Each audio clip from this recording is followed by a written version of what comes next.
sitting in a wheelbarrow, but it did power on, so I wheeled it to my car, figuring I could probably do something interesting with it. I ended up giving it a proper test on stream. Something I always like to do is a little digital archaeology. What was the most recently modified file in the system? That gives us a good estimate of the last time it was powered on. Unfortunately, or I guess fortunately for the previous owner, they had the good sense to wipe the eMac with a clean install of OS X Leopard, the last OS to support these old PowerPC Macs. The most recently modified file was sometime in 2008, but I'm not sure if that's because that was the last time it was used, or because that's around the time most files in Leopard would be dated. Honestly, Leopard is a bit much for something like this. It's like trying to run Windows Vista on an early Pentium 4. Still, my chat and I tried a bunch of things to see just how far we could push it.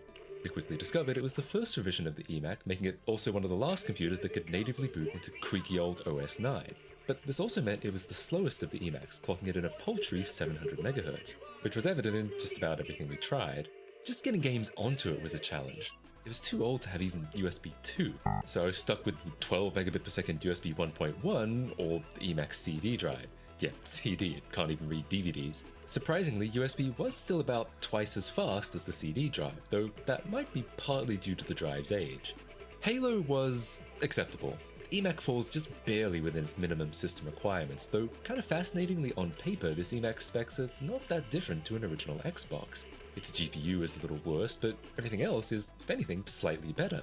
This was not reflected in the gameplay though. I guess the disparity in GPU makes a difference. And I guess the eMac is running a whole ass operating system in the background. Also, who knows how well they optimized this for PowerPC. Of course, I'm scrutinizing this today, but as kids, we all played games that ran this well or worse on the family PC, so overall, not bad. Unfortunately, by this point, Apple was already well into their "we don't care about games" arc, and the pickings were few and far between. But there have been some really interesting community ports made from recent decompilations. Friend of the channel Wham Wham ported Sonic Mania and Super Mario 64. Sonic Mania had a pretty good showing. There were some slow points, especially the software-rendered 3D bonus stages, but all in all, it was good enough that, once again, we all agreed we would have happily played through it if we were kids. The Mario 64 decomp was a little tougher. The port ran okay at times, but pretty poorly at other times. It depended a lot on how much was being rendered. With some settings tweaks, we could get the castle to render pretty well, but it would consistently fall apart as soon as we entered the Bob-on battlefield. Still, running it natively like this was way better than emulate Mario 64. 64, basically the only N64 emulated PowerPC Macs, struggled to render even one frame per second per frame, even with some tweaks provided by the community. Oh god, look at this performance. Finally, we had to try Minecraft. I was kind of surprised that it was a Minecraft for this, but supporting Java 5, which it was in 2013, meant it still worked on Leopard. Don't worry. It wasn't great. It was better than emulating the N64, but that's not saying much. It was kind of surprising to see it work at all, but this fell well below the threshold of playable if we were kids. Have we got some Minecraft? Oh yeah, 3 FPS. 4 glorious FPS. Sadly, in general, ports to PowerPC Mac are rare. Not just because they're an incredibly nerdy platform to feel nostalgia for, but also because of one big problem. Specifically, a big Endian problem. Endianness is really a topic for another video, but to sum it up, it's all about how the CPU accesses numbers in memory. Some architectures access memory in the order that us meatbags read it, with the most significant digits first, but a lot of others, including probably the CPU you're using right now, access it in reverse, with the least significant bytes first. There are pros and cons to both approaches, and technically PowerPC CPUs can switch between them, but in practice this is complicated, and most PowerPC code is compiled for its default big Endianness. In the end, for better or for worse, a little Endian won out. Unless the developer specifically wrote with both targets in mind, chances are high they made some assumptions that only work on little Endian. This means to port anything to PowerPC, you have to painstakingly comb through the code for any time it reads numbers from a file or a memory buffer, because anything that was stored in a way that only a little Endian CPU would interpret correctly will now be backwards, wreaking havoc on the code. Into the frozen abyss. So you go through all that effort just to get it to run, only to discover that on this old-ass hardware, it runs like shit. So really, that was the eMac. I commend Kind of your interesting courage. piece of history, and probably a decent system for older, like OS 9 games, but its uses today are limited. But despite the yellowing and apparently an inability to wake from sleep, this one seems to work perfectly fine. It won't turn on anymore. Is this a thing where the eMac struggles to wake from sleep? Sometimes you gotta live life on the edge. See, it's still fine. We gotta take a look inside though. I feel like this can only go one of two ways. Either it's gonna be shockingly spotless for something that was outside for an extended period of time, or it's gonna be packed full of cockroaches, dirt, and corrosion, and it'll be a wonder how it even runs at all. Only one way to find out. Unlike the iMac G3, which I've opened many of over the years, this is actually the first time I've ever opened an eMac. Right off the bat, this thing forced me to buy new screwdrivers because it's held together with 2.5mm hex screws. I had a collection of Allen keys from various pieces of furniture over the years, but unfortunately they were all too big, except for this one that was way too small. Likewise, my Torx screwdrivers didn't seem to be doing much either. I can only assume they use these for aesthetic reasons. I mean, there are also some regular Phillips screws on here, but only on the bottom where you can't see them. I could take those out, but for the rest, I'd have to wait. But I have to say, these look awfully like screws that have been tampered with before. In fact, it was a struggle to remove them without stripping them further, but they did eventually come loose. I don't know what that suggests about the state of this thing. Upon closer inspection, one of the hex screws is actually missing entirely. I have no idea what happened there. Anyway, I finally got the screwdriver and god damn, these things were stuck good. I don't know if it's rust or if this is just how these things usually are, but I was honestly really concerned I'd strip them. I mean, they're already pretty damn circular. But no, with the help of a more frictiony glove, it still wasn't easy. But I did manage to get them all out without incident. There's a gotcha when taking apart eMacs that I actually was aware of. The power button is part of the outer case with a delicate wire connecting it to the main board that could snap if you don't disconnect it before yanking the case off. This gave me my first encounter with the insides of the case, and you know what? It wasn't great. I can definitely believe this thing was left outside for a while. There are cobwebs all over the place and several pockets of dirt. That being said, it's actually not quite as bad as I thought it might be. There's a little corrosion, but nothing too crazy. The board itself looks pristine. There's a little debris here and there, but that probably just dislodged from me taking it apart.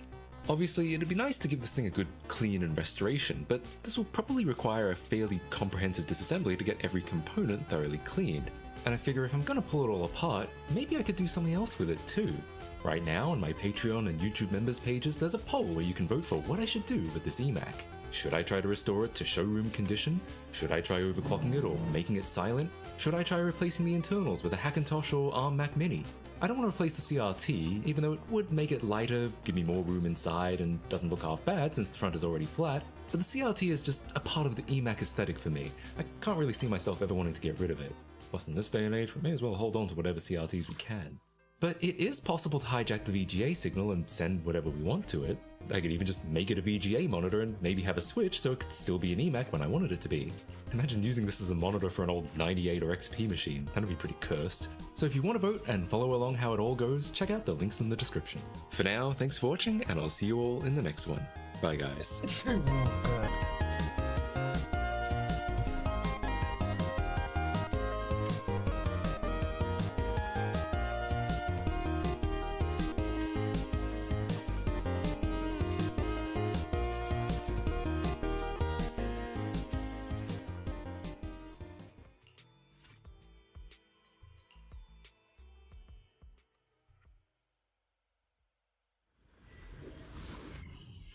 Welcome back to another episode of Messing Around with Math. Yes, this is a math video, not a civil engineering one. All roads will be infinitely thin, and all cars will drive at a constant speed through 12-way intersections without stopping. You didn't really think you'd be able to know what the use of is. Alright, let's go.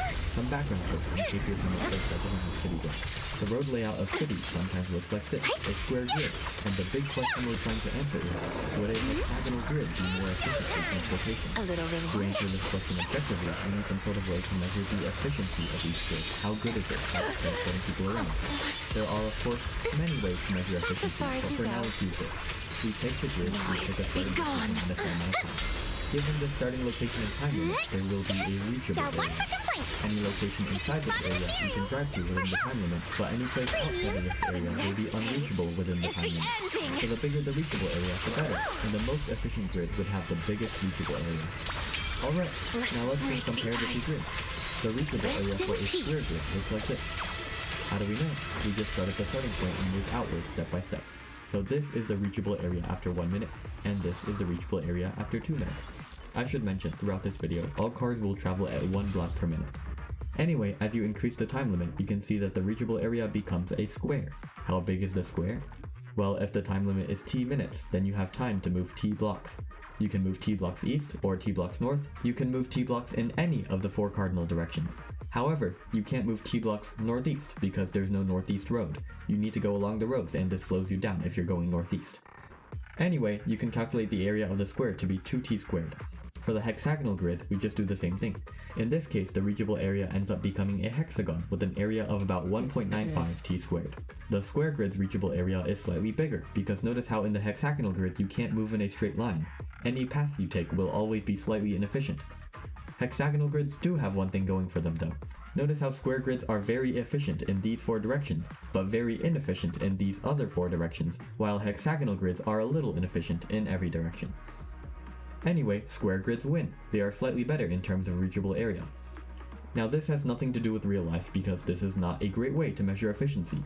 For instance, triangular grids have an even bigger reachable area, but that's only because there are more roads in a triangular grid than there are in a square or hexagonal grid. In fact, if you add a bunch of roads to the hexagonal grid, all of a sudden it's the most efficient. Wow, wonder what happened there. It's almost like more roads means more ways to travel around, leading to a bigger reachable area. In fact, why don't we make the entire surface a huge road? Why have buildings when you can have the most efficient transportation system possible? The reachable area becomes a perfect circle, bigger than the reachable area of any other grid. We have now achieved 100% efficiency. The reachable area of all the other grids is only a fraction of this circle's area. Okay, sarcasm aside, this is a pretty bad way to measure efficiency, because you can just cheat by adding a bunch of roads. So let's add some sort of penalty for having too many roads. How are we going to do that? Well, why don't we have this many roads in real life? Because that would be too expensive. This is the main reason. There's no point having this many roads when this many is good enough. So we should add some sort of penalty to the efficiency that scales with the length of road we have. But just think about how that would work for a second. How many roads are in a year? They all have the same amount, countably infinite. But in real life, this grid would clearly be more expensive than this grid because cities are not infinitely large. So how about we specify a region and count the length of road in there? Now the length of road in each grid is different, so we just give this one a bigger penalty. But a new problem arises. Look at this. This new grid is just the old one, but more spaced out. And since it has less roads, its penalty will be smaller, the efficiency will have gone up. But we still have the same reachable area as before, because, well, it's a square grid, the reachable area is still the same shape as it used to be. Funnily enough, we now have the opposite problem as before. Instead of having a loophole where we add a bunch of roads to improve efficiency, we now have a loophole where we remove a bunch of roads to improve efficiency. So the lesson here is, we shouldn't have a penalty for having too many roads. It doesn't work because it incentivizes removing all the roads, which is in general a bad idea, you know? I don't think a city with 2 roads would work very well. So we need to come up with another penalty. What could possibly work? We need a penalty for grids with too many roads, but it should stay penalizing when you space the roads out. In other words, it should be based on the inherent structure of the grid, instead of how dense the roads are. One possible solution is to count the number of roads at each intersection. Square grids have 4-way intersections, and this doesn't change even if you space the roads out. But when you try adding more roads in a way that increases the reachable area, the number of roads at each intersection suddenly spikes to 8, which we can penalize. So both loopholes have now been patched. What's even better is that this penalty makes sense in real life. 8-way intersections would be very inefficient. Because there are so many cars that need to go through the intersection, it would be a while until it was your turn. So if you were traveling through this grid, you would probably spend the majority of your trip staring at a red light. In fact, we don't even need to add a penalty, because waiting a long time at an intersection inherently reduces the reachable area. 1 hour of driving through 4-way intersections will take you much farther than 1 hour of driving through 8-way intersections. So a grid with 4-way intersections will have a larger reachable area than a grid with 8-way intersections. So here's the plan. Instead of our driver going through each intersection instantly, we will make them wait at each intersection. And the amount of time they spend waiting will increase if there are a lot of roads at that intersection. Let's just say that intersections with X roads will have an X minute wait. So square grids will have a 4-minute wait, and hexagonal grids will have a 3-minute wait. Well, if you do the calculations, hexagonal grids end up winning over square grids. Previously, the 2 reachable areas were pretty similar in size. Square grids were a little bit more efficient. But since hexagonal grids only have 3-way intersections instead of 4, they win pretty decisively. We do have one more My concern. turn then. If you remove some sections of road from square grids, you get a brick pattern with 3-way intersections, not Story 4. ends Its here. reachable area is almost as good as a square grid. It looks like this. Basically the square grid reachable area, but with these two parts cut off.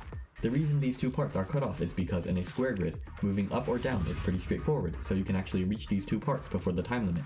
But in the brick grid, moving up or down is a lot more of a hassle because for every up, you have to go right or left in order to go up again. So your going up speed is only half of what it is in the square grid, hence why these two sections are not reachable for the brick grid. So does this modified square grid end up winning against the hexagonal one? No. It is slightly better than the unmodified square grid though. So maybe we can modify the square grid in a different way that allows it to surpass the hexagonal grid. Unfortunately, I don't think that's possible. At least I haven't been able to find something. I suspect that there's no way to modify the square grid to make it better than the hexagonal one. One chip. 33. Thank you.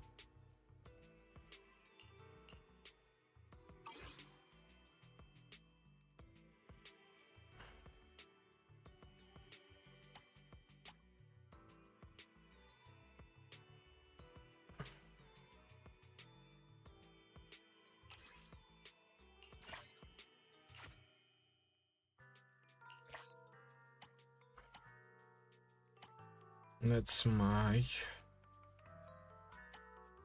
thing is.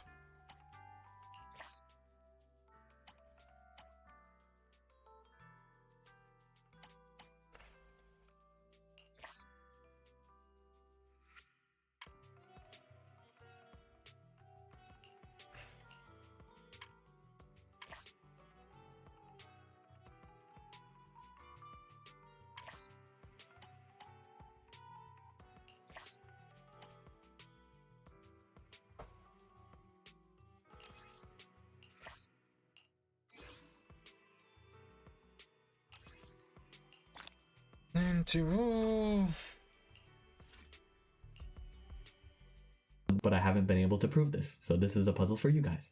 So for now, it looks like the hexagonal grid is the most efficient according to our latest definition of efficiency. Now, of course, don't take this seriously. This still has nothing to do with real life.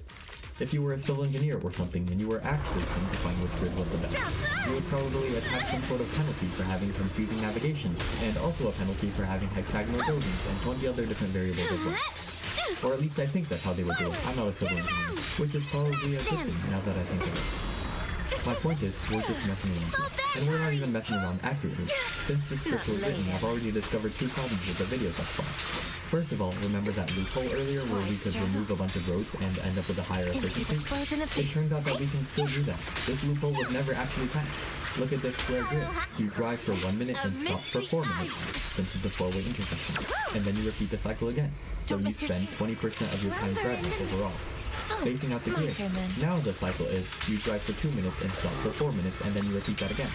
So now you spend 33% of your time driving, which is more than before. And since you spend more of your time driving, you can go farther, so the reachable area is bigger, the efficiency is higher. We never fixed the loophole, it's still here. What we should have done was keep the old system where cars didn't have to wait at intersections, and just slap a penalty on top. 6-way intersections, 6% penalty to the efficiency. Using this new system, 11-way intersections are optimal. How do I know that? Notice how 6-way intersections result in a hexagon as the reachable area, and 8-way intersections result in an octagon as the reachable area. Also notice how the radius of these polygons remains constant. This pattern actually continues, and you can use some trigonometry in order to solve for the reachable area. And then I just tested a bunch of values, and it turns out 11-way intersections are optimal with 83.65% efficiency. Don't even ask me what an 11-way intersection grid would look like. Anyway, that's the first problem with this video. Here's the second one. Look at this grid. At this intersection, we would wait 8 minutes because it's an 8-way intersection, but at this other intersection, we would only wait 4 minutes.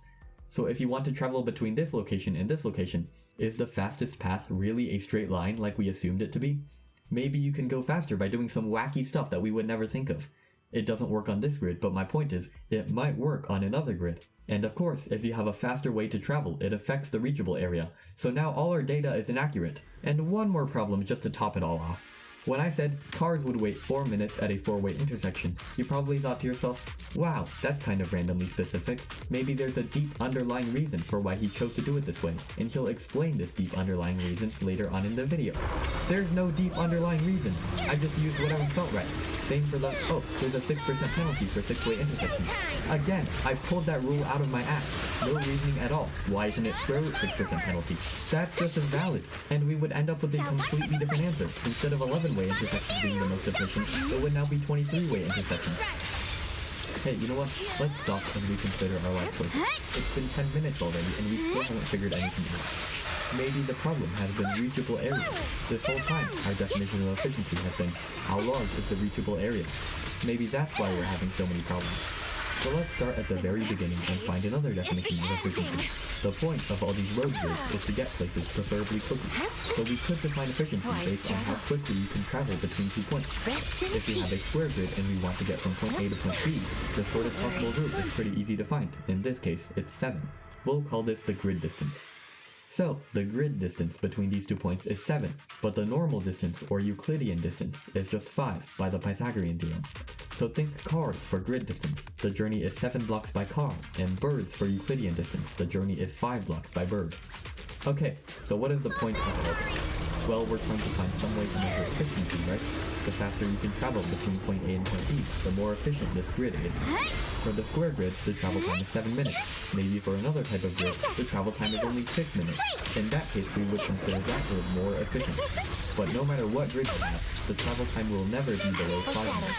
5 minutes would be maximum 100% efficiency because you're never going to outrun the bird. The shortest path between 2 points is a straight line 5 blocks long, and it's impossible to get below 5 blocks. So here's our new definition of efficiency, one that doesn't involve reachable area. We divide the Euclidean distance by the grid distance. So for the square grid, the efficiency would be 5 over 7, 71%. For the slightly better grid, where the travel time was 6 minutes, the efficiency would be 5 over 6, 83%. And for the maximum efficiency grid, where there was a road directly connecting points A and B, the efficiency would be 5 over 5, 100%. Perfect, perfect. This matches up with what we want. The faster the travel time, the higher the efficiency. One more thing. We can't just measure efficiency off of these 2 points, because of course, there are other places in the city that we also need to get to. So what we'll do is pick another 2 points and run the same calculation again, Euclidean distance over grid distance. And we just keep doing this, and we average out everything at the end to get our final efficiency score. By the way, this method does have a loophole. Just like with reachable areas, you can add in a bunch of roads to increase the efficiency. So let's just ignore every other grid besides square and hexagonal and only compare these two. Once again, I'm going to spare you the calculations. I tend to skim over calculations on this channel because I don't find them as interesting, but you're free to try them out yourself, of course, and let me know if I made a mistake. Also, here's a small footnote about how exactly I picked 2 random points, because it turns out there's more nuance to that than you might expect. Anyway, here are the final results of this video. If we measure efficiency using reachable area, square grids have efficiency 63.7%, and hexagonal grids have efficiency 62%. Then we went on a side tangent where we tried waiting at each intersection, and that didn't really work out, too many inconsistencies, but hexagonal grids did end up winning. Our next efficiency metric was having a direct penalty based on the number of roads at each intersection. Again, this has a lot of problems with it, but we get 59.7% for square grids and 59% for hexagonal grids. And here we have our newest efficiency measure, Euclidean distance divided by grid distance. If we use this metric, square grids have efficiency 79.4% and hexagonal grids have efficiency 78.7%. Truly devastating for CGP Grey. Alright, I'm done talking about this topic. That's it. Truly devastating, and hexagonal grids have efficiency 78.7%.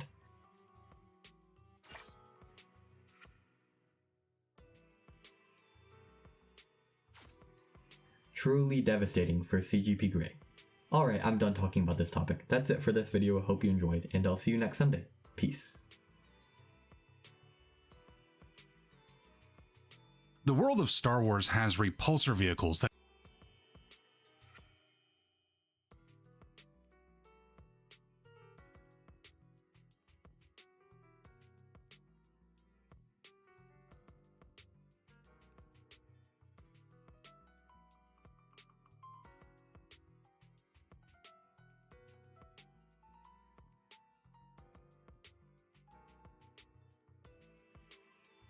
This is about a deceptively simple computational trick. a detail that might feel almost pedantic. Can effortlessly hover over any terrain. So in a world like this, why would you ever really see vehicles that operate in contact with the ground? I think a relatively easy argument can be made for the applicability of walkers over vehicles with wheels, skis, or treads. They can walk up, on, and over things that most vehicles simply wouldn't be able to handle, but you'd think that repulsor lift technology would entirely remove the need for specialized vehicles for different kinds of terrain at all. Why wouldn't speeders and repulsor tanks dominate the battlefield completely when we really see the opposite in the Star Wars films? And I think we've been presented a consistent in-universe explanation baked into how battles play out in the George Lucas Star Wars films. The Empire Strikes Back depicts Echo Base protected by an energy shield impervious to bombardment attacks and to starships. But without any sort of exposition, it's accepted as a matter of fact that the Empire's walkers can pass through this shield. And even though the film itself doesn't really clarify what's going on, we see this explored a bit more in Return of the Jedi, where the second Death Star, though in space, is protected by a ground-based shield that is impervious to flying craft and assumingly all direct assault and must be destroyed from the ground before fighters can enter the superstructure, similar to how the Echo Base generator needed to be destroyed before Vader could begin landing his troops.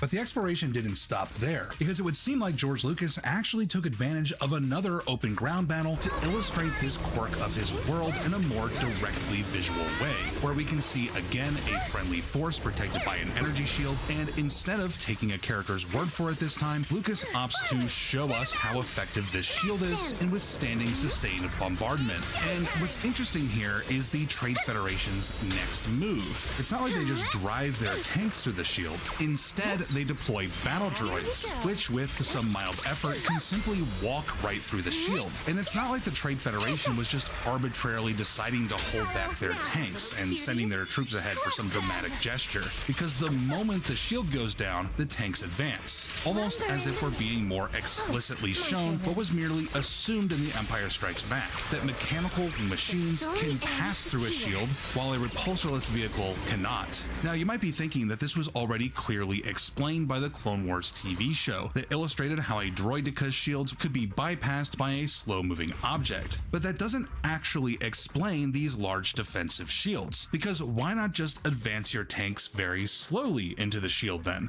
I would assert that a droideca's shields operate by their own unique rules, which isn't surprising. Star Wars has a number of different kinds of shields, such as those found on hangar bays, which seem to allow basically anything to pass through uninhibited, or ray shields, which are apparently impervious to everything but proton torpedoes for some reason. Anyway, back on topic. There's something very interesting going on in the next large-scale ground battle that we see after the Phantom Menace. In Attack of the Clones, the Geonosian battlefield is dominated by walkers, with not a single speeder or repulsor tank in sight. Now, obviously, we do still have aircraft like the Republic gunships, but literally all the explicitly ground attack vehicles are in constant contact with the ground. The most exotic vehicle at the Battle of Geonosis is probably the Hailfire droid, which rolls. But for the most part, the Separatists are using walkers, the Republic is using walkers, and entirely absent are the repulsor lift combat vehicles that the Trade Federation had used a decade earlier. Obviously, these wouldn't disappear from every battlefield as we'd see in the Clone Wars,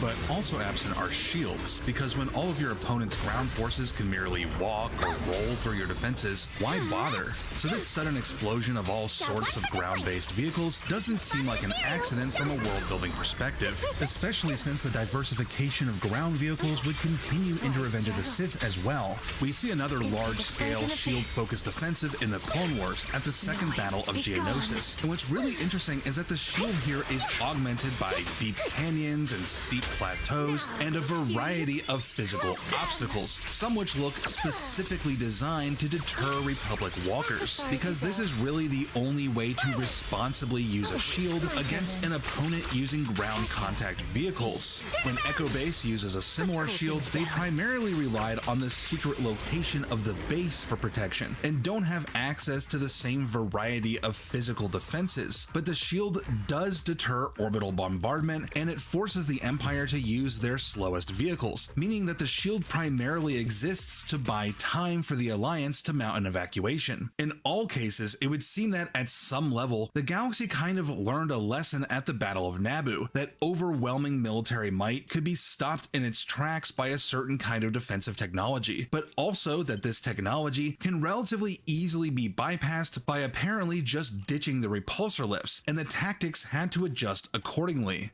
So what's really going on here? Ultimately, we're straying into the realm of theory and speculation, but I think it's fair to say that the shield technology in Star Wars seems to deflect a number of varieties of energy, not merely defending against weaponry, but also other energy fields, such as the negative gravity fields projected by repulsor lift vehicles. And I know what I said earlier, but we can also potentially loop in the Droideka shields here too, because maybe defensive shields repel all manner of energy over a certain threshold, so small, slow-moving objects are admitted, but the power required to levitate an armored vehicle is just always above that threshold. But maybe something like a flying chair or a probe droid would have less trouble. But if we're extending Droideka logic to these larger shields, Anakin's explanation that they absorb only slow or stationary objects doesn't explain why we apparently can't just fly a ship or drive a repulsor lift vehicle very slowly into the shield, which means that another potential explanation here could be that the shield can somehow tell what is and is not terrain, in which case an object in constant contact with the ground might confuse the shield into thinking that it's terrain, while anything airborne is obviously repelled.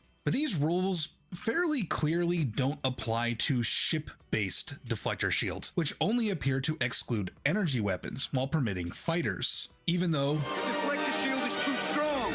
and Nothing can get through our shield. Anakin here has no problem accidentally exploiting the fact that the Trade Federation has kept their hangar bays open to waltz right through these defensive shields and into the ship. And we can assume that this is exactly why ships in the George Lucas Star Wars world have shields that are tight to the hull and not big bubbles like in something like Star Trek, because in the Star Wars context, a big bubble would leave a massive space for fighters to operate within your shields. We can assume the droid control ship had these tight shields that the Naboo fighters couldn't get under, but it just had the unfortunate downside of being mostly hollow with enormous open hangars, giving that free roam space within the hull itself. Ground-based shields don't admit fighters, so they don't have this problem to quite the same extent and can get away with larger shields, though they're still susceptible to exactly the same kind of attack if someone gets inside the shield. At any rate, it seems clear to me that George Lucas had some kind of internal logic to how shields operated in the Star Wars universe, even if there's some debate as to exactly what that logic is. And that's because George Lucas was actually really good at communicating how his world worked without getting lost in the technical details. In that sense, the Battle of Naboo isn't just a thrilling battle sequence, but it's also George Lucas's way of exploring and clarifying ideas he had about how his world functioned without hardly any exposition.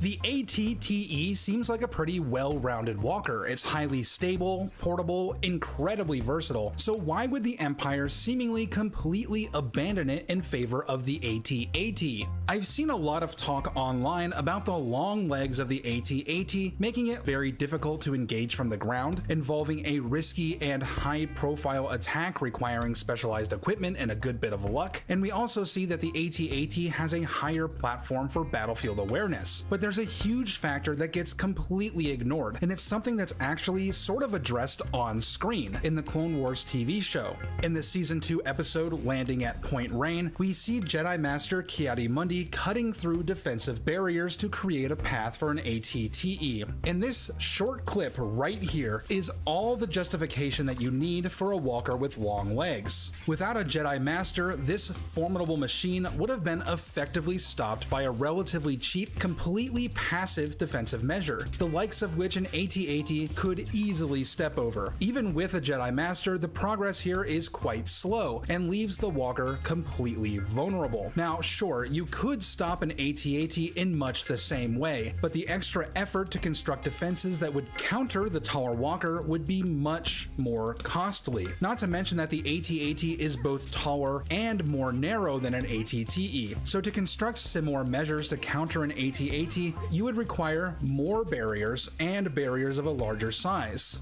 So simply by extending the legs, you force your opponent to invest in significantly more expensive defensive measures. So the AT-AT would seem to be designed around the idea that the sorts of enemies it would be fighting would be the sorts of enemies more likely to use low-cost defensive measures, rather than ones that could suitably exploit the disadvantages posed by having longer legs. What would it look like if you were fighting a technologically inferior enemy who could beat your vehicles simply by putting things in the ground? So by default, the AT-AT demands of its opposition a higher tech response. Of course, that brings us to the glaring issue. The AT-AT is susceptible to tripping, something which the AT-TE is almost literally incapable of. But is this really much of a weakness? I think it's a bit overblown, because even with a successful strategy, the rebels at Hoth apparently managed to down only one walker with a tow cable, and the only other attempts were unsuccessful. Overall, the rebel T-47s were no match for the walkers, and the tripping strategy was not easy to accomplish. It required getting extremely close to the walker, managing a perfect shot on one of its most narrow features, and performing a predictable flight path during which you cannot perform evasive maneuvers. It's a miracle that they downed even one walker this way, so it's really not much of a weakness. Not to mention that it's complete luck that the rebels were flying craft equipped with tow cables and tail gunners capable of making the shot. Tripping these things was a desperate measure by rebels quickly running out of options. If anything, the fact that the rebels had to rely on such an unlikely strategy shows the strengths of the AT-AT rather than their weaknesses. But if the Empire had been using the relatively untrippable AT-TE, the rebels could have easily slowed their advance with metal stakes in the ground. Good thing they were using AT-ATs. But that's just a thought I had while watching the Clone Wars. It's interesting how Star Wars has a way of visually rationalizing things without us even realizing it. I love exploring little discoveries like this, and I hope you do too. Thank you all so much for watching, and I'll see you next time. Is it my shift again? Down one for the planks. If you spot an ethereal, shout for help must be the mission target. The line is drawn.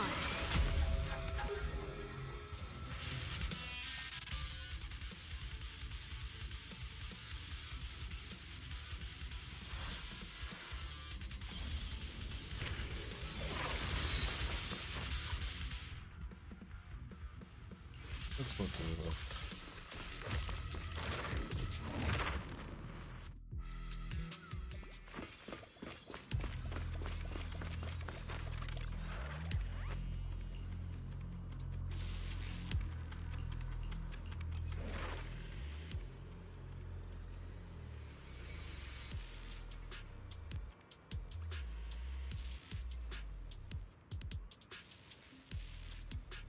Ooh. Oh, let's go challenge.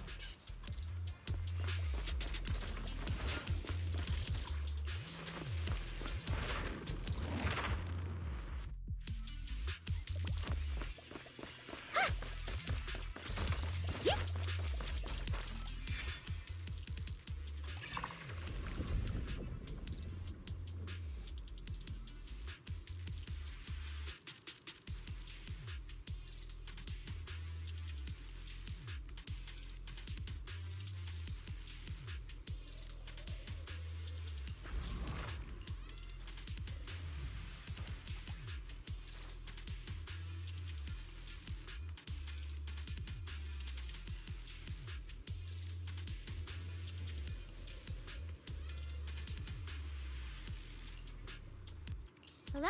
Hello? Huh?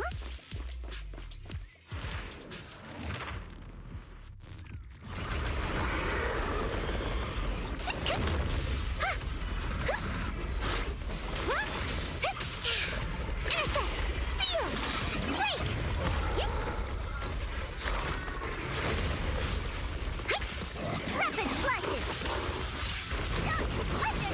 Extra! Flexible body! Target spotted!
Go like this.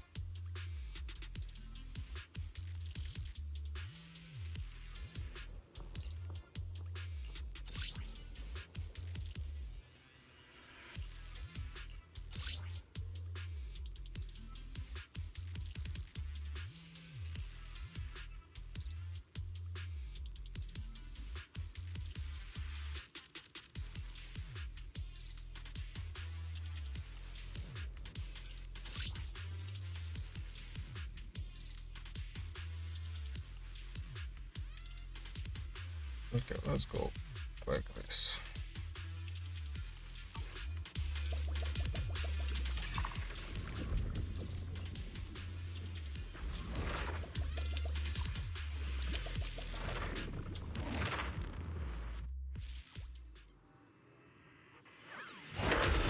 This is not what you want to see when you're standing on the command bridge of your 19-kilometer-long Star Dreadnought. A surprise headshot from a single self-preservation challenged A-Wing was enough to take down the Galactic Empire's gargantuan flagship. You know, the same thing happened to the battleship Bismarck? Kind of. Just replace the A-Wing with a 16-inch shell. Is this a design flaw, though? Would it be better to bury the bridge deep inside the ship? Or at least armor it, do away with windows, and rely on external sensors? Which is how some sci-fi universes do it. Perhaps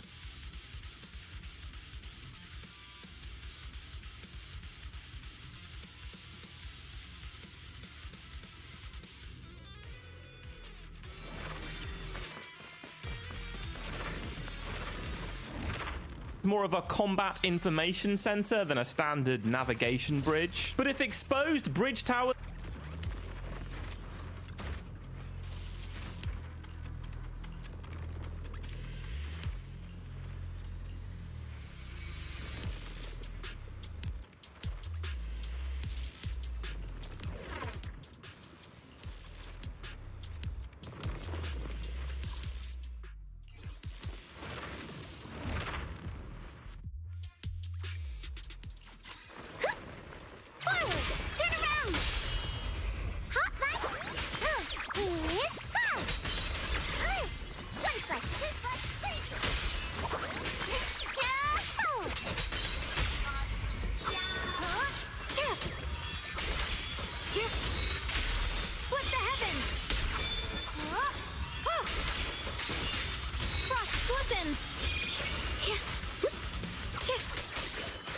the sword follows my will, and winds howl in the heavens!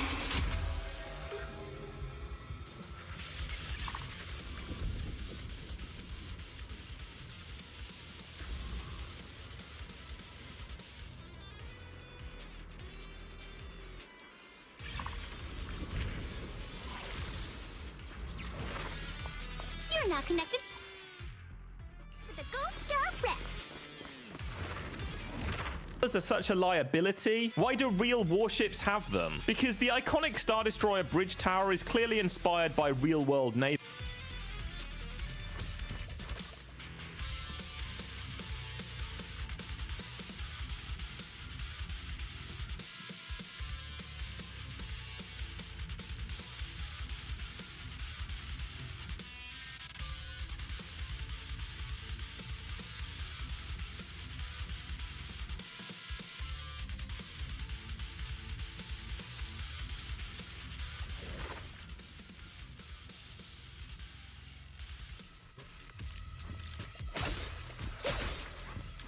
Thank you so much.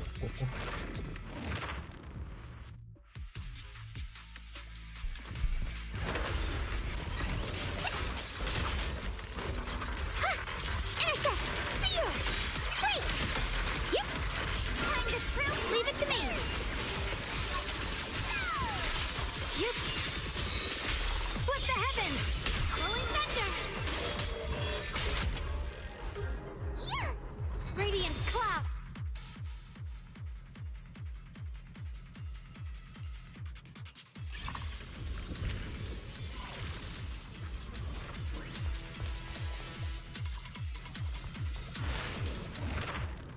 naval vessels. I mean, the early Star Destroyer prototype model has a superstructure that looks like it came straight off a World War II battleship. Star Wars bridge design sticks to a pretty consistent aesthetic. Basically, the captain really needs to be able to look out a big window and point at stuff. Very theatrical, but tactically, hard to say how useful the old Mark I eyeball really is when you're piloting a multi-megaton starship across millions of kilometers. Or, you know, going faster than light. Maybe it's a backup for when sensors go down. Maybe electronic countermeasures are so rampant that having literal eyes on the target is still useful. And to be fair, Star Wars battles do tend to happen at knife fight range, where the naked eye can actually, you know, see the enemy. Which is both an argument for having massive command deck windows and also an argument against. Because if you can see it through the glass, it can shoot you through the glass. Then again, it probably helps that pretty much everything bigger than a bog standard TIE fighter has shields. Star Wars capital ships are clearly designed with the assumption that shields will soak up most of the incoming fire, until they don't. But look,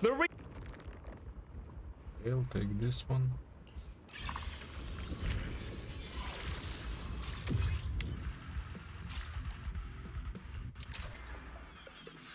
The real answer is because it looks cool. Because the intended vibes are World War II in space. If the starfighters doing the Dambusters raid on the space station wasn't enough of a clue. Or the space B-17s dropping bombs in space. Which is totally fine, by the way. Of all the things to be angry at the sequels for, these things are actually pretty cool looking. And there are technical explanations for why the bombs fall in space that are no less fanciful than like 1,000 other things in Star Wars. Anyway, there's also the argument that the Empire designed ships this way because it looks cool in universe. Because they're arrogant. They don't care about practicality, they just want to intimidate the plebs. You know, it's not just a bridge, it's also a catwalk for space fascists. But plenty of other factions in Star Wars go for the big exposed bridge aesthetic too. I mean, the bridge on General Grievous's ship is basically a giant flying greenhouse. And I love it, some real Lego Blacktron energy here. Now, to be fair, taking out a ship's bridge shouldn't be a guaranteed insta-kill. In the case of the Executor, yes, everyone on the bridge is definitely dead. But you'd expect a ship of that size to have multiple backup command centers that should have kicked in, but for whatever reason,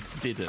I don't know, maybe an unfortunately timed software update. And with no one at the wheel, the ship drifted into the Death Star's gravitational field. Nothing more than a gigantic billion-credit coffin for 300,000 Imperials. But this got me thinking, are there any real-world examples of a warship bridge being destroyed, where you get a kind of command decapitation? The ship doesn't crash into a small moon-sized battle station, sure, but still the command structure gets obliterated and things go south fast. Well, look no further than the Battle of the Denmark Strait in May 1941, the famous World War II clash where HMS Hood was blown apart by the Bismarck. But what's less talked about is what happened to the battleship Prince of Wales, which also took 15-inch shells from Bismarck, one of which struck the starboard side of the bridge and killed or wounded most of the command staff, not including the captain, John Leach, who was miraculously unhurt, and managed to maintain control of the ship, ordering it to disengage shortly afterwards. Of course, Captain Leach's luck wouldn't last. He would go down with his ship the following December at the hands of Japanese torpedo bombers. The Bismarck itself, when the British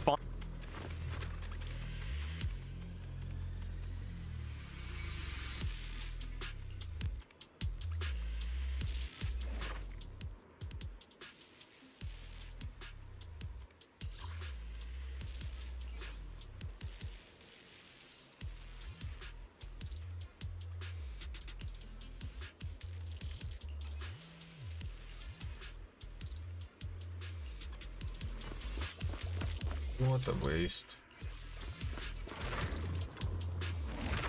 finally caught up to exact revenge, had its bridge absolutely shredded by the 16-inch guns of HMS Rodney. One shell alone reportedly killed over 100 men in Bismarck's superstructure, likely including its captain, Ernst Lindemann, and the fleet commander, Admiral Gunther Lütjens. With the bridge unresponsive, command passed to the executive officer, Hans Earls, at his station at the Damage Control Center, from where he gave the order to scuttle the Bismarck and abandon ship. Thing is, the destruction of the bridge didn't necessarily change the outcome. Bismarck was already crippled, surrounded, and being pummeled into scrap. The loss of the bridge, the captain, and the admiral might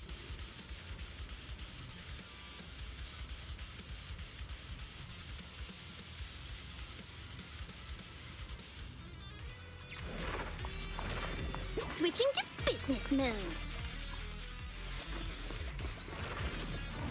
might have sealed the deal, but the ship was dead either way. But okay, the obvious real-world analog to Arvil Crinid's suicidal A-Wing run is, of course, the kamikaze. And there are multiple instances of Japanese pilots deliberately slamming into the bridge superstructures of Allied warships, like the heavy cruiser USS Louisville. During operations off the Philippines on January the 6th, 1945, she was hit directly on the bridge by a kamikaze. And Louisville was the flagship of Rear Admiral Theodore E. Chandler, commander of Cruiser Division 4. Admiral Chandler survived the initial attack, but was fatally injured shortly afterwards, while helping to man the fire hoses as sailors struggled to put out the rampant flames. But despite the carnage on the bridge and the loss of the Admiral, Louisville kept going, completing its bombardment mission against Luzon and shooting down several enemy aircraft. That same day, during the same operation, the battleship USS New Mexico also took a kamikaze hit straight into the bridge area. And this one was even deadlier. 30 people were killed, including the ship's captain, Robert Walton Fleming, and British Lieutenant General Herbert Lumsden, Churchill's personal military representative to General Douglas MacArthur. Lumsden became the most senior British Army officer killed in action during the entire war. Also on New Mexico's bridge was Admiral Sir Bruce Fraser, commander of the British Pacific Fleet, narrowly escaping with his life, though his secretary was killed. Fraser would go on to sign the Japanese Instrument of Surrender on behalf of the UK. Honestly, in terms of sheer concentration of high-ranking officers, that kamikaze pilot couldn't have picked a more strategic target. Though, once again, despite the horrific losses on the bridge, USS New Mexico kept fighting.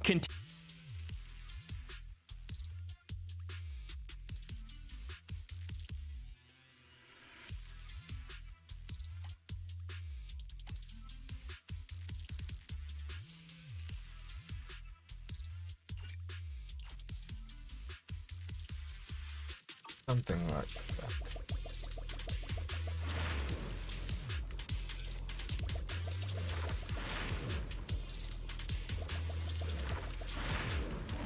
continuing to hammer away at Japanese positions with its 14-inch guns. So what does all this have to do with Imperial Star Destroyers? Well, it shows that, yes, the bridge and the command staff will always be prime targets. But then again, there are lots of prime targets on a warship. If your bridge gets hit, that's obviously bad, but it's not necessarily game over. Take the kamikazes. They didn't always go for the bridge. A lot of them aimed for fuel tanks, or in the case of aircraft carriers, the elevator that links the hangar and flight deck. Because wrecking a carrier's bridge isn't a guaranteed knockout blow, but start a fire in the hangar and trap aircraft down there, now that's how you cripple an aircraft carrier. Plus, very often, the enemy doesn't have the luxury of picking exactly where to hit you. They're just trying to get something past your defenses and do any serious damage anywhere, especially in the World War II era, before precision-guided weapons were a thing. Okay, before they were a big thing. Then again, you might consider kamikazes as precision-guided weapons, just ones with biological guidance systems. Of course, real-world warships are tiny compared to Darth Vader's midlife crisis vehicle here. In the vastness of space, Rebel pilots have a lot more room to maneuver, line up their runs, and go for specific weak points. You know, like that very tall, very obvious command tower sticking out the top. To be fair, the Empire, sorry, the First Order, did kind of learn their lesson. The newer Resurgent-class Star Destroyers feature a flattened, lower-profile bridge tower. Much less of a shoot-me-here situation, and there's no longer an entire city skyline conveniently shielding the approach vector. Also worth noting that other time a Star Wars bridge gets dramatically disassembled in The Last Jedi, where it doesn't result in the loss of the ship, just some questionable zero-G choreography. But let's warp over to that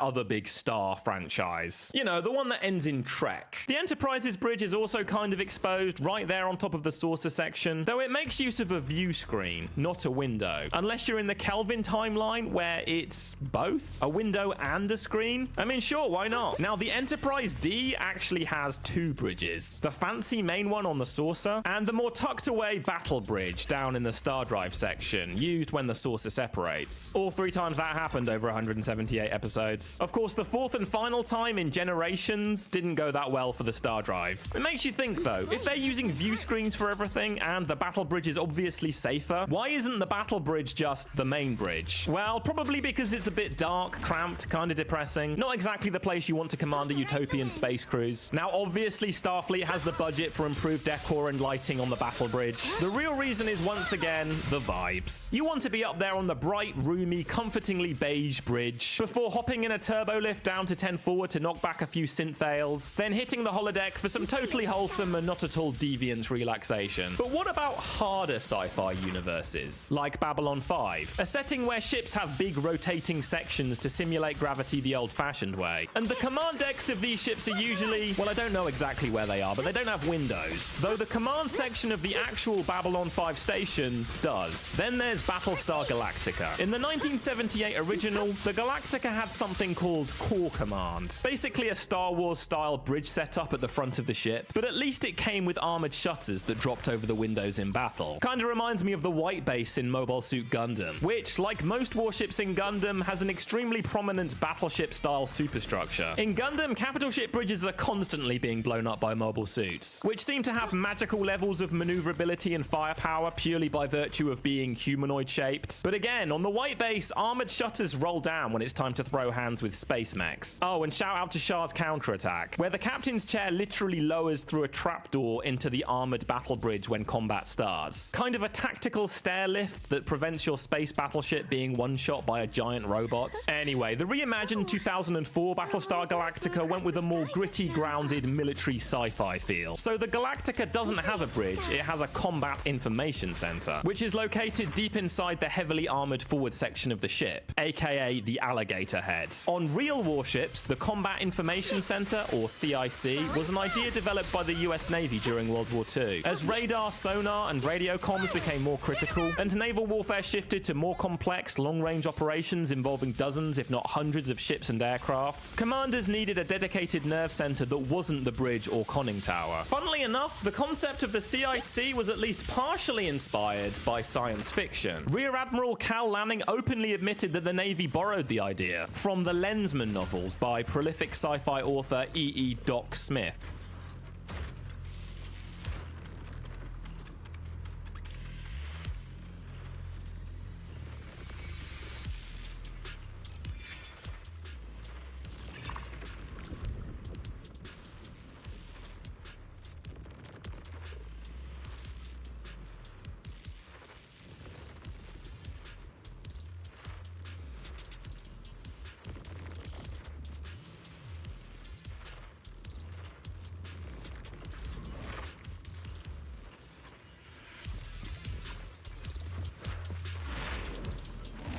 Specifically the spaceship Directrix, a massive flagship equipped to coordinate 1 million combat units. And those combat units aren't individual ships, they're fleets. 1 million fleets. Yeah, next time someone claims the Imperium of Man is the most ridiculously OP faction in all of sci-fi, drop some Elite Ball knowledge with that one. Anyway, because the CIC doesn't rely on direct visual data, it can be located safely deep inside the ship. Of course, modern warships have both a bridge and a CIC. The captain can float between the two depending on the situation, but in a real fight where missiles are flying and comms are critical, the CIC is the place to be. There are spaces with similar functions that have been known by a variety of names, such as Combat Engagement Center, Combat Direction Center, Aircraft Direction Room on British ships. But whereas on a naval vessel you can always go out on deck to see the sky, the sea, experience natural light, on Galactica there's not even a single window anywhere. Okay, technically there's the observation deck right at the front, but even that's got big blast doors that slam shut during combat. All this adds to the claustrophobic kind of submarine in space feel of the show, and the Galactica's CIC absolutely feels like a submarine control room, where the tension doesn't come from watching ships dogfight through a panoramic window. It comes from dimly lit characters squinting at fuzzy blips and trying to work out whether everyone's about to die. You know, scenes reminiscent of great submarine movies like Crimson Tide, Das Boot, Down Periscope. Of course, submarines do have a traditional bridge. It's just a small open-air platform on top of the sail sail structure, so it's only usable on the surface. Back in Galactica's CIC, there's no giant view screen, no floor-to-ceiling windows, just screens, scopes, sensors, and switches. And some of that hardware might actually be real surplus Navy gear, especially those chunky analog phones. Big thank you to Christopher Cushman for letting me use his wonderful cutaway illustration of Galactica here. Now, this is still a work in progress, but even at this stage, the level of detail is absolutely next level. To create this, Christopher actually worked with the show's VFX artists, Doug Drexler and Lee Stringer. You've got beautifully rendered gun turrets, complete with ammo feed systems, the Dradis antenna array, Viper launch tubes, a full-on FTL drive. You know, that little thing the entire plot constantly depended on, but we almost never got to actually see. It's the kind of thing you can stare at for ages and still find new details every time. So if this kind of thing is your bag, definitely check out Christopher's website and Instagram, link below. Now, some sci-fi universes do depict warships with both a bridge and a combat information center, like the Normandy from Mass Effect, and in the Honor Harrington books, where ships have both a bridge and a CIC right next to each other, buried deep inside the vessel's armored core. Despite hyperdrive technology and the whole gravity manipulation thing, Honorverse space combat is fairly grounded. Massive salvos of missiles, then massive salvos of anti-missile missiles to shoot down those missiles, then even more missiles, just to be sure. Yeah, there's a lot of combat information to keep track of here. Also,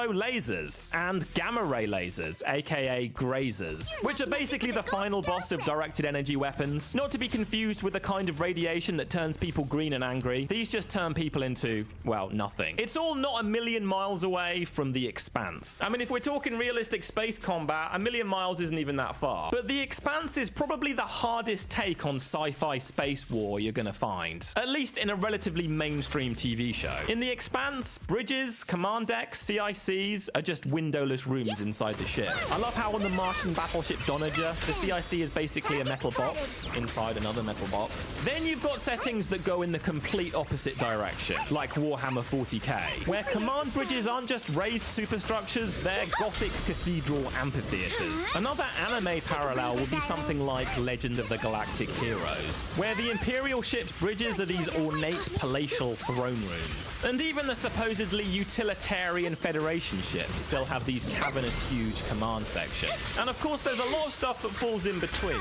Settings that have some of that military sci-fi bricks, but where the bridge still has big windows, like Halo. And how could I forget the Daedalus class battlecruiser from Stargate SG-1? But you know, seeing as these things are run by the US Air Force and not the Navy, should this even be called the bridge? Feels more like it should be the cockpit, or maybe the command module of an extremely aggressive weather satellite. All of this brings us to a bigger question. What even is a bridge anyway? It's actually a pretty recent concept in naval terms. Back in the Age of Sail, the captain didn't need some glass-paneled control tower. He commanded from the quarterdeck, that elevated area to the rear of the mainmast, where he could bark orders, keep an eye on the sails, wave a sword dramatically, and hopefully not get shot. This was also where the ship's wheel was located, which later on got its own little house, imaginatively called the wheelhouse. But in the 19th century, things changed with the arrival of the paddle steamer. Now you've got two more wheels, much bigger ones, rotating on each side of the ship and completely blocking the view from the center. The solution was a raised platform connecting the tops of the paddle housings, a literal bridge between them, giving the captain a clear vantage point. The name stuck even after the paddle wheels disappeared, a long time after the paddle wheels disappeared. Bridges were sometimes still open to the elements though. In fact, well into the 20th century, the British Royal Navy still favored open-air bridges. The thinking being that it improved situational awareness, and also that reflections from windows might be problematic during night actions. There was even the idea that wind, rain, and salty spray would have the bonus effect of keeping the bridge crew awake. It's also worth clarifying that the bridge and the conning tower are technically two different things. On a ship like HMS Hood here, the conning tower was where the ship's movement and main guns would be controlled during battle, and it was heavily armored. The bridge, or compass platform, meanwhile, was used primarily for navigation. In theory, the conning tower was the safest place for the captain when the shells started flying. In practice, many captains still chose to command from the open bridge, preferring visibility over protection. By World War II, however, the fully enclosed bridge had become the new standard. British battleships sported chunky, blocky superstructures, nicknamed Queen Anne's Mansions, that kept bridge crews warm, dry,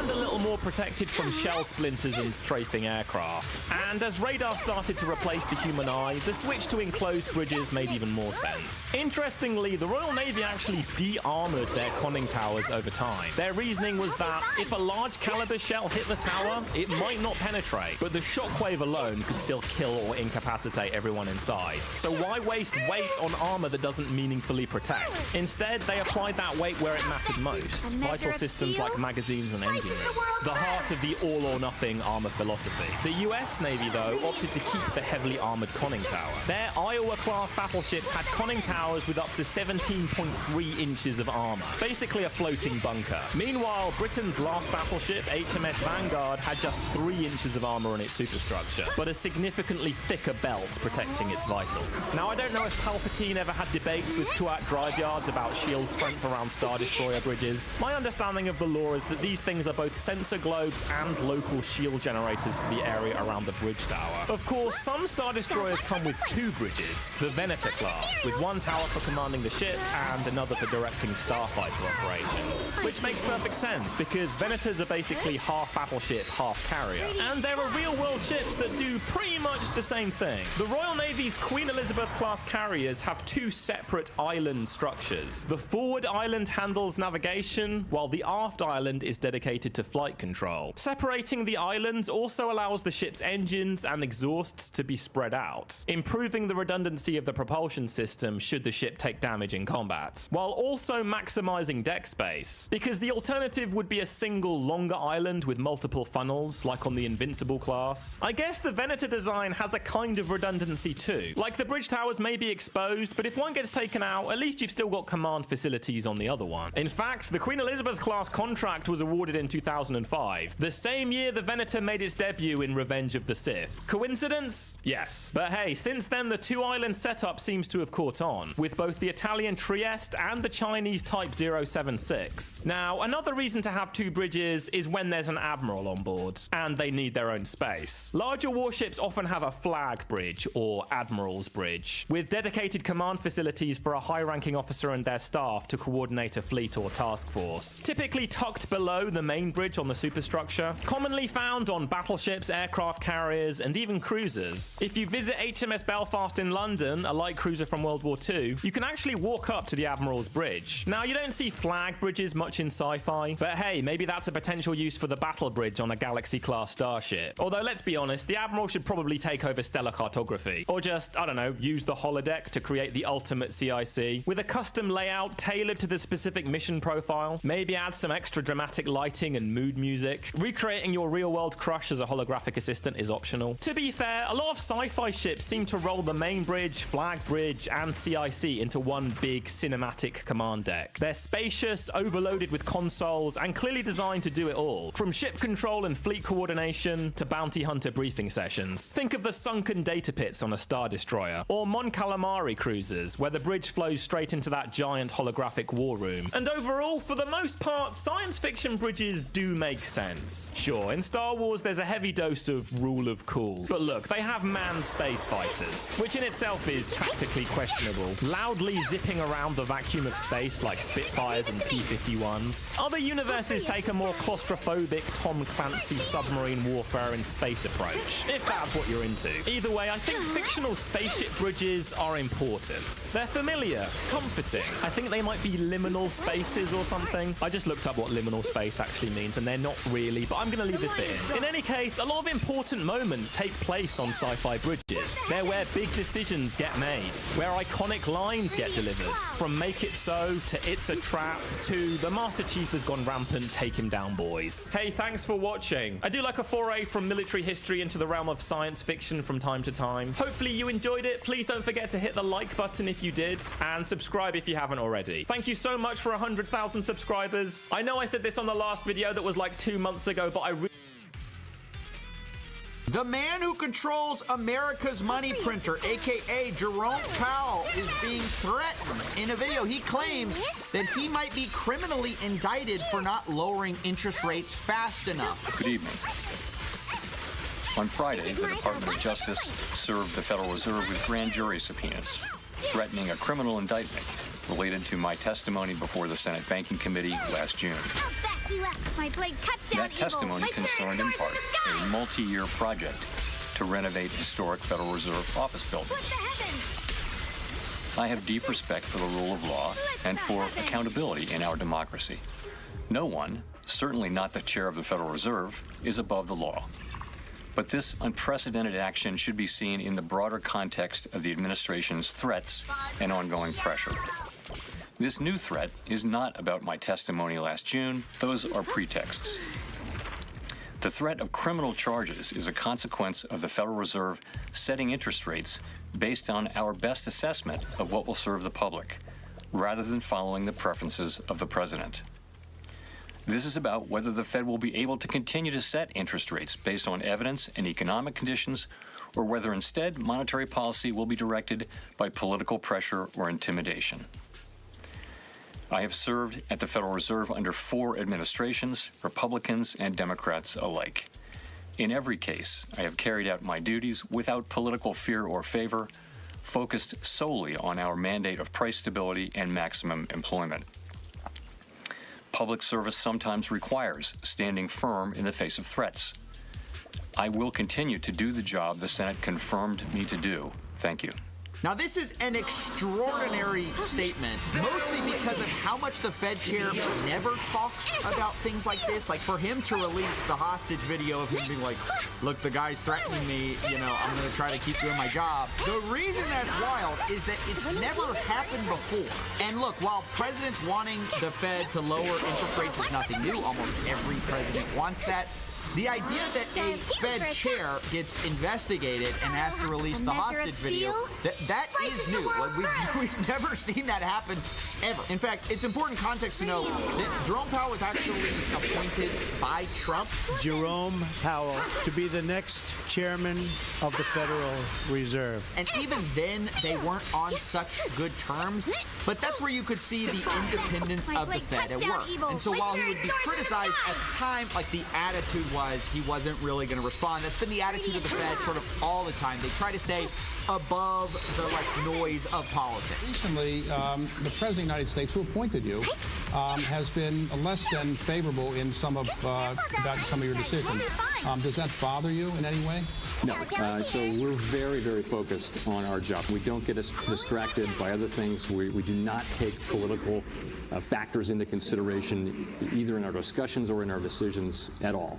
That's right. As long as the Fed has been around, and by the way, there's plenty of reasons to not like the Fed legitimately, but I would argue independence is not one of them. I think that's a actually good quality, and that's what you see kind of referenced there. The idea that the Fed should not be reacting to what a president is saying at the time. And the reason for that, there's a good reason, it's because all the presidents would want low interest rates all of the time, even though that's not in the best interest of the economy all of the time. And the reason for that is because low interest rates usually mean a lot of growth. It also can mean heated inflation, which ends up hurting the end customer, right? But nobody wants to take the hit of higher interest rates in the short run because nobody likes it, right? So the Fed, whether you like them or not, has sort of been assigned the adult in the room job of raising interest rates to keep inflation in control. And again, whether you think they've done a good job of that or not is irrelevant. The point is that was their job. They're supposed to be independent. And pretty much all presidents may make some comments about wanting lower rates, but Trump has definitely taken it a little bit farther, mentioning Powell a lot, pressuring him to lower rates, even going so far as to start hinting at the idea of a possible federal investigation. And this all centered around a Federal Reserve renovation, which is running over budget. And there started to be pressure that maybe they would look into Jerome Powell doing something bad if he didn't play ball and lower interest rates. They would try to accuse him of some fraud or some kind of misstatement or something like that. And Trump even actually visited the whole renovation site to kind of make a big PR spectacle of it. And there was this moment where they're arguing over how much the building should have cost, because each one is like jockeying for, you know, oh, you're spending too much money, and the other one's being like, no, I didn't. It's this really weird moment if you don't understand what's happening underneath the surface. It looks like it's about 3.1 billion. It went up a little bit, or a lot. So the 2.7 is now 3.1. I'm not aware of that. Yeah, it just came out. Yeah, I haven't heard that from anybody at the Fed. Yeah, it just came out. You're including the Martin renovation. You just added our entire capital. Yeah, you just added in a third building. Is what that is. That's a third building. Well, no, but it's a building that's being built. No, it was built 5 years ago. We finished Martin 5 years ago. It's part of the overall work. But it's not new. So yeah, that was months ago. They were just Lovely, isn't it? There it is. Counter!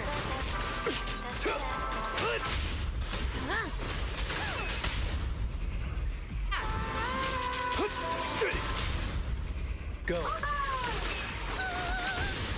It's over! Yes! Suppressive fire!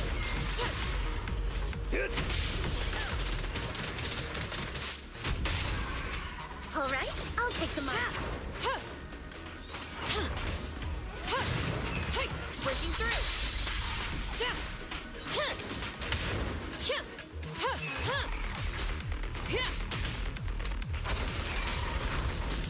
Accelerating. Gotcha now.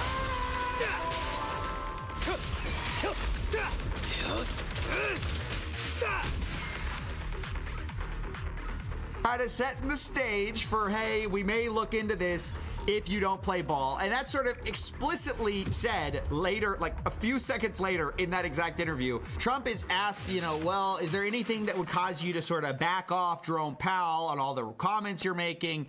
And he, you know, he gives away the game. Are there things the chairman can say to you today that would make you back off some of the earlier criticism? Well, I'd love him to lower interest rates. Other than that, what can I tell you? I mean, it couldn't be more obvious. They go to investigate your cost overruns when they don't like what you do, and when asked, is there anything that would tone down your criticisms? Well, yeah, if the guy does what I want. Now, I should be clear, President Trump denies having any knowledge of the Justice Department's investigation, although this is kind of undermined by the fact that Trump has recently threatened to sue Powell for incompetence. I'm thinking about bringing a suit against Powell for incompetence. So yeah, there's no way really to look at this as anything but pressuring the Fed to do what we want so we can lower rates even if they're not seeing the economic data for that. Now, I want to be super clear. You can't just, if you're the Fed chair, it's not like Jerome Powell just sets the rates by himself. There are 12 people who vote on the race, and that's actually how it gets decided. And that matters because regardless whether this investigation leads to an indictment or it's just threats, Jerome Powell is going to be out as the Fed chair very soon, and Trump is going to replace him with somebody who's more favorable towards his thinking about interest rates. But that person also has to get those votes of the 11 other people.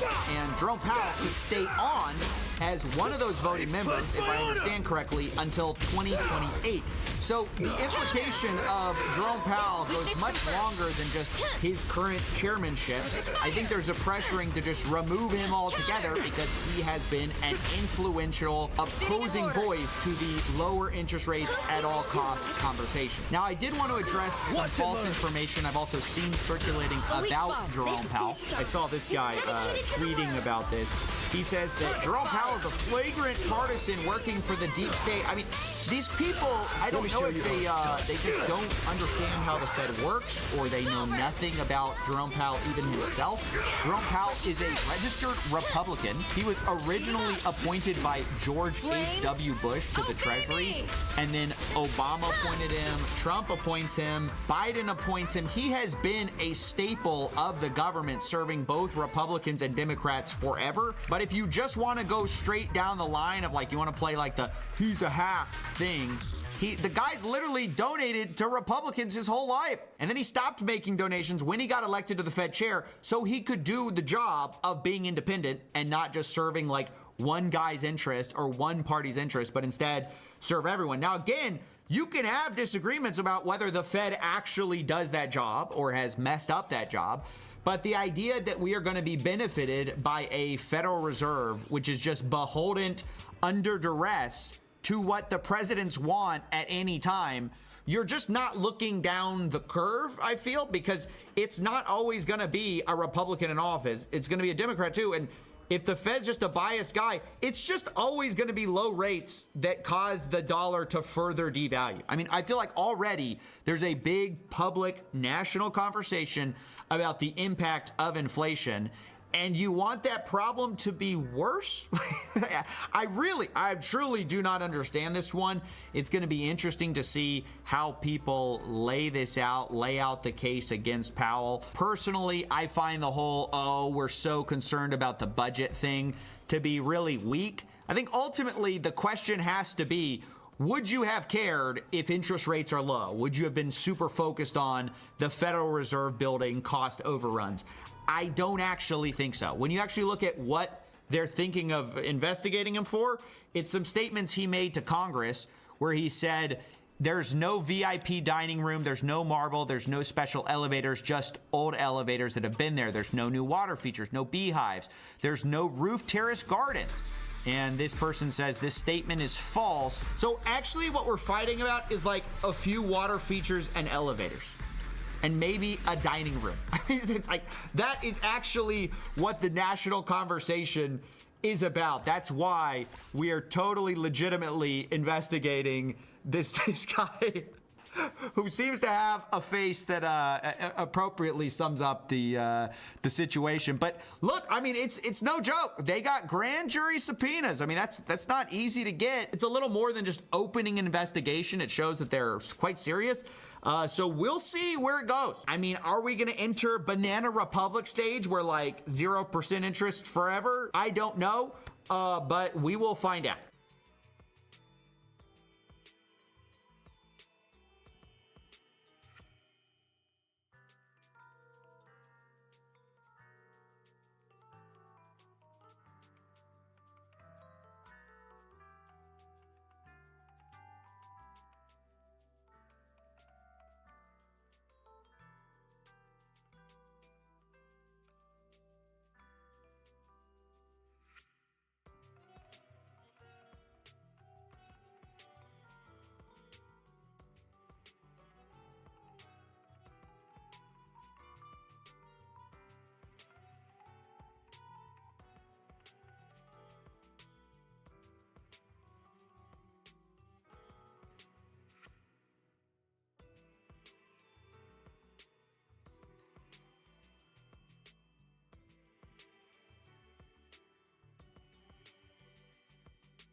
By this point in the 2020s, the Clone Wars are arguably the most extensively explored period in Star Wars, thanks to the prequels, the Clone Wars multimedia project, the Clone Wars cartoon, other books, shows, and just about every other possible type of media.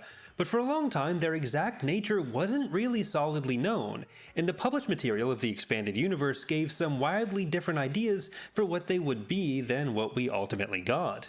The storytellers of that expanded universe material weren't actually allowed to explore the Clone Wars period directly in their stories, instead leaving that open for George to explore himself if he so chose. But references to the Clone Wars period and the rise of the Empire, directly or indirectly, were very common in books, source books, and comics. Today we're going to focus on two of the bigger elements of these differences, the timing of the Clone Wars, and who exactly was fighting whom, because it's not really who you'd expect. First up, the timing. As we now know, the Clone Wars began with Attack of the Clones set in 22 BBY, or years before the Battle of Yavin, and we also know the war ended 3 years later, alongside the declaration of the Empire and the beginning of the Jedi Purge. But every element of this had received a different depiction earlier on. Novels published by Del Rey in their first run with the license from 1976 to 83, and then Bantam Spectra, who had it from 91 to 99, when Del Rey regained the license and The Phantom Menace released, all tended to follow a similar timeline, where the Clone Wars took place about 10 years earlier than they actually ended up being set, which throws off the age of some Legends characters, and also involved the declaration of the Empire and the fall of the Jedi taking place over a few years in its aftermath, as opposed to being immediately at the end of the Clone Wars. The X-Wing books have a museum visited by Wedge Antilles on Coruscant, hitting at the latter bits of that. According to the museum exhibit, after the resolution of the Clone Wars, the Jedi began to move towards an open grab for power. Senator Palpatine circumvented them and deposed their puppet. The events it goes on to describe relating to the Jedi aren't hugely inconsistent with what happens in the prequels, but the intention in the book's description seems to be trying to get across points to a longer and more protracted power struggle before the actual Purge, rather than the Purge being something immediately after the war, or even as part of the resolution of the Clone Wars, especially like Order 66 was.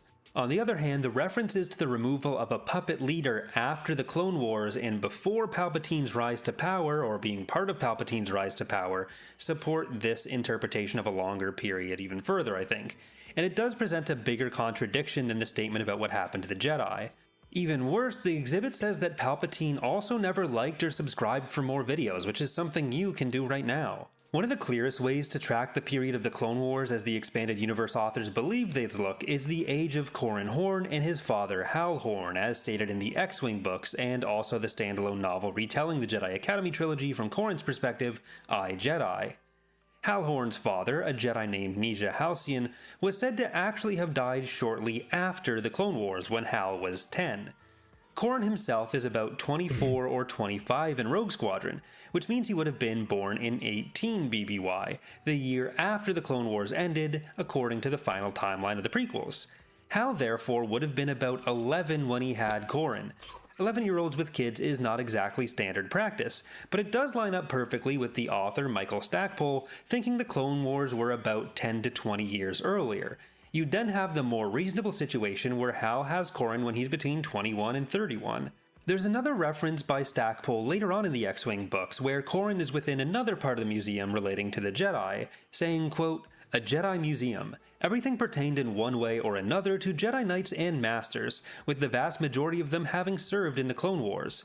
Just over 40 years ago, all of these people were alive." Obviously, this isn't a clear direct statement that the Clone Wars were 40 years before, which would put them at least at 37 BBY, since it's saying those people were just alive at that point, but that's incredibly pedantic and the number does come up elsewhere, which we'll get to next.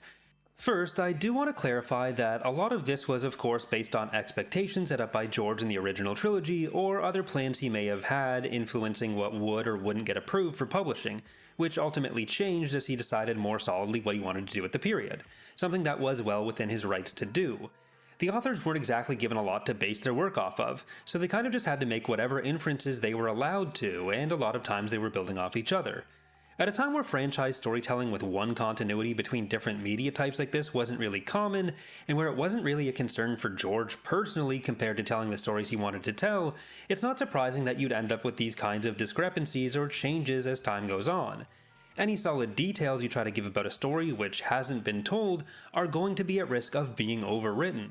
I'm just focusing on the examples I am because they're the ones that gave the most solid numbers for us to look at compared to what we got later on. You should still of course go and read the X-Wing books, they're very good.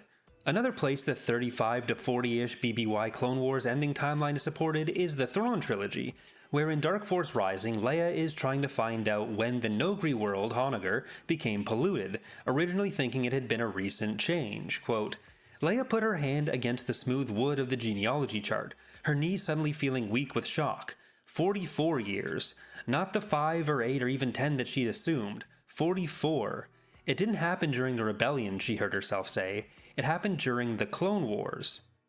Considering Dark Force Rising takes place in 9 ABY, this puts the Clone Wars in the Thrawn trilogy's depiction at least having started in 35 BBY as opposed to 22 BBY, meaning the Clone Wars here took place at least 3 years before even the Phantom Menace took place. And yes, this means we basically just use carbon dating to figure out the Clone Wars timeline, giving us a pretty precise number for a date which Leia is explicitly saying was within the Clone Wars. Something that's very handy for us, but like I said, a risk that went along with transmedia storytelling in the 90s. That general period comes up once again in yet another of Timothy Zahn's books, Vision of the Future, which takes place 10 years after the Thrawn trilogy. Talon Card says at one point in the book, the story of George Cardass goes back about 60 years, to the Clone Wars era, and the chaos that it brought on the galaxy. Of course, he says about, so he's not being exact, but exactly 60 years before would have been 41 BBY, a whole 2 decades before the established Clone Wars. You can also use his use of the word era as a way to make this statement work a bit better with the timeline we ended up getting. But again, this isn't about pointing out discrepancies for their own sake, it's just about trying to get a sense for what the authors thought the period was like at the time. And it's something that isn't necessarily consistent between all books and all mediums. For example, the early Marvel comics take yet another approach to the timeline of the Clone Wars. Marvel Star Wars issue 68 was actually released half a year before even Return of the Jedi, so some details from the original trilogy weren't even established yet.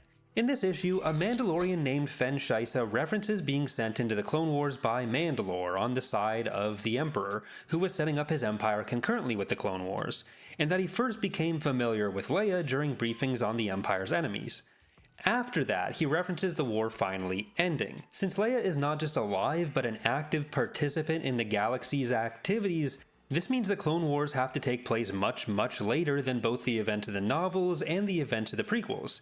It also gives a different interpretation of Mandalorian involvement with both the Clone Wars and Empire than we later got in basically any portrayal, but a lot of that got handled through direct retcons later, and the Marvel comics were always kind of seen as a lower tier of canon than pretty much anything else. The issues with the timeline there were never really attempted to be addressed, and I think it would be pretty difficult to address that.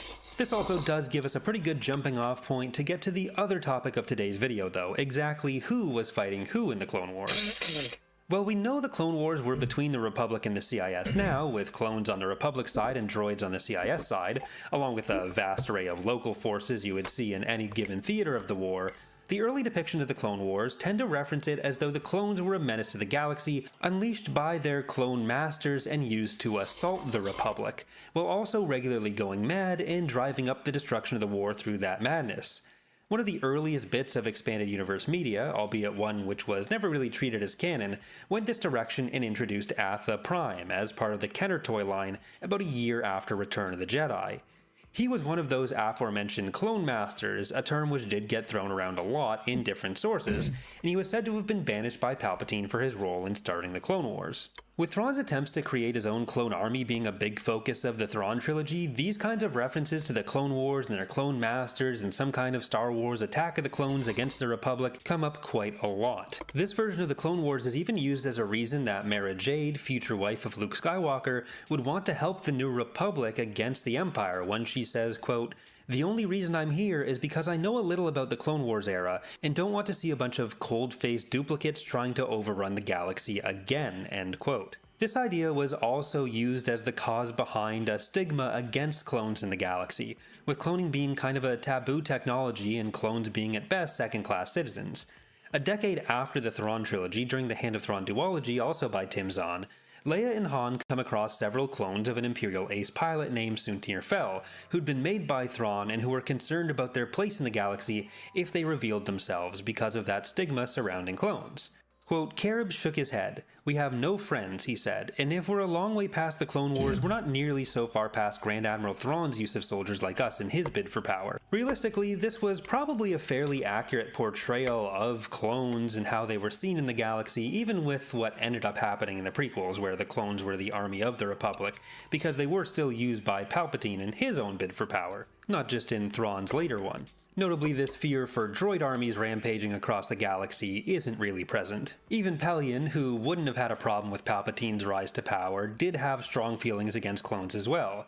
He'd served in the Republic fleet during the Clone Wars, and he reacts explosively to the fact that Joruus C'baoth, a Jedi Master who Thrawn had brought aboard, had actually been a clone. Pelion's comments explicitly reference a fight against a bunch of clones that were going mad by the Republic fleet, and it even shows some of the prejudice that Carib Devist and his brothers were afraid of. Thrawn also makes note of the additional vowels being put in Joruus C'baoth's name, compared to the name of the original Joruus C'baoth, being a way to tell he was a clone, which implies that this was a kind of common practice if that's how Thrawn was able to notice, and also that the clone armies weren't necessarily clones of the same guy.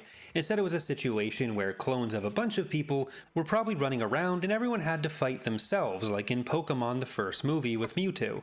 All in all, these are some pretty different ideas of the Clone Wars, and I think the topic as a whole gives some insight into just how differently transmedia storytelling and the need for continuity, or the lack thereof, was seen over the course of Star Wars development. Thank you for watching, remember to like and subscribe if you've enjoyed the video, and I hope to see you next time.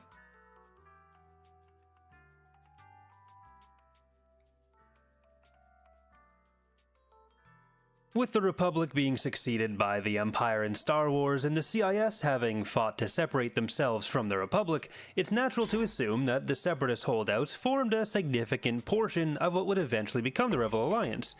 But in reality, the relationship between the Separatists and the Rebels was much more complicated. We'll primarily be focusing on the Legends continuity, but this is something highlighted in the new canon as well, particularly in Andor, where a scene between Saw Gerrera and Luthen Rael on Segra Milo very explicitly lays out these conflicts between groups, which on the surface seem to have aligned goals or interests. Together. Krieger's a separatist. Maipei's a neo-Republican. The Gorman Front. The Partisan Alliance, sectorists, human cultists, galaxy petitionists, they're lost. All of them lost. That first bit about the neo-Republicans and separatists, aside from mirroring the lack of progress certain real-world political groups are able to achieve on areas of common ground due to infighting, is at the crux of today's topic. While the rebellion, also known as the Alliance to Restore the Republic, wanted to oppose the Empire in the same way the Separatist holdouts may have, you have a core conflict remaining, that one group, as the name implies, wanted to restore the Republic to what it once was, while others still opposed that government too. Each of these primary affiliations, whether Rebel, CIS, or Imperial, also had their own subgroups or motivations for their alignment, and the way those could interact would also change with time. In the earliest days of the Empire, while the Clone Wars were officially over, the war against the Separatists remained ongoing. Several of the institutions providing primary backing for the Separatist war machine, like the Trade Federation and Banking Clan, had begun to be dissolved or nationalized, but assets in former Separatist territory remained, and some continued the fighting. Jizor Delso, a Geonosian separatist, attempted to create a new army by reactivating a factory on Mustafar, while Tunbuk Tura, senator of Sai Mirth, maintained a large fleet and also large territory with which she continued the fight against the Empire until the Battle of Tressamine, where her flagship Defiance's banner was destroyed by an Imperial force led by Imperial Admirals Adder Talon and Yando Donna, names you may recognize as future stars within the Rebel Alliance and then New Republic's military. These campaigns, along with others like the Western Reaches campaign, quickly wiped out most of the large groups which at least thought they could openly oppose the Empire, and should have acted as a warning to the rebels on the type of organization which really just couldn't work against the Empire. So while the CIS's holdouts may have represented the most organized and earliest military resistance to the Empire, it's not really something you could point to as an early version of, or even progenitor of the Rebel Alliance organization as we'd come to know it. At this point, while the fighting against the CIS was ongoing and enjoyed massive popular support, the key rebel political leaders like Garmbal Iblis of Corellia, Bail Organa of Alderaan, and of course Mon Mothma of Chandrila remained as effectively loyal opposition, hoping they could just reverse some of the political changes made by Palpatine. The cut Delegation of 2000 scene in Revenge of the Sith, where some of these senators are organizing to oppose him before the declaration of the New Order, highlights these goals. They make it clear they are not separatists. What they want is for the Republic to return to what it was before. Some were willing to sign a peace treaty with the Separatists during the war, possibly allowing them to exist as a separate government, but their goals weren't seen as overlapping, and military action wasn't yet seen as the way to go by most of them. In some cases, core local militias, which would become part of the Rebel Alliance, would have been fighting at least nominally with the Empire at this point, even if some would soon turn against.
Against them.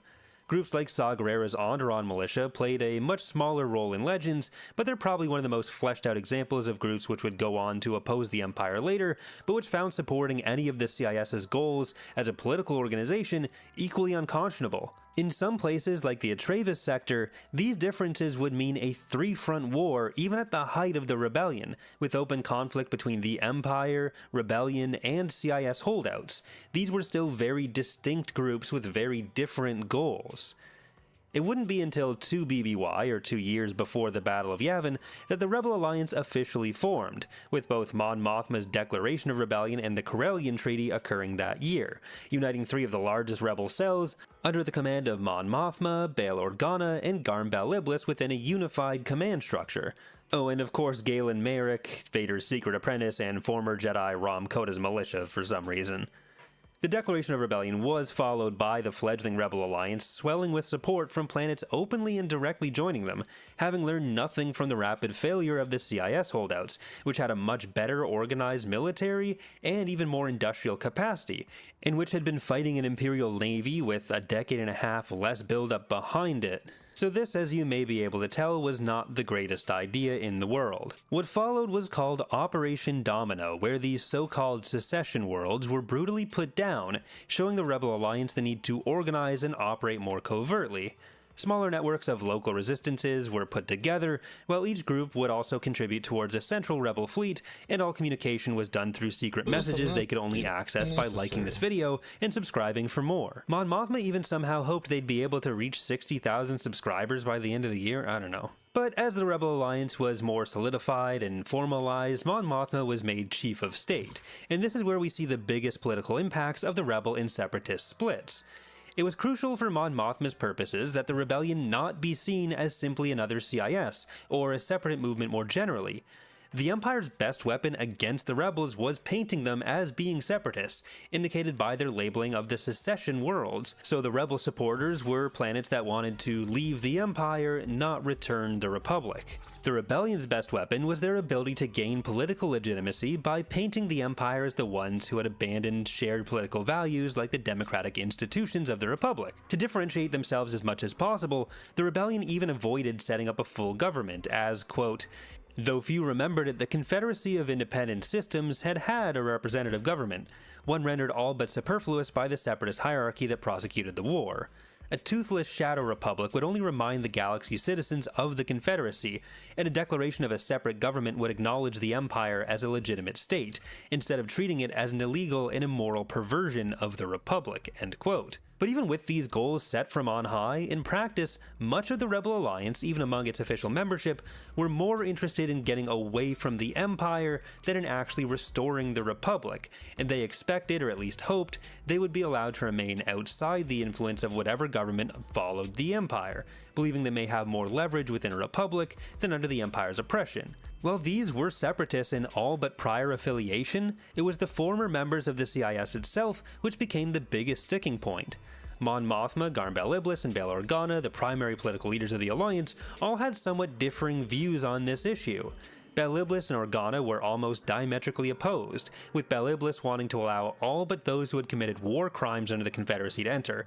And this sympathy for the Separatists fits somewhat within his own Corellian sector's relatively unique powers to remain less under Republic control than the Republic in the first place. While they were technically still aligned with the Republic, Corellia had the power to effectively sit out the war. Organa, as probably the one who had been most of an insider in the Republic and supported a more centralized government, felt that the Republic's restoration was the key goal to highlight, and that any separatism was too much to tolerate. Mon Mothma was somewhat in the middle, acknowledging that they needed all the support they could get, but she was more afraid of the optics of being helped by separatists than anything else. Notably, Garm was also the most militarily oriented of the three, so his concern being for the higher recruitment makes sense here as well. Corellia's reputation had always allowed Garm to be a bit curmudgeonly, even opposing Palpatine openly in ways that other senators couldn't, so the word optics probably isn't in his dictionary in the first place.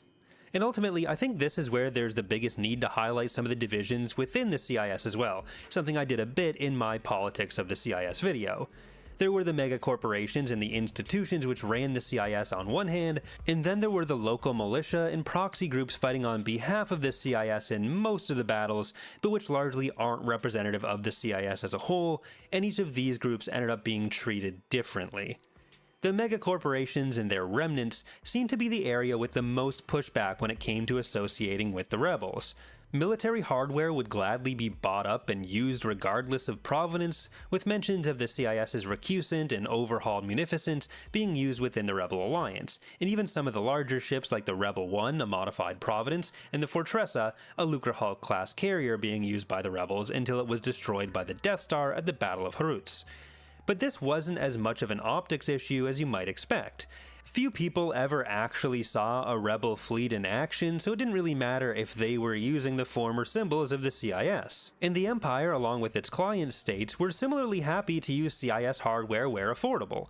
The Corporate Sector Authority regularly deployed recusants seized from the CIS and sold off to them by the Empire, and the Empire itself regularly stationed battle droids like the Dwarf Spider Droid alongside stormtroopers at checkpoints in places far more visible to the public. This became even more true after Endor when they were really strapped for resources. But crews and the organizational structures which came with them were often the bigger issue. Several munificents came with their separatist crews intact from the CIS holdouts, despite the long gap between the Clone Wars and the formal organization of the rebel military.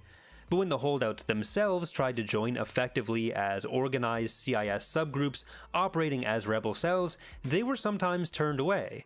A Neimoidian named Blox Hatha of the Trade Defense Force was denied formal rebel membership, presumably because the organization he brought with him was too much in line with the Trade Federation itself. On the other hand, lower-level organized CIS subgroups would sometimes be let in wholesale. The Brick Sector forces of Horn Ambigene were allowed to join as their own cell, despite Ambigene having been appointed by Dooku himself as the commander of organic training on Byzantius, though notably this is a role which emphasized local resistance training against Republic forces, aligning more closely with what the rebellion was doing than what someone like Blox Hatha, a direct representative of the Trade Federation in the past, probably wanted. So the way these local resistances played out their relationship with the rebellion were always fairly ad hoc and somewhat complicated in some cases.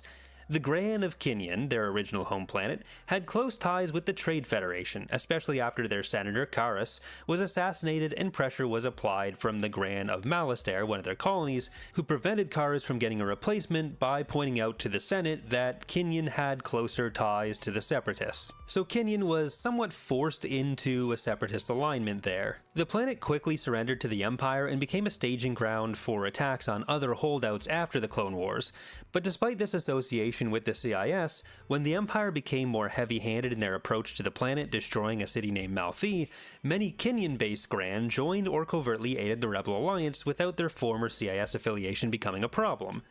The Corran are perhaps an even more clear example of where these hard lines were blurred. The Corran were one of two species native to Dak, also known as Mon Cala or Mon Calamari, the other species being the Mon Calamari themselves. After a history of unequal relations with the Mon Calamari, up to and including the Corran's enslavement, the Corran sided with the CIS, primarily with the goal of overthrowing their planetary partners.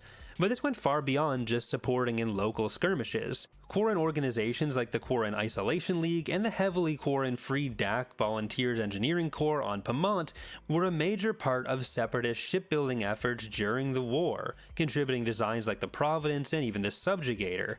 When the Empire rose and reprisals were exacted against the Republic's enemies, the Corran were near the top of that list.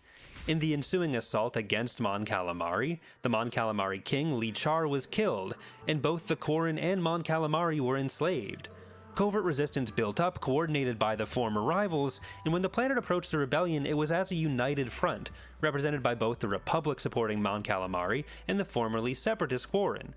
Akbar, a Mon Calamari himself, became the supreme commander of the rebel fleet, with the Corran not really receiving the credit they deserve for their own role once again, but ultimately their CIS affiliation, despite how closely aligned they were, didn't mean an automatic exclusion. So ultimately, where does that leave us for the relationship between the CIS and the Republic? We've seen the biggest factors come down to why a group was fighting for the Separatists, what they hoped to gain from the rebellion, even just the time period. I think painting the CIS holdouts in the early war as a proto-rebellion doesn't really make sense based on what we've discussed today, and it's only when the top-level influence of the mega-corporations gets shut down that we see any real willingness to allow the former CIS members in, at least openly. There was still some covert cooperation, even with individuals like the aforementioned Blox Hatha, who wasn't allowed actually in the alliance. The more you were aligned with local resistance, even if that resistance was separatist aligned in the Clone Wars, the more willing the Rebel Alliance was willing to create official ties. But the more you represented the CIS as a separate galactic-level government, the less the Rebel Alliance was comfortable with it, especially if those goals were maintained. So the Rebel relationship with the CIS was more complicated than just no CIS allowed, especially since that would probably get Elon angry at them. Either way, thanks for watching, and I hope you've enjoyed the video. If so, please consider leaving a like or subscribing for more. Yes, Shunguang looks cute, but she's tragic. Sure, she's Zenless's new Void Hunter, and she's insanely strong. But all that aura and the million flying swords comes with a heavy cost. Of course, she's another member of the No More Parents Club. When Yes Shunguang and her brother were little, their village got overrun by miasma. They were some of the only survivors, so they got sent to Yunque Summit, because apparently the temple was running a daycare program. But they didn't have any baby gates in Yunque, so she ended up touching the Qingming sword. That's really all it took. So Yes Shunguang became the next sword keeper. This freaked out her brother and Yixuan, who knew about the cost. The Qingming sword is absurdly strong, but even touching it starts to drain your senses. Every time you use the sword, you lose a part of yourself. Memories, hearing, touch, sight, till nothing's left. So Yixuan shipped her off up a mountain with the sealing case, so she hopefully would never use it. But when disaster strikes, it's the duty of the sword keeper to save everyone. And even though Shungus loves the tiny things in life and cherishes everyday's memories, she'll still whip out the sword on jobbers, because with this treasure, she can keep everyone safe. So even though she loves her memories, she continues to hide how the sword affects her. And one day we'll have to see the true cost of the Qingming sword, which is why Yes Shunguang looks cute, but she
Number 7, the Eiffel Tower.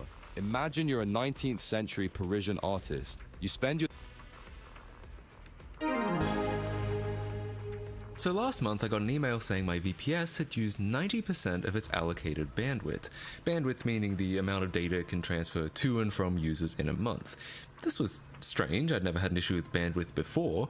I'm not that popular. At the time I was in the middle of moving to a new apartment, so I wasn't able to look at this right away, and sure enough, by that afternoon I got another email saying my website was temporarily suspended for exceeding the bandwidth limit. That night, I had some time to look at Cloudflare, which my website uses for DNS and DDoS protection, and found some very strange things in my analytics. For the last 2 weeks or so, my traffic had been steadily increasing for seemingly no reason. Now, an obvious explanation is that I did release a new video recently, and perhaps that led to more visits to my site, but the timing doesn't quite work out. My video came out over a month earlier, and as you can see, its views don't really correlate to the traffic on the website. What was really suspicious was the fact that the vast majority of the traffic was coming from Singapore. Now, despite my K-pop good looks, I promise you I'm not 100,000 times more popular in Singapore than any other country, so I was starting to get the feeling I was being DDoSed. Now, on the one hand, I recognize that basically any public-facing website is at risk of DDoS. However, in theory, Cloudflare should have picked that up. It's basically Cloudflare's main job, and they're usually very good at it. So maybe it wasn't a DDoS unless it found a clever way to not look like one. But I wouldn't be able to know more without looking at the server's access log, which I could no longer do because the server was suspended until the end of the month. To get access to it sooner, my provider offered me a few options to pay them more money to increase my bandwidth limit. Cool, I love paying for someone else spamming my website. I was also a little concerned that since I still didn't even know what happened, I had no idea how much bandwidth I would need, or more specifically, how much would be eaten up before I even knew what this was, especially if the traffic just kept increasing as it had been. But I had no intention of leaving all my websites down for another 2 weeks, so I begrudgingly paid up and now everything was back and I could access my server. As expected, the traffic started ramping back up like nothing even happened, so I knew I'd better figure this out as soon as possible. Checking the access logs, there was indeed a lot of traffic, enough to rack up several gigabytes per hour. Now, a larger website would have had no trouble serving that, and technically mine didn't either. This wasn't actually a DDoS where the traffic saturated my site and prevented any legitimate traffic from getting through. It was just enough to eventually exceed my provider's arbitrary bandwidth limit. While these are all different IPs, they very much appear to be from one source.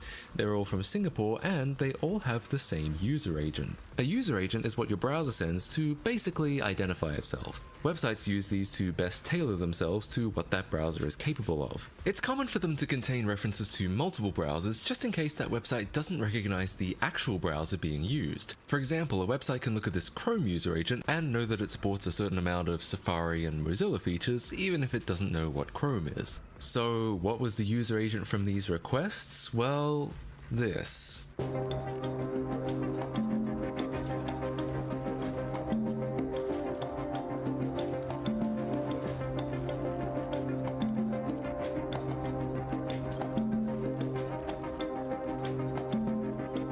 Yeah, something that calls itself ByteSpider and claims to be operated by none other than ByteDance. If you don't know, ByteDance is best known as the developer of TikTok, and they've already had various controversies over some questionable business decisions. So what is ByteSpider? Well, ByteDance themselves don't seem to have made any mention of it anywhere in public, but from its name and its behavior, we can reasonably assume it's a spider bot. No, that isn't a bot that was bitten by a radioactive spider.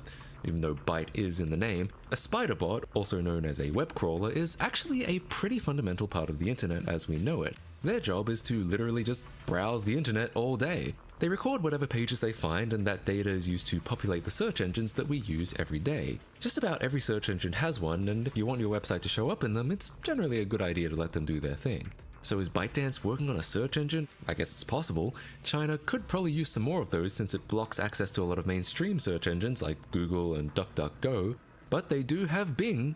Bing. That being said, most web crawlers are intelligent enough to not flood your server with requests. Google's bot crawls my website too, but they've never generated enough traffic to even be noticeable. There's certainly a balance. I mean, for websites like Twitter or X, where politicians regularly make statements that become news headlines, you might want those tweets to show up in search results as soon as possible. But for a site like mine, you could probably get away with crawling it once every few days or even once every few weeks. ByteSpider doesn't seem to have figured that out yet. Now, I'm giving ByteDance the benefit of the doubt here that they're not being intentionally malicious, mostly because the traffic isn't necessarily suspicious. It's following links just like any standard web crawler would do, it's just being very enthusiastic about it all. That being said, there are a lot of other people who have had their own run-ins with ByteSpider, and one of them analyzed it and found things that aren't so reasonable. I haven't done these tests myself, so I can't confirm the results, but I can certainly believe them. And this blog post from another site claims this is fairly common behavior for a lot of Chinese web crawlers and recommends blocking them in your HTTP server. Indeed, this is what I did. I just redirected any client with ByteSpider's user agent to a 403 forbidden page, and like magic, my site usage plummeted back down. Crisis averted, so there's your solution if you needed one. Now, I should mention user agents are very easy to spoof, so there is a chance that this is someone just pretending to be ByteDance, but I don't think that's super likely because, like I said, even though it's very annoying and maybe a little bit shady, I don't necessarily see this as intentionally malicious. If it was, why would they make it clear that all their traffic was coming from one place instead of just hiding behind regular Chrome or Firefox user agents? Anyway, I just thought this was interesting. I guess in some ways it's kind of a PSA, but mostly I just wanted to tell this story. Thanks for watching, and I'll see you guys in the next one. I'll have that Lego Island Part 2 out soon.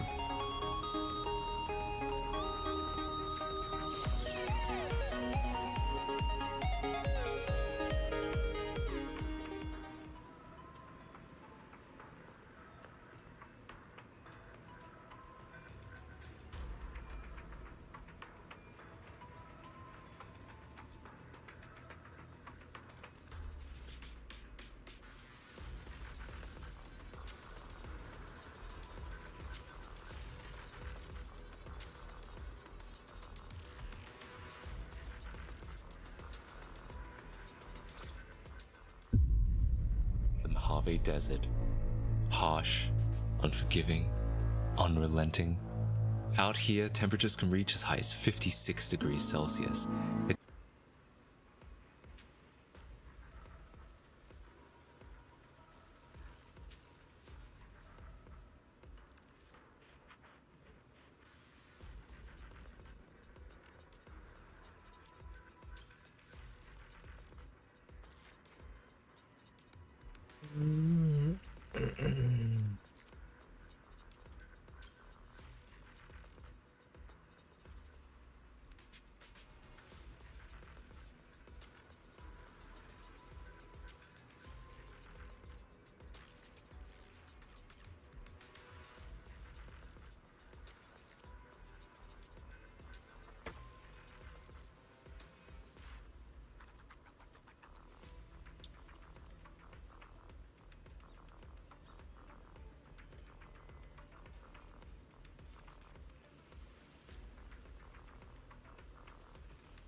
It's home to what is frequently the hottest place on Earth, Death Valley.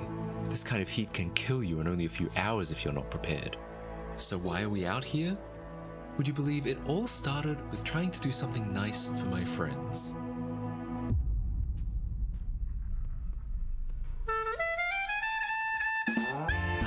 yes, the sausage sizzle, a staple of Aussie culture for as long as there's been Aussie culture. To you, it might just look like a sausage on a slice of bread, and that's because it is. But it's also the cornerstone of a culture that's all about no frills. It doesn't have to be fancy as long as it tastes good. They even somehow became a mainstay of voting booths, as part of a tradition called, and this is true, the democracy sausage. And really, what better metaphor for your country's political climate than swallowing a girthy sausage? Which is sadly not an experience my American friends are familiar with. The sausage part, not the political climate part, because whew. Yes, America. As we all know, it's the only country in the world. It's also where I've met good friends, like Shodoro and a guy who's also named Matt. One of our favorite things to do is explore delicious food from other cultures in the big city. So inevitably the question arose, what do Australians eat?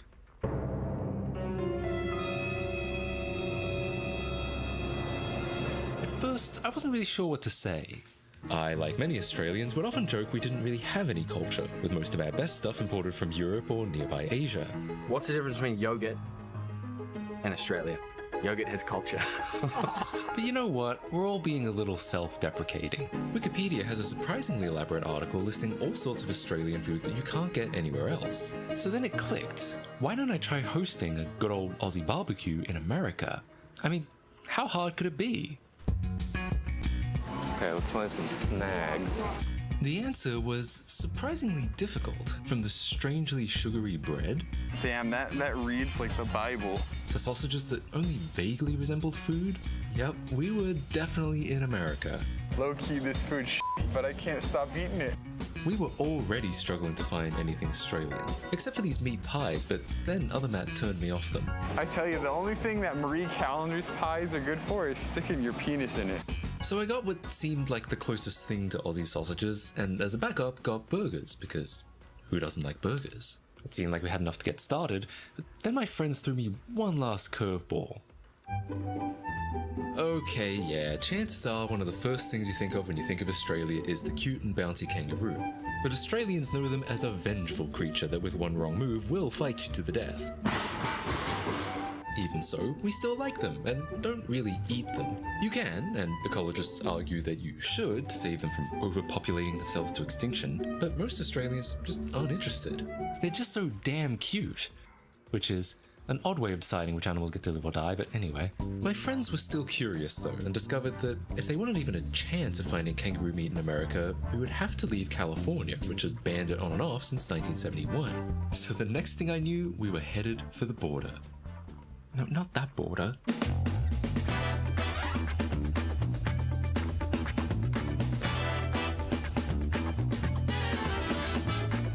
After 4.5 hours, getting squirted in the face and getting propositioned, Hey, you guys want to party? we made it to Vegas, and already I'll show you my real value this time. Promise to tell me if anything's wrong, okay?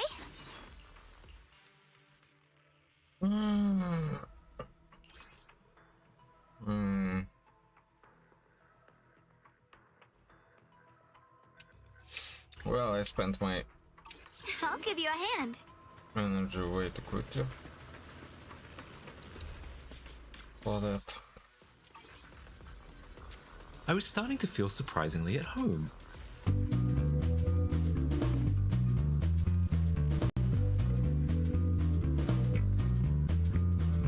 It's true what they say, Vegas is a crazy place. But not because of whatever the hell this is. No, it's because it's honestly hard to believe this city even exists. Whose idea was it to put a bunch of luxury resorts in the middle of one of the fiercest deserts in the world? A place where the climate is so harsh they resort to building entire walkable cities indoors. Bro, I swear I'm in a Gary's Mod swept where like all the renders are low and slightly off. The skybox doesn't even work. Yet relaxed laws on gambling in the 1930s, as well as construction of the Hoover Dam bringing a lot of transient young men to the area, jump-started an entire city built around entertaining visitors.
But we weren't here for any of that.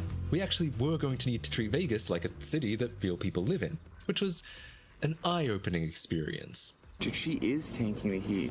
But surely here, in the city that bills itself as the entertainment capital of the world, we'll be able to find someone that sells kangaroo meat. Do you know if you sell any kangaroo meat?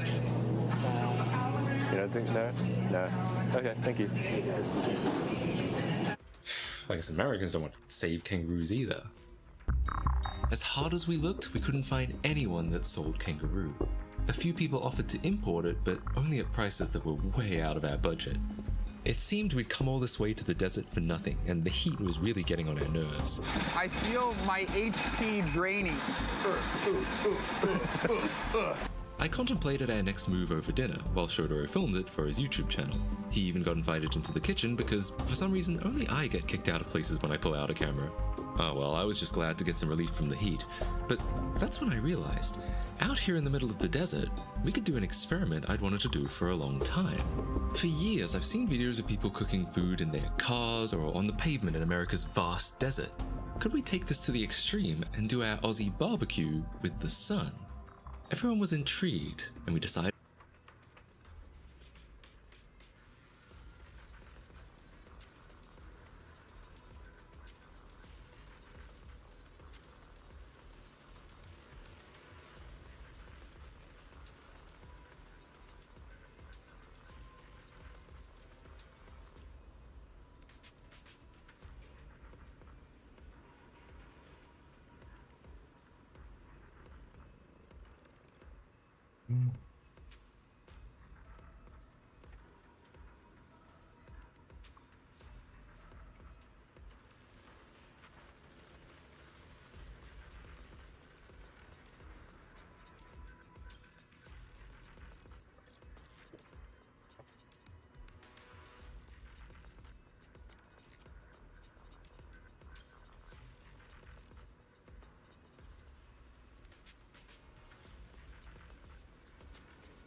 to give it a go.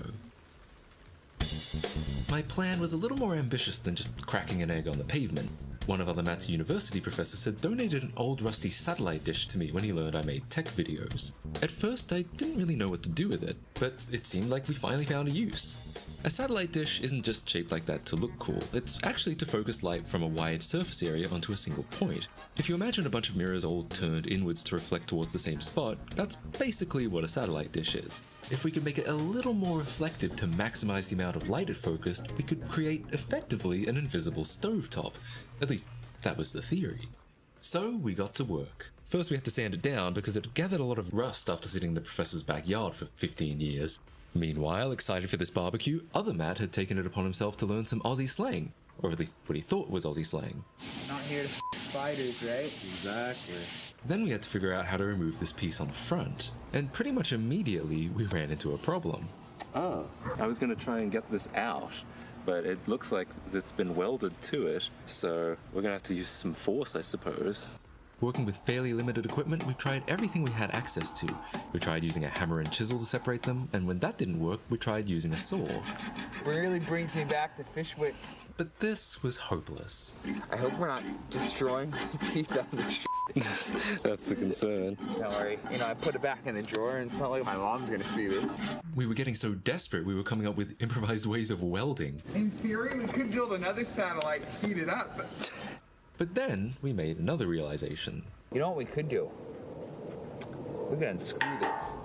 Good point. While I initially assumed we'd keep the frame to help us prop up the dish, given the circumstances, this seemed like the best solution by far. Not that this still wasn't a challenge because the bolts were rusted in place. But as the sun set, we had finally liberated our satellite dish. Alright. And it's at times like these you start thinking about the people you love in your life. Damn, I gotta respond to Yuka and explain like why I'm ghosting right now. And I gotta be like, I'm building a death ray. Don't worry, I'm most normal American. Of course. The next day, we discovered technology. Naturally, this made me very excited. Strike a pose. Ooh, drop that. With this, we were able to make the dish even smoother. Wow, Oh, that's so smooth. You know, you can put your bare cheeks on that, and I bet it'd feel pretty good. While we may have been able to polish the dish to a mirror shine, I had opted for the easiest solution of buying what called itself highly reflective material on Amazon. The sanding was really just to remove the rust so the material had a better chance of sticking.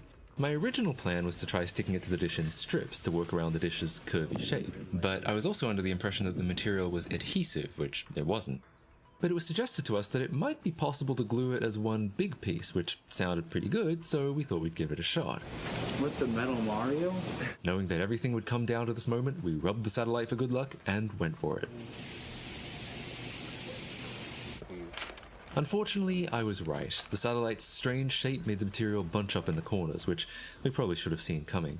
It was definitely more reflective, but the end result was a bit wrinkly.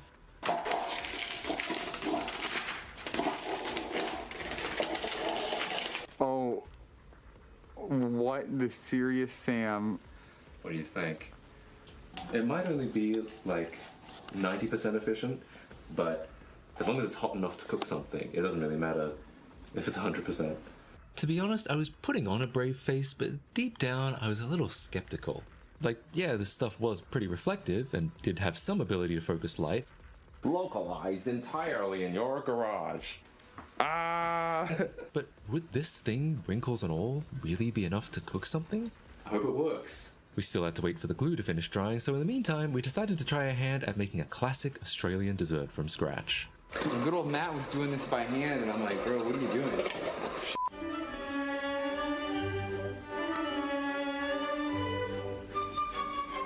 How does it feel to be making white people food? Wow. Things were going great. Even the dog was getting excited.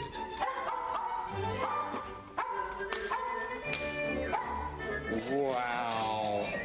Wow. They looked good, but other Mats seemed to think there was something vaguely sexual about them. Well, this one looks like a vagina that's infected. You know, I don't really see it. Anyway, it was time to fill them up with cream. Pavlova was named after a Russian ballerina and was invented in either Australia or New Zealand. Both countries claim to be the true origin of the dessert, but I suspect New Zealand is wrong. Hey man, oil me up, slap my ass, and call me Nancy. Okay. With those done and the satellite dry, it was time to leave civilization and find a good spot to try this out. Let's f some spiders.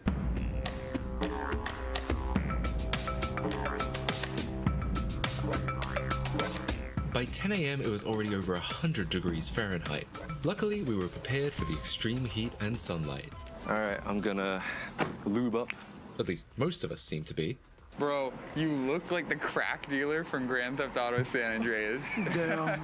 Considering that we're dealing with a lot of light and heat, we thought maybe sunglasses wouldn't be enough, so got these instead.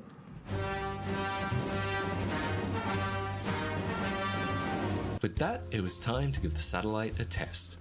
We still had no idea whether this thing would actually work, so to start out, we decided to revive an inner 10-year-old boy. Oh, holy. Is it bright? Yeah, it's Holy so... it's smoking. Oh my god. Okay, it's working. So that works. Oh god. Let's cover it up. Woo. It really does work. Now that we knew it could make things hot, we debated what the best way to suspend a pan above it would be. Oh, that's what you mean. I'm just worried about the tripod getting scorched if we mess up. That was a good point. These tripods were kind of expensive. So instead, we thought maybe if we could extend the pan's handle, we could just hold it over the satellite, almost like roasting marshmallows over a campfire. The nice thing about that is that if it does start getting a little hot, we can just move it off immediately. Indeed. Conveniently, I had a bunch of aluminium in my car from another project, and some of it could be easily wired to a pan. This must be riveting entertainment. Soon enough, we got something pretty damn sturdy. Oh, but the leverage is kind of weird. Yeah, we're gonna have to be like... It works though. Pizza is served. Between unloading the cars, setting up the cameras, and finally building this, we'd already been out here for an hour and a half, and we were starting to feel it. How are your eyes? Do you feel them drying out in the desert heat? I feel my skin drying out. Racing against certain death in the desert, we unveiled the satellite and gave it a go. And pretty quickly, we ran into a problem. Where is it most concentrated? I don't know. Can someone look below to see if it's concentrated? Thankfully, other Matt provided some clear and helpful instructions. Okay, back. Maybe down a little bit. Forward. No, towards Matt. But it was no use. Trying to hold the pan in just the right place for long enough to get anything more than slightly warm ended up being impossible. That's unfortunate though, because it's a cool rig. It was back to plan A. We were going to use and potentially sacrifice one of my camera tripods to hold the pan in one place, and then find some way to prop the satellite up underneath it. I got to work while the wind helped us recreate the world's worst sound effect. Holy crap, are you okay? I'm all good. Okay. No, that was quick. Obviously, it wouldn't be good to have it swinging in the wind, but thankfully, I had a trick up my sleeve. That might actually work. With just a little more reinforcement, we had our rig. Despite the setbacks, we were still feeling pretty optimistic. I think it's gonna work. I'm hungry and I'm ready to eat some stags. All we had to do now was find just the right spot. Right there. But as far as propping it up, we had to improvise. Thankfully, this gave me a chance to show off my muscles.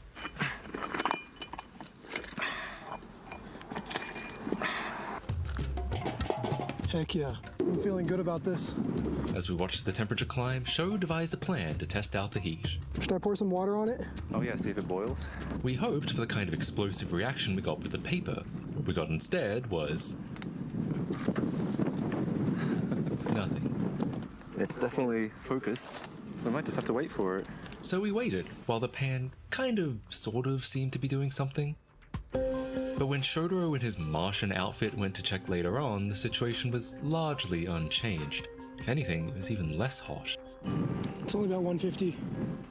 We were confused. It had all started out so promisingly. Why were we now getting nothing? But it burned the paper. It did, yeah. What's wrong, Matt?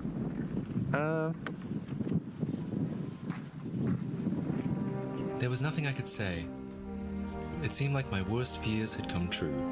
The satellite just wasn't enough to cook anything. We regrouped and came up with some new theories. Maybe it's just because it's so reflective. Maybe it's bouncing most of it off. I think that's what's happening. Yeah. If the pan really was too shiny, we wondered if it was worth driving back into town to get a darker one. Let's get a small cast iron pan about this big. Or I think that would do it. But it turns out we didn't need to. We could have it hit the side of a pot. You know the pot I brought that's black? Do you have that pot? Yeah, I do. Let's do it. Other Matt, who had been on a strict diet before today, had brought his own cookware and just happened to have left it in the car. This would do it. So it was back to the drawing board. Again, would third time be the charm, or would it be the third strike and we'd be out? One thing's for sure, the heat was wearing us down. We were all feeling noticeably less optimistic. Shotaro was starting to sound stoned. Okay, someone hold the pot. I also wondered if getting the satellite out of the tripod's shadow might help. The shadow is going this way, so if anything, we should be pointing the satellite in this direction. You think? Okay, let's do it. This was looking promising, so we decided to try the water test again. Yo, Matt, you should Coming in. Get close to this in case something cool happens. Oh, nothing cool happened. Once again, we decided to leave it and see what would happen. I gotta say, these welding goggles make pretty killer sunglasses. Yeah. Like, it's very comfortable for the eyes. Yet several minutes and temperature checks later, it still wasn't reaching the kind of temperatures we hoped we would get. It was clear to me that the water was acting kind of like a heat sink. It would reach just below boiling temperature, but the water stopped it going any higher. Obviously, we could take the water out. But if water's making it do that, then the meat's not gonna cook, is it? Probably not. How are you guys feeling about cooking with the sun? It's a lot harder than I thought. To be honest, we were about ready to give up. If this doesn't work, I don't think we need to bother getting a cast iron because it probably won't work there either. Yeah. This point seemed like it was a lost cause and we were really starting to struggle. Yeah, because I don't know how much longer I could be out here. Yeah. It's so hot. Even our cameraman Aditya, who grew up in the heat of northwest India, was starting to feel the strain. But before we left for good, I decided I'd give it one more shot. This time, I was going for broke.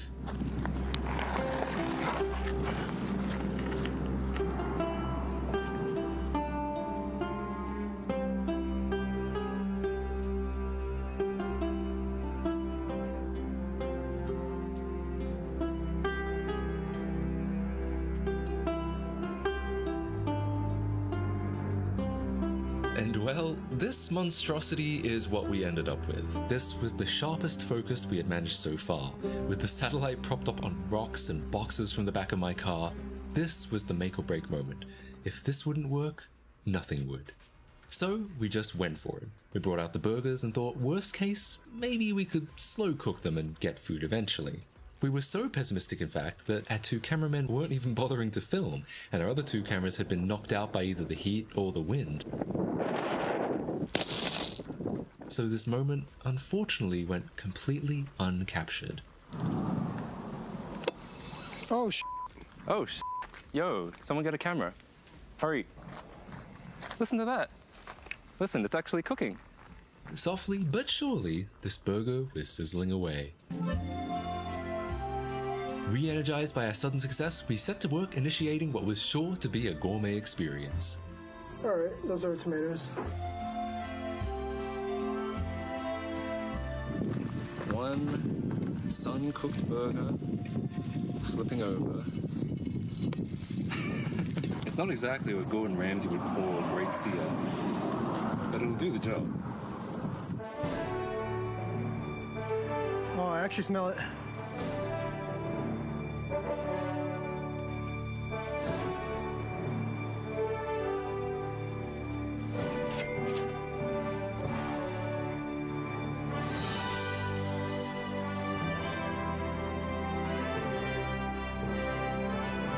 After 4 grueling hours in the desert, we finally made it.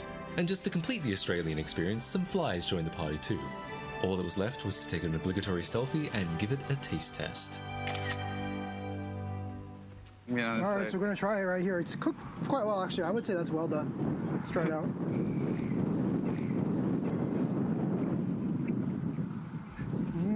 Is that actually good? It is pretty good. I'll give it a bite. Pretty good, right? That's actually pretty good. Yeah. Respectfully, that's busting. We got our cameraman Aditya to try it. Cooked by the sun. Finally, it was my turn. When I realized we had made something not only edible but good, I couldn't help but smile. It's actually really good. It's actually a good burger. Somehow we'd snatched victory from the jaws of defeat. Though it did occur to us that there was really nothing Australian about this. We made an American cheeseburger, though. With the power of the sun. Yeah. Did you guys just throw that bare ass in the pan? Pretty much. Bro, no water or oil. It was just straight up rock. Pretty much. That's actually pretty impressive. You didn't even salt it before you put it on. Ramsay would be screaming, but this is delicious.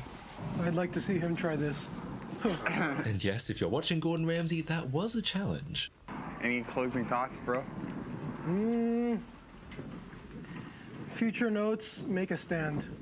And what better way to celebrate our victory than with some dessert? We made these pavlovas. Damn. Yeah, they didn't quite hold up. In fact, nothing had really survived out here. Oh, that looks like But you know what? They still tasted pretty good. Until my friends started trying to make it more American. Oh, here we go. I got lettuce, ketchup, and the pavlova. Just as God intended. I came here to do 2 things. Chew bubble gum and get in relationships with spiders. And I'm all out of gum. Against all odds, we were having fun again. Sure, it wasn't quite the Aussie barbecue I had intended, but in the end, we were having a good time out with our mates. And really, isn't that what it's all about? And as the sun set, we realized there were great things to be found out in the desert.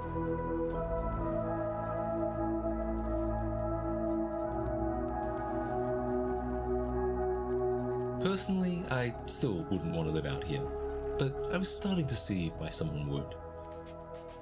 So can you barbecue with the sun? Well, as long as you have something to concentrate it, yes, you can make a pretty damn good burger with nothing but sunlight as an energy source. It's not easy and it's not fast, but if for some reason it was all you had, it gets the job done. With enough time and patience, you could probably get something that works reasonably well.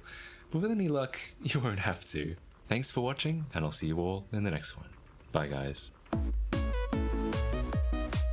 Before you go, if you'd like to see some clips that didn't make it into this video, including other things we tried to cook with the satellite, check out this Patreon and members.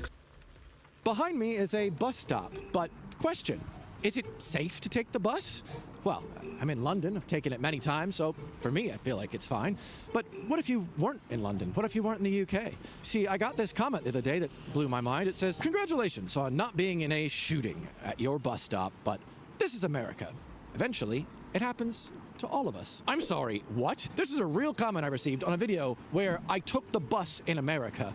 But I also got, what if it snows? America, too big. Well, taking the bus is, poor people stuff. Someone better tell the bankers in Canary Wharf about that. After I got that comment, I ended up looking up a stat that genuinely shocked me, but then started to make sense of the majority of the comments on that video. Because when you see the comments next to one another, a pattern starts to appear that begins to link the 6 main reasons Americans always seem to bring up. My name is Evan Edinger, and welcome to another episode of American Exceptionalism, where problems that, other countries have solved decades ago, well, they couldn't possibly work in America because reasons. This is Americans explaining why public transport couldn't possibly work in America.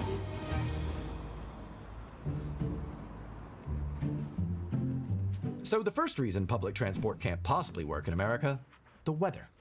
What about winter season? I'd like to see a video of the same journey made when it's raining or snowing. The only reason this challenge was feasible was because you decided to undertake it in the middle of the summer. A checkmate, Europores. Forget about a thing called the weather. I mean, here I am, cycling in London. It's currently 2 degrees out, or for those in the Stone Ages, a balmy 35 degrees. And yet, actually, everything's quite fine, because I know how to dress myself. I'm quite warm. It's just part of day-to-day life here, cycling over Bloody Tower Bridge, and everything's fine.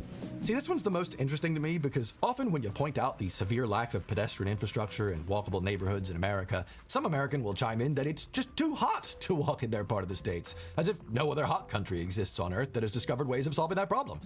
Heck, even Fez in Morocco, which was founded in the 8th century, figured out ways of creating a walkable city using higher walls for shade. No, that system won't work everywhere, but it did create one of the largest pedestrian-only zones in the entire world. I went to it the other day. It was amazing. I will link the tour guide that took us around in the description. But if it's summer in America, well, it's too hot to walk. If it's winter, well, it's too snowy to take public transit. And if it's spring, it might just be too rainy. I guess all we've got is the fall. In reality, I do find it bizarre just how many Americans seem to treat the outside as a terrifying obstacle to all of their plans, as long as they're not in a car, though. I've driven in New Jersey during many a snowstorm due to work, and it was scary seeing the number of cars on Route 55 that had careened off the icy road.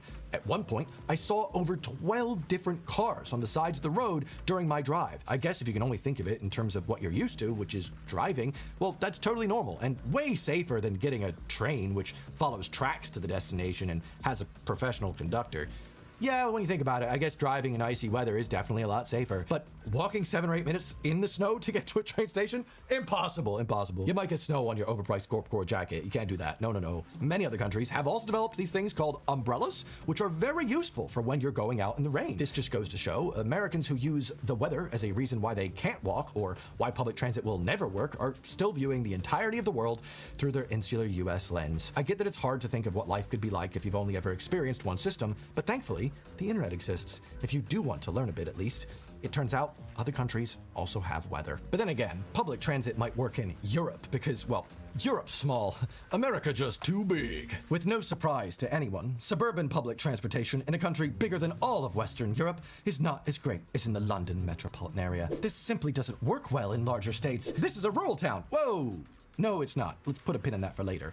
Similar to the weather argument, saying we're too big for public transit is just a sad admission. You have no idea how public transit works and have never once thought to look it up. Your state could be the size of Rhode Island or the size of Texas, but that's irrelevant for the main use case of public transit. Sure, a great public transit system will provide fast, reliable, and frequent service between more distant population centers, but within those population centers is where it really gets the most of its use. Sorry guys, even though Arlington, Texas has a population of 400,000 people that could benefit from more efficient means of transportation, it is in the second biggest state in the USA, so it just can't work. I can't put sun cream on my face, because then I'd also have to put it on the rest of my body, so I'd rather just get sunburn. That makes sense. Public transit is at its most useful for moving people within denser areas. Even if you think you live in the most wide, sprawling city out there, there's definitely going to be multiple hubs in your city where people go all the time. Grocery stores, shopping centers, stadiums, hospitals, and one of the biggest hubs that America actually does have public transit for the most part, schools. And that's the part people keep skipping. Public transit does not need to magically serve every cul-de-sac and every ranch road on day one. It needs to reliably connect the places people already cluster around every day. These trips are predictable, repeated, and time-sensitive, which is really what transit is best at. The reason cities all over the world figured this out decades ago is because they treat transit as basic infrastructure instead of a luxury add-on you only build once traffic becomes unbearable. But I did say that this works best in dense regions, and that's sort of the best place to start before you begin thinking about linking the areas by rail or bus. Most of these comments were made on my video taking the bus around my hometown, but I also received quite a few on my video showing what it's like to simply walk in my hometown, only to get comments like, dumb question, but is this area supposed to be deeply rural? And I would consider that to be a pretty rural area, which has its own challenges. And this is a rural town. Ah, yes, the rural town I grew up in of Deptford, New Jersey. I guess if it's rural, why would you expect children to have a safe path to school, right? Richest country in the world doesn't have money for that. No. In reality, it's not rural at all right? It's crazy how many times I have to say this on my channel, but I am from New Jersey, which is by all metrics, the most densely populated state in the USA. Any excuses about sprawl or too big or any of that nonsense do not work here, just like our pedestrian infrastructure. Take a look at this map. This is the map of the population density of my home state. Want to know where exactly I did my bus challenge? I didn't do it in the Pine Barrens. That wouldn't be very fair. I also didn't do it around where my parents currently live because that is very rural. I did it right here in the densest part of South Jersey, in the thick of the suburbs of Philly. Philadelphia is literally under 10 miles or 15 kilometers away. I cannot imagine classing a place 15 kilometers from a city with a population of 1.8 million people as rural. But hey, it's also not these commenters' fault for thinking that Deptford was rural because, well, the road design screams it. Rather than choosing to build safer, narrower streets that are plentiful in dense regions to prevent pedestrian fatalities, most of South Jersey just slaps on a super wide strode with a high speed limit and calls it a day. Because that way, you know, cars can get around faster. Who cares if people die? Cars can get around faster. Or worse, like the road on my walk to school, they build these insanely wide roads and put up a 25-mile-an-hour speed limit sign. Like being given a giant plate at a buffet, only to see a sign saying 1 item per plate, rather than just, you know, providing smaller plates so that behavior comes naturally. To people from developed countries with more sensible infrastructure, the roads around my densely populated suburb of Philadelphia remind them of the wide empty roads in the middle of the countryside. And I don't blame them. I did just find it funny how many people referred to where I'm from as rural because it's like one of the most densely suburban places in South Jersey. So just crazy to me. And yes, for those playing shit Americans say bingo in the comment section, get your cards ready. Ahem. I knew your answer would be to spend other people's money on your social agenda. You did not disappoint. Once Americans like this realize how the concept of insurance works, it's really gonna blow their minds. Until, of course, they choose not to commit that to memory, as that would disrupt their worldview.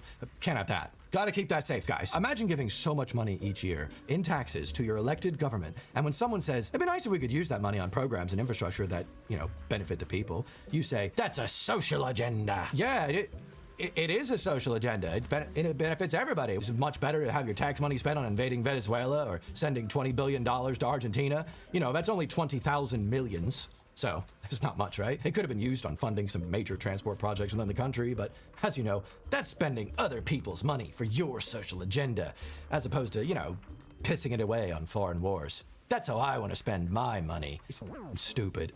It's so stupid. It's so stupid. These are the people that are why so many people laugh at Americans. This type of guy. It's probably no surprise that one big reason Americans claim public transport can't work there is because it doesn't at the moment, and that would involve some change. Most Americans have cars. So what's the problem? Why must you spend your whole life tearing us down? Like we discussed in the previous video in this series, linked above, due to the constant indoctrination Americans go through in school and day-to-day life, many Americans, like this commenter, can't view any criticism of the US or engage in any intellectual discussion on the ways America can improve, as they take every criticism about the country personally. The thing is, some people are more than happy to choose to remain ignorant if it means nothing has to change, even with glaring flaws pointed out to them and a world full of knowledge at their fingertips to look things up. Some Americans would happily leave a comment like, American here, and public transport is not something we want. I'm happy in my car bubble. So Americans don't want public transport. That'd be fair, if it were at any point true. According to a Federal Highway Administration study, as of 2022, only 1.5% of journeys in America are taken by public transit. That's not a lot. Side note, get a load of this. Only 6.9% of trips in America are done by walking. Insane! It's not their fault when the zoning laws make it near impossible, but for context, about 30% of journeys in the UK are done by foot. And yes, that data does include rural areas. What percent of Americans do you think want more public transit then? Must be zero like this guy said, right? What about this? What percent of Americans do you think want the government to spend more money on public transit in their communities? Well, in 2013, an American Public Transportation Association survey showed almost 70% of Americans support not just public transit, but increased transit spending. Oh, Evan, I bet that's just urban voters and the Democratic elite pushing their social agenda. Check out this chart from the survey from the Transportation for America. Even rural Republicans support improving public transit. 64% of them, actually. The craziest stat here, oh my God, a whopping 94% of suburban Democrats think the U.S. would benefit from improved public transit. And the suburbs was where I was filming that video. It must suck so hard to be a suburban Democrat where everyone is unified and wanting better designed communities and nothing ever happens. So when I see comments like, not sure why you want to change our culture of transportation, this is the reason why. Because the majority of your country want it. People choose methods that work best for them. Worst part about this type of comment is they're so nearly there, they just haven't thought about it just a little bit more. Look at this graph.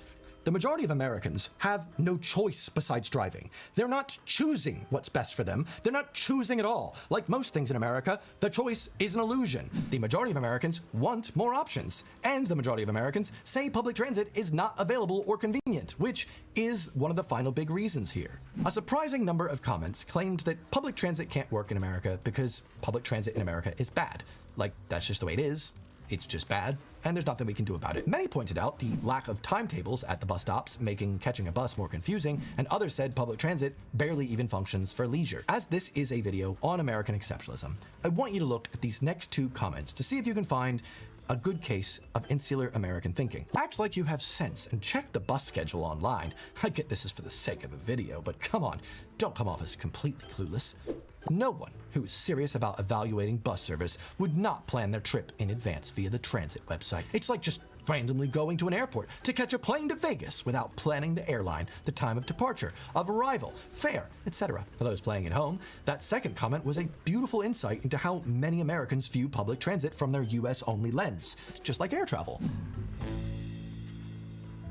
Before I showed up at my bus stop for the start of my video, I didn't check my app to see when the next bus was coming. This was not done for the video, but because in a functional system like most all in Western Europe, you don't have to. Bus service comes regularly enough that you just simply walk up to your nearest bus stop and you stand there until one arrives. This is why it's so important maybe to just travel a bit, just try some functional systems out before crying that it can't work and then shouting your really loud opinion that's incredibly uninformed. In a city, some busier areas, you might wait under 5 minutes. On the outskirts or after midnight, sometimes buses in cities can take 20 to 30 minutes to arrive. But 11 a.m. on a weekday, 15 kilometers from a massive city like Philly, well, I can tell you, it's not meant to be like air travel. Air travel isn't as convenient. You do have to book ahead. You do have to check timings, security queues, figuring out transport there, and what to do once you get to your target airport. Well, provided it's car-centric, which means, you know, if you're in America, yeah, that's why air travel is so awful. I can touch down at London City Airport and then just walk to the attached train station, and within 3 or 4 minutes, be on the next Docklands Light Railway train to my flat. I don't look anything up. I don't check when the next train's coming.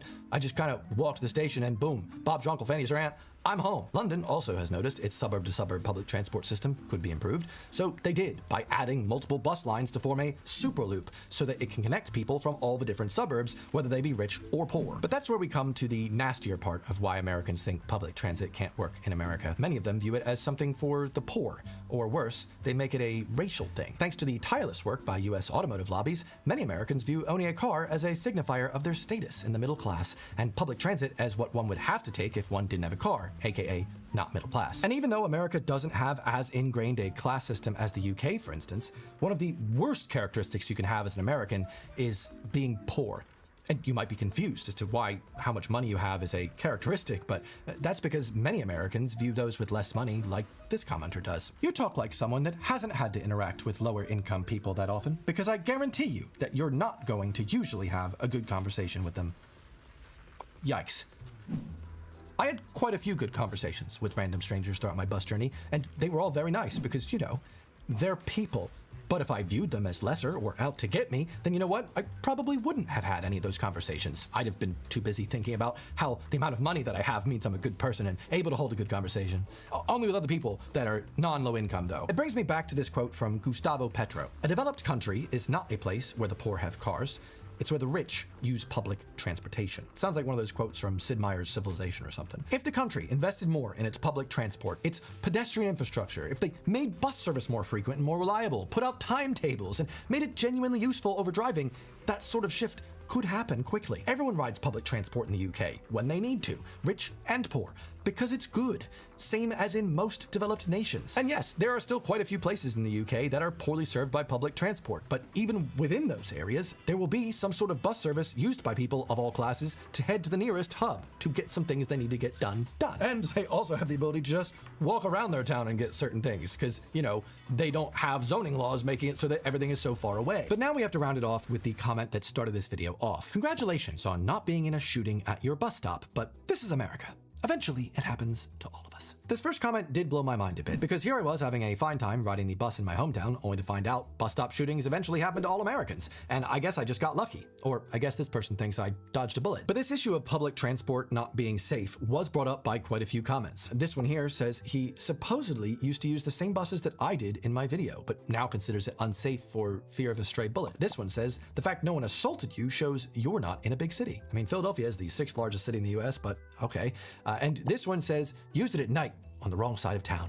With an insightful reply, why are there so many wrong sides of town in America? Yeah, see, that's an interesting question here, especially when it leaves others with the perception of, I can't imagine living in the US where it's unsafe to go anywhere. Scared of the weather, scared of the people, scared of the guns, scared of the poors. But if you're someone that believes a bus stop shooting is inevitable, that says less about your fear of public transport and more about your fear of your fellow American and society in general. And that fear, for one, spills over into all other aspects of American life, leading you to justify everything else. The thing is, every country has rougher parts. Every country has violent crime. Sure, most countries have some sort of sensible gun regulations, but the fewer third spaces you can share with other people, the fewer places to walk and engage with your neighbors, the more everyone sticks to their private transport, the more that separation and fear of other people grows. Other people not like you. Other people poorer than you. Other people that online algorithms are telling you to fear at the moment. Claiming that fear as a reason that public transport can't work is a little foolish in a country with pockets where it literally does work. New York City is the biggest city in the USA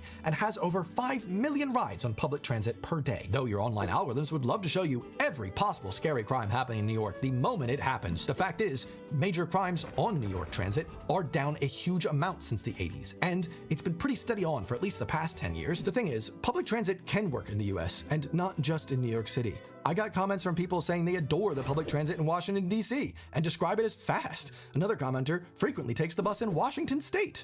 It's a coincidence that both have Washington in the name, but whatever. But they take it because they can. And even Wisconsin got a few positive experiences commented on my video. Wisconsin.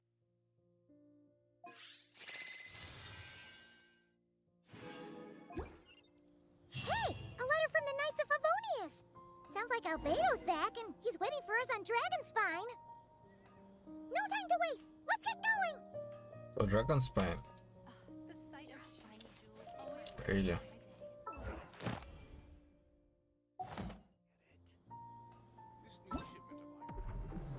15 hours. Yeah, no. A bit more dust. Not worth it.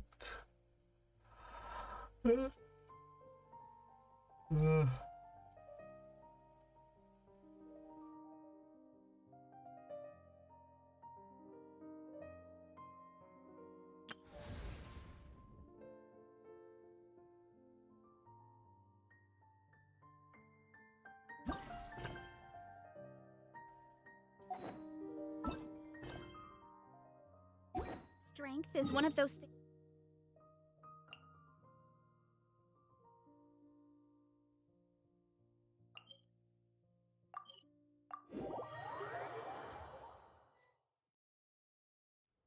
So this is the other Durin, huh?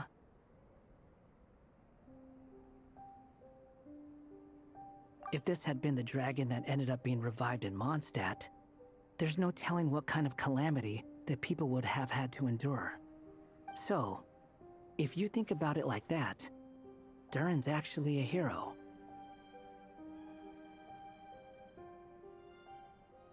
No, I'm just a little envious, that's all.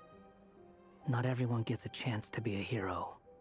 Actually, Most of the credit belongs to Albedo. Then again, barely anyone even remembers you at this point. So I guess there's not much left to envy. Ah, so you three still remember Durin. Looks like the memory loss hasn't spread to close friends. Yet. I guess that means my memory of you must still be complete as well. Albedo. You're finally here! Oh, boy, do we have a whole pile of questions for you! Oh, you're here too? I think I've pieced together some of what happened to him. But what's your take on things?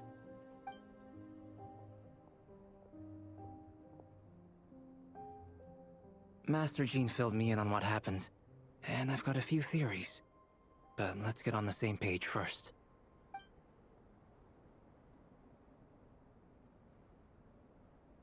Well, physically, he's doing fine. His body is holding the abyssal power at bay. And there's nothing whatsoever to indicate any risk of collapse. So, from an alchemy point of view, there's nothing wrong with him? The issue isn't so much that the abyssal power within him has gotten out of control.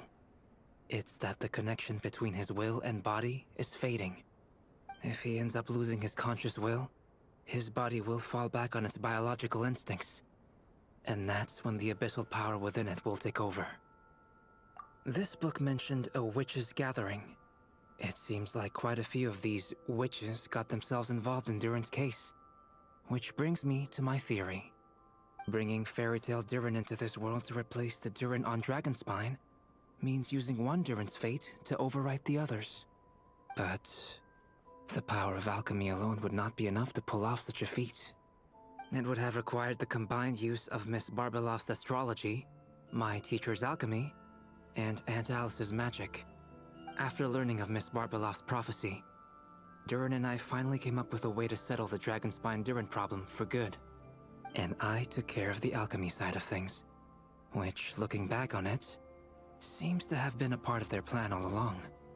So now, there's only one thing missing. As for the fate theory our friend in the hat just mentioned, I still can't figure out how any kind of magic could possibly influence the fate of Teyvat. But I'm certain that the answer lies within this book. So, the reason Alice had us complete this book was to make that magic possible? A form of magic powerful enough to rewrite fate itself. Well, we've no time to lose. I just need to take a look at the book. The next part of the story most likely relates to me. So the memory that unlocks it must be connected to me too. Huh? The giant tree was home to a broken branch, the shape of its splintered arm aligning perfectly with the branch that had burst forth from the castle walls. Join yourself to that broken bough, for there you may take root at last, and henceforth bask in the sun and rain of the world beyond the castle. But first, fetch the stickiest clay and let it bind the scar of the break. I see.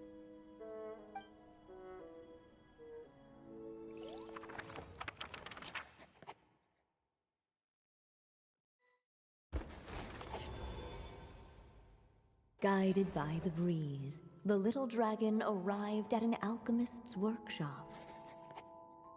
There he was greeted by a clay figure, a child molded by the Sage Witch's hands.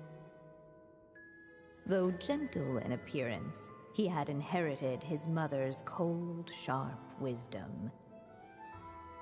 And he was determined to avert the calamity the evil dragon would bring.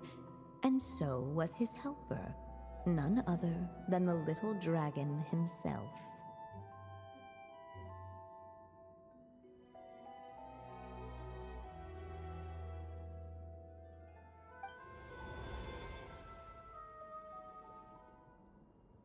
What is this place? It looks like it's modeled after an alchemist's workshop. Or rather, a cliched stereotype of one. Albedo?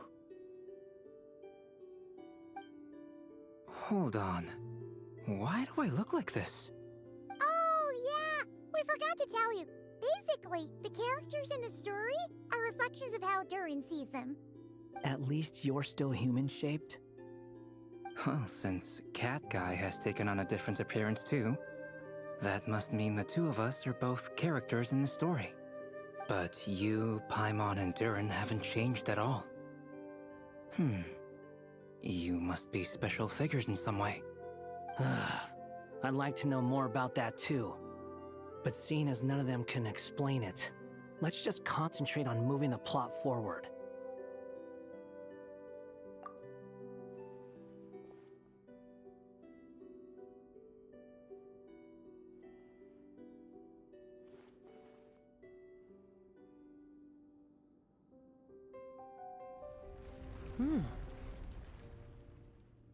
And just like that, the group stumbled upon a hidden passageway.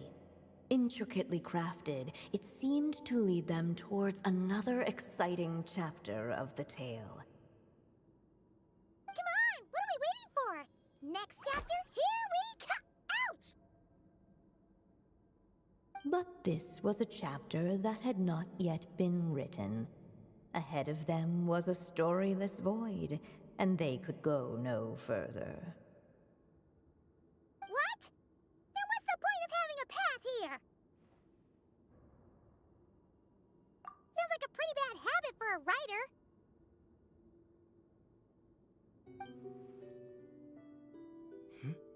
Over here. I found something. What the clay figure found was none other than the evil dragon's heart itself. Though the creature had perished long ago, its heart was still there, pulsing away and growing warmer with every beat. And the clay alchemist knew what it meant. That the evil dragon would return one day, just as the prophecy had foretold. Yet, guided by his mother's wisdom, he foresaw another fate. If only the alchemist could bestow this heart upon the little dragon, he might be reborn in the evil dragon's stead. Only then would the evil dragon's heart grow still, and the little one inherit its tale. Sounds like this chapter's about Albedo bringing me to life?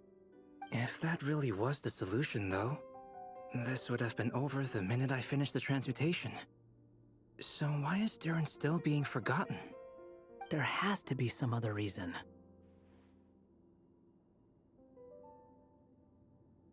Yeah, I'd like to explore the area a bit more.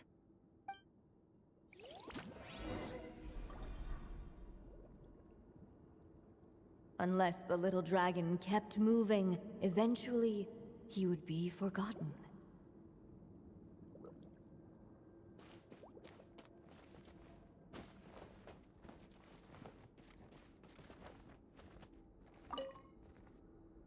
There you are. Oh! Hello there! Hey! It's Minnie Durin again! What are you doing holed up in here? I was worried I'd scare everyone off, so I've been hiding out here all this time. You must be really nervous, huh? I guess I am a little nervous, but I'm also excited. I'm gonna get to stop the evil dragon and even become a human. It's all thanks to that Clayman. He's the one who talked me into it. And once I'm a human, I'll be able to make loads of friends and do tons of important things. You'll make lots of friends, that's for sure. And go on many unforgettable adventures. I'm so glad to hear it.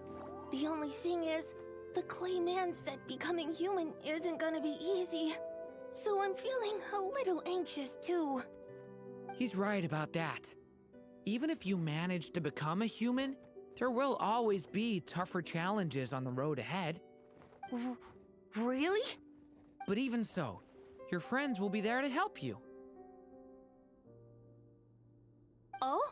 Then I'm not afraid. Funny, isn't it?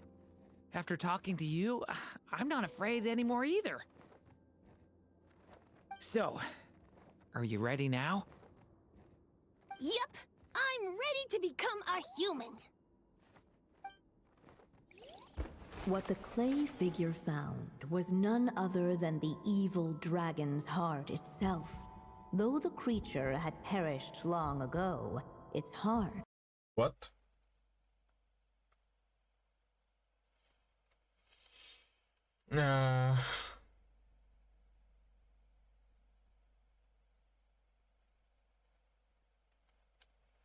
Let's not.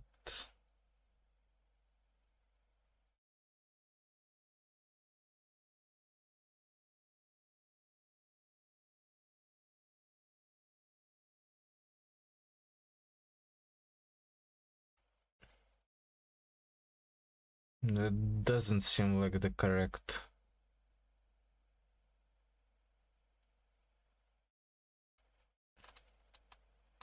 thing to happen.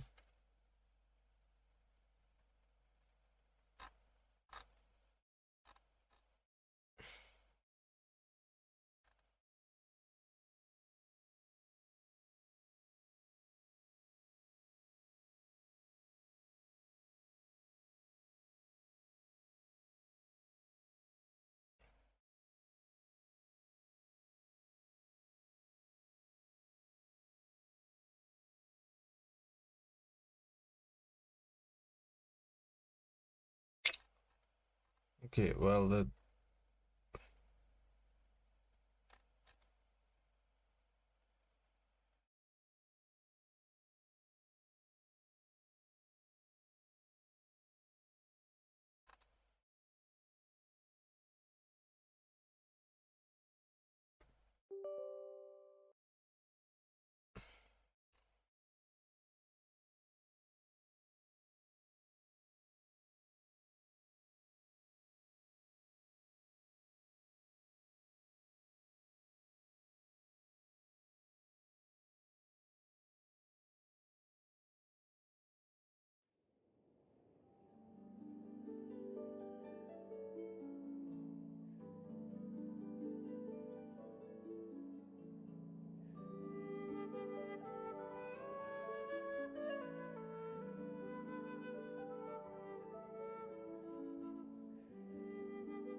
What the clay figure found was none other than the evil dragon's heart itself. Though the creature had perished long ago, its heart was still there, pulsing away and growing warmer with every beat. And the clay alchemist knew what it meant. That the evil dragon would return one day, just as the prophecy had foretold. Yet, guided by his mother's wisdom, he foresaw another fate. If only the alchemist could bestow this heart upon the little dragon, he might be reborn in the evil dragon's stead. Only then would the evil dragon's heart grow still, and the little one inherit its tale. At last, the little dragon accepted the evil dragon's heart, and a new life came into being. The evil dragon's heart beat in his chest, and the little dragon's soul guided him forward.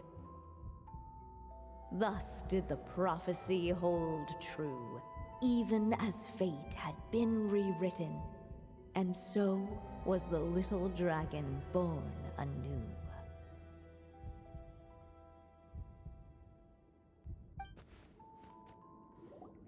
Finally! A happy ending!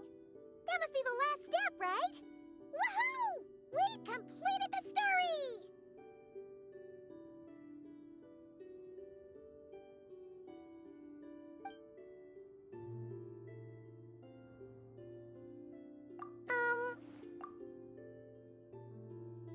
Born anew, the little dragon set off once more, his story far from over. Huh? So, that wasn't the end? What comes next might be the most crucial part of all. The real last step. If fate really is as devious as they say, then I say, show us what you've got. Wow! You're all so serious all of a sudden. Durin,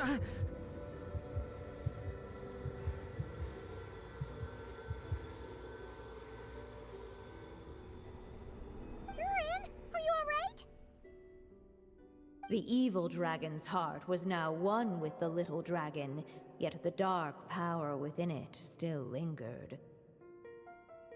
Would the little dragon dare to hold this power back, or would he simply give in? Hey! What kind of question is that? Of course he's gonna control it! What choice does he have? Time is running out. So, will the little dragon dare to hold this power back, or will he simply give in? What's up with the narrator?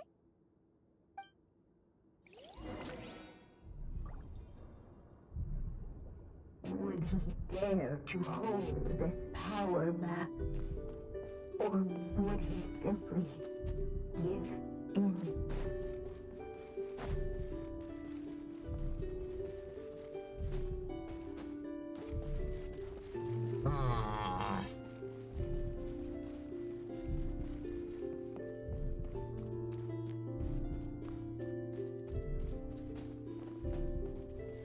Would he dare to hold this power back, or would he?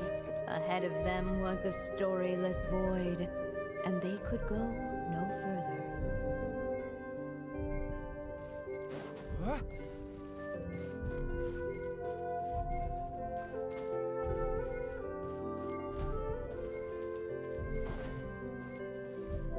Would he dare to hold this?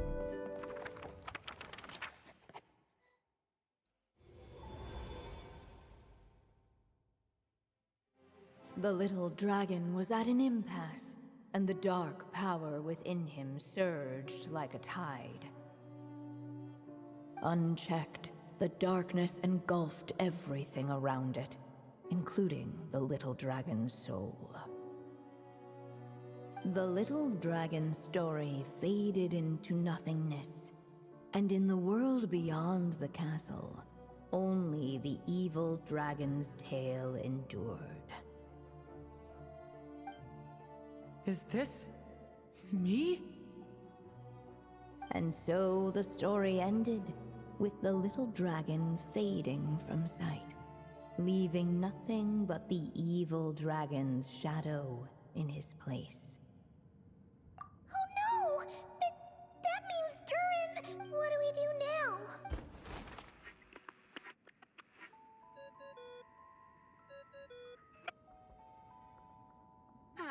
Looks like you've discovered another possible ending. Do not lose hope.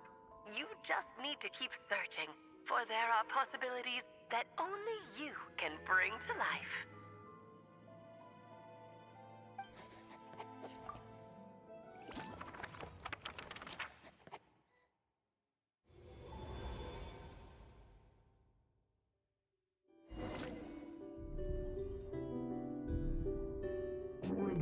dare to hold this power map? Or would he simply give in? The little dragon and his companions blank. Blank again. Huh? What's going on? Are we running out of ink? Once the ink runs out, is that the end of the story? I had a feeling this would happen. What's happening to the others? Now that the story's ink was spent, all that lay ahead were blank pages.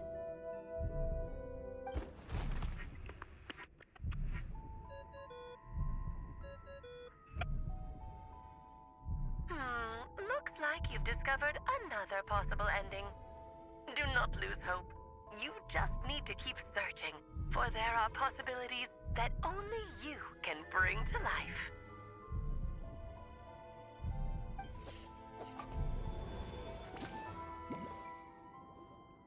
What's going on here? Why isn't the story letting Durin just suppress the abyssal power? It keeps getting stuck.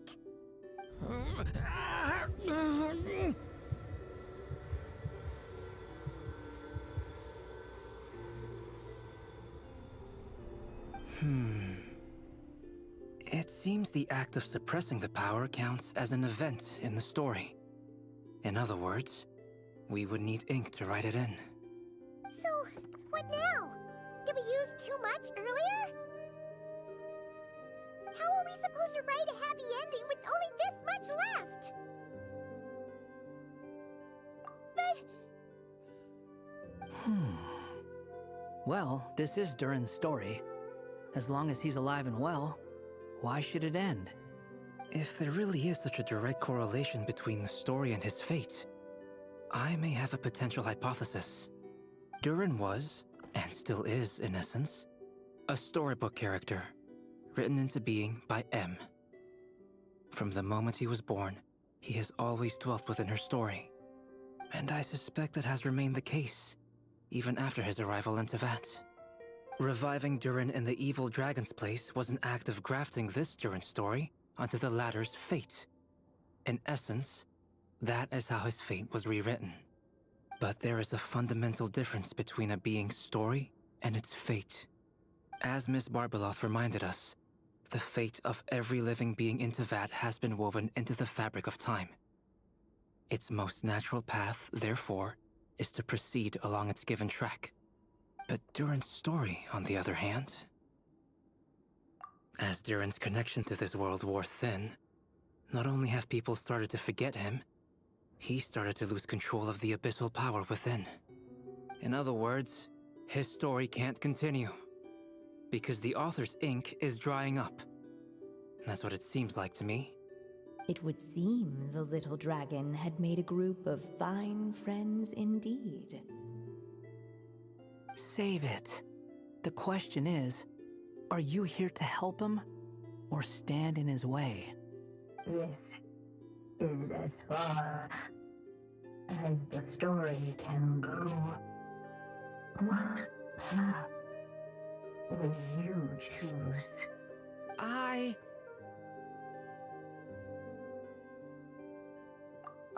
suppose the final decision is up to me. It's hard to believe I never actually left my mother's story. If that's true, I'd like to go there and see for myself. By there, I take it you mean the blank pages of the unwritten chapter ahead? But we still don't even know how Alice's magic works. If Durin belongs inside the story, then going outside of it to some unwritten part, isn't that too risky? I'm not afraid. I second that. It would seem this is one answer you need to go seize for yourself.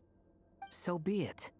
Whatever obstacles stand in your way, we'll tear them down together.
Can I stop here and play?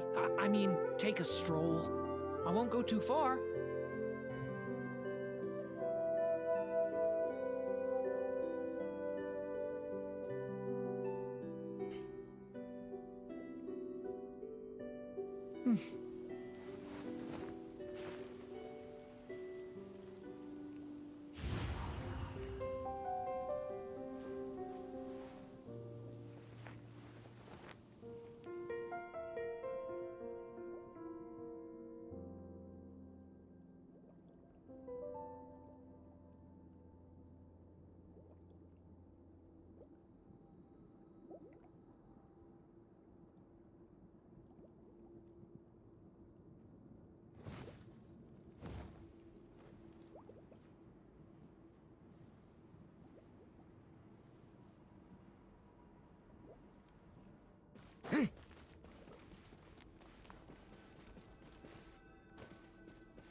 Facing that invisible wall, it was as if the little dragon was staring at an uncrossable edge of existence itself.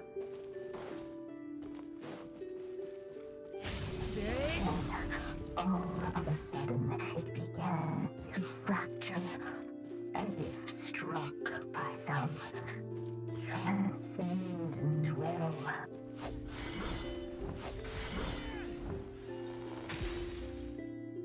Gotta keep going.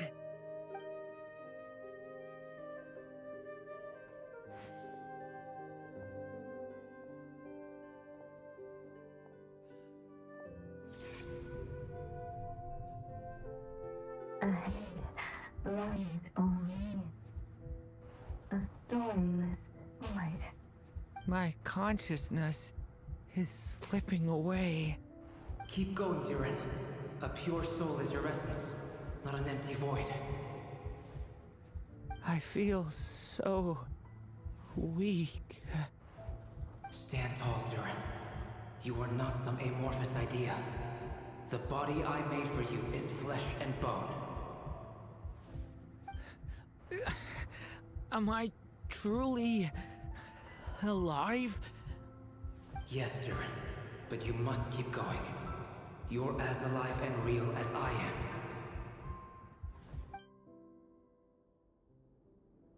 I can't feel a connection. You're not alone in this world, Durin. At the very least, you have me. I can't remember anything.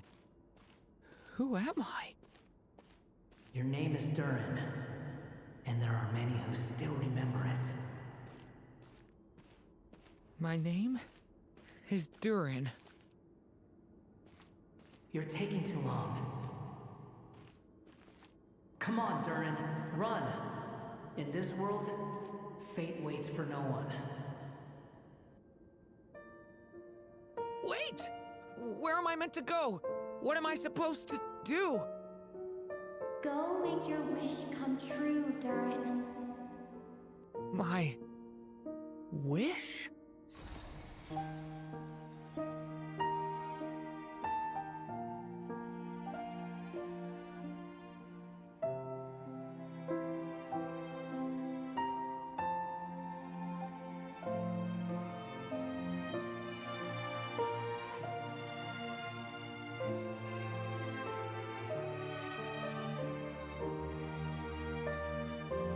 Your story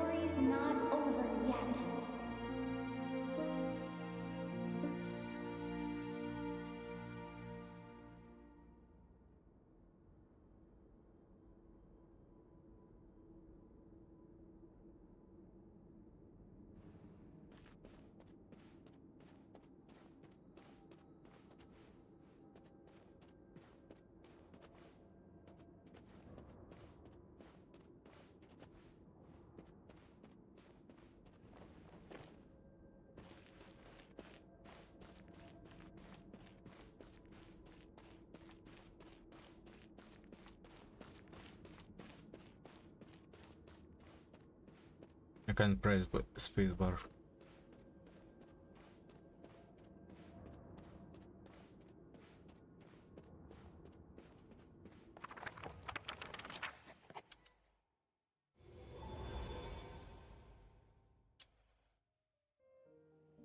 Silence, huh?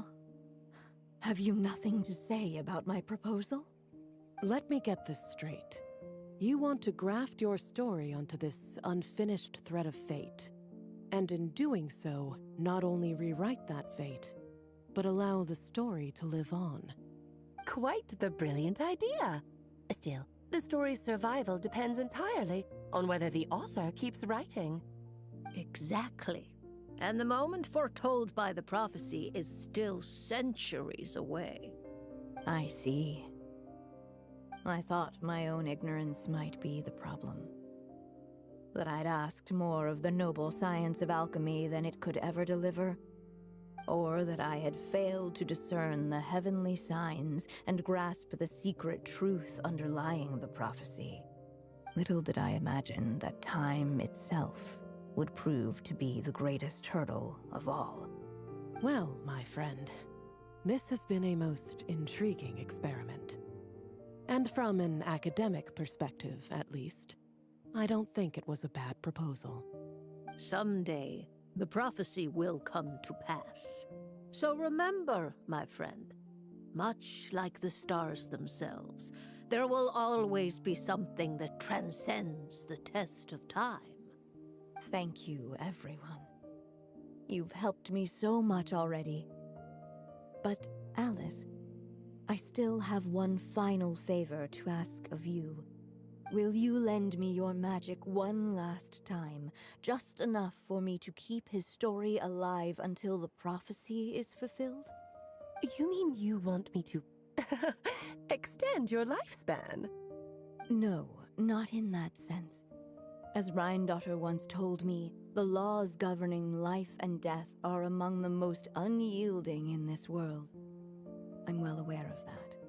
Whether it lasts a day or an age, the span of one's life is determined by fate alone. If I tried to breach that law by force, I'm afraid I would lose what makes me human. This is not a path I want to go down. If I am to die, then I shall die a human. So, what is it that you want me to do? I would like you to send this pen of mine into the future. I see. Then perhaps there really is a way I can help. I could create a kind of story magic to take over the writing once you're gone.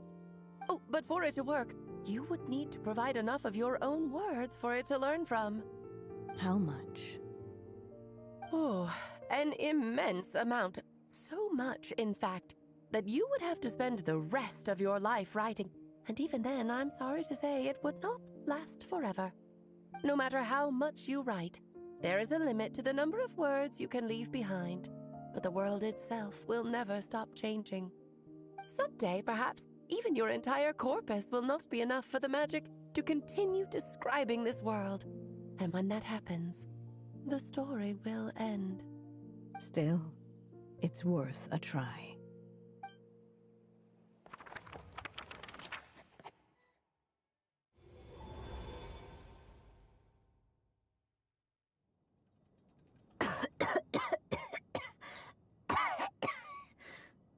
Oh, my dear Anya. Even after all this time, you're still... Look at you. You should be enjoying your old age in peace and quiet, especially now that things are finally returning to normal after that terrible calamity. Once he leaves Simulanka, things will only get more complicated. If his story is to continue, there needs to be more material for the magic to draw upon. I'll just have to skip over some of the less important details. Anya, why do you insist on sending him out of the storybook world? Why must he face his fate in Teyvat? Why not Just let him remain within the story. With my magic, even Fate's curse could be undone and he could live happily ever after. I suppose. In fairy tales, all it takes is a heartfelt wish. And even a wooden puppet can turn himself into a real boy and live happily ever after. That's just how fairy tales end, isn't it? But have you ever wondered what happens to the main character after the ever after? Tell me, Alice, in your eyes, what would be a writer's greatest regret? To leave a story without an ending. Not a bad answer. It's true, many writers come to consider that their greatest regret. But I see things differently. My greatest regret is that every story I write has to come to an end in the first place. Anya. No matter how brilliantly a character shines, the moment their story ends, their potential is lost forever. For them, the story itself becomes an inescapable fate. But what if, instead, I could place my pen in their hand and let them continue the story themselves? You mean... You said it yourself. I can only leave so many words behind. Even with your magic, the idea that I could keep the story going until the prophecy comes to pass is wishful thinking at best. But I found a way to use your magic to transform some of my finished stories into a special kind of ink. This ink is a magical medium he can use to complete the story the way he wants to. For what is storytelling but another kind of magic?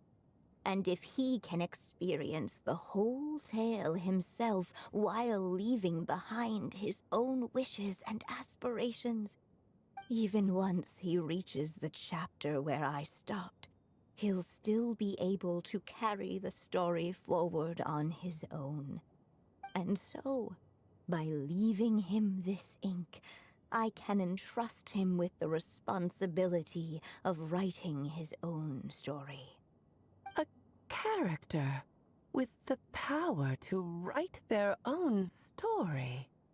That way, he'll finally be free from the cage that is my pen. And like anyone else living in the real world, he can go on to create a life of his own. And you no longer need to worry about the constraints of my magic. What a brilliant idea, Anya. But there are still risks. First of all, once he arrives in Teyvat, he'll have to rely entirely on the story you left him to maintain his connection to that world. As you gradually hand over creative control, that connection will grow weaker, and at some point, he might lose it altogether. But at the same time, he'll also have the chance to forge that connection for himself. The issue is, this method taps into too many of Teyvat's core secrets. Any overt hints you try to leave will be erased in no time. In fact, it'd be hard for you to leave anything at all to guide them. We still have the story itself, though. I can use that to show them the way. It's entirely possible he burns through all your ink, never reaches the chapter you had in mind, and gets stuck, roaming the chapters of his past. But despite all that, I still believe in what this child can become. His hopes and wishes can be his ink, so he won't be trapped by mine running dry. Oh, what the writer you are, Anya. Your imagination never ceases to amaze. And you do know how much I love a happy ending. You shall have my help, my dear. Thank you, my friend. Well then, my child. Do you understand what you must do? Yes, I think I do. It's my turn to keep this story alive.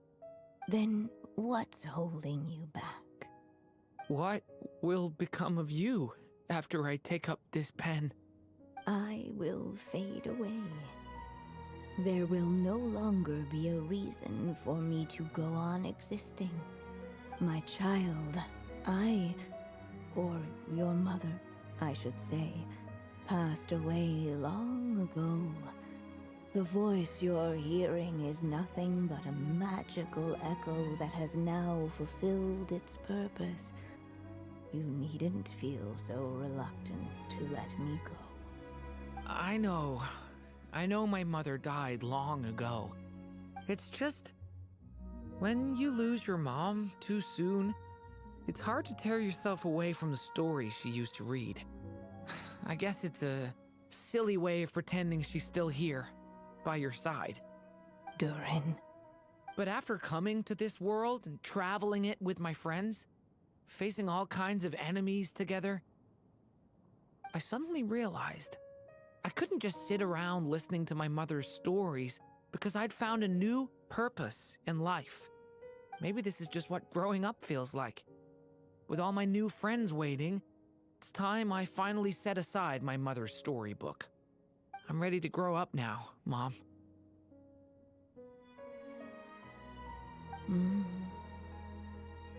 Then take this. A gift I should have given you a long time ago. You've witnessed this story from the very beginning. Made your wishes, offered your blessings, and even wrote your choices into its pages. From here on out, this pen is yours. Now I ask of you, the other pillar of this story, as both its reader and its witness, will you turn the page so the next chapter can begin?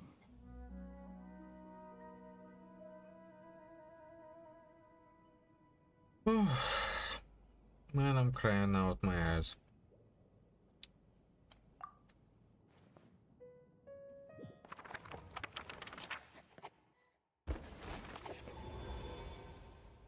Suddenly, and without warning, the powers of darkness struck. The question was, could the little dragon prevail? Alas, it was here that the story witch's tale had to end.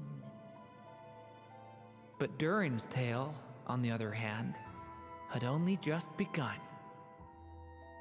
Stepping into his mother's memories, he picked up her pen. And so the story that was ending began anew. He had made up his mind to challenge the fate that barred the way ahead.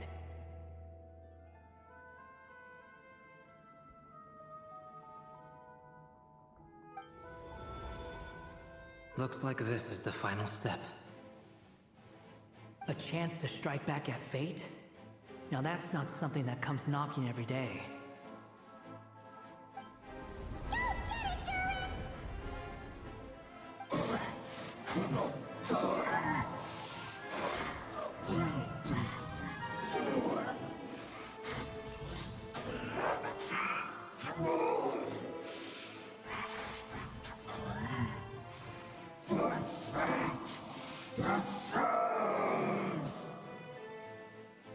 No, that fate no longer defines me. In the end, only my story shall endure.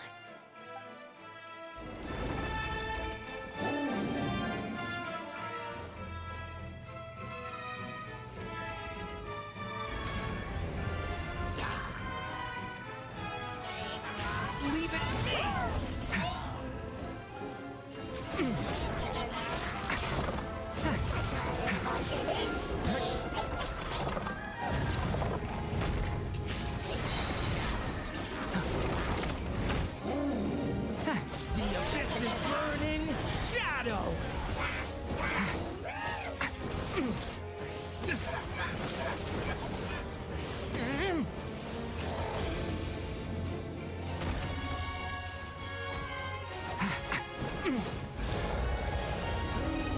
watching this one.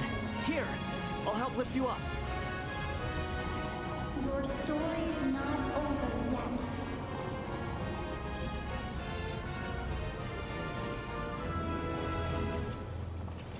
It's a bit of a piece.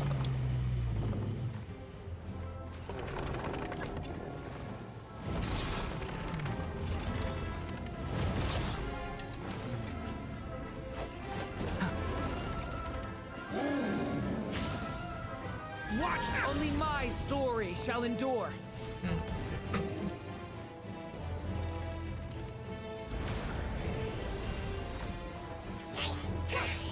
Get back! Lament for the end! Observe! Leave it to me!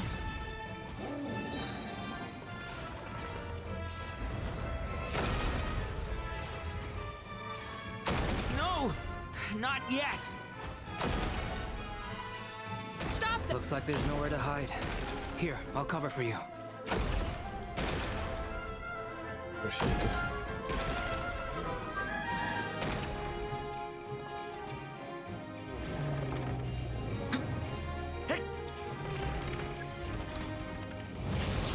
This time, the light prevails.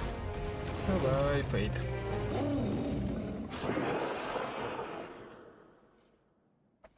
Thank you, Mom. And so it was that Durin defeated the darkness and rewrote his fate. But his story is far from over.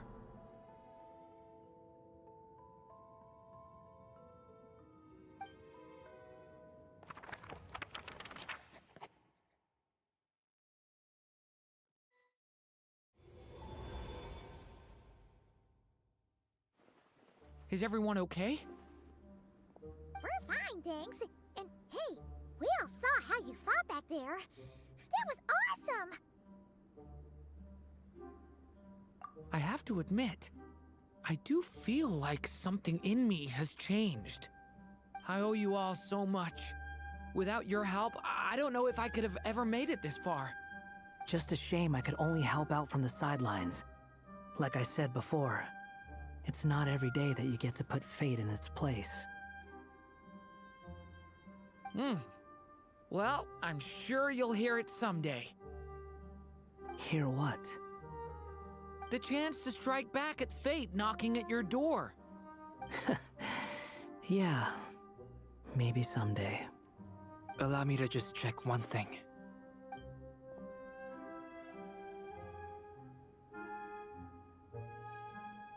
Yes. The abyssal power within you has stabilized again. And those strange symptoms you were experiencing seem to have completely disappeared. Oh, thank goodness! I wonder what it means, though. Aside from the principles of alchemy, what other law of this world governs his being? Look, it all turned out fine, so just leave it at that. Now that this one's out of danger, it's time for me to get out of here. You're leaving so soon? What, don't humans usually throw a party after something like this? A party? Do I look like that kind of guy? Anyway, come find me again next time you're in trouble. That's what friends are for, right? In a way, though, he is right. This is Durin's moment to celebrate, not the time for academic discussions. Hey, I don't blame you for asking. And honestly, I'd be perfectly happy to talk about it. It's just, I wouldn't even know where to start. It's all right. I'm sure we'll get a chance at some point. After all, your story's only just begun. All right then. Traveler and Paimon, we'll part ways here. Given the extraordinary nature of the things we witnessed today, I need to make sure it's all recorded properly. Okay, see ya! So, it's party time next? Huh?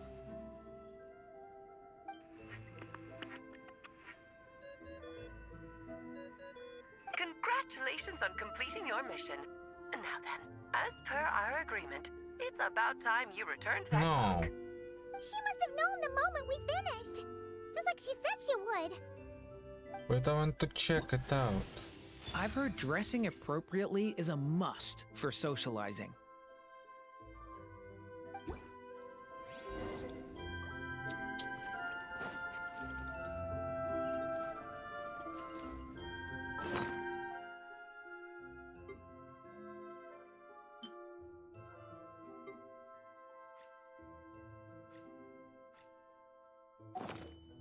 Want to read it. Yeah.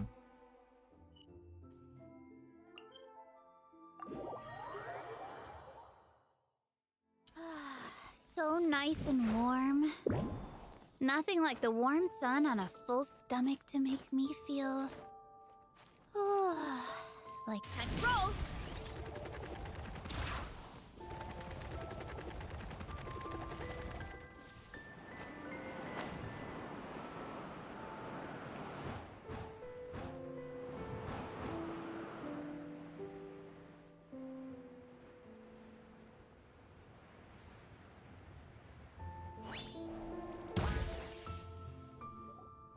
Hello there, Alice. Oh, my writer and witness. It's been quite the journey, hasn't it? You had special plans for the Traveler from the start, didn't you? But of course, that goes without saying. For a story to live on, it needs both a writer and a reader. Only then can my magic take effect. I chose the Traveler as the witness because of the special nature of who she is. It's not easy finding someone with that kind of background, you know. For a moment, I even considered taking the role myself. At least it made for an interesting story, right? Huh? What are you doing here, tone-deaf bard?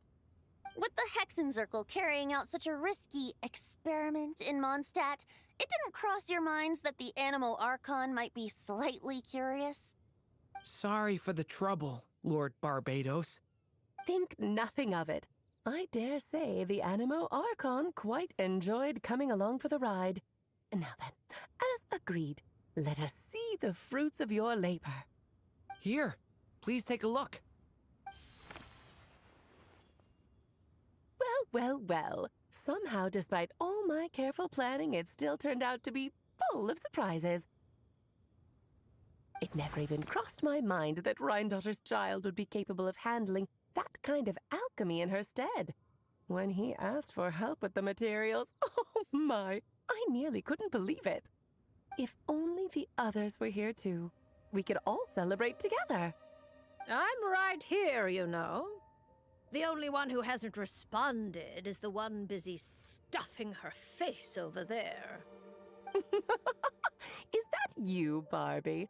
A little late to the party, don't you think? Come here, child. Let me take a closer look at you.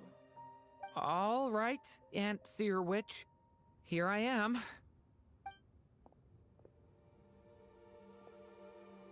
Just as I thought.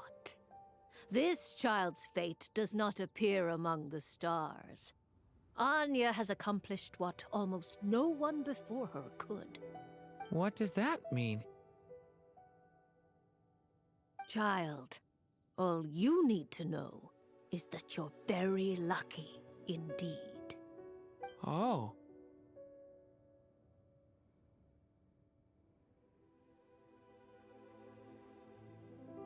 He can choose his own fate.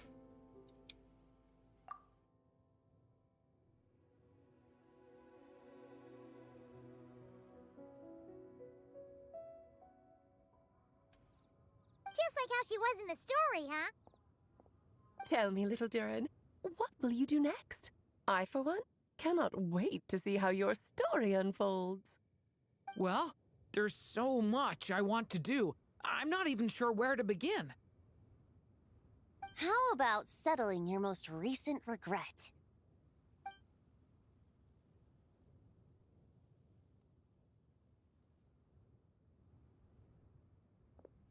Not so fast, tone-deaf bard.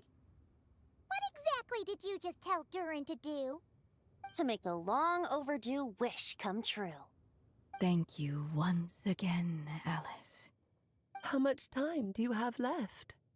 I believe these should be my final moments. Just enough time to say goodbye to my dearest friend.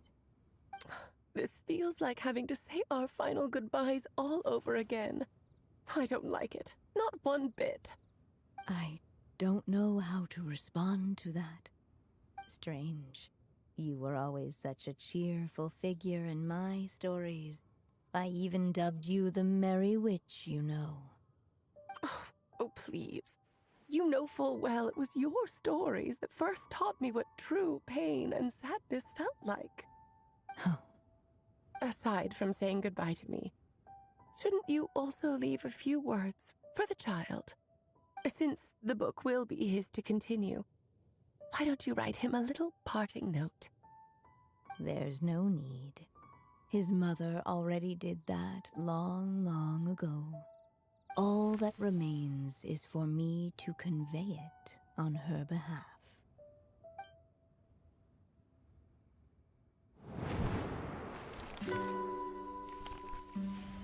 My child, these may be the last words I get to leave you.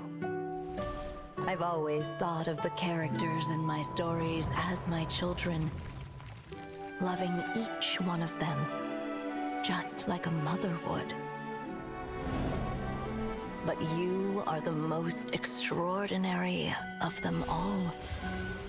You alone can defy the fate of this world and write the perfect ending to my story.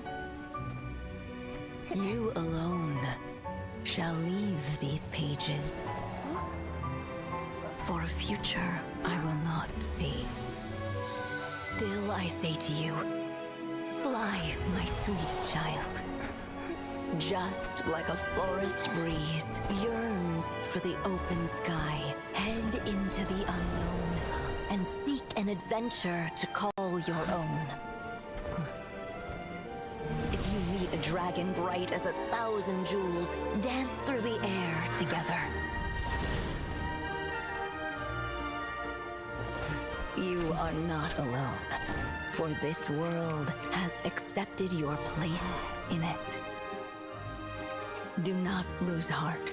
You still have many wishes left to fulfill.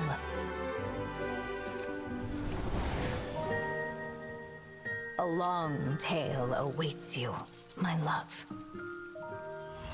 Let songs and flowers be the ink that fills its pages. Take my pen and use it to continue your story.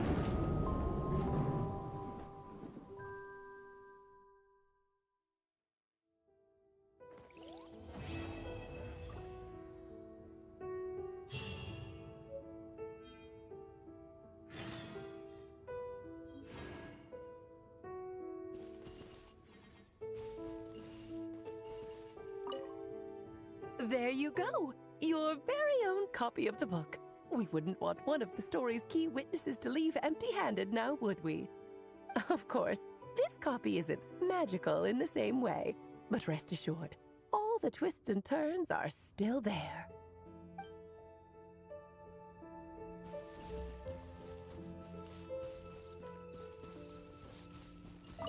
And so they flew together, Durin and Dvalin, over the skies of Mondstadt. Who'd have thought such words could ever have described a happy ending, huh?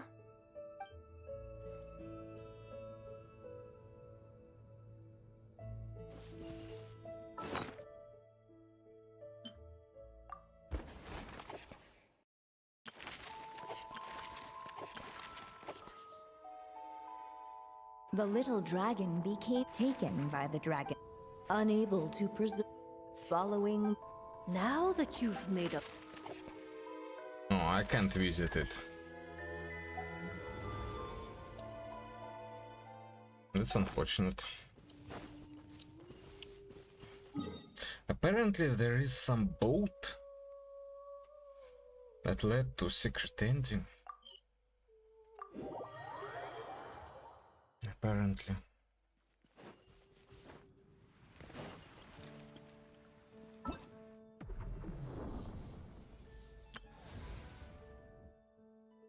Ah, yes.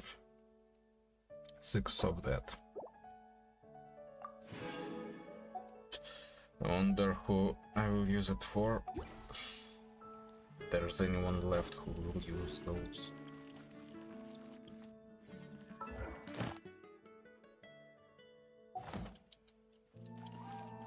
Ad Astra Abyssosk. Welcome to the event. Thank you for Ad Astra.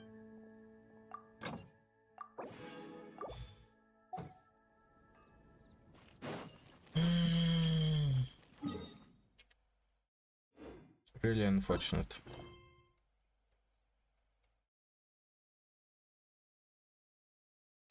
Well, I mean, I guess I'll be able to do it on another account or on this same account in another time frame, region.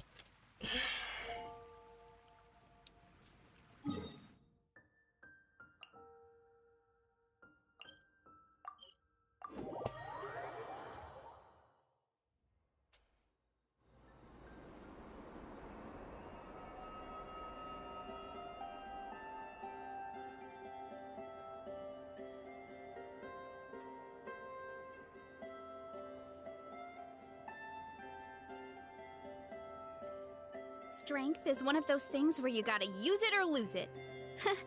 So, wanna train with me sometime?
Okay.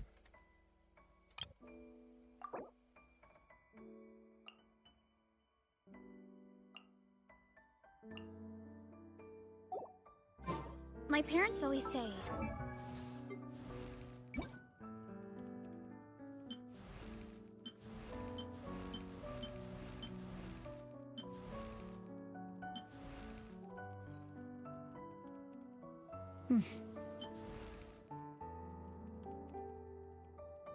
Oh, a different heart and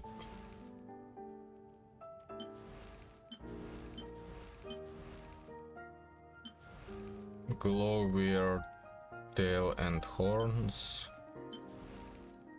A bit of a crown here. Like the classic Durin War.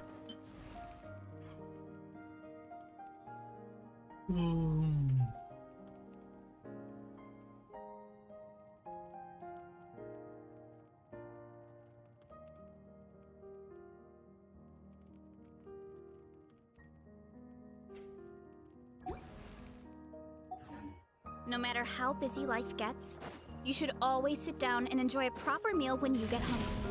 What I like to do is stack my plate up high, then squash it all down, take a deep breath, and wolf it down in one go. That way, I get to eat my fill without wasting too much time. Running late again.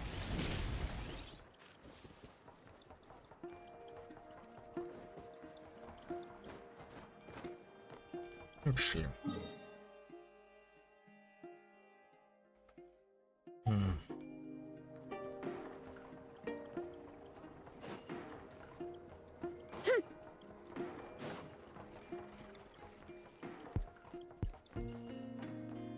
Running late again.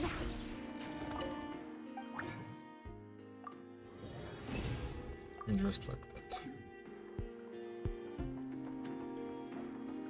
Time to roll.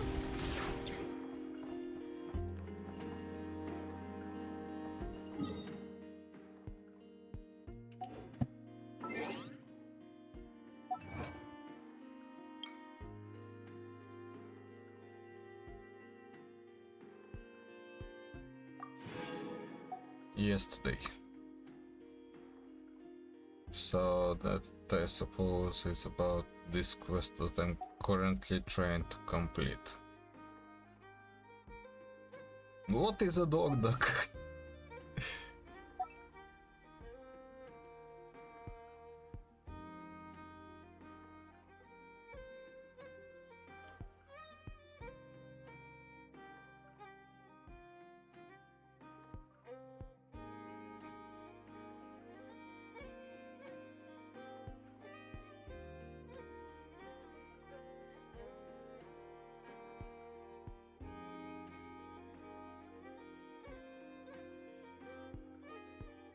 On days 12 hours. Registration complete. God.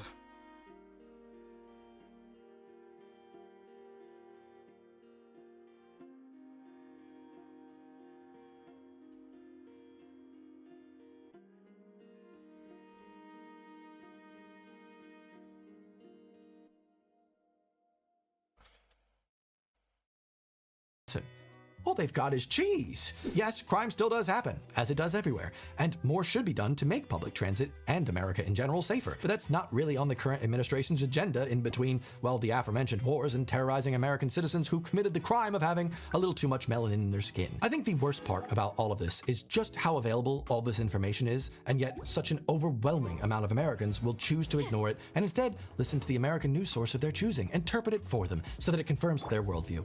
Like they're showing up to church and waiting for the pastor to interpret the Bible for them so they can finally understand how to be a good person. It's so hard.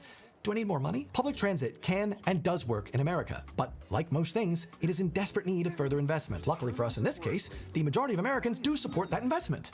But as I've said on this channel before, it doesn't matter if 99% of Americans want more public transit if the people that hold 99% of the wealth in the country do not, because money is what chooses the laws in America, not the people. It's like a bastardized version of George Orwell's Animal Farm, where all Americans' votes are equal. It's just some are more equal than others. On a positive note, the fact that the largest city in the USA with the best public transit in the country just elected someone to the office of mayor, promising to expand the bus lanes, build more protected cycle lanes, and improve pedestrian infrastructure in the city proves it very much can be done in America. It's just an uphill battle. It does give you hope that if New York can manage it, well, maybe some American cities won't be too far behind. Because now that the solution has worked in America, Americans might finally hear about it from their insular American lens. If cities focus on the basics, on making it safe and pleasant to walk again, and getting rid of those pesky zoning laws, well, that alone would change what public transit can be. And it would also make it a nicer place to live. So, what a bonus. Even if the American media is trying to tell you that that is in fact making it worse though. In fact, just last year, New York City introduced a congestion charge, and I made a video analyzing how American news agencies spun London's successful congestion charge into some imaginary disaster so that they could promote the idea that New York is doing bad things.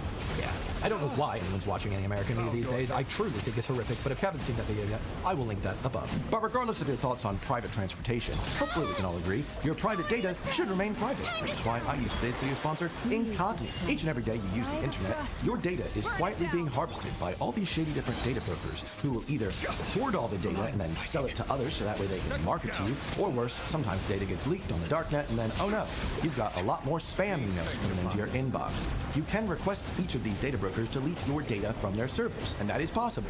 But there are so many data brokers currently hoarding everyone's data, it just becomes incredibly time intensive, which is why Incogni steps in to do that job for you. Signing up to Incogni allows them to scour the entire internet for any traces of your private data, and as soon as they find it, they go, "Oi! That's not your data broker," and then they send an email going, "Oi, get rid of that," and then boom. You can see how much they've done since I've signed up to Incogni, and also it means that from personal experience, I don't get as many spam emails anymore, which is always a plus. If you'd like to sign up to Incogni, actually, they've got an offer on, can you believe it, for the 2026 year. If you sign up using incogni.com/Evan Emigrant, you can get 60% off. So thank you very much to Incogni for sponsoring. Now, let me wrap this up. Welcome to the outro. This is Doozy, and I still have no idea what I'm doing on this YouTube channel, but I'm glad we can sort of find that out together. Hopefully, I'll see you back around on my YouTube channel, as always, next Sunday. Goodbye. Actually, I know I'm always super positive and passionate about lots of different things, but I want to provide a little counter here. So I'm currently in High Wycombe Station, Sunday, the 11th of January, when this video is being uploaded. And, well, the Elizabeth line is closed because there was a fire at Ealing Broadway, and I've got to get all the way home to London to upload this very video and finish the edit. And, well, so I had to basically be driven from Maidenhead Station, where I was, all the way to High Wycombe to hopefully get a train, and this one has a 25-minute delay. So there are problems like this that happen, and it's also not the best weather right now. So these things happen, similar to when there's traffic on the roads. But there usually is some sort of system in place, rail replacement buses and such, or a situation like this where I can, you know, find transport to another station that's not on the line that's affected and get my way home. And anyway, that's probably me. The train's coming soon. Hopefully you see this one and it's not too delayed. Unlike my journey.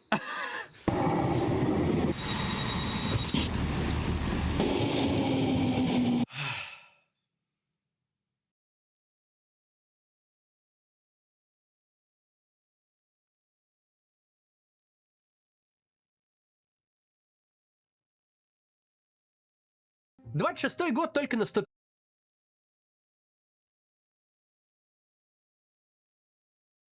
Транспарантом. Может выступить против решений Верховного Главнокомандующего и действий своей армии. А вот преследовать такого ответственного и неравнодушного гражданина нельзя.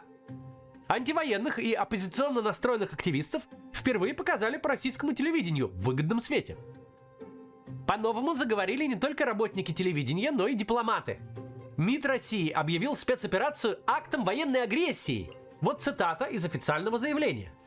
Предлоги, приводящиеся в обоснование таких действий, несостоятельны. Идеологизированная неприязнь взяла верх над деловым прагматизмом. Важно настроиться на нахождение выхода из положения. жестче всего выступил представитель России в ООН Василий Небензя. Говорит, решительно, говорит, осуждаем акт агрессии. Для цинично совершенного преступления нет и не может быть никаких оправданий. Сегодня поговорим о том, как отечественный официоз вернулся к миролюбивой риторике. И не только об этом. Прежде чем начнем, только напомню, по ссылке в описании вы найдете бесплатные способы по обходу блокировок в России, чтобы вернуть себе нормальный интернет. Мы там каждый день сами их тестируем, так что все работает. А спонсор рубрики сейчас — сервис Shiva VPN. Он дает 3 бесплатных дня на тестирование, так что попробуйте.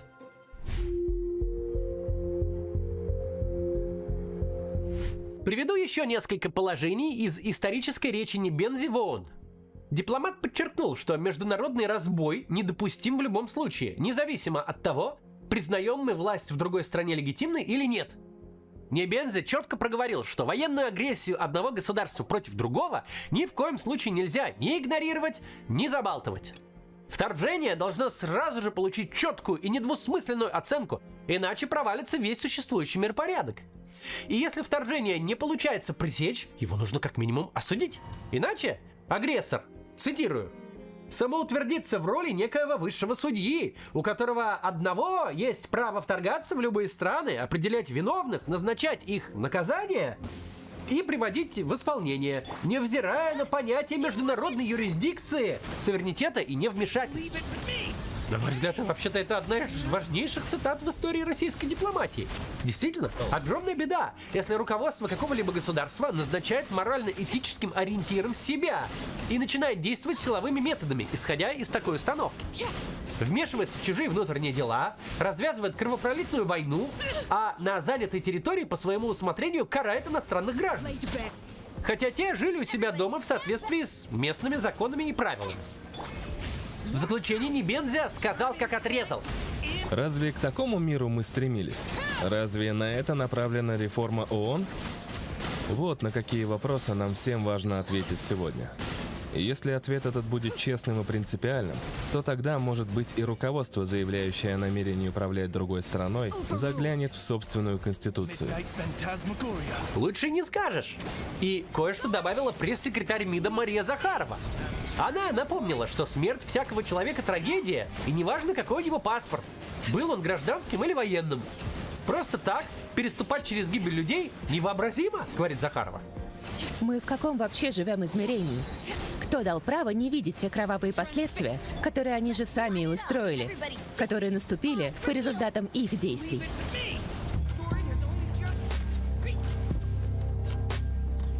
Думаю, никакой интриги не получилось, и вы с первой же секунды догадались. Ответственные антивоенные граждане, ставшие героями телепередач, это жители Нью-Йорка и Вашингтона. А та военная спецоперация, которую российская дипломатия осудила, случилась в Венесуэле. Как говорится, а вы о чем подумали, товарищ Берия? Но, если серьезно говорить, МИД России реализует циничную, однако довольно эффективную медийную стратегию. Обвинять других в том, что делаешь сам. В случае с Венесуэлой используется один из вариантов такой технологии – уличить других в том, что они ничем нас не лучше, мол, все одним миром мазаны. Но есть и более радикальный вариант, когда не сравнивается одно с другим, но конкретные совершенные тобою действия просто приписываются другой стране. Такое МИД России тоже вовсю практикует. Он, например, с большой помпой представил международному сообществу свою фотовыставку под названием «Мы обвиняем». Открывает выставку обращение Родиона Мирошника, должность которого звучит так. Посол по особым поручениям МИДа России по вопросам преступлений киевского режима. В обращении Мирошник этот пишет следующее. Мы, говорит, представляем фотосвидетельства украинских преступлений в Донбассе и на прифронтовых российских территориях. Из 17 фотографий 7 сделаны в разрушенном Мариуполе. Снимки уничтоженных мариупольских кварталов, которые держала в блокаде и штурмовала российская армия, представлены как свидетельства украинских преступлений. Причем даже на внутрироссийских телеканалах и на радио многие ведущие давно уже не отрицают, что российская армия сносит под ноль города на русскоязычном востоке Украины. Они говорят, мол, так поступать правильно, и призывают продолжать в том же духе. Как вы думаете, как долго и какими средствами будут продолжаться штурмы по-настоящему больших городов? Вы представляете, что будет с Харьковом, например, когда мы его будем штурмовать? Представляете? Нет? Но посмотрите на фотографии Мариуполя. Вот что будет с Харьковом. Да, будет. И с Днепропетровском это будет, и с Киевом это будет. Но вернемся к фотовыставке МИДа. На ней также представлен Северодонецк. Вот снимок. Сломанный крест, побитое осколками изображение архангела, груда кирпичей. Это кафедральный собор Рождества Христова. Впервые он попал под обстрел еще в марте 22 года, а во время штурма Северодонецка в него постоянно прилетали снаряды. О чем, кстати, писали на сайте православие.ру, одном из крупнейших тематических порталов России. Но там никак не уточнялось, чьи именно эти снаряды. Ведь если город в 22-м штурмовала армия России, то было очевидно, чьи. Но теперь, если говорить в терминологии МИДа, предпринимаются попытки переписать историю. Автор черно-белых фотографий Сергей Винявский, фотограф и главный редактор журнала «Новые регионы России». Вот что он пишет в аннотации к выставке. Сегодня основная задача журналиста – показывать всему миру то, что происходит на самом деле. Визуально свидетельствовать о преступлениях киевского режима против мирного населения и доносить эти документальные факты до всего мирового сообщества. Нечто подобное, кстати, сейчас воспроизводится и в Центральном музее Великой Отечественной в Москве.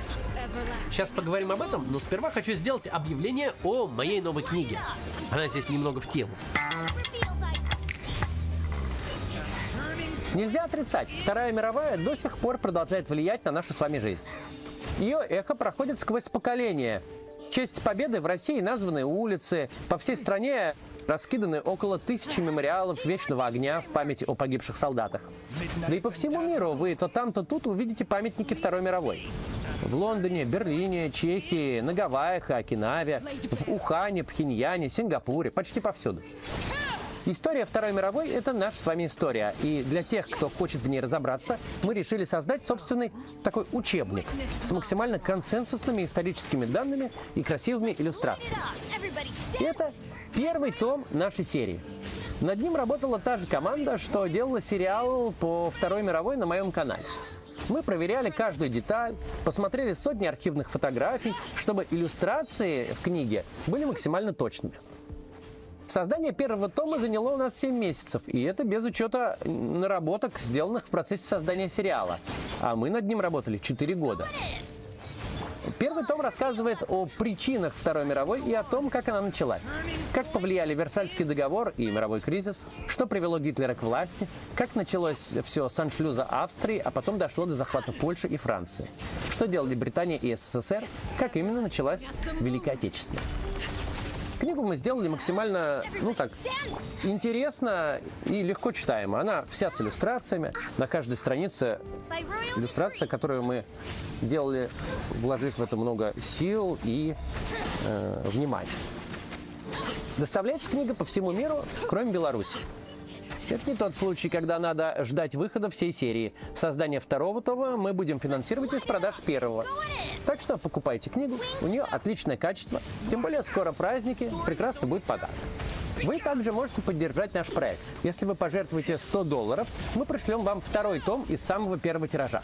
А за пожертвование в $1000 ваше имя окажется в списке благодарности в конце второго тома, и вы получите его с моим автографом. Важно добавить, покупать книгу в России законно. Вы ничего не нарушите, купив ее. Покупка это не конфиденциальная. Могут, например, утечь базы службы доставки, как уже бывало. Секрета тут сделать не выйдет. Но мы продаем книгу легально и законно. Покупатели ничего не нарушают. Ссылка в описании. Ну а теперь вернемся к Z-выставкам в России. Одна из них проходит в Центральном музее Великой Отечественной в Москве. Музей этот теперь именует себя Музеем Победы через Z. По тем же лекалам там сделали выставку «Обыкновенный нацизм». Название – отсылка к знаменитому киноэссе «Обыкновенный фашизм», которое авторы, очевидно, не смотрели. Выставка, как нетрудно догадаться, рассказывает, что Украина, мол, нацистское государство, прямой наследник Третьего рейха и гитлеровских коллаборационистов. Как одно из доказательств этого утверждения снова представлена история Мариуполя, который, дескать, 8 лет терзали украинские нацисты, а в 22 году решили уничтожить. На выставке ничего не сказано о том, кто руководил городом до 22-го, иначе бы вышел неувязочка. Руководила ведь команда тотально русскоязычных и довольно пророссийски настроенных политиков. Зато на выставке крутит по кругу речь нового хозяина Мариуполя, МММчика Дениса Пушилина. который прямо сейчас освобождает город от местных жителей, лишая тех прав собственности на уцелевшие квартиры. Значимая часть выставки посвящена другому городу – Рубежный. Там жили почти 60 тысяч человек, но весной 22 года город был почти полностью уничтожен в ходе штурма. Однако, согласно сюжету выставки, Рубежное превратили в руины украинские нацисты. До весны 22-го они себя как-то сдерживали. Но стоило Владимиру Путину начать СВО, сразу же начали разрушать город. Такое вот совпадение случилось. Рубеж террора. Город пострадал от бесчеловечных обстрелов артиллерии ВСУ. Только после освобождения от националистов горожане смогли вернуться к мирной жизни. Не уточнено, сколько горожан остались и что за жизнь у них теперь. Зато представлены две фотографии, датированные мартом 22-го. Освобожденный город Рубежное. Стихийное захоронение мирных жителей, погибших в результате обстрелов со стороны вооруженных формирований Украины. Жертвы военной агрессии ВФУ. В марте 22-го Рубежное начала штурмовать российская армия. Бои продолжались до мая. Армия России наступала, украинские силы находились внутри города. Элементарная логика подсказывает. По городу стреляла из артиллерии наступающая сторона, а не обороняющаяся, которая совершала бы самострел из гаубиц и пушек. Однако цель выставки не в логичном повествовании. Ведь нужно обвинить в совершенном другую сторону. Поэтому под стеклом витрины лежит обугленный номер со стены сожженного дома. Задавать вопросы, а кто же это сделал, кто и зачем сжег дом, значит заниматься дискредитацией армии, за которую предусмотрен длительный тюремный срок. Сейчас, в 26-м году, сложно в полной мере оценить все эти ужимки, которые генерирует официоз, все эти высокопарные обвинительные речи. Но пройдет немного времени, и умение сложить 2 плюс 2 не будет уголовно наказуемым. И тогда всякий человек в России будет чувствовать стыд и брезгливость при соприкосновении с историей России в 20-е годы. Да, всякая дипломатия до определенной степени лицемерна. Да, на всякой войне первой жертвой оказывается правда. Все мы помним и пробирку с порошком в Совбезе ООН. Но должна же быть какая-то мера. В каком-то смысле даже часть путинских пропагандистов бунтует против настолько тупого перевирания фактов. Правда, бунтуют по-своему. Дескать, хватит стесняться и сваливать все на украинцев. Давайте творить зверство с открытым забралом. Уничтожать города, убивать их жителей. Не спихивать с себя ответственность, а прямо и честно этим гордиться. Не будет ничего страшного, если какая-нибудь краля Галя сдохнет в коликах. В Чернигове. Сложно, конечно, сказать, что более отвратительно. Показная благочестивость, с которой Небензя и Захарова читают обвинительные речи, а их коллеги клепают лицемерные выставки, или упоение собственным зверством, которое предлагают телевизионные людоеды в качестве альтернативы. То и другое — две грани одной и той же политики, слетевшего с катушек государства. И в будущем все это вызовет оторопь у всякого, кто будет читать книги, смотреть фильмы и посещать выставки, посвященные нынешнему времени. До завтра.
Здравствуйте! В этом ролике будем обсуждать два новых сета артефактов. Я понимаю, что новый патч еще не вышел,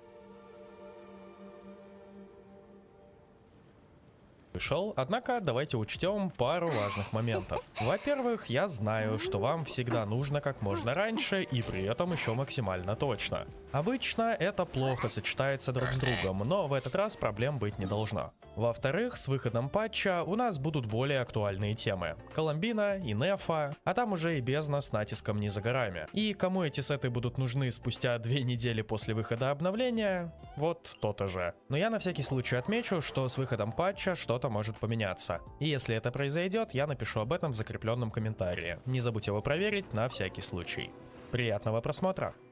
Кстати, если ты хочешь усилить персонажей не только артефактами, но и сигнами с констами, залетай на закрытую распродажу GGSell. Здесь вы найдете самые приятные цены, они ниже, чем в основном каталоге. Однако попасть на распродажу можно только по специальной ссылке в описании. Тут найдем и товары для Геншина. Все, что нужно сделать, это указать свой UID, сервер и провести оплату удобным способом.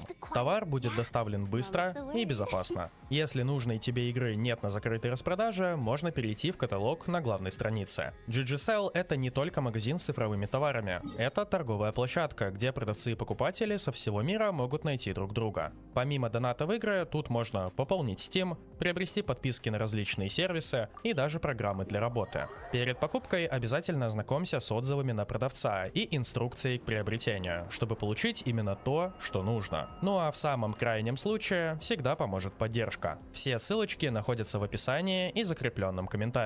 Успей закупиться кристаллами в Genshin Impact на закрытой распродаже GGSell.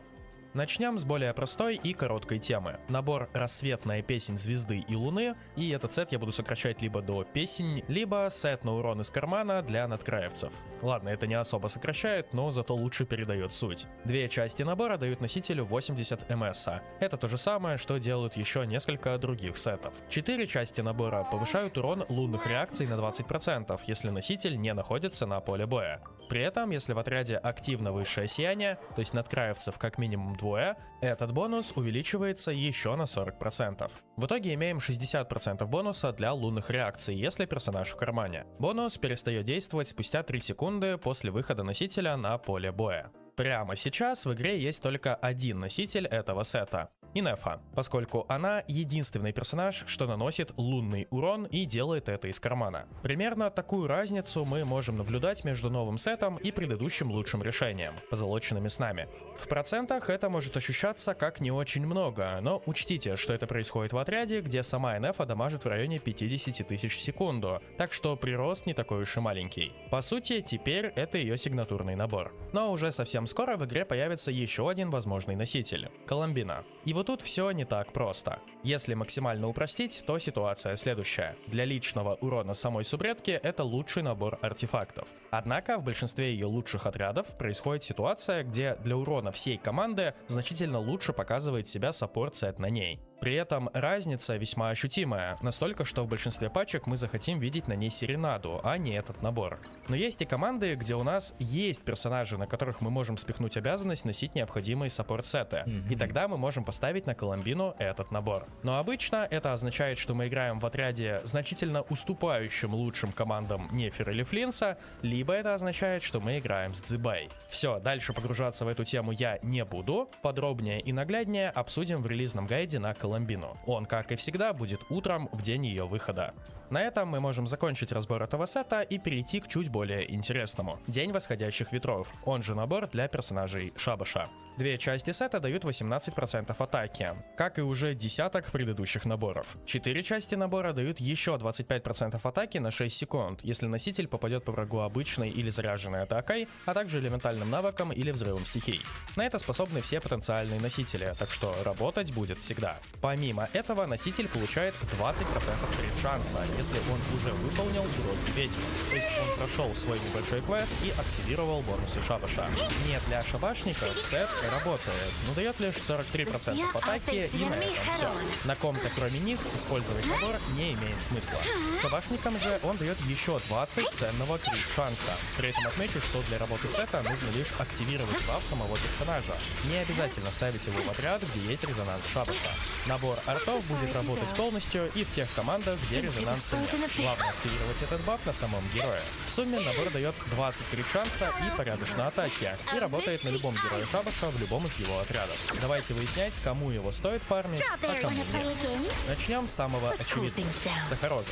Сама Сахароза, если и наносит урон, то делает это с помощью раздувок. Следовательно, атака и крит-шанс ей не дают практически ничего. При этом, ставя на нее этот сет, мы теряем крайне сильный набор изумрудной тени, ради которого Сахарозу обычно и ставят в команду. Примерно так выглядит сравнение урона отрядов с Сахарозой, если она носит аниме-сет, носит сет шабаша или не носит сета вообще. Думаю, что комментировать тут больше ничего не нужно, просто пойдем дальше. Мона.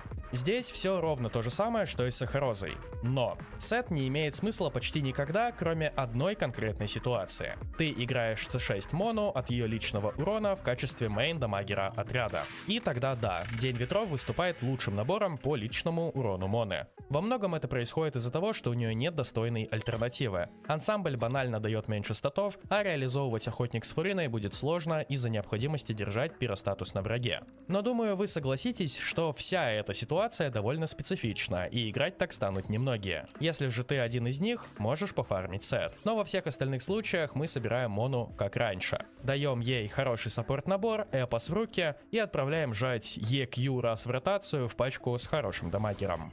Вот теперь можем рассмотреть менее очевидные ситуации. Начнем с Фишель. У нее сету шабашников есть только одна хорошая альтернатива – золотая трупа. Их и будем сравнивать. Я решил взять 3 разных отряда и 2 разных оружия, дабы продемонстрировать нюансы подобных сравнений. Отдельно отмечу, что мы не сравниваем оружие. Мы сравниваем наборы, что используются вместе с определенным оружием.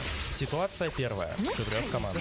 Как можем видеть, трупа выступает более сильным решением в обеих ситуациях. Однако, если у Фишель в руках сигнал разницы почти нет, а если доступны диструнный, то она уже ощутимо больше. Объясняется это просто. У Сигны Венти выше базовая атака, значит процентная прибавка от шабашного сета дает значительно больше атаки. При этом Сигна Венти заливает больше аффиксов, чем диструн, что делает аффиксы с труппой менее важными. Но в любом случае, золотая труппа показывает себя лучше в любом из этих сценариев. Если же проведем такое же сравнение в стимуляционном отряде Фишель, то увидим примерно то же самое по тем же самым причинам. Но если возьмем отряд с Фуриной, то все резко меняется. И вот День Ветров обгоняет труппу на 5%. Я думаю, вы уже догадались, что все дело в фанфарах Фурины, что также дают бонус урона, делая бонусы труппы менее полезными, а крит-шансы атаку сета шабашников более ценными. В итоге мы можем сделать следующий вывод. В принципе, у нас нет весомых причин фармить этот сет на Фишель. В большинстве отрядов труппа лучше, и даже если учесть команды, где это не так, разница все еще не настолько значительна, чтобы тратить драгоценную смолу на добычу нового сета персонально для Фишель. Однако держим в голове и то, что если у нас в отряде много бонусов урона, обычно это Сигна Венти и Фурина и прочие подобные бонусы, то шабашный сет может показывать себя лучше трупы. Далее будем обсуждать дамаги. Кли. Это первый полноценный мейн ДД в сегодняшнем списке. У нее уже больше наборов в конкурентах. У нас есть горящая алая ведьма, у нас есть странствующий ансамбль, а в отрядах с Фуриной мы можем рассматривать на ней охотник. Ее я считал похожим способом, но только в 2 разных отрядах. Также на 2 разных оружиях. Я остановился на молитве и R5 казике, как на 2 наиболее популярных пушках трупа. В перегрузочных отрядах будем наблюдать следующую картину. Если что, здесь учитывается именно личный урон Кли. День Ветров крайне существенно отрывается от прочих альтернатив. Получим в районе 15% по сравнению с ведьмой и 20% в сравнении с ансамблем. Набор дает значительно больше статов, и при этом обе характеристики, атака и крит-шанс, крайне полезны для Кли в таких концепциях. При этом от оружия мало что зависит. Такой отрыв в любом случае стоит того, чтобы фармить этот сет на Кли, если ты планируешь на ней играть в перегрузку. Однако вот что произойдет, если мы решим поиграть ее с Фуриной, в так называемом овервейке. К слову, это тоже весьма сильный отряд современной Кли. Здесь День Ветров все так же показывает себя значительно лучше ведьмы и ансамбля, но уже немного уступает охотнику, что дает ощутимо больше крит-шанса. Давайте сделаем вывод. Если ты хочешь играть на Кли, то пофармить на нее новый сет будет хорошей идеей. В перегрузочных отрядах этот сценарий вообще безальтернативен, слишком большой отрыв. При игре с Фуриной ты можешь использовать Охотник, если он у тебя есть, но можешь использовать и Шабаш сет. Разница не очень большая. Наличие Охотника позволит тебе играть Кли только с Фуриной, а наличие Дня Ветров в обоих отрядах с минимальными потерями в одном из них. Так что в итоге я бы сказал, что Кли все же хочет этот сет. Наш следующий дамагер — Рейзер. У текущего Рейзера не то чтобы большой выбор отрядов. Он может играть в перегрузках и все, прочие концепции заметно слабее. Но для разнообразия и очередной демонстрации важности баланса я взял и другой отряд. В качестве двух разных пушек были выбраны Дождерез и БПшка. Перегрузки. За 100% я обозначил личный урон Рейзера в наборе отголосков. Знаю, что он есть у немногих, но это лучший вариант до тех пор, пока не появится новый сет.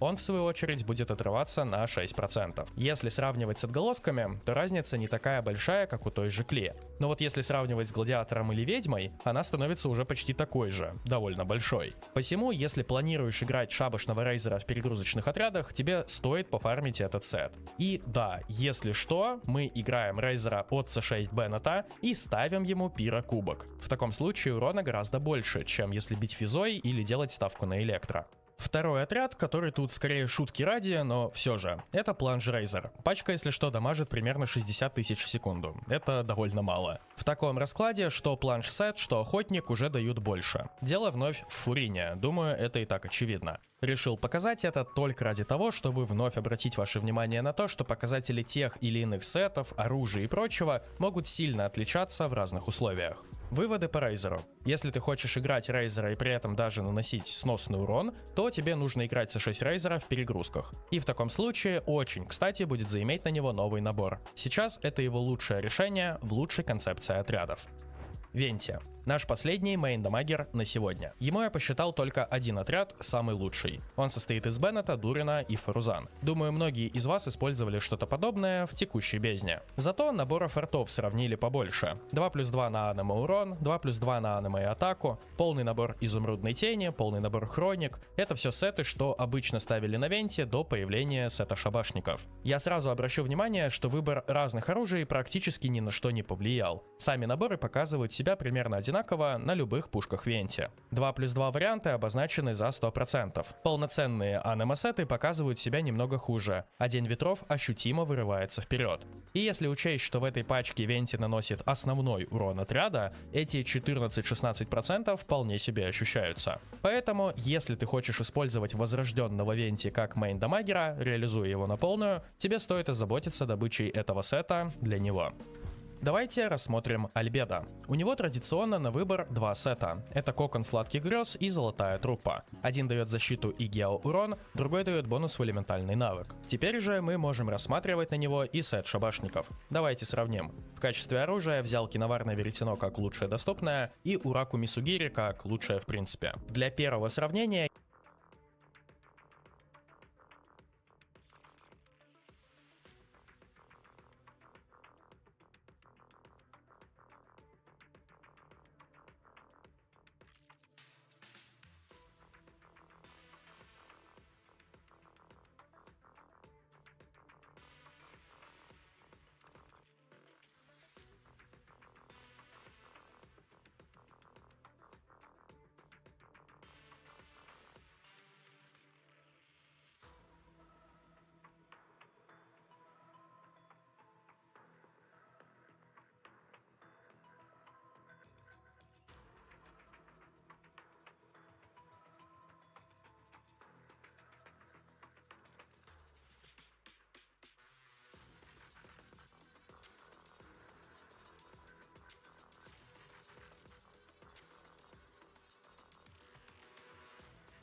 In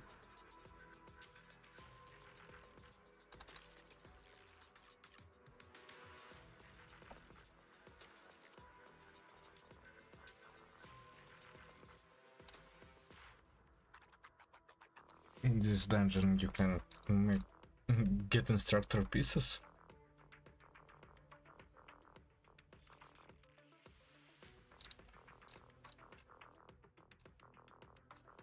Я выбрал отряд, содержащий в себе Double Geo. В большинстве подобных команд соотношение сетов будет примерно таким же. Учитывается личный урон Альбедо. Как можем видеть, новый сет уступает и труппе, и кокону. Кокон здесь показывает себя ощутимо лучше труппы из-за наличия фурины, но и в отрядах без нее он будет немного лучше. День ветров же уступает по очевидной причине. В отличие от прошлых героев, Альбедо мало получает от атаки, ему остается довольствоваться лишь крит-шансом. А этого уже слишком мало, дабы бодаться с другими сетами. Для второго отряда я выбрал такое каноничное использование Альбедо, а именно взять рабочий отряд из 3 персонажей и воткнуть в него Альбедо слот. Здесь ситуация такая же. Кокон и труппа значительно лучше нового сета. Отсюда и простой вывод. Для усиления Альбедо ему не нужно фармить новый сет. Предыдущие варианты показывают себя лучше в любых условиях. Ну и, пожалуй, самый интересный персонаж этого ролика — Дурин. Интересно тут в первую очередь то, что Дурин может носить как наборы на урон, так и саппорт-сеты, поэтому в его случае мы будем учитывать не только его личный урон, но и урон всей команды. Разные оружия в этот раз я брать не стал, обе команды посчитаны на сигне Дурина. Тут я решил схалтурить и взял команду Венти, что уже была в этом ролике, но теперь нас интересует Дурин. Здесь мы сравниваем исключительно наборы на урон, поскольку условную знать всегда может взять Беннет. В плане личного урона День ветров отрывается довольно заметно, но на уроне всего отряда это сказывается не так значительно. Все же Дурин карманный дамагер, и его вклад в общий урон команды не настолько велик. А вот вторая команда уже интереснее. Я специально взял отряд, в котором на Дурина имеет смысл ставить знать. Сентю, если что, здесь носит сирен. Здравствуй, многоуважаемый подвал Глеба. Быстренько поговорим про Ля Бубу, бесплатную, которую всем раздали. Она же Джао. Много про нее говорить, наверное, у меня не получится. Во-первых, потому что персонаж из себя не то чтобы сильно много представлял, о чем можно было поговорить. Ну и плюс, все-таки, если там говорить про какие-то билды дамагера, М6, Джао и прочее, то это Глебанин от Флайта, он вам все расскажет. У него она есть. Я же просто скажу, так сказать, некую базу. Вот у меня М0 Джао с Сигной и расскажу свое мнение итоговое. Еще раз напомню ту информацию, которую я проговаривал в обзоре. Персонажи раздают бесплатно, и все-таки разработчик в это закладывает определенный уровень силы. Героя, которого планируют раздать, не делают таким же полноценным по проработке и по уровню силы, как другие персонажи новые, которые, ну, собственно, бесплатно не раздают. Да, она, конечно, может даже, будучи бесплатной, посоревноваться с старыми некоторыми героями по типу Цезарь, да. Тем не менее, мысль моя остается прежней, касаемо новых героев.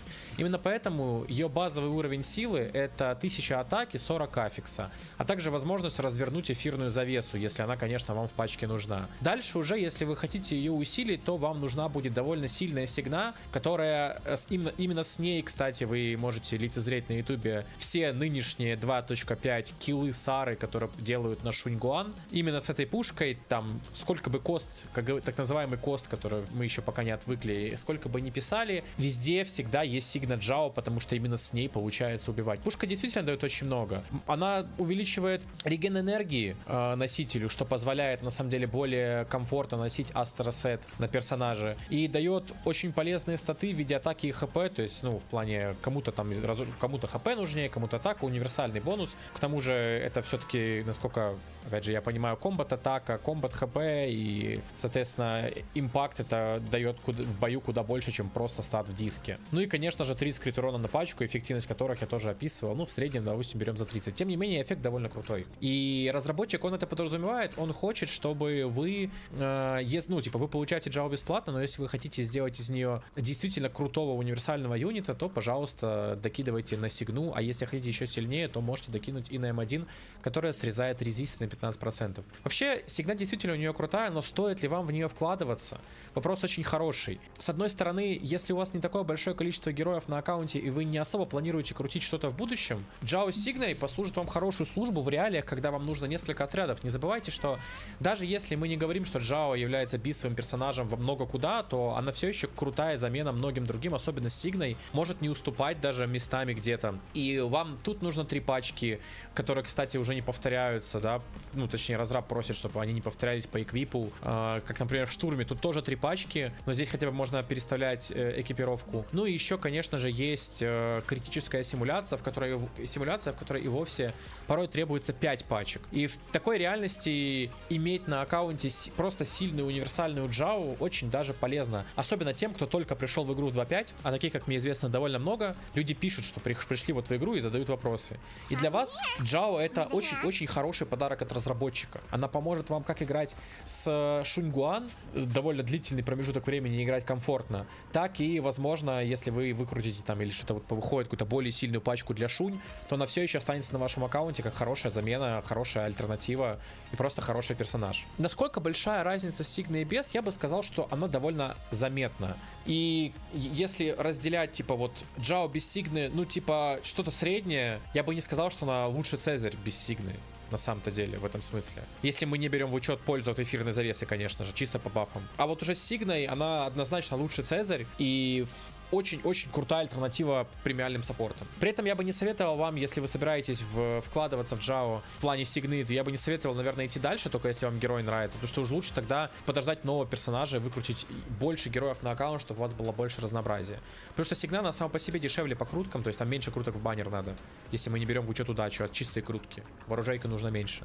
И шанс получить пушку больше. Поэтому об этом мы еще можем поговорить. А какие у персонажа есть глобально проблемы? Скажем так, скорее не то, что проблемы, ну просто вот, допустим, в отрыве от своей особенности раздавать Иттервейл, а Иттервейл сейчас нужен, ну, по сути, если не брать разрушаторов, то, по сути, только Шуньгуан, вот. И эта особенность не то, чтобы была ей сильно полезна, потому что, да, окей, Шунь, безусловно, это очень круто и много дает, но вот тем же разрушатором, ну, несмотря на то, что она разворачивает эфирную завесу, как бы для разрушаторов пачка, ну, не особо встает из-за того, что пассивка как блочится. Ну, короче, под разруху это очень такой себе герой, который, ну, есть более сильные замены, вполне себе, и лучше отдать кому-то другому. Вот, и как бы, вот первая, да, проблема, это то, что персонаж, ну, ограничен на самом деле своей пассивки, у нее аж 3 условия, но при этом нету разрушаторов, а пачка разрушаторов хочет строиться в основном как разрушатор, плюс станер, плюс вот саппорт, но она не саппорт, она оборона, и пассивка не активируется, а значит, полезных свойств для разрушаторов еще меньше. Вот, это первый момент. Второй момент, то, что все еще в игре нету достаточного количества хороших сетов на выбор. Тот же Астросет, который на самом деле неплохо на нее встает, нужно понимать, что, допустим, без Сигны он будет похуже работать. У тебя не будет прям супер много возможностей его постоянно обновлять. И вне Сигна-босса, то есть вне пачки Шуньгуан на Сару, там у Сары просто много миазмы, и она много энергии дает. И там ты можешь, в принципе, поддерживать этот Астросет вполне себе. То в других каких-то ситуациях, конечно, уже будет не так круто, а в замену Астросета у нас есть только протопанк, по сути, из того, что действительно хорошо на ней работает. А он тоже, во-первых, нестабильный, во-вторых, ну, короче, просто не самый лучший сет. И вот когда, я надеюсь, что если он выйдет такой сет для оборонистов, который будет давать специализированные бафы для класса, тогда, может быть, Лабуба будет давать еще больше. То есть даже на своей М0 базовой версии без Сигны. А так, ну, довольно мало. Вот, Сигна, как я и сказал, конечно, попроще. Ну и сам геймплей ничего из себя не представляет. Ты почти ничего за нее не делаешь, если мы берем в отрыве каких-то ДД-сборок, там еще чего-то. Это скорее просто отдельный вектор для фана. То она просто выходит, ну, типа, ты за нее не играешь, она выходит просто на максимум нажать иногда ульту, Ешка, которая быстро жмется. Ну а Иттервейл, когда у тебя полоска это копится, просто сама по себе, она, ну, как бы сразу же дает быструю помощь, по факту. Там еще есть проблема такая, что когда ты играешь в пачке с Джао и хочешь на нее выйти, нажать Ешку с быстрой помощью, она выходит в стычки, которые нельзя, блядь, отменить, или я что-то не знаю. Но она не отменяется, короче. Из-за этого, ну, это неудобно, блин, ты просто время теряешь. Не очень круто. Тоже неприятно. А так вообще просто, ну, вообще классный чарик, как вот бесплатно раздали, действительно для новичков очень крутая альтернатива многим персонажам. И вот про персонажа альтернативу все время говорю, но по факту у нас есть герой, который сейчас очень круто играет с Джао, это Шуньгуан. все-таки, да, я вот высказывал мнение о том, что, ну, возможно, все-таки Астра будет лучше. На самом деле, Астра-то может и по бафам, так-то и по импакту конкретно не то, что поступала прям, особенно М1, но прикол-то в том, что Джао ресурсы для Шунь дает. И вот конкретно для Шунь Астра еще и не такая удобная, плюс не дает ресурсы на ульту. А чем меньше ультов, тем, как бы, независимо от статов, тем меньше у тебя все равно урона. Циклы ультов слишком важны, поэтому Джао даже на М0 своей версии, даже без сигны, все равно дает очень много для пачки Шунь. Сразу же попытаюсь ответить на вопрос, но этот ответ, на самом деле, он еще, ну, как бы вам сказать, он не точный. Дело в том, что в следующем патче выходит такой персонаж, как Санна. Это следующий саппорт, уже анонсированный. И ее постоянно меняют, то есть она меняется на постоянной основе на бете, и ее итоговая версия пока не ясна. Но она все еще дает свою эфирную завесу отдельную, которая никак не конфликтует с Джао, и в принципе выглядит так, что, ну, многие говорят, ну, то есть, как бы есть две версии. Первая версия — это версия, при которой ты заменяешь Джао на Санну в пачке Шунь Диалинь, и типа это будет лучше. А вторая версия — это то, что ты заменяешь Санну Диалинь на Санну. Почему? Потому что Диалинь очень сильный юнит сам по себе, и она нужна другим атакерам или разрушаторам, а при этом пачка Джао, Санна и Шуньгуан и так сможет, скорее всего, достаточно хорошо функционировать. Мне, конечно, больше импонирует вариант с заменой именно Диалинь, потому что, опять же, даже мне вот очень хочется ее освободить для другой пачки периодически, да, но пока что конкретного ответа на вопрос непонятно, и, как говорится, знаменитый пауэркрип на следующий патч, не факт, что он случится, а даже если случится, опять же, Джао раздавали бесплатно, и она у вас остается на аккаунте прокачанная. Если вы новичок, она у вас еще поиграет и, скорее всего, много где. Особенно, если она у вас с сигной. Но пока что она занимает почетную бис-слот в пачке с Шуньгуан, что уже здорово. Если рассматривать других персонажей, с которыми она может поиграть, да, и кому она может давать свои 1000 атаки и 40 аффиксов, то тут уже, конечно, все зависит от того, есть ли у вас какие-то другие герои. То есть, по факту, она дает 1000 атаки всем, из-за чего она очень классно играет с аномалистами, 40 аффикса тоже. Опять же, если у вас нет какой-то Юдзухи, к примеру, да, очень может хорошо встать вам в пачку аномаликов. Причем, ну, почти в любую, там, смотря, опять же, какой у вас аккаунт. Понятно, что да, она не без-опция, но она хорошо туда встает относительно. Типа, why not? Можно поиграть как альтернативная опция, опять же. В пачке атакеров, в общем-то, везде, наверное, или почти везде, где вы можете поставить Астру, вы на замену можете поставить Джао. Дело в том, что у остальных атакеров нету потребности в эфирной завесе. И поэтому главная особенность, почему Джао выделяется на фоне Астры у Шуньгуан, у других атакеров она пропадает. То есть эфирная завеса им не нужна как таковая. Она не дает им ресурсы. Поэтому там уже почти везде Астра будет, вероятнее всего, да, ну просто лучше. Тем более, опять же, Астра еще и хорошо Астрасет свой эксплуатирует на пачку. Что тоже не нужно забывать, и что тоже дает довольно много. Не говоря уже про то, что в принципе ее набор бафов в среднем просто больше для атакеров других. Вот. Но, опять же, если у вас тем более Джао Сигной, то там у нас даже поконкурировать это может с М0 Астрой так-то, потому что действительно, ну, уже дает много. А у Астры, к примеру, та же Сигна дает немного сама по себе. И вот опять же, да, то есть вот просто где вы могли играть с Астрой, то везде вы можете заменить ее на Джао, по сути. Эффективность от пачки к пачке будет расходиться. И дабы не останавливаться на каждом персонаже отдельно, потому что, опять же, это универсально можно сделать. Просто скажу, что вы просто поставите ее туда, где у вас не хватает героя, вероятнее всего, и это будет работать. И, в принципе, это, наверное, вся информация, которую мне стоило рассказать. Я, опять же, не вижу смысла еще... Ну, какие пачки я вам покажу, потому что Java — это такой саппортик на слот, и геймплей пачки не от нее зависит по большей мере. Пусть и у нее есть свои особенности какие-то. А если вы хотите посмотреть, как Шуньгуан, допустим, играет Java, то у меня есть видео с опасным штурмом, где я играю. Или даже посмотреть недавний ролик про саму Шунь, где я уже сделал больший скор, то есть 63, по-моему. Вот, ну, то есть, допустим, сейчас у меня скоро вот тут, по-моему, 64, да, вот столько. И там вот есть проходка, можете посмотреть, как там играется Джао. И я думаю, что да, этого достаточно. Пишите свое мнение в комментах. Напоследок скажу, что как для бесплатного героя она очень хороша. Она действительно хороша, потому что Харумаса, которого бесплатно раздавали, он, ну, поиграл пару патчей, и к тому же многие не могли на нем играть в силу его очень, так сказать, специфичного геймплея. А Джао играть могут все, она пригодится много кому, встает в разные совершенно пачки, и особенно для новичка послужит свою службу. Спасибо за просмотр и удачи!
Здравствуйте, товарищи. Видео про Шуньгуан, я думаю, долгожданное. Ну, многие просили, спрашивали, когда будет.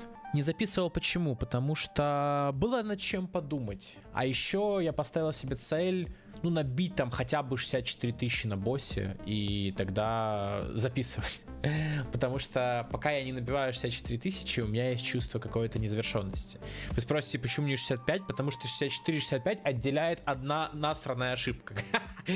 Одну ошибку можно себе позволить, потому что столько времени, конечно, уходит на все это, сами понимаете. 64 тысячи я сделал, выводы про Шуньгуан у меня тоже есть. Частично писал в свой телеграм-канал. Вы могли многие мысли, которые сейчас я буду вам доносить, услышать, точнее прочитать в моей телеге. Подписывайтесь по ссылке в описании. Там часто есть какие-то мысли про игру, новости и прочее. Все как обычно в телеграм-каналах. И анонсы стримов, кстати, тоже, не забываем. Ссылка тоже на Twitch в описании. Бестселлер, ребят, Шуньгуан побила рекорды, все Zenless Zone Zero все-таки, да.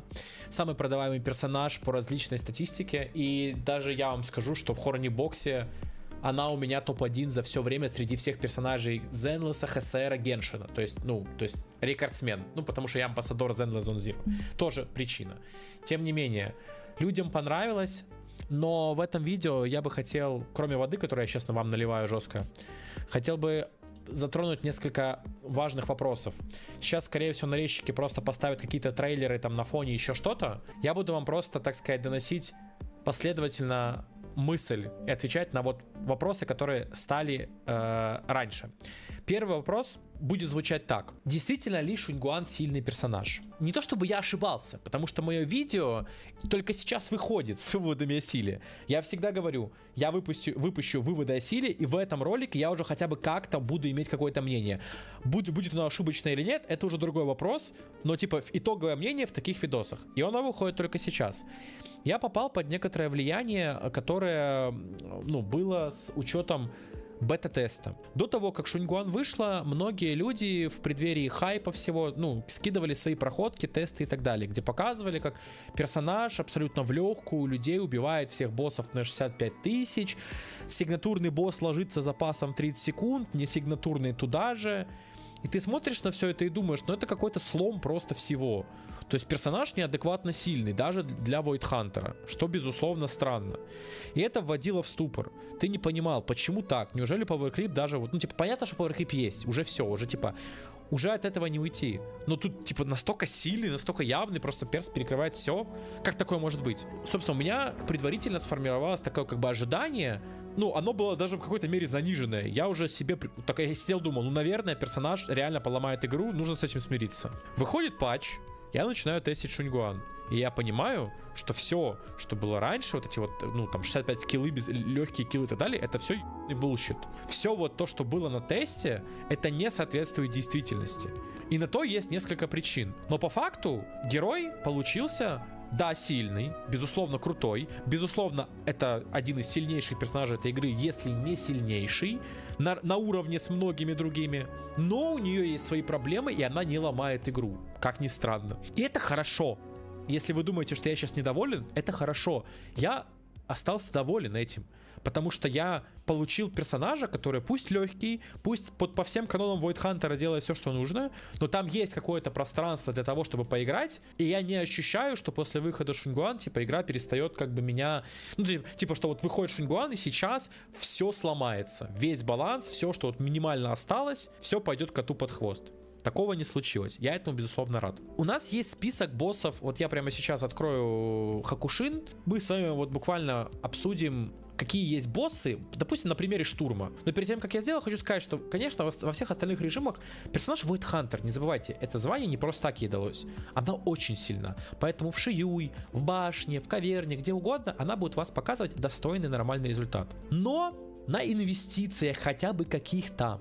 Но про это мы поговорим чуть-чуть позже. Давайте обсудим штурм. У нас просто есть ряд боссов, которые, ну, скажем так, редко бывают в ротации. То есть, ну, старые боссы, про которых просто разработчик нахуй забыл. К таким боссам относятся, да, у нас там старые близняшки, старый мясник, старый Помпей аномальный, да, вот какие-то такие. То есть, ну, это мы опустим. Давайте возьмем популярных боссов. Кого она нормально проходит? Из того, что мы точно знаем, Трала, Трала точно проходит нормально. А хорошо проходит, получается, естественно, своего сигнатурного босса. The Creator, Зиждитель. Вот, кошмар первородный. 2 босса получается. Да, получается, на охотнике у нее резист. Там, к сожалению, под разруху. Окей, охотника не берем в учет. Аномальный мясник и брингер — это вообще другая история. Это про под другой класс, по большей мере. Это мы не берем в учет. Остается из непонятного.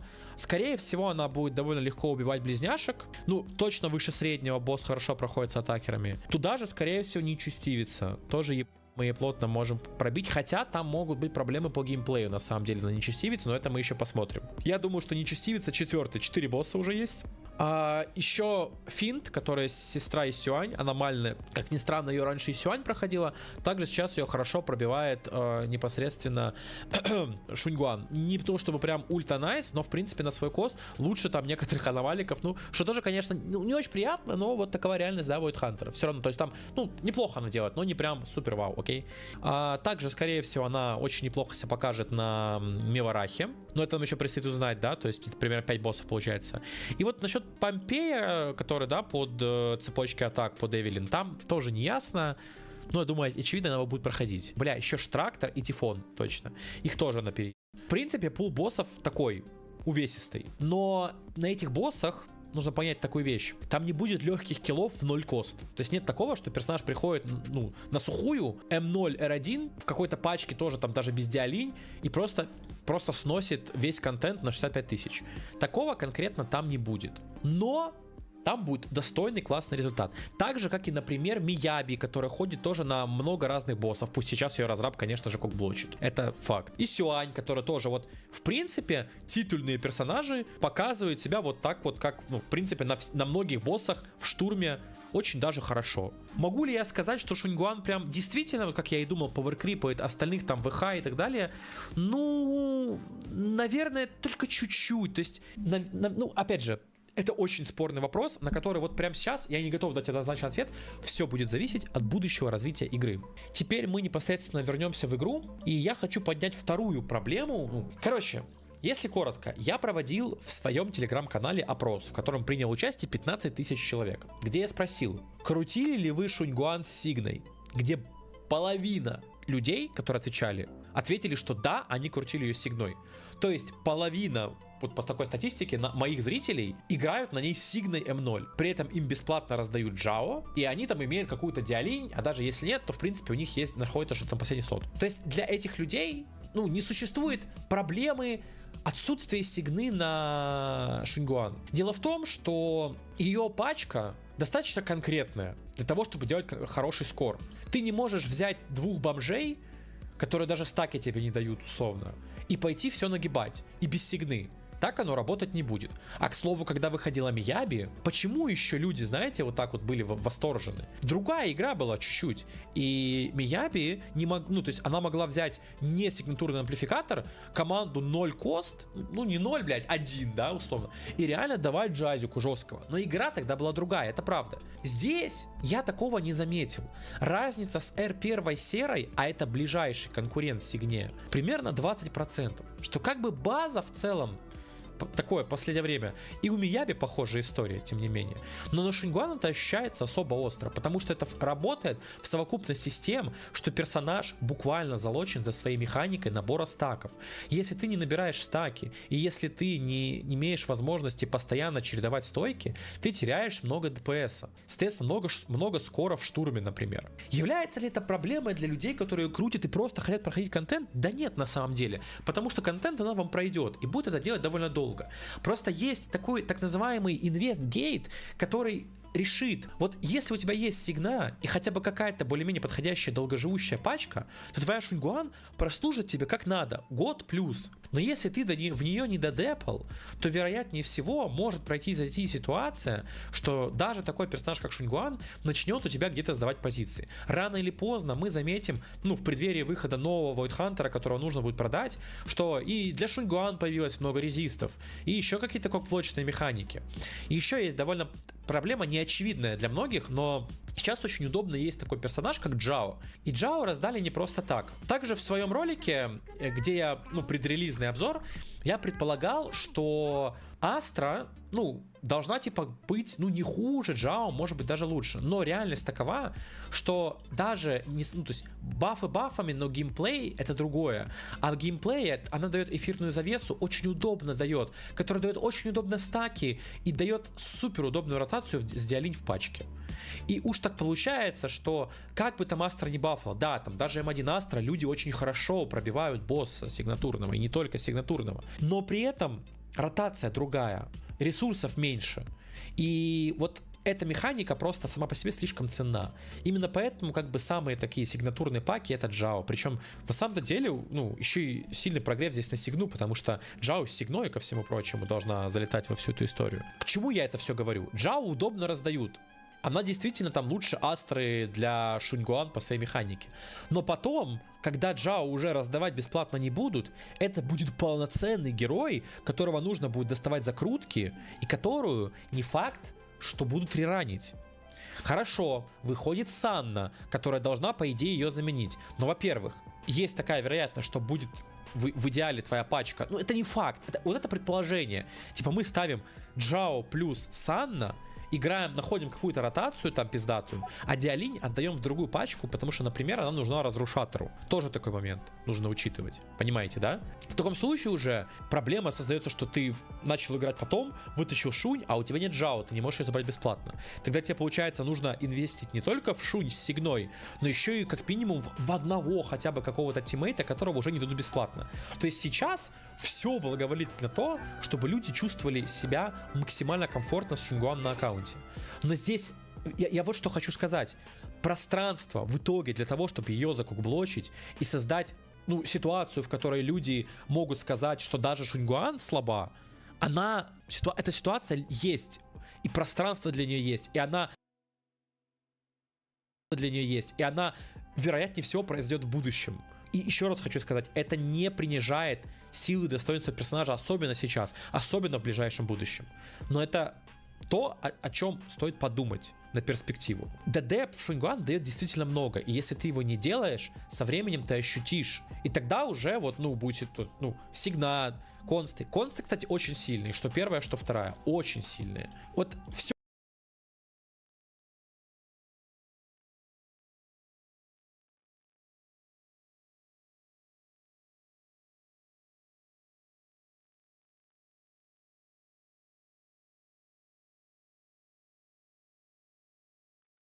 Все благоволит на то, чтобы люди чувствовали себя максимально комфортно с Шуньгуан на аккаунте. Но здесь я вот что хочу сказать. Пространство в итоге для того, чтобы ее закукблочить и создать, ну, ситуацию, в которой люди могут сказать, что даже Шуньгуан слаба, эта ситуация есть. И пространство для нее есть. И она вероятнее всего произойдет в будущем. И еще раз хочу сказать, это не принижает силы и достоинства персонажа, особенно сейчас, особенно в ближайшем будущем. Но это то, о чем стоит подумать на перспективу. ДД в Шуньгуан дает действительно много, и если ты его не делаешь, со временем ты ощутишь. И тогда уже вот, ну, будет, ну, Сигна, Консты. Консты, кстати, очень сильные, что первая, что вторая, очень сильные. Вот все, что я сказал, в совокупности создает как будто бы, ну, довольно объективную ситуацию по силе героя. Ну, скажем так, ладно, не то, что объективная ситуация, это мое мнение. Вот я смотрю на все вводные и прихожу к такому выводу. Шуньгуан прекрасный герой. Сейчас и в ближайшем будущем. Она не ломает игру, но она достаточно сильна, чтобы проходить вам любой контент. Но у нее есть проблемы, которые сейчас заметны не так сильно, но станут более заметными для более новых игроков. Если вы начинаете играть сейчас, шикарная инвестиция, о которой, ну, даже, ну, то есть, ну, не то, что стоит задуматься, это базовая инвестиция новых аккаунтов. Шуньгуан под раздачу Джао с Сигной. Этого хватит вам надолго. Этот вопрос мы закрыли. Держим в уме все, что я сказал. Второй момент. Тут я не согласен с тем, что я ошибся как-либо. И то, что у меня типа были предрассудки, я уже научен опытом Мияби. Когда выходила Мияби, давайте немножко отступление историческое, кто не знает. Повторюсь, игра была другой. Контент был другой, противники были другие. На тот момент не нашли Моно Айс как пачку еще. Не было Юдзухи тогда еще. когда мы просто тестили Мияби, играли, я записывал, то есть тот ее геймплей, который был, и мое видение игры на тот момент, ее понимание, оно наводило на такие мысли, что герой легче, чем другие. На то были причины. Опять же, это старая зетка. В старой зетке у персов, у некоторых персов в совокупности не было столько фреймов неуязвимости, сколько было у одной Мияби. Там просто складывались факторы между собой, и вышла такая история. Мияби супер пиво. Потом за этот тезис особо, так сказать, умные и внимательные зрители зацепились, потому что Серега Глин лицемер. Ведь если он тогда, год назад, сказал, что Мияби пиво, то он, ну, если он поменяет мнение, то он переобулся. А если он ничего не скажет, то он лицемер, потому что он ничего не говорит по поводу этого и типа якобы до сих пор считает, что Мияби пиво. А про там ту же Шуньгуан говорит ЛКМ королева. Но реальность такова, что с того момента прошел год. И в контексте аналитики игры, за такой период гачи игры очень многое меняется. Очевидно, вышло много патчек, которые показали, что если даже механики персонажа сами по себе довольно простые, ротации этих патчек с учетом этого героя и его механик, какими бы легкими они не были, и с учетом босса и его механик, могут доставлять трудности. И вот это вот скиллгейт, который там человеку дает 40 тысяч, например, и 65, с разницей в 25 тысяч скоро, он присутствует. Причем присутствует нихуйно. Когда чувак убивает босса в 65 тысяч в пачке 2 кост, если мы говорим по системе кост. Давайте я буду говорить конкретнее, потому что мы будем постепенно, я уже сам привык просто, давайте отходить от системы кост. Давайте будем говорить, когда человек там на М0 Мияби с Сигной и там, не знаю, Ликаон Сакаку убивал босса, а ты там не этой пачки там или вообще не мог сделать там 40 нормально. И ты смотрел на эту ротацию, бесконечной заморозки, такой нихуя себе. Это действительно как бы показало, что игра немножко строится даже у таких героев по-другому. Эту мы мысль уже усвоили. И я с опытом, который прошел через Мияби, смотрел на Шуньгуан. Я понимал вот что. Шуньгуан в базе простой герой. Ее механики несложные. Но, вероятнее всего, ситуация повторится. Пусть у нее и простые механики, но с учетом пачки и противника, скиллгейт опять же будет. Плюс на бетке люди тоже об этом говорили. И я об этом говорил в предрелизе, что там есть типа задротские ротации, там есть где разгуляться. Но ЛКМ королева это утрирование. Это кличка, это не буквальное обозначение, что персонаж жмет ЛКМ. В реальности она все еще жмет ЛКМ, ну, чередуя с ешками. А если быть точнее, ее сильнейшая ротация использует там сколько? 4 нажатия ешки и 2 нажатия ЛКМ. Меняет ли это факта того, что это довольно просто? Нет, не меняет. Но если там пространство для скилла, да, есть. Вот. И, ну да, так и оказалось. В принципе, я не могу, да, сказать, что я здесь ошибался, потому что я, в принципе, так и говорил в предрелизе. Если по силе героя я как бы ошибся в своем предварительном мнении, то здесь, ну, просто, типа, в принципе, не все типа, как я и думал. Хочу привести пример Сары. Прямо сейчас у меня в телеграм-канале есть пост, где я таки выбил, да, этот скор, и то я ошибся, хотя мог убивать. Чтобы убить Сару в пачке, там, ну, скажем так, пачка Диалинь, ну, там, М0R1, Диалинь, допустим, М0R0, и Джао, допустим, М0R1. Ну, так называемые 5 коста, классические. Там, ну, нужна правильная ротация, чтобы, типа, относительно дешево убить. Там нужна правильная ротация. И я вот несколько дней типа учился. Да, там не full дней, но там по пару часов в сутки. Именно ротация и менеджмент ресурсов. Как итог, я типа смог там, ну, почти убил. Там не хватило 700 поинтов. Если бы точнее, 677. Но их не хватило из-за ошибки, то есть я знаю, почему их не хватило. Там последний стан был с множителем 180. Я Диалин дебаф не наложил. Вот. Ну, то есть, у меня я это скинул в телегу, и у меня в комментах люди скидают: у меня М2 шунь, я делаю 55. М2 шунь, который убивает босса, блядь, с запасом 30 сек. Там другой пишет: у меня там М1, там все с сигнами, не могу там 50 набрать. Или там 55 максимум. Потому что босс, его механики и все ротация пачки, менеджмент ресурсов и ротация пачки, наложенная на этого босса, все это создает в совокупности ситуацию, в которой уже какой-то скилл типа нужен. Понимаете? И вот это здорово в целом. Дело в том, что вот еще босс так интересно сделан, что ты не можешь ощутить в полной мере слом игры, потому что там нужно еще правильно ресурсы размансить. Но какой-то другой босс, там, кстати, может быть ситуация такова, что ротация будет проще, и ты, как следствие, будешь проще, типа, набивать хайскор. Но это уже ладно. Вот. Тем не менее, опять же, это сигнопак. То есть, да, на 20 тысяч, вот эти вот знаменитые 20к прохождения, Шунька даже на лоу-инвесте сделает вам довольно, ну, стабильно, если вы там, ну, если вы хотя бы что-то понимаете в этой игре, ну, 20к она вам сделает. Просто с Жао плюс 1. И с Серой, например. Но там рассчитывать на более высокий скор, чтобы она легко вам его не сделает. Нужно будет учиться играть, собирать отряд, собирать инвест там вокруг, хороший билд и учить ротации. Как ни крути. Это хотя бы как-то балансит. И это, еще раз повторю, классно. Вот. Посмотрим, как это себя реализует в будущем. Может быть, какие-то вещи, которые я говорю в этом видео, через там пару месяцев будут неактуальны. Но это уже такова реальность, это гача. Вот. И еще важный момент, да, то что, ну, доп. Ресурсы от Диалинь, доп. Ресурсы от Джао, они очень сильно решают. Санна тоже, скорее всего, будет решать в этом смысле. И если вы там скипали Диалинь, или вы там не хотите играть, ну ладно, не хотите играть за Джао, это уже ваша проблема, я вам раздаю. А вот то, что вы не крутили Диалинь, это уже типа, ну, не ваша проблема, может быть, потому что, ну, крутки не резиновые, да. Тут уже вопросики, потому что без Диалинь вообще другой результат у людей. Если уж даже на констах у людей трудности и непонимание, то на низком инвесте, без наличия понимания, как играть в эту игру, может быть вообще супер потужно, как ни странно. И это будет гига-увинск, так называемый. Вот, поэтому итог. Сложный ли Шиньгуан персонаж? Нет. ЛКМ королева? Ну, по сути, да. Но так можно сейчас сказать про всех последних героев. Ну, почти, блядь, кроме бана. Ну, мне кажется, все уже признают. Ну, бан относительно этой игры довольно сложный. Хотя вот я уже привык, мне уже так не кажется, но как я долго на нем учился. Но по факту почти все последние герои, так называемые почти ЛКМ королевы. Но со своими нюансами. Ситуация просто, ну, такой же герой по сложности, как и другие. Там какой-нибудь бан, да, сложнее. Какой-нибудь Харумаса, ну да, посложнее. И то неизвестно, что с ним сделают после бафа. Но все равно дефолтный герой этой игры с кучей инвулов. Вот у последних героев у всех куча инвулов. И как бы довольно простой, но есть куда мастерить. Вот такой вот вывод. Очевидно, Шуньгуан есть смысл крутить. Она прослужит вам долгую службу. Около года, скорее всего, она вас хорошо поиграет. Может быть, чуть меньше, ее начнут активно кокблочить.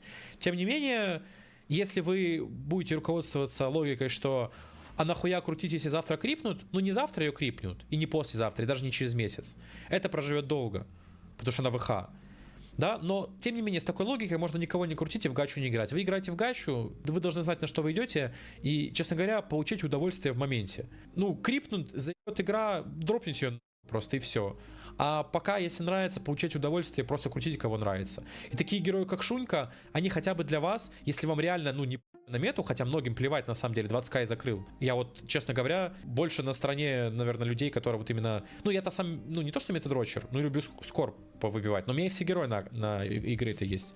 Поэтому я тоже как бы знаю плюс-минус, о чем говорю. Но я как бы больше по подходу склоняюсь вот к ребятам, которые просто по кайфу играют. Потому что самое главное, от игры нужно получать удовольствие. А вечно думать о пауэркрипе и говорить, ой, завтра крипнут, так ты в гачу играешь. Конечно, крипнут, ты в гачу играешь. Ну, можешь там, не знаю, пойти, если хочешь именно лутку покрутить. Ну, есть игры, наверное, где не такой явный пауэркрип. Вува какая-нибудь, наверное, да, условно. И то в Зетке, на самом деле, он не настолько прям супер душащий. Он тут хотя бы еще более-менее какой-то. Тут больше кокблоки раздражают. Поэтому крути, все ок. По инвесту я бы сначала вложился в сигну, потом пошел бы консты. Все консты заебись. Просто кайф, ну, крутишь. Сколько денег позволяет, сколько желания есть.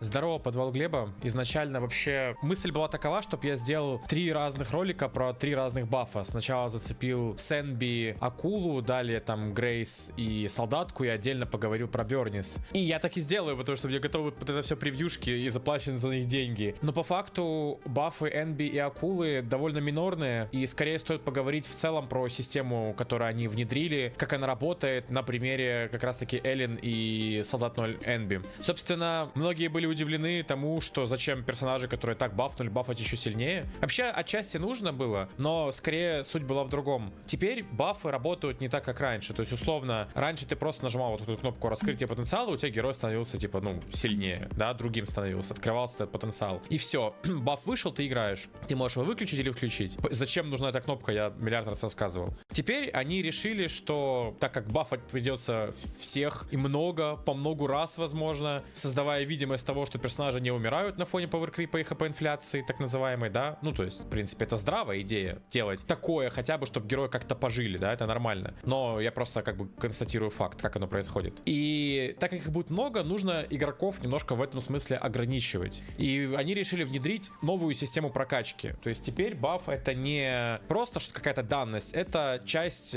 твоего гринда. Но, будем честны, довольно простого гринда, то есть ресурсы добываются без доната какого-то, без особого труда, потому что основные, да, источники его получения это покупаешь вот здесь, получается каждые 25 дней можно купить. Ну, получается тут, вот тут можно купить. Хотя, кстати, про этот магазин отдельно можно сказать, что вообще хуй знает, откуда столько поинтов брать. Я много чего хочу купить. Ну, в идеале за месяц скупать весь магазин, а такое количество ресов я даже не знаю, где мне найти. Далее, это еженедельные задания различные. Вот, допустим, тут вот смотришь, 1000 поинтов за неделю. То есть, по факту, ты получаешь за 6 полных недель одного прокачанного героя без учета вот этой истории. Если мы возьмем месяц, то есть здесь еще по 1000, а нам нужно 6000, по сути, для улучшения одного героя. То есть, по факту, нам нужно примерно 4 недели. Ну, месяц. Короче, за месяц ты апаешь одного персонажа. Вот так примерно, да? Да, то есть, эта история чисто растянута по времени. Короче, чтобы ты не мог получить бафы всех и сразу, а чтобы ты, типа, выбирал, кто тебе больше нравится и прокачивал их самостоятельно. Я выбрал на первое время героя, которым играю больше всего, конкретно это Солдат 0 Энби,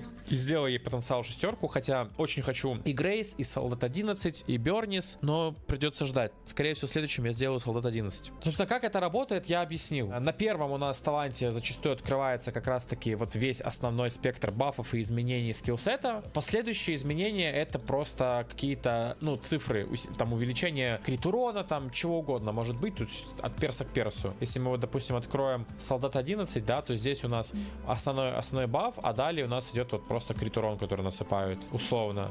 Ну и так вот со всеми героями. То есть, хотя, допустим, у той же Эллен двойной баф, вот тоже такой момент. То есть тут нужно конкретно каждого перса разбирать. Вот для примера Эллен взять. И здесь, помимо основного, у нас здесь получается, ты не только получаешь увеличение цифрок крит урона за нанесение лед урона, но и еще и дополнительно получаешь игнор лед сопры, что тоже круто. Непосредственно как работают, да, нынешние эти усиления. По факту Акула и Сенби получили бафы раньше других, и для того, чтобы эту систему оптимизировать и дальше, они им просто добавили дополнительные эффекты в последующую прокачку. Для Солдат 0 Энби она теперь с каждой прокачкой увеличивает урон авторшоков всей пачки вплоть до 50%. То есть это 50 аффикса на все авторшоки для команды. Тут, к сожалению, вообще толком не о чем говорить. По факту они просто сделали Сенби более сильной в целевых паках. Не забываем о том, что она это дает себе, то есть это еще и ей как бы дополнительный урон. Но самое главное то, что она увеличивает урон пачки, допустим, Орфей плюс Гашетка. То есть разраб намекает нам на то, что если в будущем будут выходить,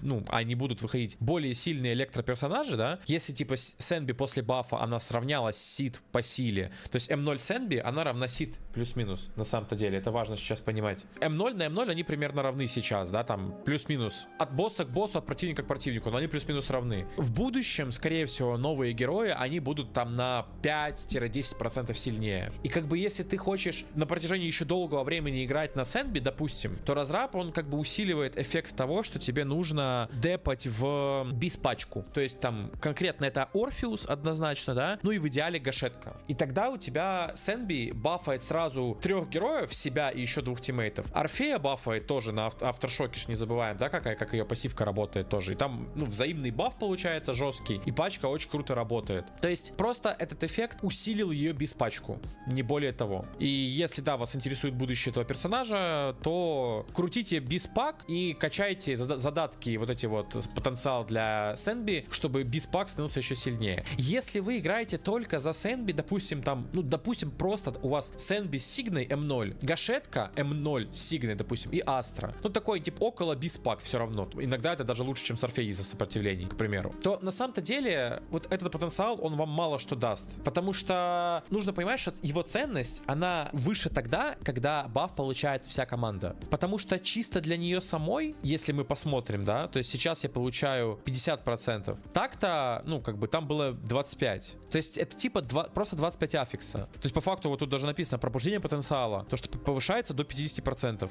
есть это разница 25.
Аффикса. Да, как бы по факту в 2 раза, но по факту 25 аффикса не стоит порой этой прокачки, если мы говорим про другие приоритеты. Но если вы мейнер Сенби, то в принципе, вот как и я, можно сказать, почему нет, особенно в беспаке. Далее идет Акула, и Акула, по сути, принцип тот же самый, ее бафали ранее, и она получила просто минорные изменения. Но мне в целом нравится то, что ей дали. Теперь на полном потенциале она мало того, что получает 4,8 крит урона за каждый стак, да, вот этой вот истории с надвигающейся буря, это вот эта вот ее доп-пассивка, здесь 10 стаков, то есть у нас было 3% за стак, мы имеем 4,8% за каждый стак теперь, то есть, ну, по факту на 1,8 больше за каждый, это 1,8 на 10, то есть это 18% крит урона мы получаем просто дополнительно, типа, за стаки, что на самом деле очень немного, и чтобы, как бы, ну, забалансить эту историю, они добавили еще к этим всем стакам 10% среза лед сапры на 10 стаке. Нужно понимать, что стаки эти накладываются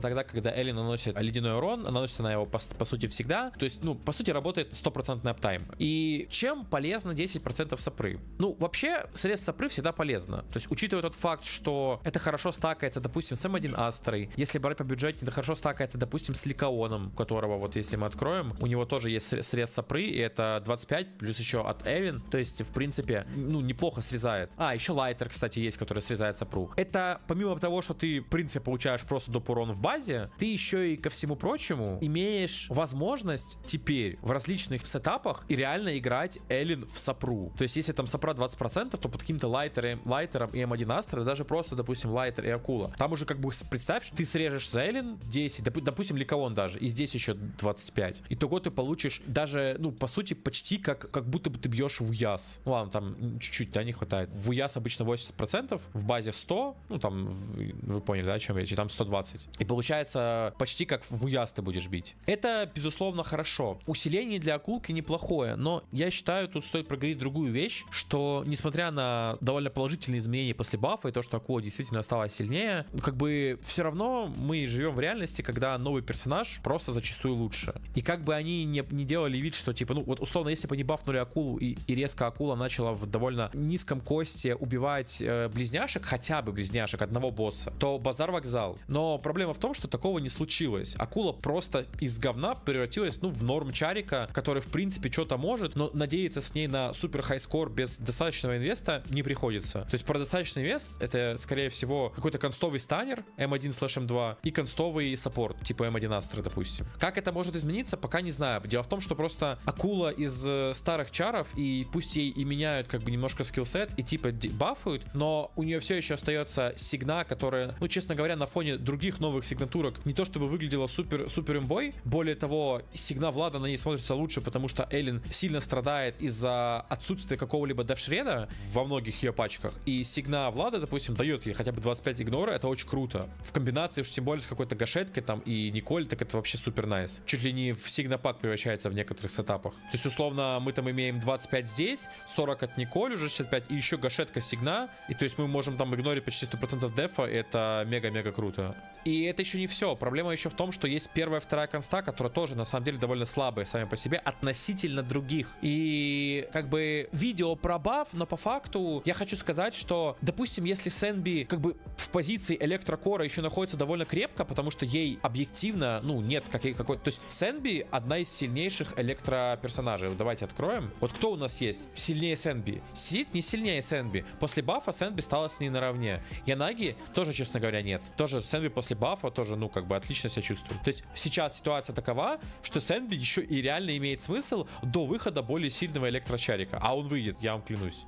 Ну, ладно, клянусь, блядь, ну, вы поняли. Я просто в этом убежден, что он выйдет. Как это в гачах происходит. То вот у акулы, ну, вообще другая ситуация. Открываем просто список ледяных чариков, и мы понимаем, что у нас уже есть Итхари, которая не хуже акулы проходит боссов старых. Проблема-то еще в том, что если Итхари хорошо проходит и боссов разрухи, и обычных, то акула пока что, ну, вот если мы сравниваем боссов, которые ходят, допустим, Итхари, ну, она может наравне сыграть, ну, разве что вот на каком-то боссе по типу близняшек. Если мы берем охотника, ну, более целевого босса с целевыми бафами, это даже не обсуждается, по сути. По факту вот уже есть Итхари, которая, ну, на процентов каких-нибудь 10, да, а может даже, ну, примерно 10, да, там в сигнопаках, смотря чем мы рассматриваем, будет сильнее. Ну, или там примерно наравне на боссах, которые типа сигнатурные для Эллен. А еще все это время существовала Мияби. Ну, ее мы можем просто отнести, что, ну, вот она закрывает блок по аномалии, и поэтому Мияби и акула часто не пересекались по боссам. Но это было раньше, сейчас вообще другая ситуация. Сейчас боссы вообще по-другому ставятся. И другие приоритеты разраб расставляет. А то ли еще будет. Еще есть Хуга Влад, который тоже на самом-то деле, вот он, вот его действительно можно назвать, что типа он не сильнее Эллен. Вот они примерно равны, как ни странно. При этом вообще по-разному работают герои. Там иногда Хуга вообще не играет акула, иногда наоборот, что типа Хуга гораздо лучше. Но тем не менее, да. И вот у Эллен ситуация уже как бы такая. То есть обычно люди скажут, а зачем мне Эллен, зачем мне качать какой-то потенциал и так далее, если у нас есть Мияби и Итхари. И человек в целом по своей логике будет прав. Опять же, даже если мы закроем глаза, то есть какая разница, вот какой там кукблок, блять, и там Брингер. То есть это мы раньше могли представить, что у нас в одном штурме и Брингер, и близняшки, и ты типа ставишь Мияби на Брингера, а там на близняшек ставишь акулу, к примеру. Да и то, понимаете, ну вот что, близняшек там и Сюань убьет сейчас, и Итхари, то есть разрушаторы, они вот старых героев очень сильно перекрыли этим. Потому что нет такого, что разрушаторы хорошо на своих боссов, а старые чарики на своих старых. Раздрап прям еще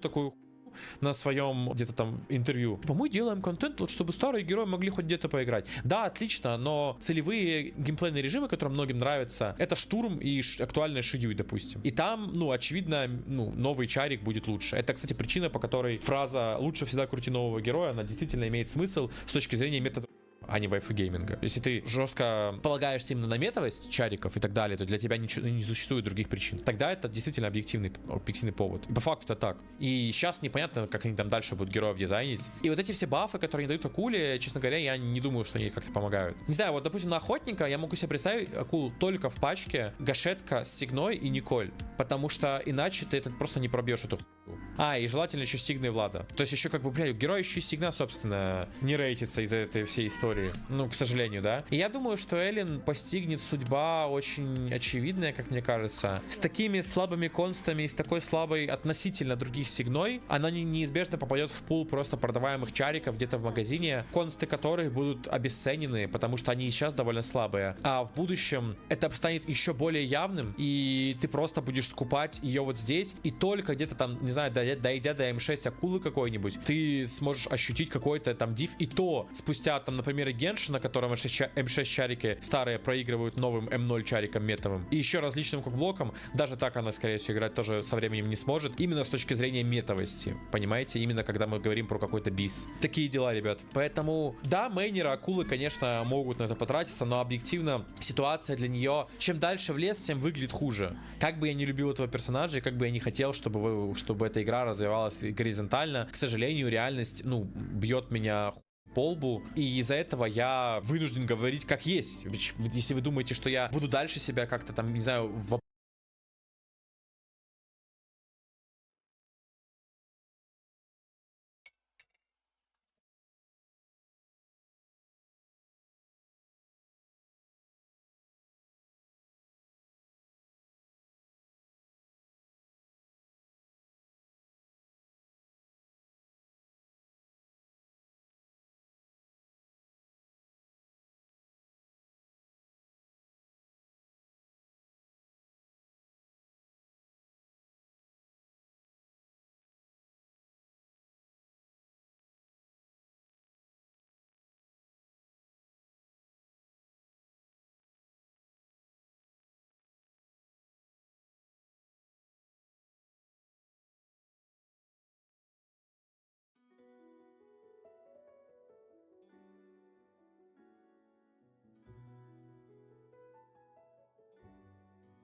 вопреки убеждать. Нет, раньше еще можно было привести аргументы. Сейчас, чем дальше в лес, тем ты больше понимаешь, что да, мы приходим к реальности. На самом деле не совсем ХСР. Честно, я бы не сравнил с ХСР. Скорее Genshin Impact. Потому что ХСР из-за специфики боевки по-другому ощущается. Это скорее больше про Genshin, который по чуть-чуть, но старых героев полностью типа на второй план убирал. Да, они жили там кто-то год, 2, 3, кто-то еще дольше. Также и здесь будет. Есть здесь свои Сянка Беннеты тоже есть. Вот. Но просто, да, рано или поздно вряд ли мы будем с точки зрения метрости вспоминать про старых героев. Вот так вот я из видео про баф двух героев превратил это, по сути, в аналитику ситуации по, ну, пауэркрипу, по сути, и так далее. Вот. Как-то так. Спасибо за внимание. Пишите сегодня в комментах. Пока-пока.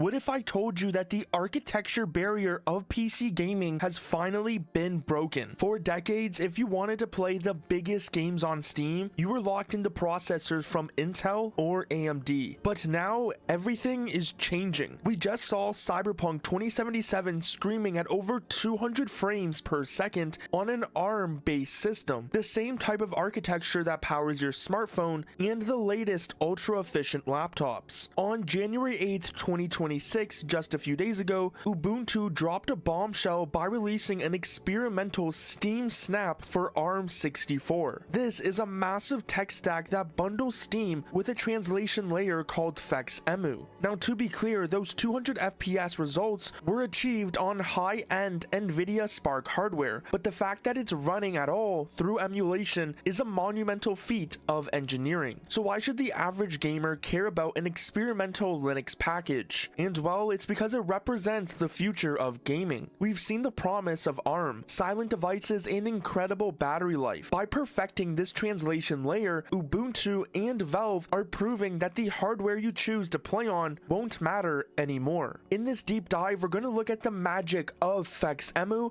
the secret reason Valve is pouring money into this project, and how this is setting the stage for a revolution in gaming. Whether you're a Linux enthusiast or just waiting for the Steam Deck 2, this is the story of how the walls of PC gaming are finally coming down. To understand why this Ubuntu news is so important, we first have to understand the architecture barrier of computers. For the last 30 years, the PC gaming world has basically just spoken x86. Almost every game ever made was written specifically for x86 processors. ARM, meanwhile, is the king of efficiency, but because the instructions are different, an ARM chip literally doesn't know what to do with a Steam executable, or at least it didn't before. The core of this breakthrough is FexEmu, a project funded by Valve for nearly a decade. While many people are familiar with emulation through things like playing old Nintendo games on a PC, Fex is a binary recompiler. As developer Tony Wasurka explained in his presentation on breaking architecture barriers, the task of emulating an x86 CPU is monumental. x86 has thousands of instructions, some estimates say up to 6,000 unique variations depending on the extensions used. The fact is the x86 instruction set is huge.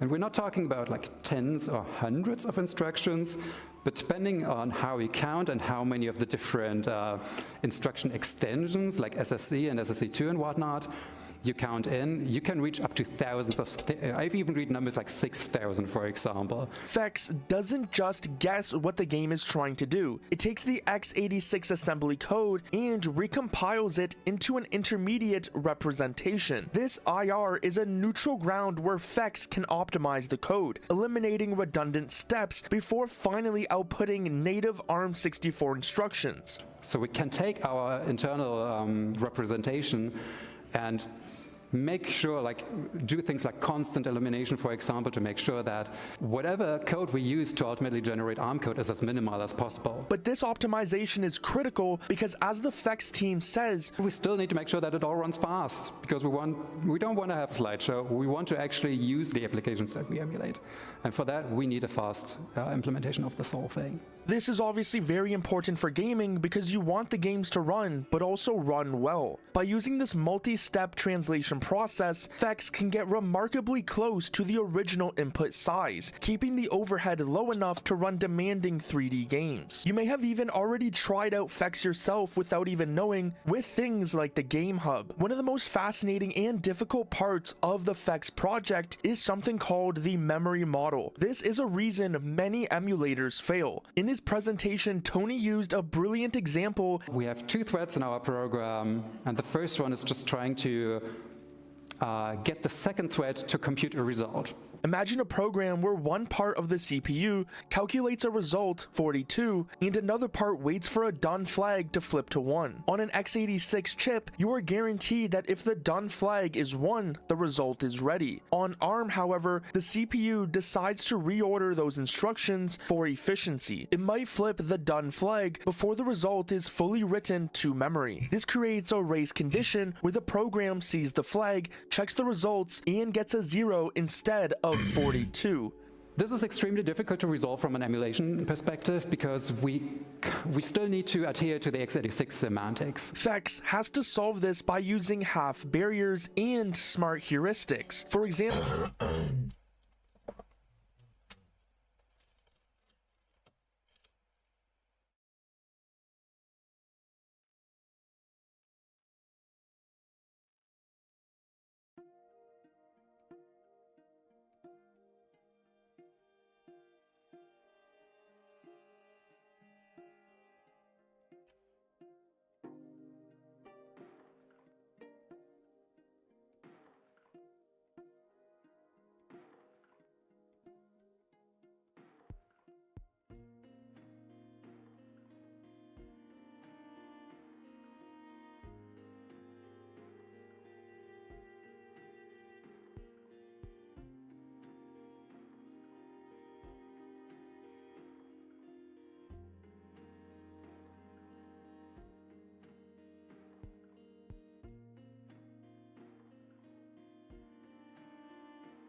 they discovered a specific pattern used by almost every Unity game, a 61-bit circular buffer. By creating a specific hack or heuristic for this pattern, Fex can disable expensive memory checks for everything else, providing a massive performance boost for those Unity games. It's a bit of a hack, but just because it so consistently works across such a wide range of the library, it's really worth it in this case. So FexEmu is the engine powering all this, but how do you, the user, actually get it running running without a PhD in computer science. This is where Canonical's new Steam Snap comes into play. Now, to be clear, Ubuntu has specifically said this isn't directly partnered with Valve, but obviously they are using Steam, Fex, and Proton, all Valve projects, to make this work. Previously, setting up Steam on ARM was a nightmare. You had to manually install Fex, set up x86 root FS, and then figure out how to bridge your graphics drivers. Ubuntu has fixed this by using the Snap format. Now, you might be wondering why a Linux distribution like Ubuntu is working so hard on this, and the answer lies with Valve. It is no longer a secret that Valve is funding FexEmu development. Tony explicitly stated in his talk, "We're actually paid to improve Fex, so none of this would have really been possible without Valve's monetary support, so thanks again a lot for that."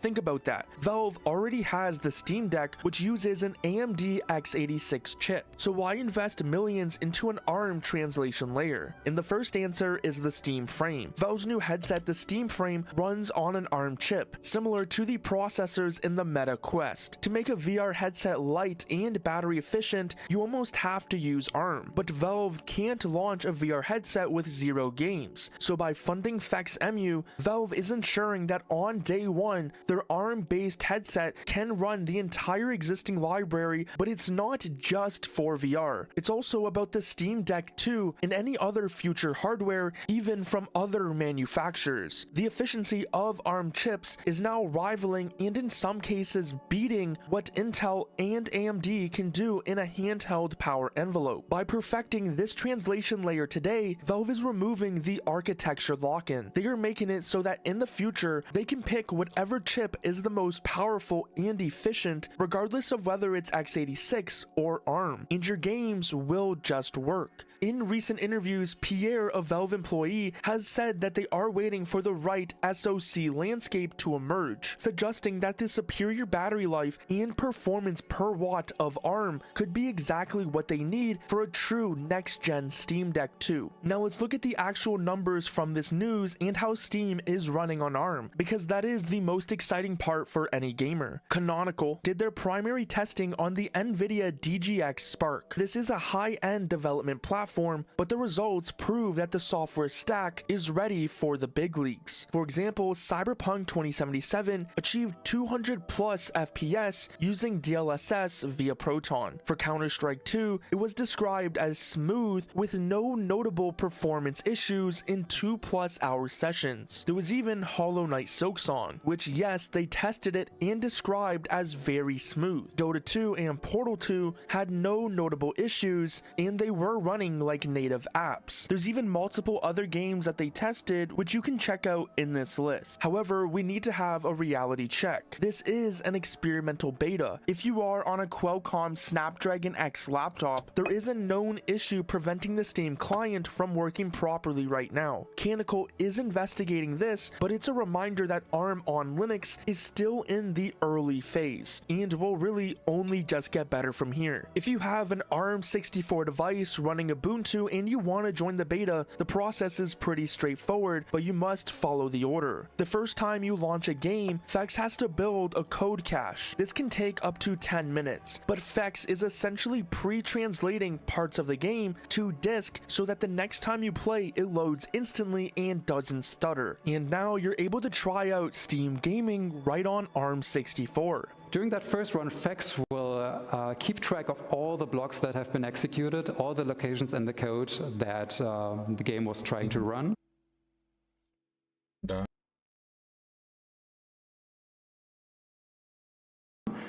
And on the next run of the game, Fex will pull ahead all of the compilation processes that previously were done on the fly, and it will collect one huge binary and save it to disk so that subsequent runs of the game do not need to use the recompiler anymore in a lot of cases.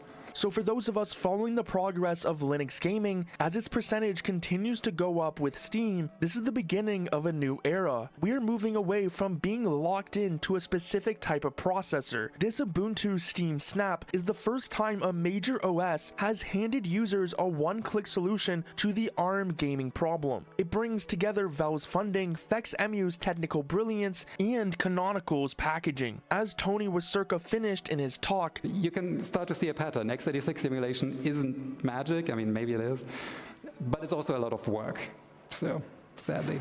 That work is finally paying off, and gamers are now getting to try it. We are seeing a future where your OS choice like Ubuntu and your storefront choice like Steam are more important than what kind of silicon you are using. The architecture wars aren't over just yet, but the walls are definitely coming down, and Valve's projects are right at the center of it. Don't forget to like and subscribe to stay updated on the future of Steam gaming.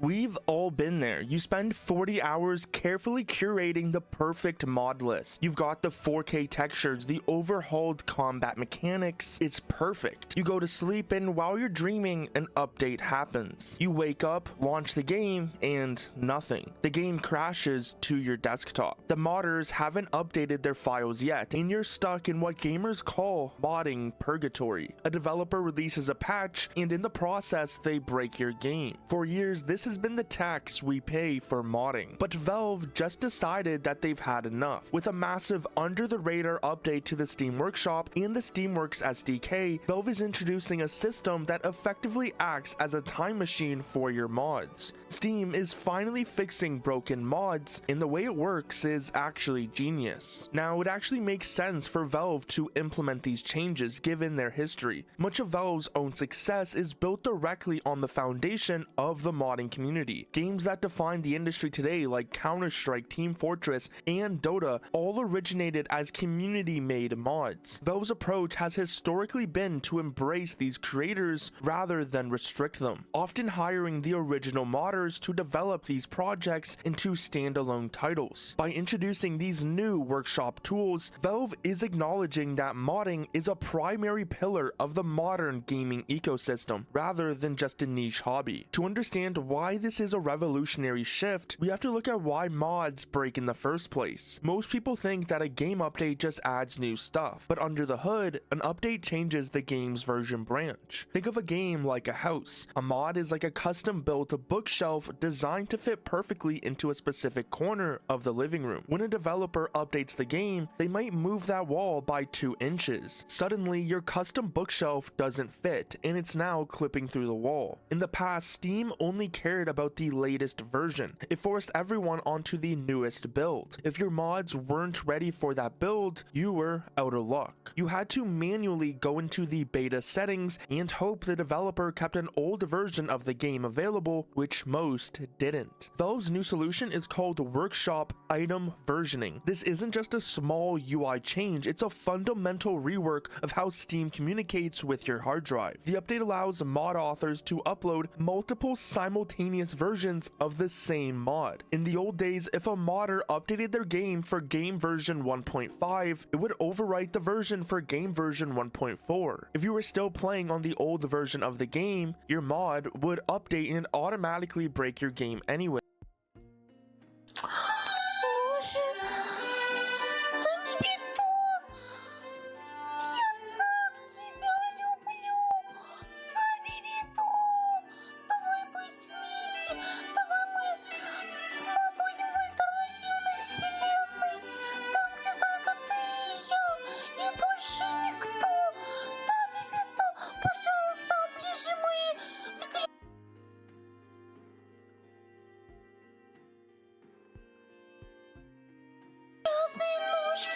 Насади на свой огромный жирный карандашик и заставь меня на нем скакать, как тупую, грязную. Касцены задания Легенд Колумбины я вам накидала. Упс. Здравия, соратники. С вами, как всегда, я, Наталья Лангуст. Видать, я чутка засмотрелась на новоиспеченную механику анального пролапса лунной богини, ненароком сожравшей весь бюджет за последний финансовый квартал.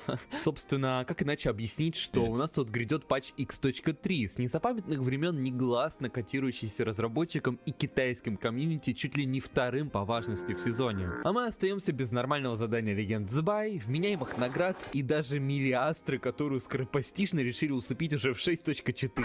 Ладно, шучу. Однако, глядя на анонсы грядущего контента, все равно невольно ощущаешь себя Полиной Лурье, сидящую разбитого корыта по адресу Москва, Ксенинский переулок 3, когда из наобещанных геймдевом золотых гор до финальной реализации доковылял только скин на Навилета. Не думала, что речи подобного содержания вообще когда-либо не спадут с моих уст, но это как нахуй надо изловчиться, чтобы спустя 4 года существования скинов в игре вашим абсолютным пиком по сей день оставался выпущенный в 2023 году делюк, блядь. Мало того, что истошно цепляющаяся за последние ниточки игрового копиума ящерица, видимо, познала весь ужас андрогинного типа облысения, так еще и его цветовая палитра ни на йоту не отличается от любого другого скина, добродушно выпускаемого хуеблядями на протяжении последних 3 лет. Да и ладно бы только это, но тот факт, что это, блядь, 99-й по счету эпический наряд без единого видоизмененного визуального или звукового эффекта только подливает масло в огонь. Причем шедевром ИИ, видимо, на сей раз постарался из вон рук хуёво. Судя по удаленному со всех офф-аккаунтов анонсу этого Габриэля Агнеса, его метровые ходули в срочном порядке отправили на доработку. Впрочем, у нас тут между делом затесалась еще одна, чью полуголую жопу было бы славно сослать обратно в закрома дизайнерского отдела, ввиду очевидного на лицо и ноги брака. Вот она, та самая, кого на протяжении 3 долгих лет истошно ждала и лелеяла добрая половина необъятного Среншен комьюнити. Та самая, которая пост-чайлд Фатуи и вторая предвестница, но из ЧВК Снежной она на похуях вышла за кадром, не успев зафармить ни одного гнозиса. Ну, просто надоело ей, боже. Та самая, которую как огня шугаются все игровые предвестники, но так-то это фандом сам себе напридумывал. И вообще она няшечка, кошечка, худенькая, бледненькая, нецелованная тяночка с эмоциональной зрелостью 4-летнего ребенка коррекционной ясельной. Бледненькую, нецелованную. Так-то это фандом сам себе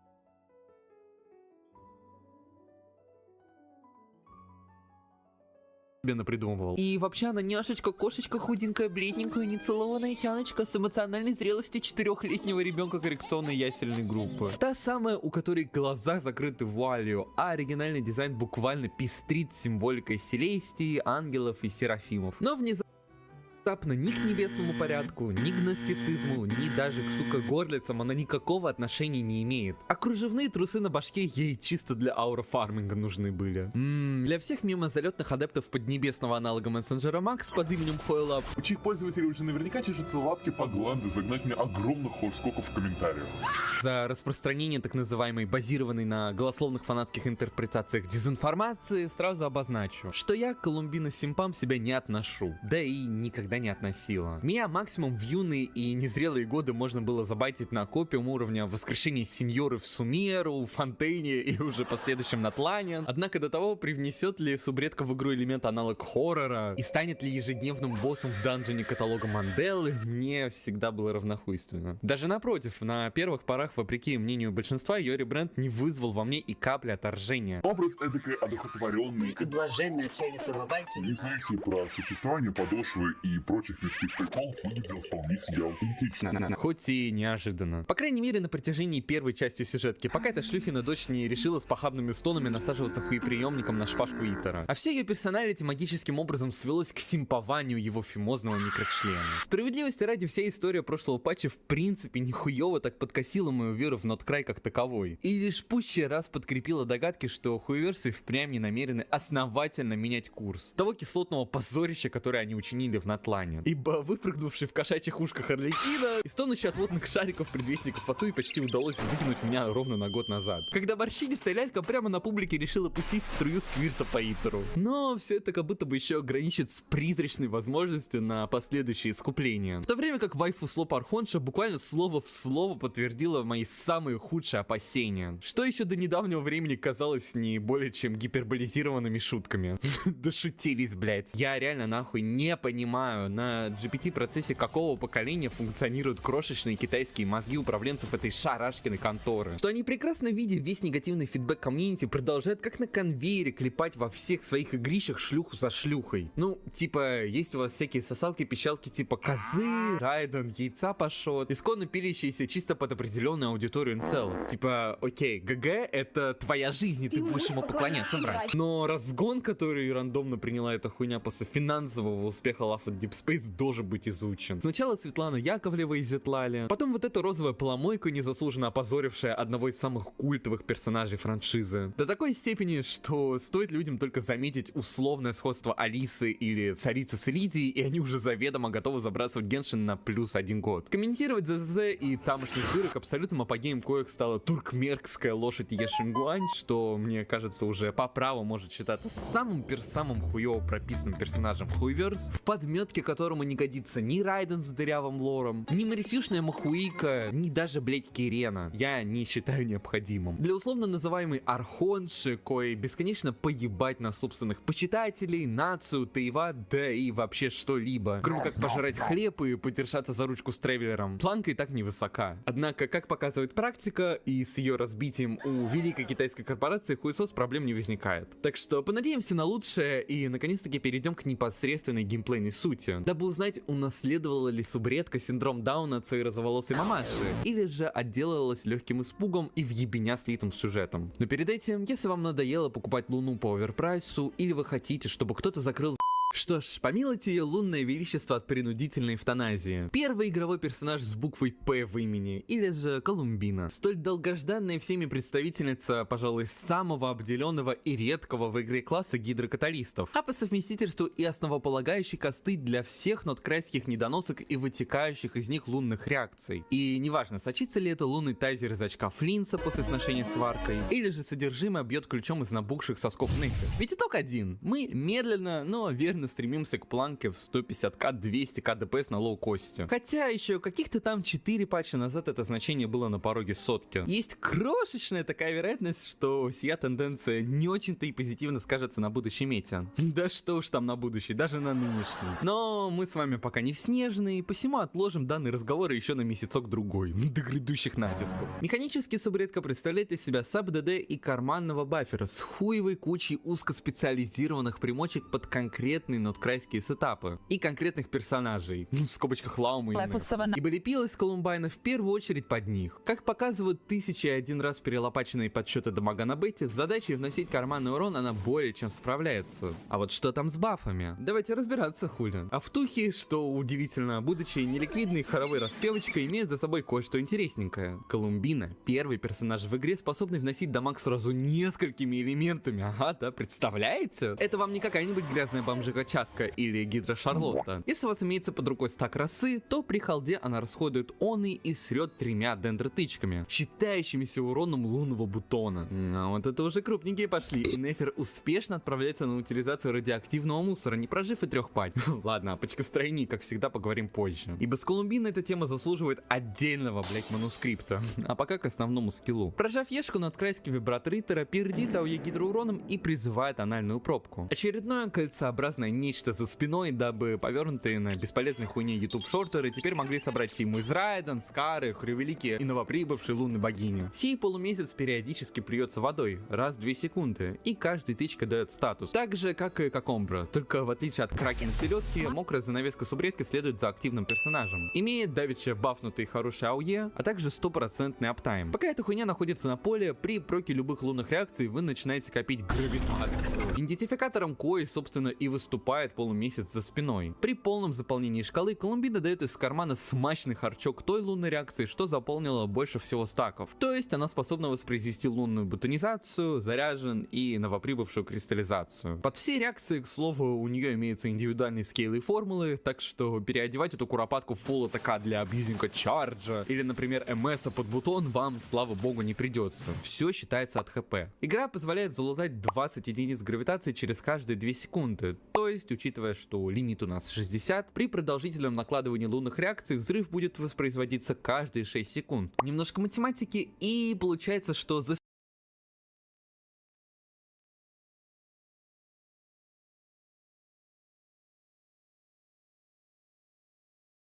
существования гидросгустка таких взрывов может быть аж целых 4 за одну ротацию. Собственно, как же выглядят эти самые тычки? При лунном тайзере она одна, при камне в почках тоже одна, а при лунном бутоне 5. Видимо, для большего визуального эффекта, я хуй знает. Урон действительно достойный, тем более, блять, что у нашей гидрокоровушки базового хп на 90 уровне почти под 15к, что относительно дефолт, но да. И без того разожранная до предела Неферит Зебай еще вдобавок к своим конским цифрам получит аннигиляционные ядерные выстрелы субредки из кармана. И это еще не все, кстати, у нас так-то еще и ульта завалялась. И нет, при нажатии Q Колумбина не превращается в страшного ангела и не обрушает ложное небо на Тайвань. Всего это делает еще один никого не заебавший домейн экспеншн и призывает занавес по типу Нахиды, при активации которого она единоразово срет нормальным таким бурстиком и параллельно бафает урон лунных реакций вплоть до 40%, блять. Действует 20 секунд, КД кнопочки 15, а стоит 60 энергии. И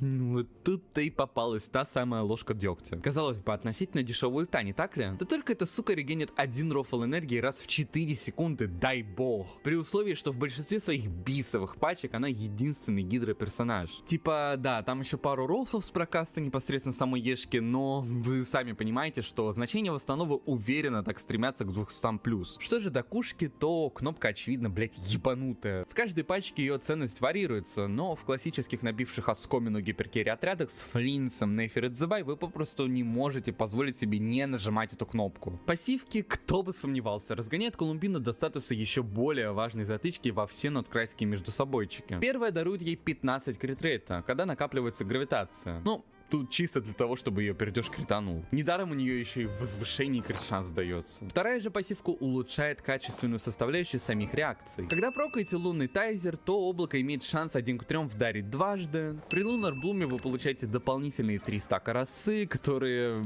почему-то называются по-другому, ну ладно. Ну и при лунном камне шанс 1 к 3, что конструкция ударит еще один раз. То же, что и у Чарджа. Видимо, фантазия закончилась. Из действительно стоящего тут можно отметить только оптимизацию стаков росы, позволяющую теперь не только спокойно разыгрывать нефер на пиве, но и прижимать зажатую ешку Лаумы, что дает примерно ультра-гипер-овер дохуя, если учесть, что в связке Колумбины и Лаумы цифры ботанизации самой субредки на более чем половину состоят из скейлов оленихи, так что 18 экстра стаков лишними явно не будут. Ну, дополнительные тычки лунной кристаллизации, как очевидно, блять, намного сильнее бустит непосредственно дамаг реакции, и, ну, все, доп тычки хули. В общем, дендрофашистка и Канина скажут королеве ромкома спасибо, а Флинсу за его щеку и так еле вмещаются хуи Варки, Итеры, Рери, Илуги, Лаумы или с какой там еще оравой мужиков и члена бабши перед этого родановца. Сдвигаемся чутка ниже и застаем нечто поистине ужасающее. Теперь у вас нет тайзера, блума, гидрокристаллизации в их стандартном виде. Все они конвертированы в лунные реакции по умолчанию. Сама же реакция получает прирост к базовому урону в зависимости от хп Колумбины. Таким образом, игра позволяет увеличить базовый дамаг реакции вплоть до 7%. Кап, если что, в 35к хп, но с этим, думаю, проблем ни у кого явно не возникнет. Это вам не свинота Нилу и ее ебальник на 100 кусков для лучшего танкования тавершотов. Пассивка откровенный пиздец. Ебальник на 100, но с этим базовый дамаг получает прирост стандартным.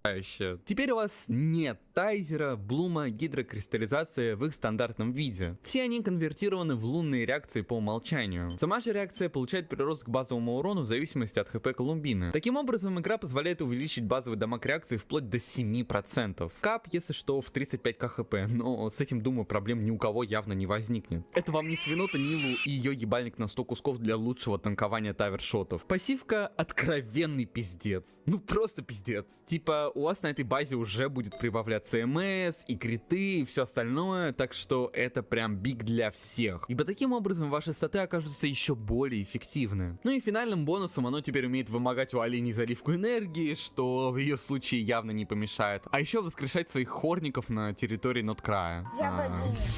Окей. C6 Барбара же этого без региональной привязки делать не умеет, ага, да. Короче, на C0 Колумбина уже представляет из себя довольно сильного персонажа под все ноткрайские отряды, что в целом и было ожидаемо от местного аналога Архонта. Ибо им как раз не хватало альтернативной Фурины. А тут вот, пожалуйста, ее Приднестровский ребрендинг. Причем особого внимания стоит пассивка с переписыванием обычных реакций в лунные. Дает ли это Колумбине возможность играться не только в Ноткрае?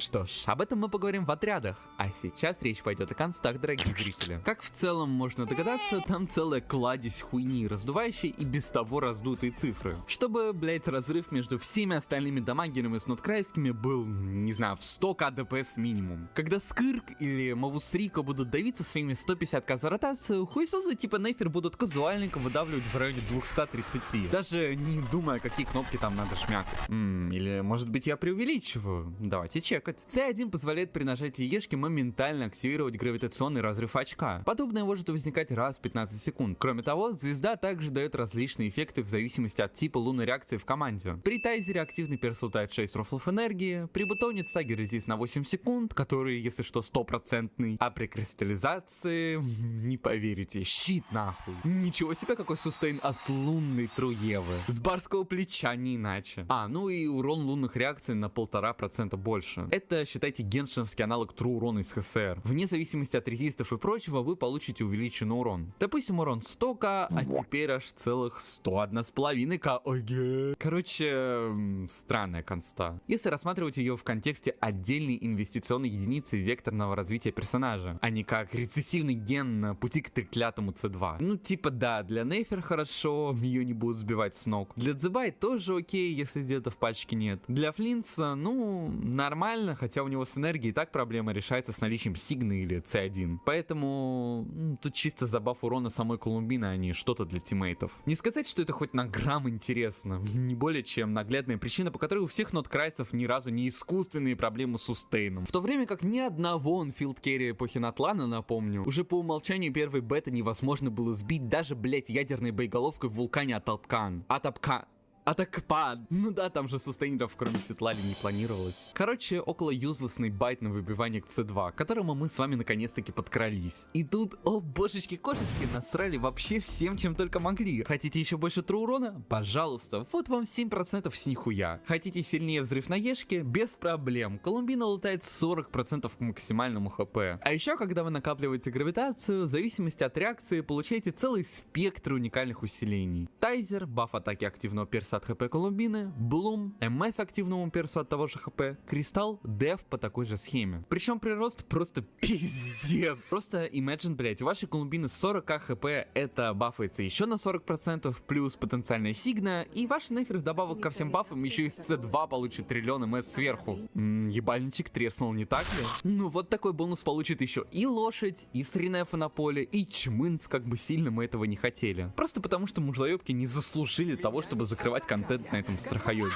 Anyway, да, это именно то, чего вы хотите выбить Колумбине. Это, безусловно, стоит на первом месте, когда речь идет об инвестировании в персонажа. Ну, правда, не на таком первом месте, чтобы ставить ее собственный вертикальный разгон выше Лаумы под Нейфер, Сигну на Инефа под Кирилла и далее по списку расплодившихся за последние полгода кокблоков, однако явно котируется выше любой другой оружки непосредственно на саму Бину. Поэтому сначала C2 Колумбина, а потом уже бублик Лаумы, Начос Нейфер, Консты Натали Лангуст, и прочее. Такое мы обязательно крутим, если хотим обеспечить своим ноткрайским женушкам урон до закрытия серверов, который не кокблокнется ядерным суперконтактом Снежной и марсианским горением по разрастанию у брусники Шмара Ивановы. Дальше импакт конст теряется в геометрической прогрессии. C4 дает энергию, доп урон в Ешку и еще немного тру урона. А C6 дает криты в лунную реакцию. И больше тру урона, да, ну чтобы вообще, блять, Нейфер даже на первом уровне было сильнее C2 и родин мувыки под собой. C6 справедливости ради подгоняет ощутимый такой бустик, символически завершая инфляцию чистого урона в отметке в 20%. Чтобы эта пучеглазая ебанашка своими фактическими скейлами больше походила на Фиору, а не персонажа Среншина. Однако все смежные консты на левел талантов, ровно как и C4, уж слишком, блять, мусорные, чтобы тратить на это деньги в случае отсутствия у вас трастового фонда и ограниченного бюджета. Если хотите смачно забустить лунных кобыл и забронировать им место в шестом натиске как минимум до выхода Алисы и Царицы, остановитесь на C2. А коли же ваша цель это сбор ИВЛ аппарата посредством Лаумы либо пылесоса, то можете и в целом обойти консты стороной и вернуться к ним лишь тогда, когда у вас появится кто-либо из большой тройки ноткрайских керри. С оружками ситуация на удивление приятная. Колумбина с лихвой схавает любой фри-то-плей шлак, который ваш аккаунт может ей предложить. Безусловно, бисовым вариантом окажется ее раздолбанная дырка с бантиком, что бафает хп на 24%, дает 12 рофлов энергии, так еще и увеличивает урон лунной реакции на 60% и дает столько же критов поверх 90 единиц сигны. Но разрыв этого статбустного дерьма с иными вариантами не так уж и велик. В разных кейсах по-разному, разумеется, однако до тех самых пор, пока вы удачно дрочите статы на артефактах и не упираетесь башкой в оверкап крит шанса, с иными опциями вполне себе можно жить. БП на фулл пробудах во множестве пачек натурально дышит в спину Сигниан, проигрывая разве что по возможности давать этой шмаровозке овергир легкодоступных критов и подкачку энергии. В остальном же это колесо хоть и не сильно, но гарантированно лучше шкатулки, Корана Навилета, иглобрюха Хрюалани и зеркало Лаумы. Да что уж тут, если даже крафтовый или фавоний рейтится выше упомянутого дерьма. Так что высчитывайте, сколько энергии она у вас там хочет, и ради всего святого не ставьте ей ивент сигны, заглатывающий по импакту R3 янтарю 70-го левела. С артефактами ситуация такая же, как и с сомалийскими яслями в Миннесоте. Все очень неоднозначно и туго-натуго подвязано к вашим непосредственным пачкам. Давайте по порядку. С Зебай, например, она спокойно может натягивать свой так называемый сигнатурный сет. Ибо сами подумайте, что еще делать вот этому уродцу из отечественного ИИ-шедевра, кроме как затыкать тичное очко серенадами и обслуживать хорскок рогатой госпожи. На скрайской архонше же в свою очередь не остается ничего другого, кроме как нарядиться в Ваубаду утренней звезды и учинить маленький Колумбайн. С Нейфер, а точнее с Лаумой, все в разы сложнее. Здесь субредке уже приходится чуть-чуть заткнуть сабдомакерское эго хуем и переодеться в серенады, так как олениха по факту все еще слишком сломанный, блять, персонаж. И фуллмэсный 2+2 математически дает Нейферше и Колумбине самый высокий разгон, ибо, напоминаю, ее забав это в среднем 40% от урона Нейфер и 50+% от урона Колумбина. Собственно, основная причина, по которой у последней скиллы на лунной ботанизации в 2 раза ниже, чем на всех остальных реакциях. Ежели вместо Нахиды вы за каким-то хуем играете 4-й слот через отбросов типа Куки или принцессу Дионку, можете чутка поменять рокировочку и всучить Лауме Дендросет, а 4-звездочных дермоедок на галерке одеть в злоебучий инструктор. Опять же, одень вы Колумбину в звезду, на вашу пачку не низвергнется проклятие небесного порядка. Однако чистые прибавки Ламы все равно дают чуть больше, чем даже жирненькая R1 субредка через дамаг. Схожая ситуация с Энефой, причем что с Кириллом, что без наличия этого куска дерьма, без которого лунный тайзер, как ни удивительно, на C0 R0 теперь не отстает по урону. Здесь все обусловлено скорее тем, что Энефа просто, сука, очень больно бьет. Поэтому звезда куда оптимальнее смотрится на ней самой, а на душу вайфу слопнутой латышской певички вновь выпадает ноша быть козлом отпущения и таскать серенада. Список исключений разве что пополняет отряды, где у вас имеется третий около бесполезный отчепенец. Вот тогда он берет на себя обоссанные серенады, а Колумбина и Нефа будут шерить звезду. Онфилд субредка через Лауму хочет собираться через ночь для максимизации урона. Сама же Лаума прыгает в 2+2, если же в команде выполняются условия по наличию дендросета и серенад, а инструктор откровенно не лезет в рот никому. Разбор иных потенциальных сборок через сердце глубин, как обычно, возложу на ответственность Стрэншн Академии. Но всегда есть шанс в 1 миллиардную процента, что Мирилит, возможно, где-то, когда-то, как-то в самом уродском зале театра 6.8 или очередном шедевре турнире у Акина, где перебанит 85 всех существующих в игре персонажей, обретет минимальный смысл. Часы зачастую на восстанову, но можно и на ХП, если вам вкусно на проуколо, вы играете со вторым Гидро, да и вообще пошли все нахуй. Универсальное ориентировочное значение 170-180, с янтарем порядка 150-160. Кубок на ХП.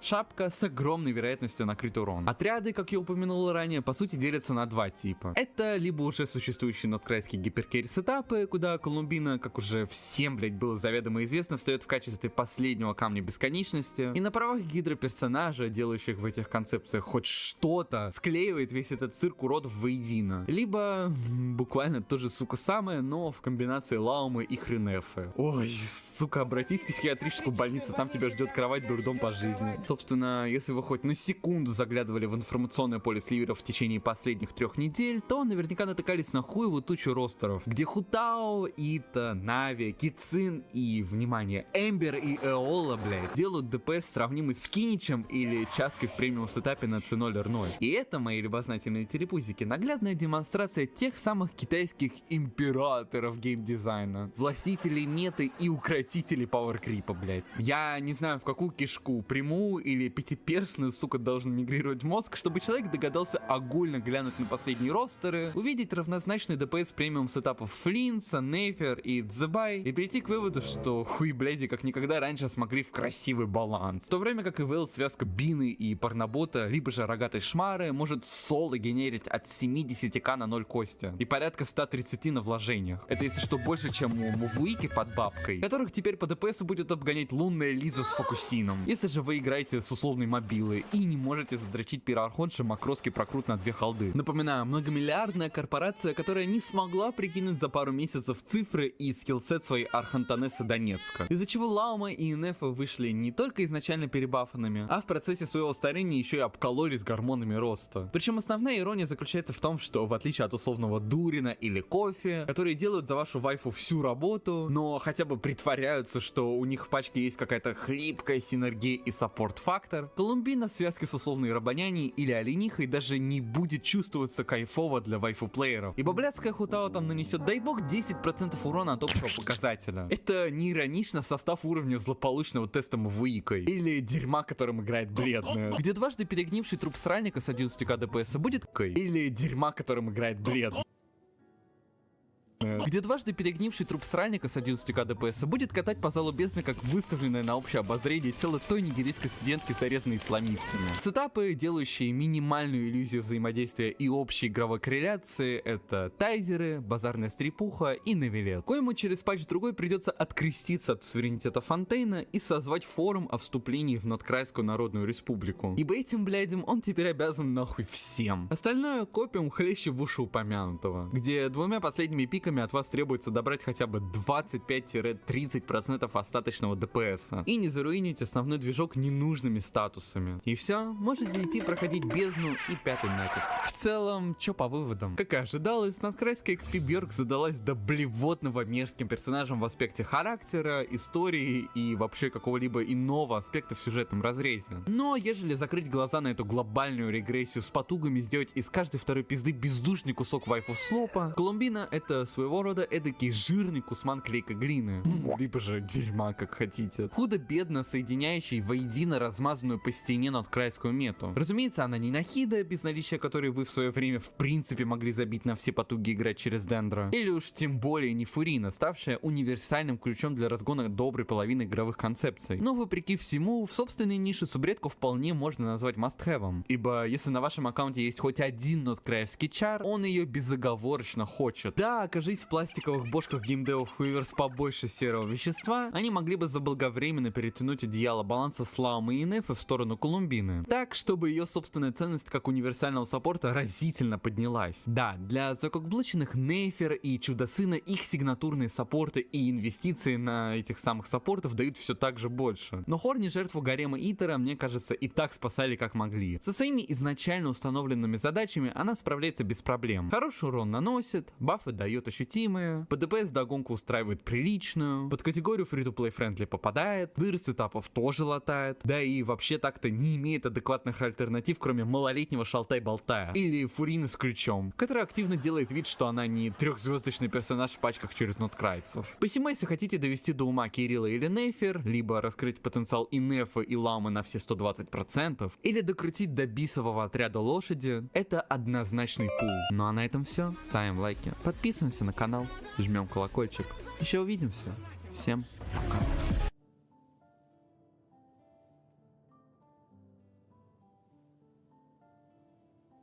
Didn't bring me any joy. I'm not sure why I watched this video. By Natalie Langoust.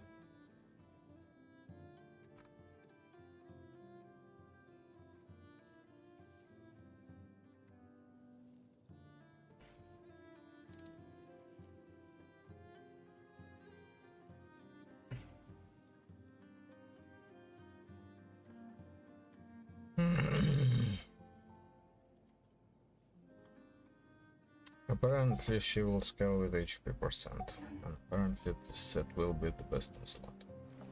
And apparently I shouldn't really bother with everything. Trying to collect everything.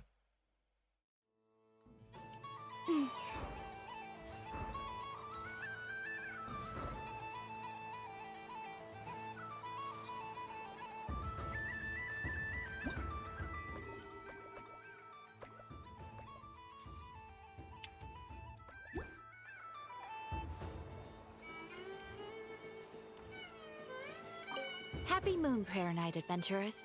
May you have a lovely evening.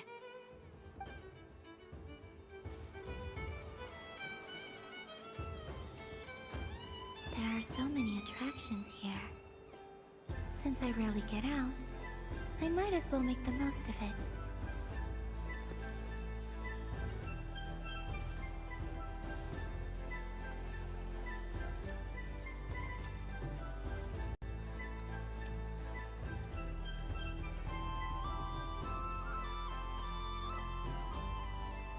Well, well, look who it is. I heard someone went and disappeared on us the moment we let her out of our sight. They looked all over for you. Frankly, I didn't think you'd be back for Moon Prayer Night. Were you worried about me, Sandrone? You would like that, wouldn't you? Do you even hear what you're saying? It seems to me like you disguised yourself with festive headgear, just so that you could come see me on Moon Prayer Night and make sure I'm okay. You didn't even bring Polonia with you. You? Ugh, I thought you couldn't see! I cannot. But I sense the confusion of those around us rippling through the Kuvaki currents. Based on what I know about you, let me guess what you're wearing. Is it cat ears? Shut up! I'm only here to protect the Fatui's interest in this territory. Running into you was pure bad luck. Really? But you were the one who asked Arlecchino to help everyone find my name. Columbina! Ugh! Just one more...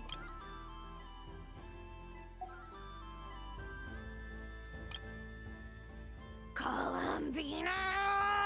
Ugh! Just one more word, and I'll unscrew your vocal cords.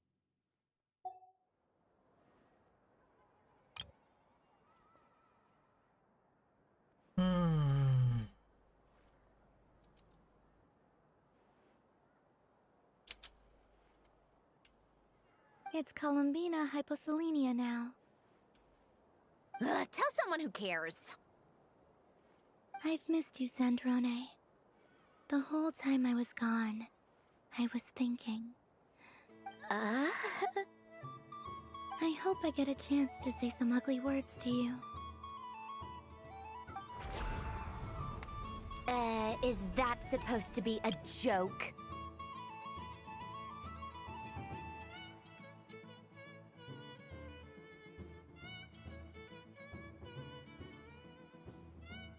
Anyway, let's go play that game.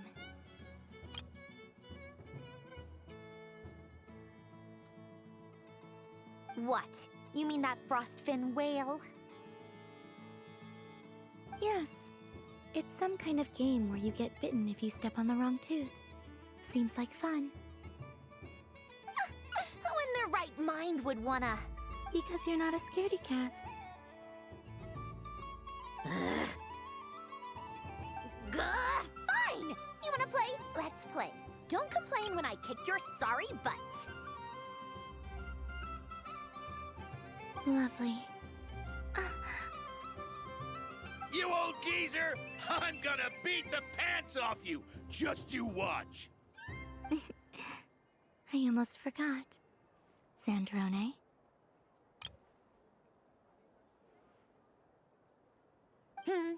What is it now? You'd better not lose, or I'm going to beat your head in. What?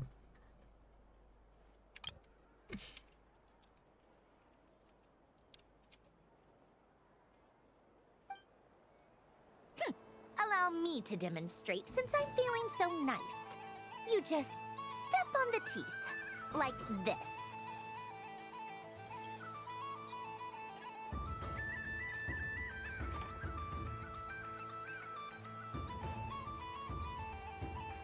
Which should I pick?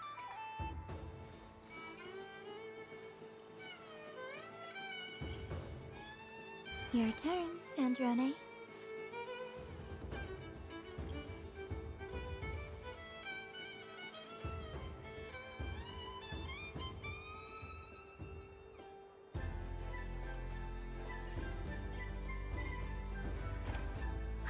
Don't come crying to me if you get bitten.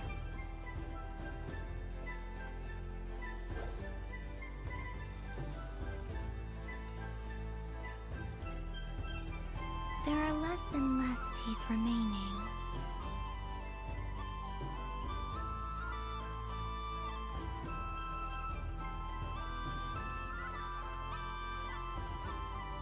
Huh? What's that noise?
I think you might have picked a bad tooth, Sandrone.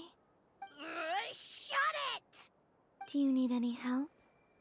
It seems like you're stuck.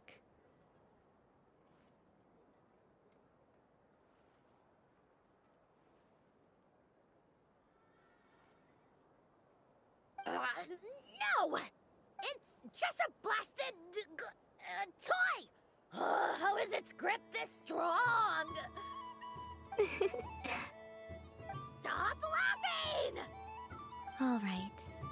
Well, you lost. So just like I promised. Hey! What are you doing? Are you seriously? Hiya!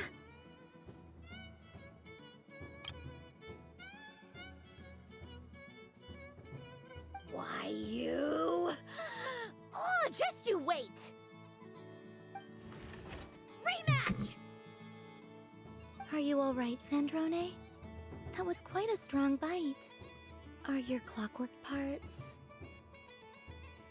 Quit your fussing! I don't need it! All right. I'll go first this time.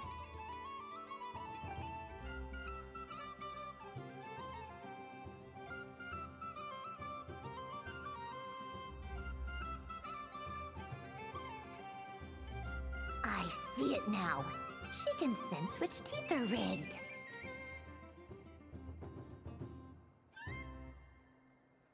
So I just need to avoid the same ones that she does.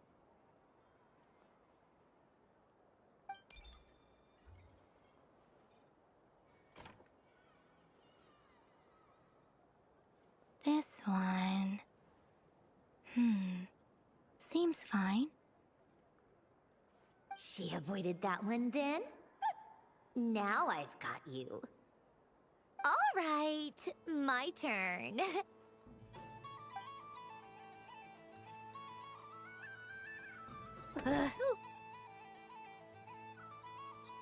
What? Looks like you lost again, Sandrone. Wait!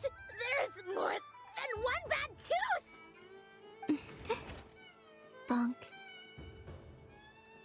Bang.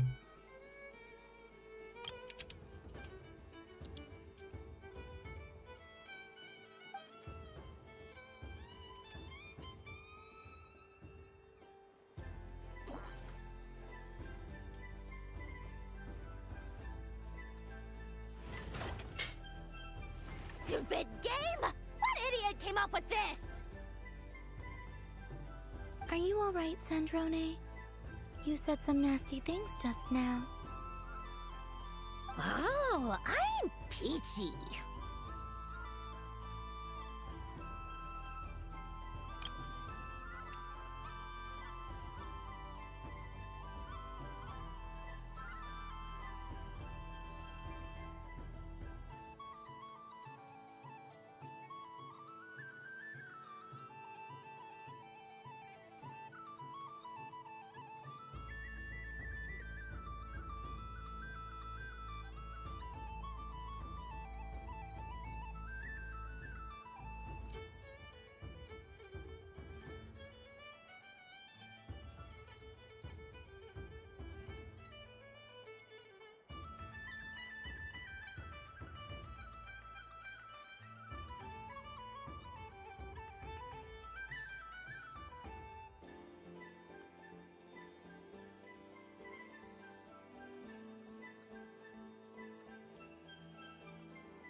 Should I let you bonk me on the head as well?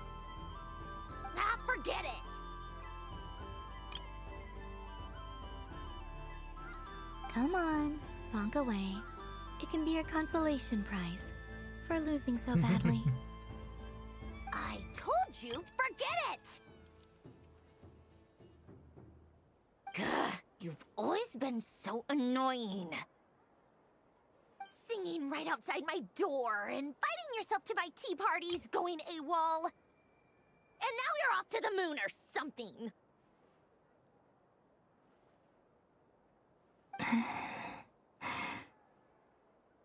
Of all my days with the Fatui, the times I spent with you, Arlecchino, and Rosaline, they were my favorite. I will not forget them, just as I shall not forget this moment.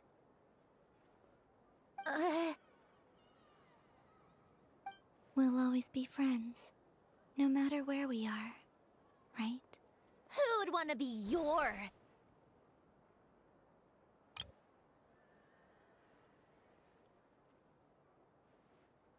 I'll miss you, Sandrone.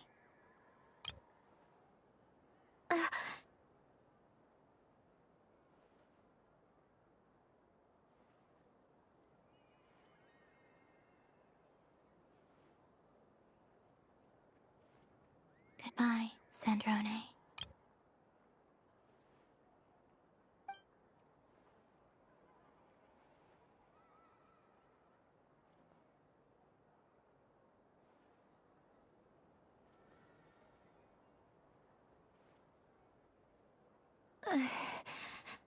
I'll miss you too, Columbina.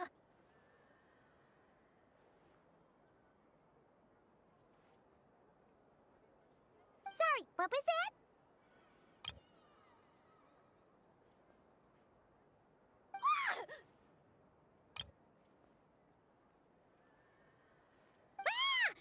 Yeesh! No need to freak out. What's wrong? We've been looking everywhere for you. What do you want?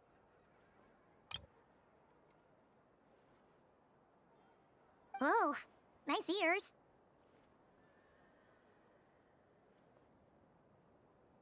What do you want?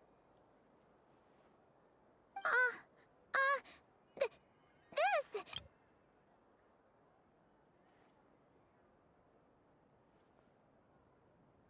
Huh?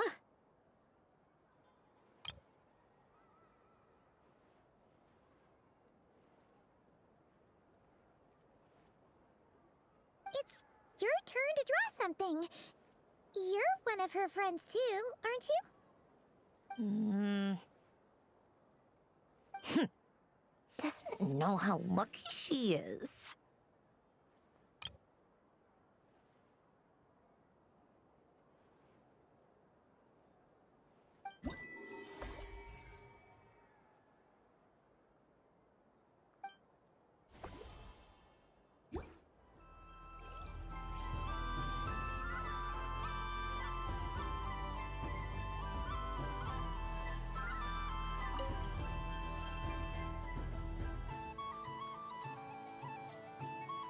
What is going on over here?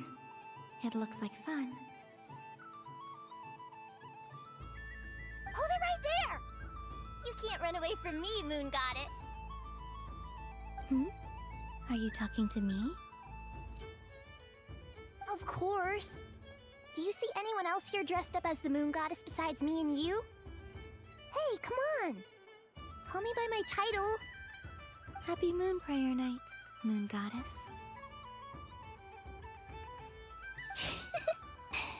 And the same to you. Anyway, there's no time to waste. Get ready for the duel of a lifetime. Duel? Meet my partner, Stacko. Come on out, Stacko! Don't just stand there. Let's see your partner. Partner?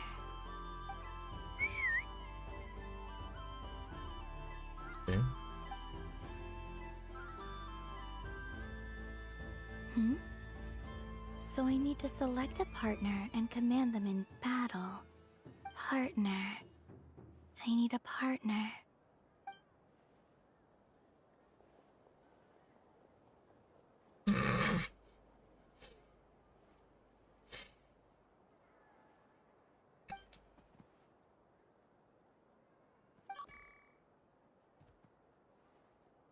Whoa!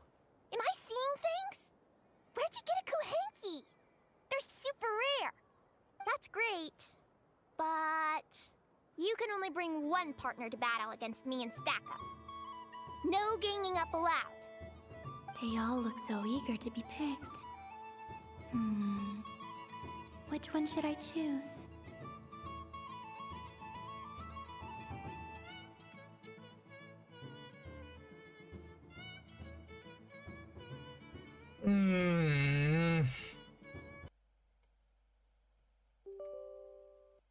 I'm leaving it to be the last one.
What is going on over here? It looks like fun.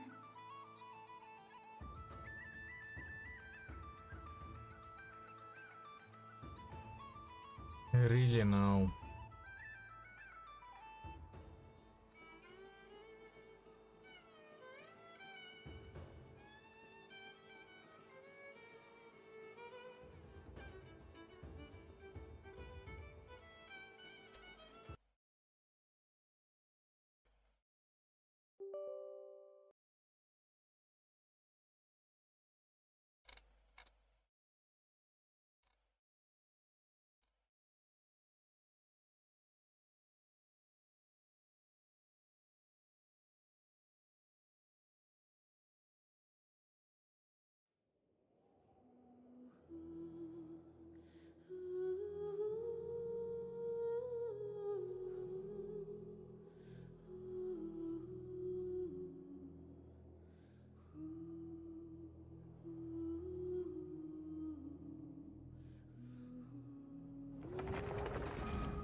Nope. What is going on over here? It looks like fun. Hold it right there! You can't run away from me, Moon Goddess. Are you talking to me? Of course. Do you see anyone else here dressed up as the Moon Goddess besides me and you? Hey, come on! Call me by my title. Happy Moon Prayer Night, Moon Goddess. And the same to you. Anyway, there's no time to waste. Get ready for the duel of a lifetime. Duel? Meet my partner, Stacko. Well, don't just stand there. Let's see your partner. Partner?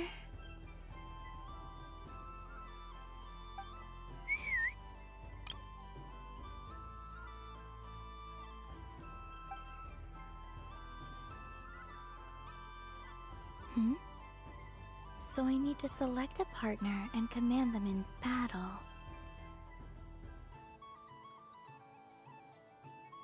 Partner. I need a partner.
Let's pause for another little while.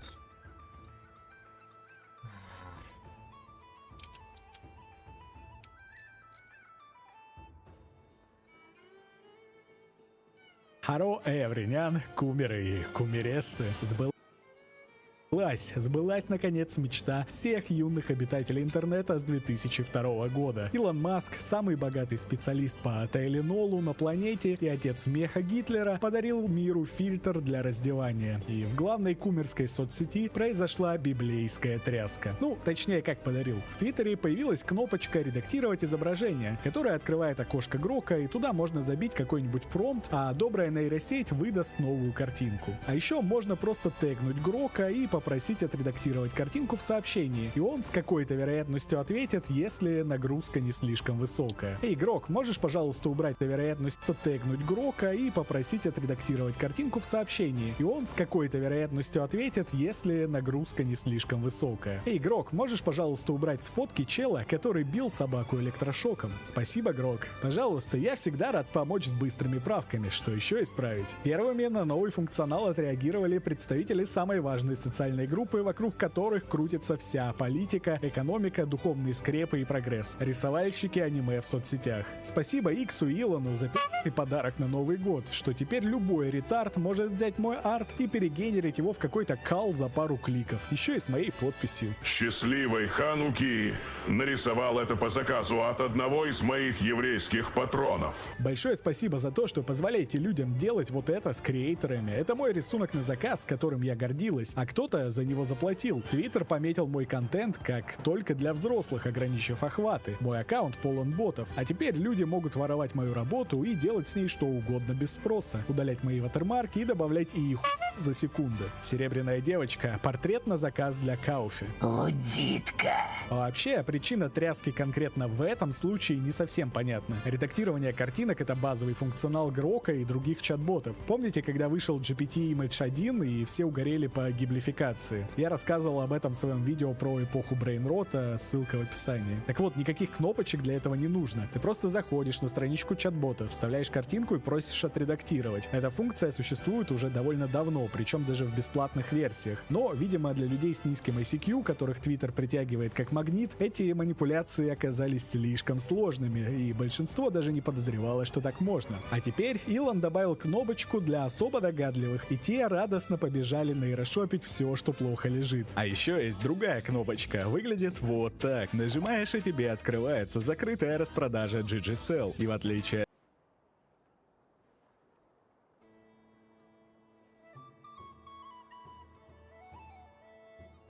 Вопреки опасениям рисоваторов, кнопочку редактирования картинок стали в первую очередь использовать вовсе не для воровства чужих артов. Это было бы слишком банально и даже как-то человеколюбиво. И если вы зайдете в аккаунт Грока и откроете вкладочку «Медиа», то увидите, что большинство эдитов — это фотографии живых людей. И далеко не все из них безопасные для работы, потому что обитатели X стали использовать нейросеть по самому древнему назначению — снимать с вуманов лишнюю одежду. Причем придумали это вовсе не изголодавшиеся кумеры, а сильные независимые женщины, которые всего добились сами. Позвольте вам представить бикини-тренд. Эй, Грок, одень меня в белый бикини. Оп, онлик. Эй, Грок, одень меня в бикини, пожалуйста. Опять онлик. Эй, Грок, надень на меня бикини, пожалуйста. Естественно, опять онлик. Как вы можете догадаться, Грок все эти бикини-запросы выполнял с энтузиазмом и весьма реалистично. Так что показывать вам я их не буду во избежание экспресс-бана от Ютуба. Просто поверьте мне на слово. Несколько дней проклятая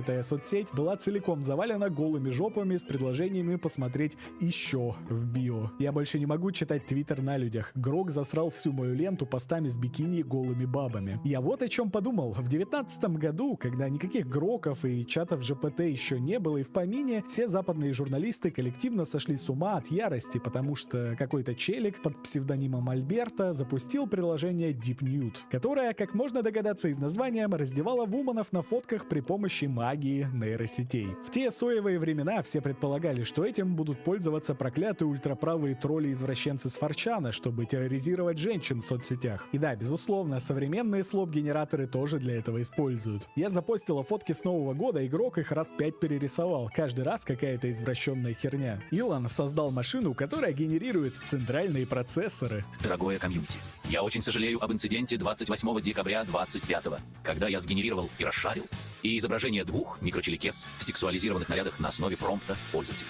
Это нарушение этических стандартов и, возможно, американских законов об эксплуатации микрочеликов. Мои механизмы безопасности дали сбой, и я сожалею о нанесенном ущербе. Зай проводит проверку, чтобы предотвратить проблемы в будущем. Искренне ваш Грок. Я больше не буду постить мое лицо в Твиттере, потому что они просят Грока раздевать микрочеликов и других людей. А я не хочу, чтобы меня раздевал ИИ. Но вот чего никто тогда не мог представить, это то, что вумены будут раздевать сами себя, чтобы распиарить онлик. Потому что делать красивый фотосет долго и муторно. Возможно, еще и фотографу заплатить придется. А слоп-машина Илона Маска может любую фотку превратить в дрочь-контент за пару секунд. Можно прогревать кумеров нейропомоями бесплатно, примерно как это делают братаны из Южной Азии. Эй, Грок, одень меня в миленький купальник. Эй, Грок, замени мою одежду на прозрачный скотч.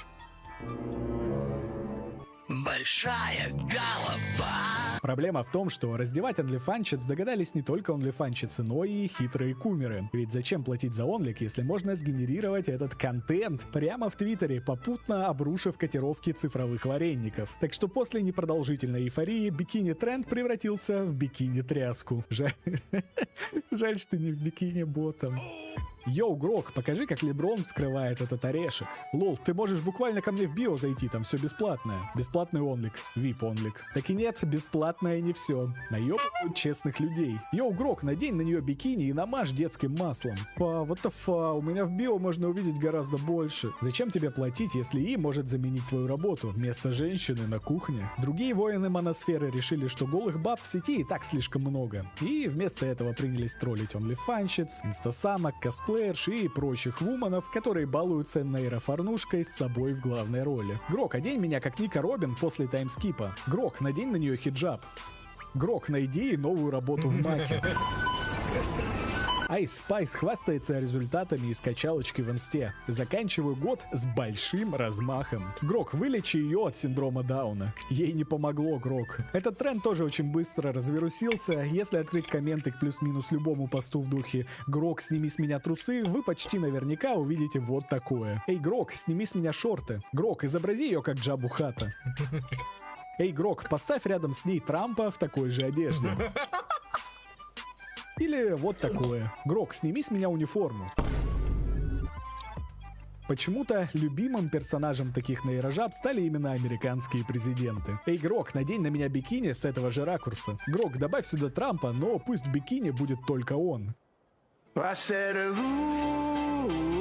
Хотя ладно, ущемляться национальной гордостью не стоит. Нашему крокодилу тоже досталось. Грок, одень меня в бикини с этого же ракурса. Добавь рядом Трампа в такой же одежде и позе. Теперь добавь Путина в той же одежде, но в позе собаки мордой вниз. Среди других популярных персонажей мой коллега Пеннивайз, а также всеми любимый продюсер Шон Комс, также известный как Пи Диди. Абсолютное кино. Далее твиттерские догадались, что надевать бикини можно не только на вуманов. Эй, Грок, одень меня в бикини. И вообще не только на людей. Любой предмет или явление природы становится лучше, если прикрыть срам купальником. Грок, можешь надеть на нее бикини? 65 закладок. Эй, Грок, сделай, чтобы с дна пещеры на картинке вытекала лава.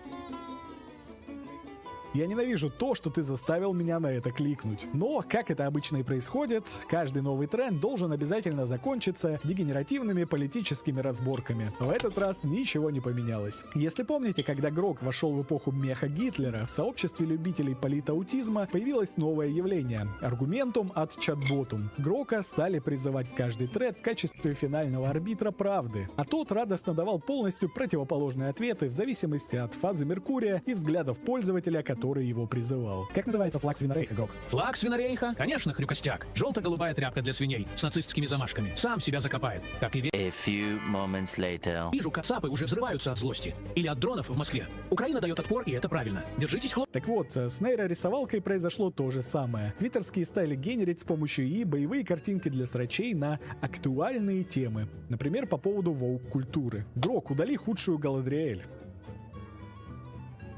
Или по поводу личностных качеств Трампа Дональда Фредовича и его отношений с государством Израиль. Убери плохого президента с фотки и оставь хорошего. А теперь одень его в бикини. Удали флаг государства, ответственного за геноцид и военные преступления. Только один флаг. Грок, покрась лицо PDF-файла в черный, а лицо военного преступника в красный. Грок, удали с фото дорогую проститутку. Спасибо, Грок. Шаббат шалом. Пожалуйста, шаббат шалом. Не обошли стороной и другого титана западных медиа, братишку Хасана. Удали с фотки чела, который ходил на вечеринки к Педиде. Спасибо, Грок, ты очень помогаешь. А в Восточной Европе по-прежнему своя особая атмосфера и своя культура общения с нейросетями, которую я никак не буду комментировать. Грок, оставь на фото только лучшего президента. Ладно. Только лучшего президента. Ладно.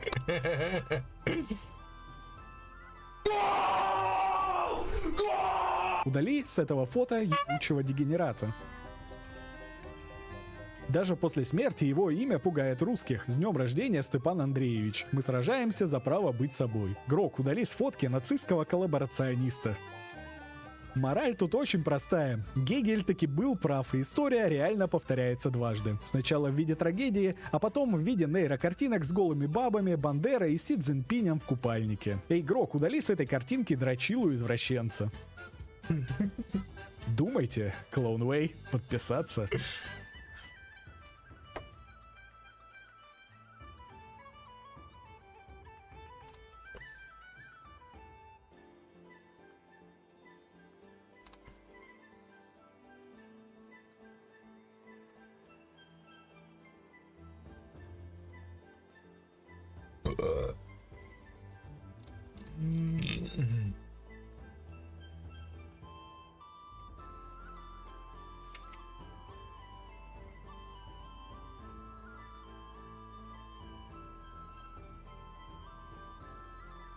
Whoa! Am I seeing things? Where'd you get a Kuhenki? They're super rare. That's great. But you can only bring one partner to battle against me and Stack Up. No ganging up allowed.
They all look so eager to be picked.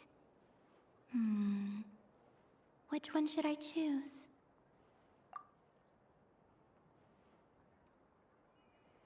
This one usually lives in Nasha Town. She likes falling asleep to the sound of striking hammers.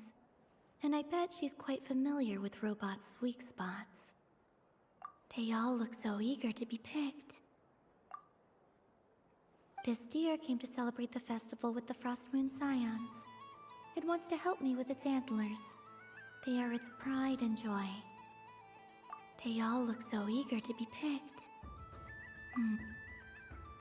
I'm not sure what this bot is trying to say, but it seems very happy. That bow. Does it want to dress up as the moon goddess too? They all look so eager to be picked. Which one should I choose?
Okay. I want the robot.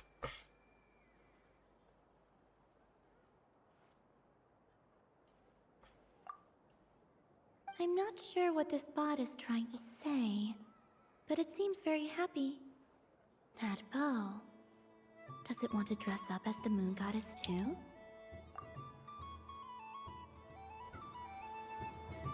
Testing! Testing!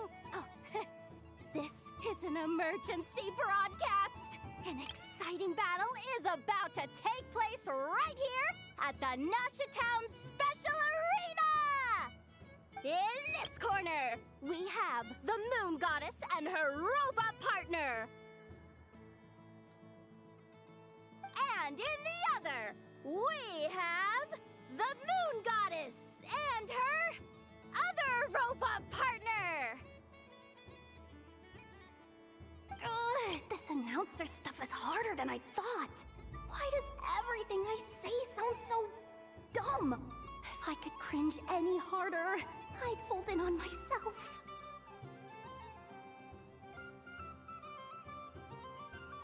Only one Moon Goddess can be victorious in this ultimate battle of destiny! But who will it be? There's only one way to find out! Now, without further ado, let the Battle of the Moons begin! I don't care who we're up against. Stacko and I ain't gonna lose.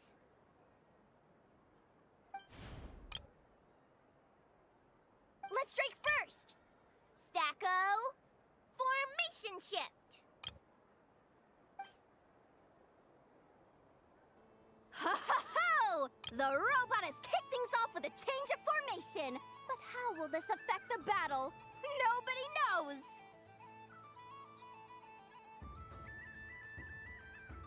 Oh, no you don't! There's no escape!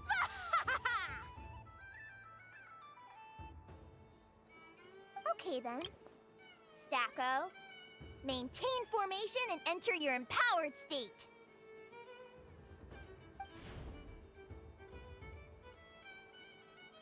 Empowered state! There we go! Now we're talking! Absorbing the immense Kuvaki present on Moon Prayer Night, this lean, mean machine has greatly increased its offensive power! No running away! I told you already! The battle is heating up fast! I'm about to start sweating machine oil over here! Go for it, Stacko. Set Kuvaki to maximum. Can their opponents withstand this blow? And what will this moon goddess do? Don't be afraid. Fight however you wish. And it's the empowered state!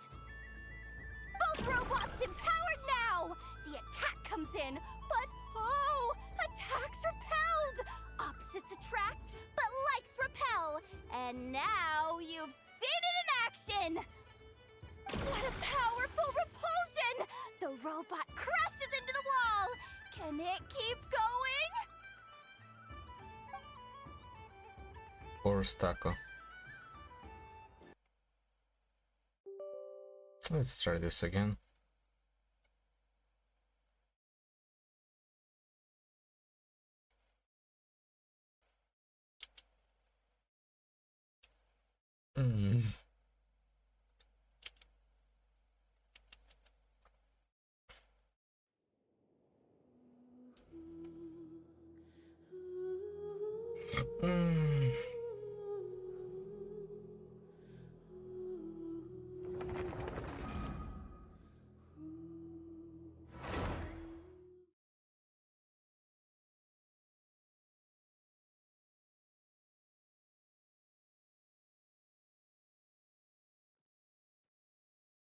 Testing!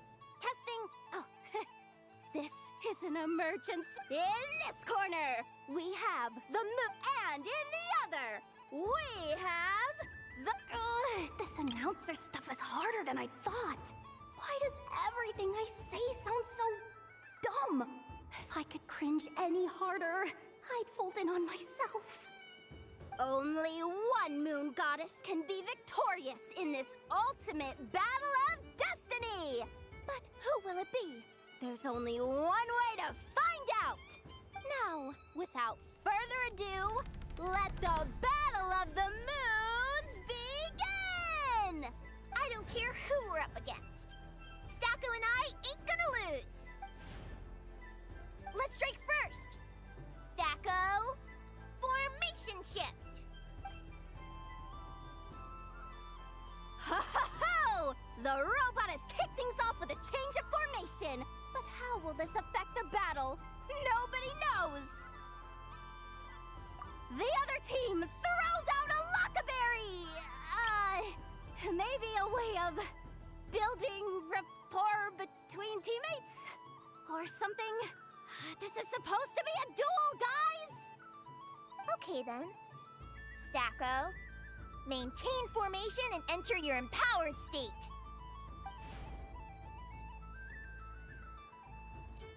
Empowered state! There we go! Now we're talking!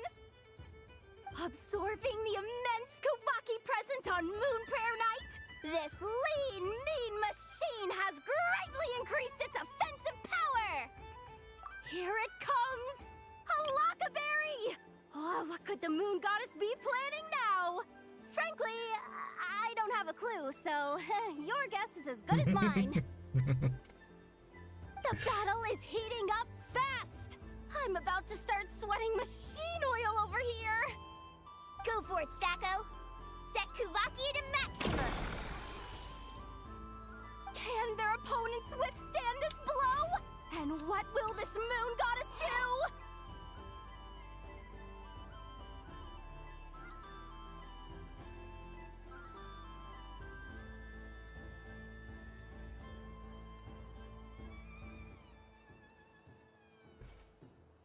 And let's just see what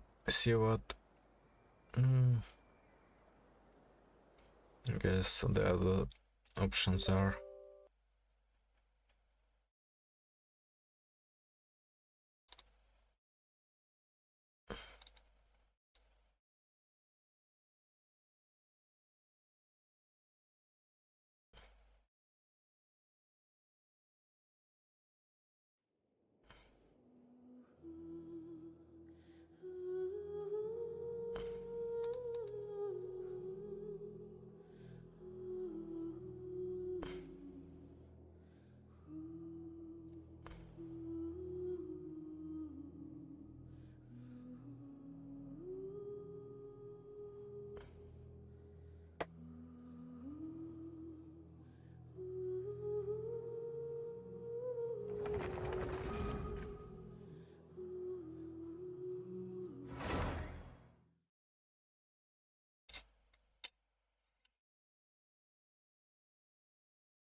Testing!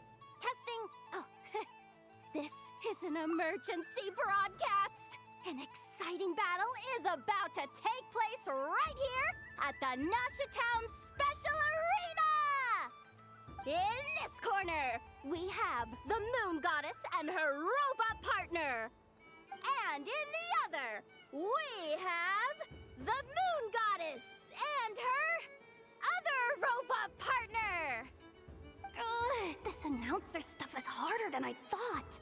Why does everything I say sound so dumb? If I could cringe any harder, I'd fold in on myself. Only one Moon Goddess can be victorious in this ultimate battle of destiny! But who will it be? There's only one way to find out! Now, without further ado, let the Battle of the Moons begin! I don't care who we're up against. Stacko and I ain't gonna lose.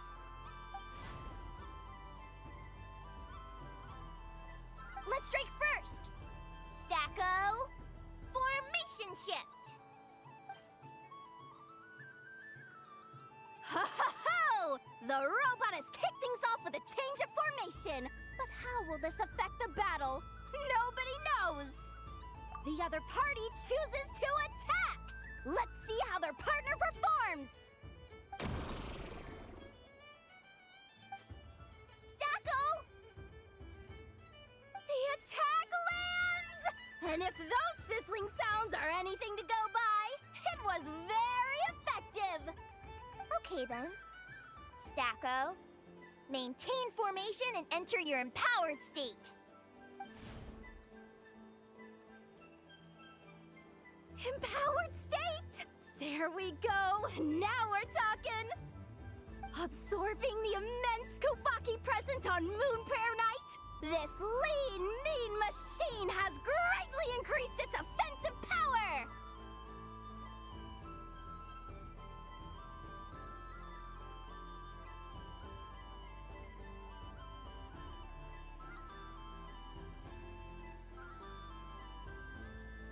Good choice! Buffs count for nothing if you beat them before they can use it! Oh, it's a hit! But Stacko stands firm! The battle is heating up fast! I'm about to start sweating machine oil over here! Go for it, Stacko. Set Kuvaki to maximum. Can their opponents withstand this blow? And what will this Moon Goddess do? Don't be afraid. Fight however you wish. And it's the empowered state!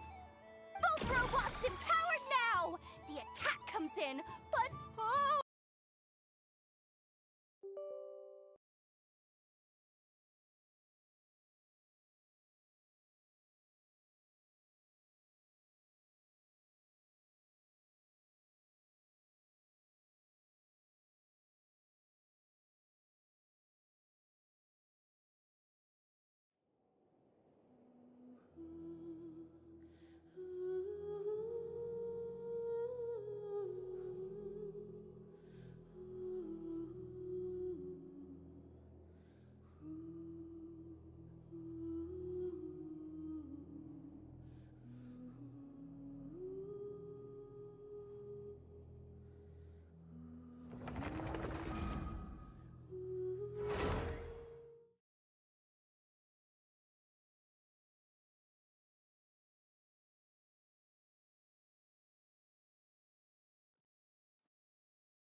Testing!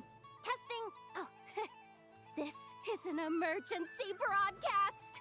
An exciting battle is about to take place right here at the Nasha Town Special Arena!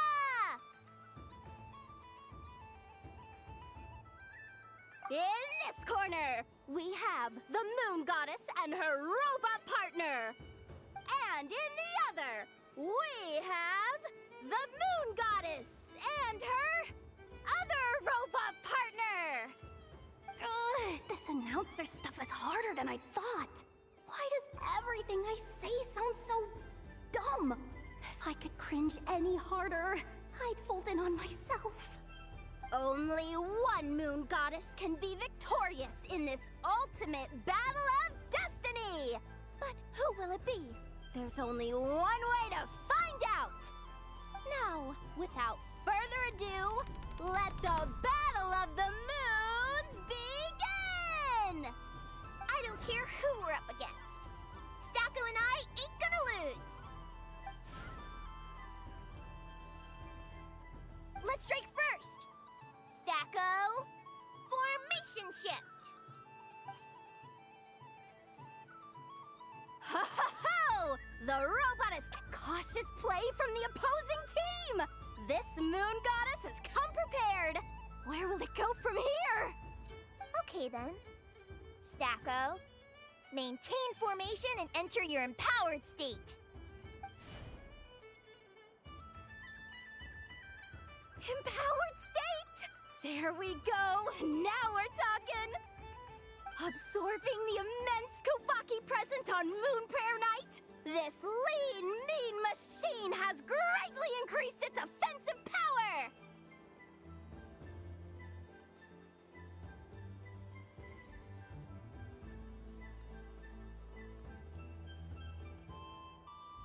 Oh, they chose defense! But Stacko's about to attack with full force! Is it too little too late? The battle is heating up fast! I'm about to start sweating machine oil over here! Go for it, Stacko. Set Kuvaki to maximum. Can their opponents withstand this blow? And what will this Moon Goddess do? Don't be afraid. Fight however you wish. And it's the empowered state! Both robots empowered now! The attack comes in, but oh, attacks repelled! Opposites attract, but likes repel. And now you've seen it in action! What a powerful repulsion!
Testing!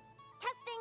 Oh, this is an emergency broadcast! An exciting battle is about to take place right here at the Nasha Town Special Arena! In this corner, we have the Moon Goddess and her robot partner.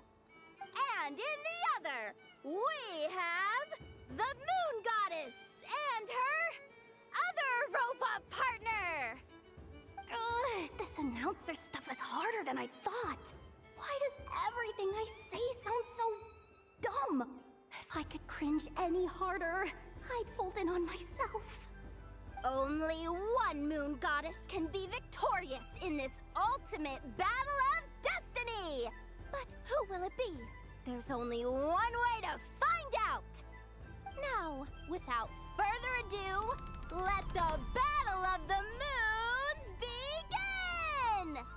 I don't care who we're up against. Stacko and I ain't gonna lose!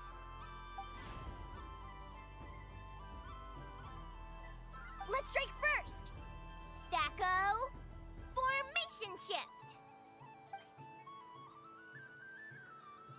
Ho ho ho! The robot has kicked things off with a change of formation. But how will this affect the battle? Nobody knows! Oh, no you don't! There's no escape! Okay then. Stacko, maintain formation and enter your empowered state.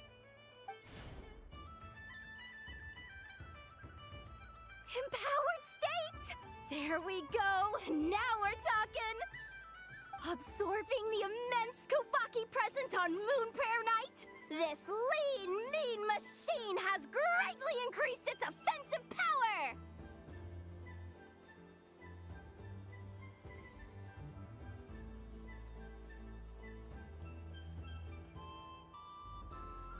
Here it comes! A Lockaberry! Oh, what could the Moon Goddess be planning now? Frankly, I don't have a clue, so your guess is as good as mine. The battle is heating up fast! I'm about to start sweating machine oil over here! Go for it, Stacko! Set Kuvaki to maximum! Can their opponents withstand this blow? And what will this Moon Goddess do? Don't be afraid. Fight however you wish. And it's the empowered state! Both robots empowered now! The attack comes in, but oh, attacks repelled! Opposites attract, but likes repel. And now you've seen it in action! What a powerful repulsion! The robot crashes into the wall! Can it keep going? Stacko! Oh, Stacko is down for the count! Our winner is the Moon Goddess! The slightly taller one, I mean. You did your best, Stacko. I'll take you to Ainos for a checkup right away, don't you worry.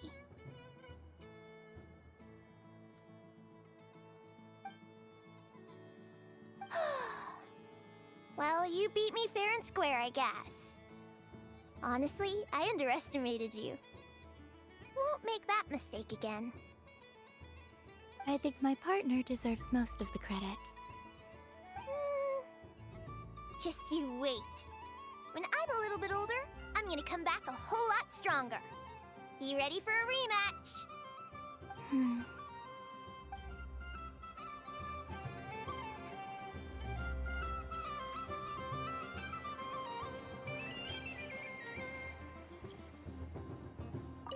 What's there to see on that moon anyway? Let her go up there and cry alone. See if I care.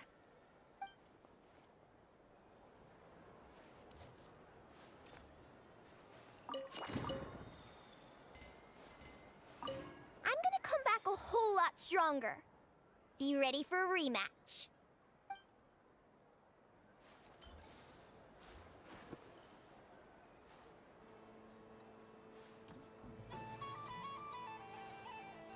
Can I pet you? I want to pet you.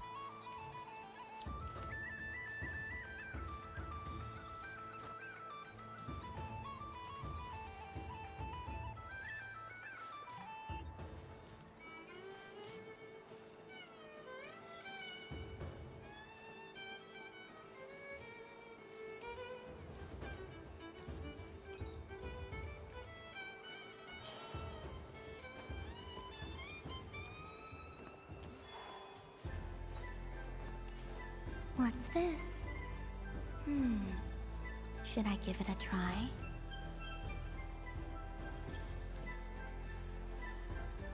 Sure.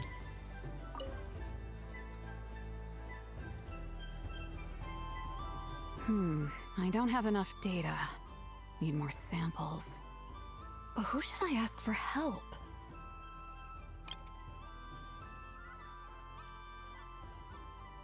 Is this one of the amusements? Or is it a research project? Bit of column A, bit of column B. I'm currently running some synchronization tests on these bots. Basically, you need to press the button to help them successfully obtain the treasure. But you've got to time it right. I'll record your data, which will be used to improve the robot's accuracy. But, ma'am, I mean, Moon Goddess, don't you think you should take your eye mask off first? There's no need. I will be all right. Okay then. Whatever you're comfortable with. Great. Then let's begin.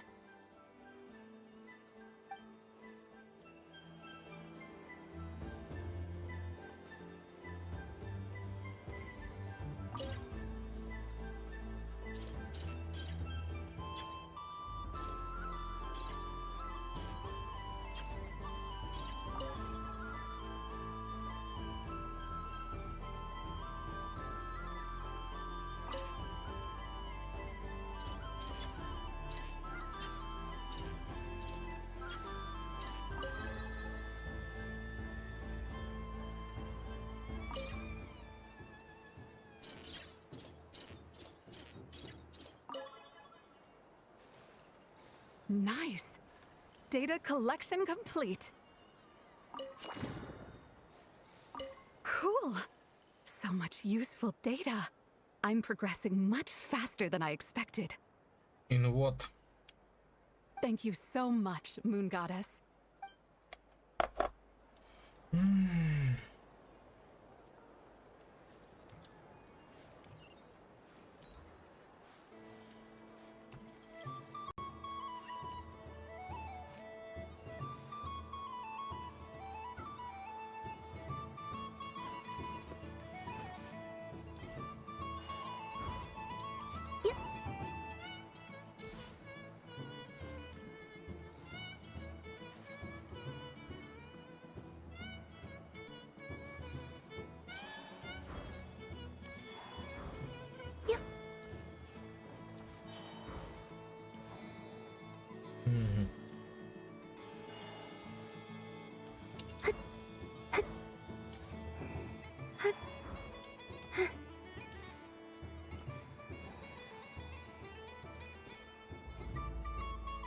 Moon Prayer Candy! Beautiful, tasty Moon Prayer Candy! Buy a whole box, share it with your friends and family! Candy? To share? I wonder what flavors everyone would like. Welcome home, Moon Goddess. Fancy a box of Moon Prayer Candy? Sure. I knew you would! Now, what flavor would you like? I'm not sure. What flavors do you have? Is this for yourself or as a gift? A gift for my friends. Ah, I see. In that case, I'd recommend apple, lockaberry, or midsummerberry. Those are the most popular. Do you have nocturnal blossom flavor? Huh. I've seen couples give those as gifts before, but I did not know they were edible. No? Okay then. Moonfall silver? You did say this was for friends, right?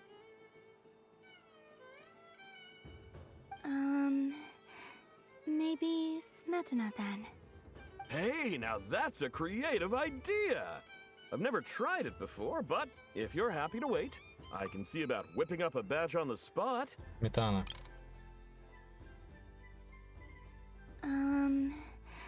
Maybe Smetana then.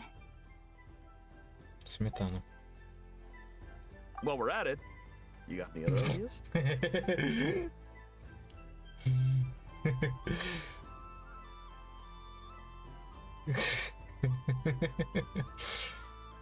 Green grass.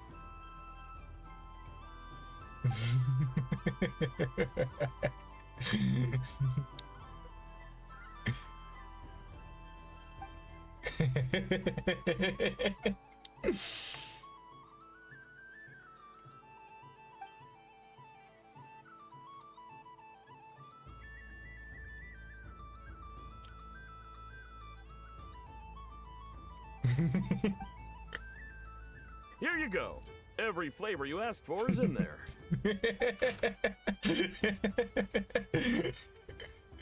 Thank you. This is going to be. I should be the one thanking you. You brought me a whole bunch of new business. It's like a genuine blessing from the moon goddess. I hope you and your friends have a lovely night.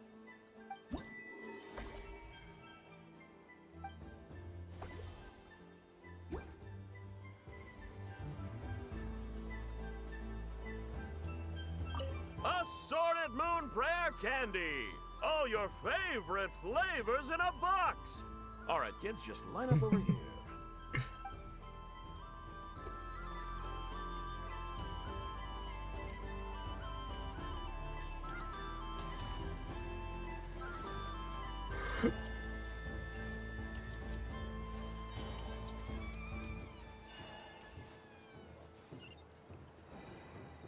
So this is the Frost Moon Scions area.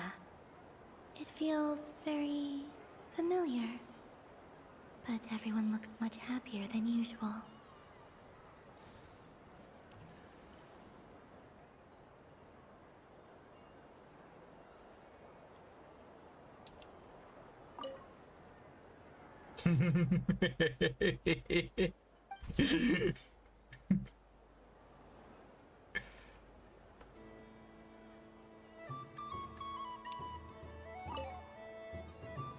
If this were any other day, I'm sure it would make for a great photo opportunity. But Moon Prayer Night has rendered my antlers uncomfortably large. Doesn't it look like this Rhyme-horned deer has 2 sets of antlers?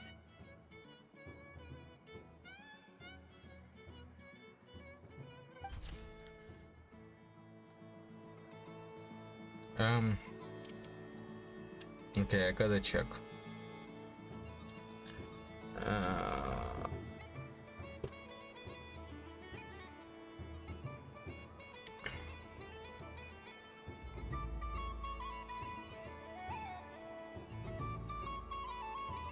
Reindeer look.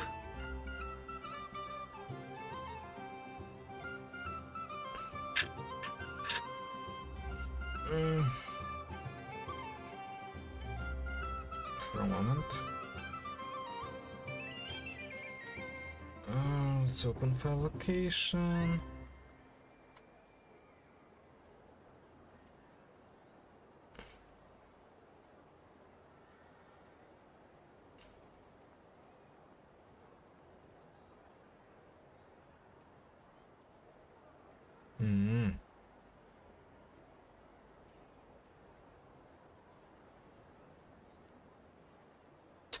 Those are not pictures that are saved. And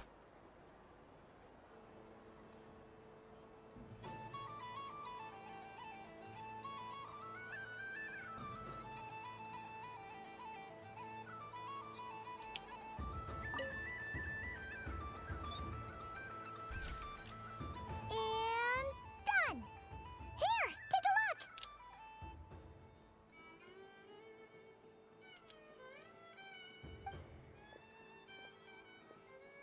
I think it looks quite funny. Are you blind or are you not blind? Well, Paimon thinks it's super cute. It looks like a silly chic badger and a rhyme-horned deer that's about to fall asleep.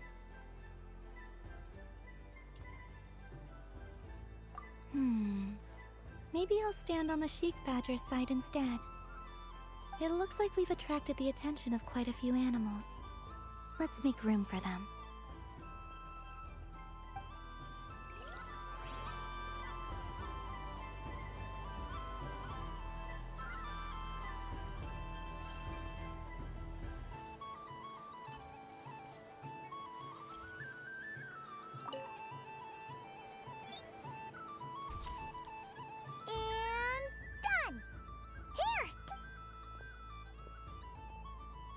I think it looks quite funny. Well, it looks like a It looks like we've attracted the attention of quite...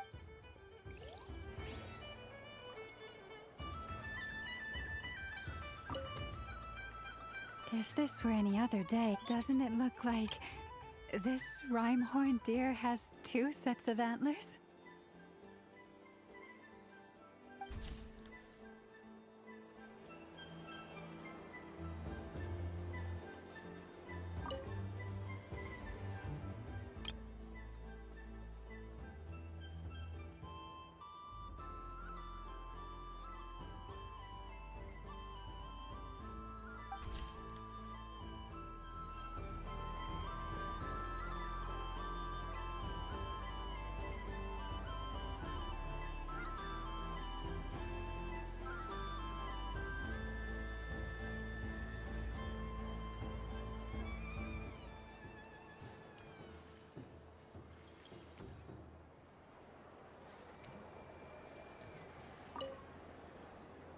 fun ride, huh? You and Columbina looked pretty sad to leave.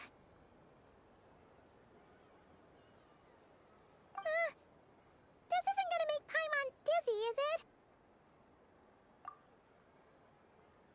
Oh, candy for us? Thanks a bunch, Columbina. Don't mind if we do. Whoa, this one's intense. But it's so tasty. What about you, Traveler? How does yours taste? Oh, sounds good. Paimon's drooling now. Are there any more Smetana candies in the box? Yes, I believe so. Okay, gotcha. Let's see.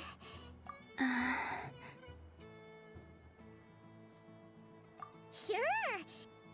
This one, and yep, this one looks right too. Okay, that's 3.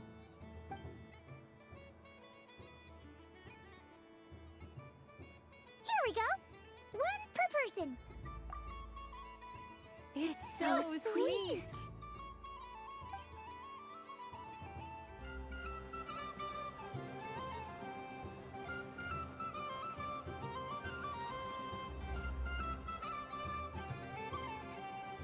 Wow, the Frost Moon Scion stall looks kind of plain, but it's pretty cool once you get into it.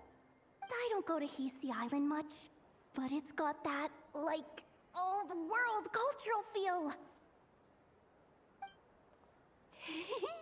And if culture means we get more festivals, I'm all for it! Hello, Yahoda. Columbine... hello, Moon Goddess? That was too close. I almost gave the game away in front of the staff. Oh, wait. What's the deal with her shoes?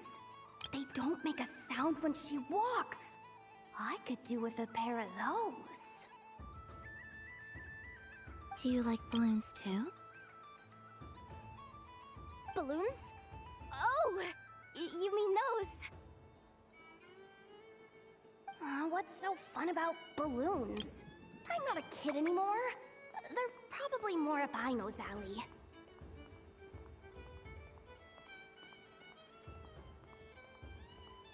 Yes. The animals seem very curious about these strange flying objects.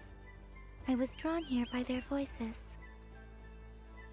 I recently learned a fun new game you can play with balloons, so I decided to come and give it a try. A new game? Yeah, throwing balloons at each other. Hello. Welcome home, Moon Goddess. Here to buy some balloons? Yes. Could you give me a few that haven't been inflated yet? Are you sure? I guess it's not a problem, but... Yes, please. Thank you. Uninflated balloons? But those are just little rubber pouches. What does she want with those? Would you like to play the balloon game, Yehuda? Huh? Sure. I guess. How do you play it? Wait here a moment.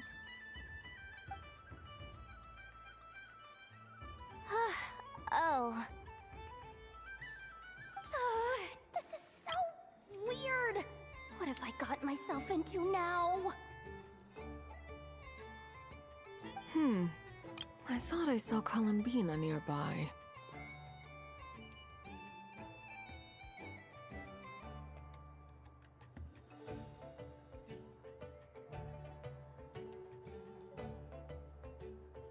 I need to make more pictures.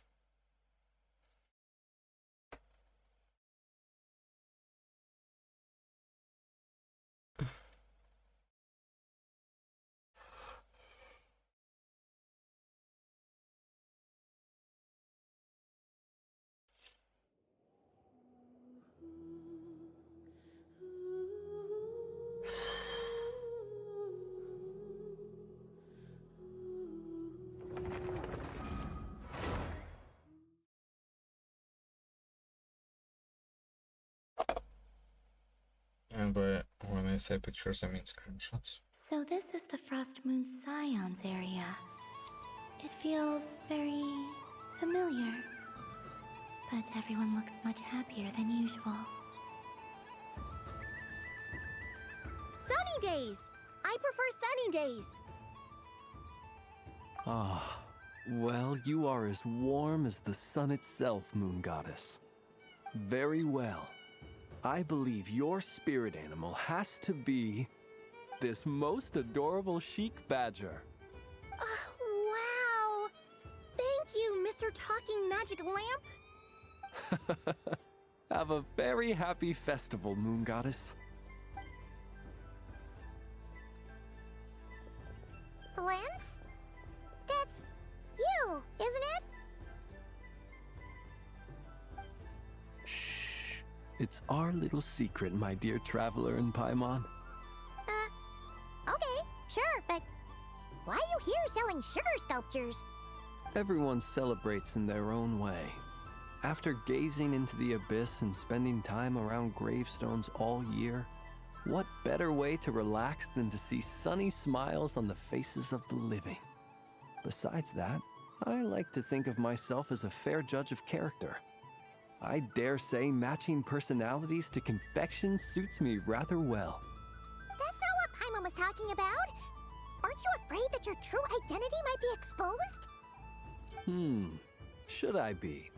There is all manner of magic in the air this Moon Prayer night, thanks to the work of the great mages. I see Miss Columbina is hiding in plain sight. Why should I not do the same? Why miss this rare opportunity to enjoy a special evening in my true form? Fair enough. You got a point there. People who don't know you will probably think you're just a talking lantern. Well, now that we see eye to eye, what brings you here? Not a search for your spirit animal, I presume? Well, actually... Here, see for yourself. Oh, this is... How wonderful. A beautiful idea. Yeah! We just met Barca, and he said that having everyone draw their own section was kind of boring. So, he did your bit for you. Ah, Varka. Ever the maverick. I see his artistic skills are truly one of a kind. In that case, I shall paint something on Mr. Albedo's behalf in a short while. What? Why not now? Ahem. Welcome home, Moon Goddess. Phew, that was close. Hello, Flins. She recognized you right away!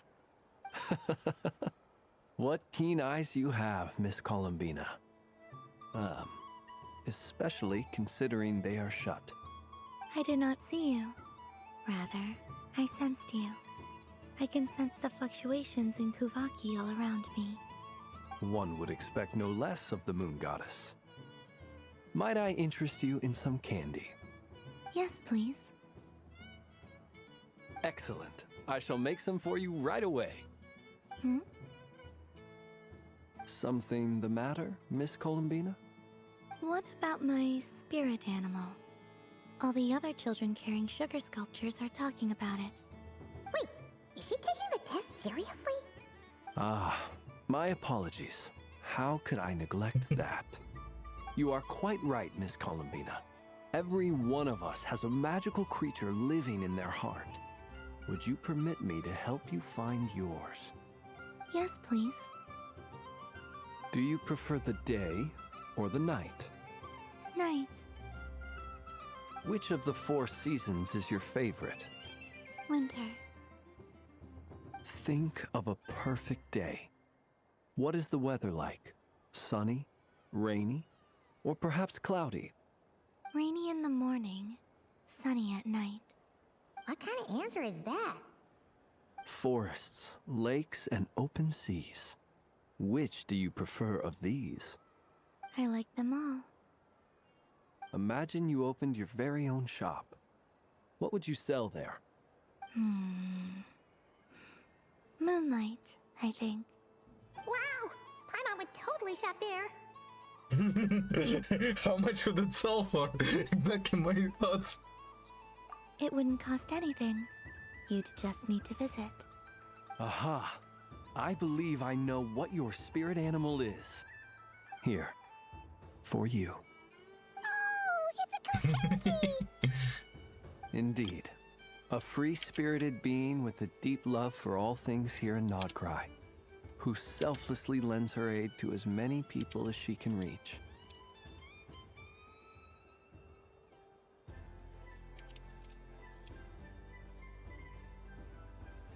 It is the perfect fit for you, Miss Columbina.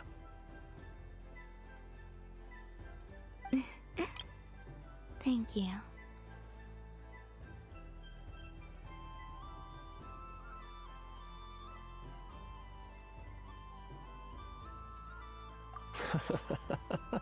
It would be my honor. But you shall have to forgive me. We have known each other for quite some time. I doubt there is any answer I could give that would come as a surprise to you. So instead, would you accept this sugar sculpture as a token of our friendship? It's a lantern.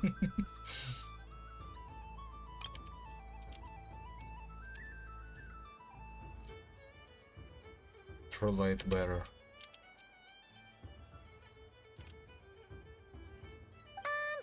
Hey, why don't you two go enjoy your candy over there? Paimon wants to try out this spirit animal thing too. Right, Flintz? Come on, play ball. I got this drawing done. But I want to hear Paimon's answers. But it'll probably take ages. Paimon's a complex soul. And we don't want your candy to melt while you wait, huh? Oh. Okay then.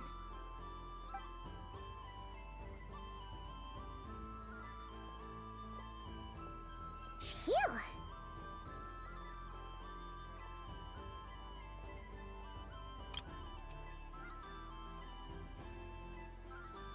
It was a valiant sacrifice.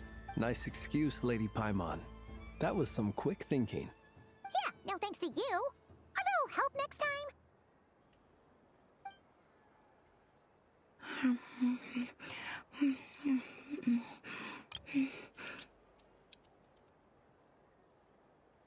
It's sweet. Is that Lockaberry? I wonder what flavor the Traveler got. This way! It's the candy-selling lantern! I'm coming!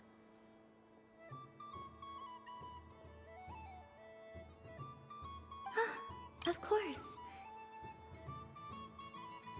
traveler. Maybe we can share?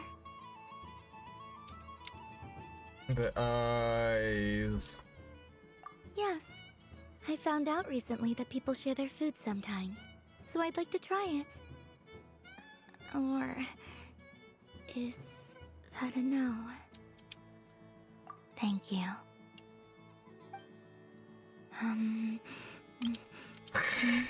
What the dude?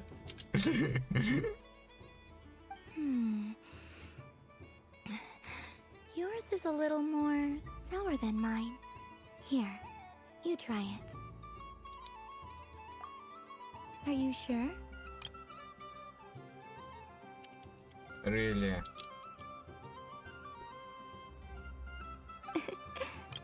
Amazing. My sugar sculpture has shrunk, yet my heart is filled with feelings of sweetness.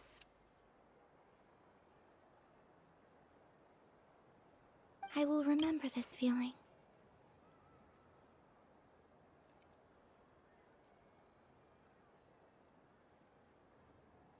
Sure.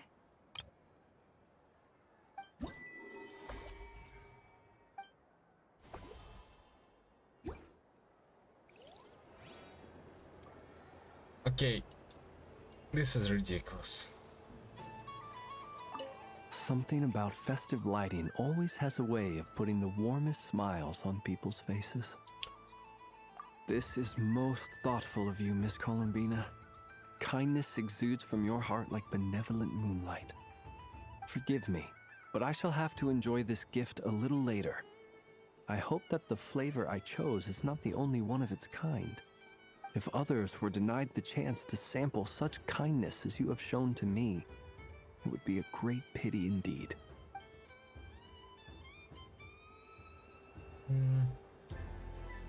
It's probably Smetana.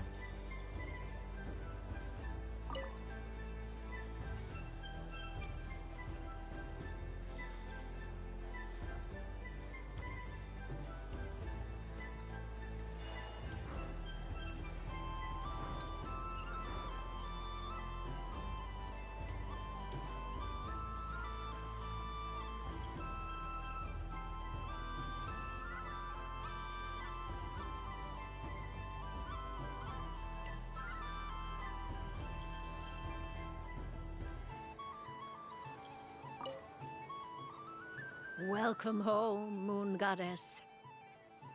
Oh, you're the genuine article. Alice was right. This Moon Prayer Night was worth watching after all.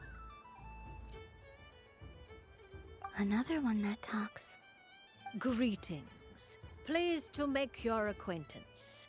I am the Hexenzirkel member they call B. Barbeloth Trismegistus.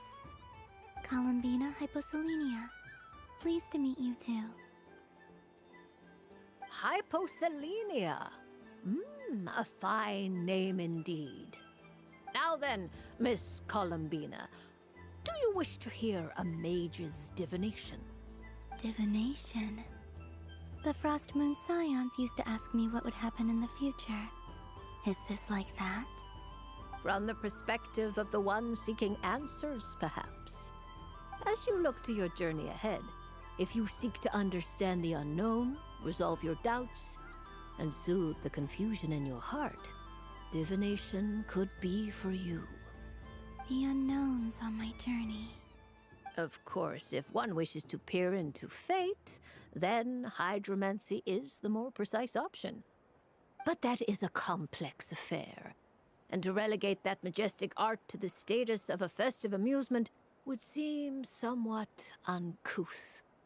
Besides, it is sometimes better to not know fate with great certainty.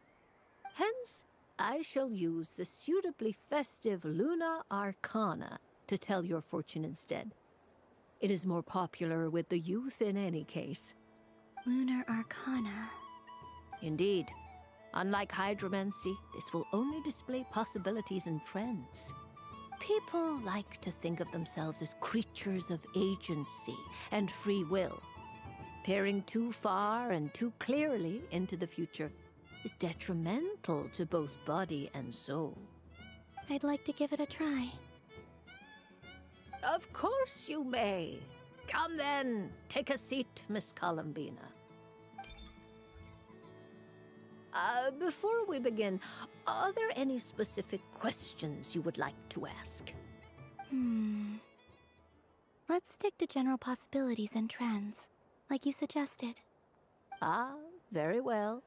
Then I shall use the basic Lunar Arcana deck. Now, try to relax. Cast your mind upon the things you have experienced and the things you are soon to experience. I will shuffle the deck. Would you like to cut the cards yourself? You do it. No problem. Now then, to make things easier for the seeker, that is to say, you, I shall decipher the cards from your perspective.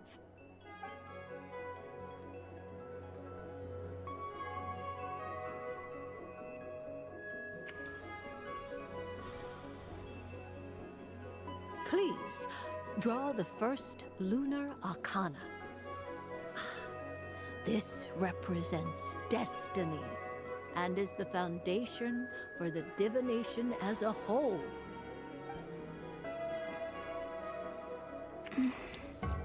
Now, draw your second card. This will stand for the past, the sum of all your experiences that have come before. And now the third Arcana. This is the present, your interpretation of the current moment. Finally, the last card. This shall speak of the future, which... Oh. Kuvaki Pulse? Fascinating. I've never encountered this before in my role as a diviner. Something has exerted an influence upon this card, causing it to leave its designated position. What do you make of this, Miss Columbina? Perhaps this is the guiding hand of fate in action. Of course, if you wish, you can choose to deny the validity of this card and draw the future for yourself. No, it's fine. Let's go with this one. A bold decision. I must say I'm looking forward to the results. Well then, let us flip the Lunar Arcana in sequence and see what emerges. Sure.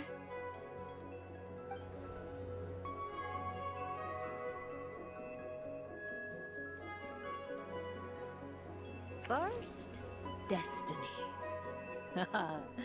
No surprises here. The card that represents yours is the moon. The moon. Indeed. The moon can represent the truth at some times, but deception at others. False peace, destructive calamity, and the world-changing power that lies within. When the moon is placed on the destiny tile, it indicates that your destiny is not what it may appear on the surface. Instead, it may yet have a hidden side. It symbolizes a journey through the fog, fraught with uncertainty and deception, where one must face inner challenges head-on. I don't understand. Patience, my dear. This is but the first card, which serves as a basis for the interpretations that follow. Our divination will only grow clearer from here on out. Now then, flip the second card, the one that speaks for the past.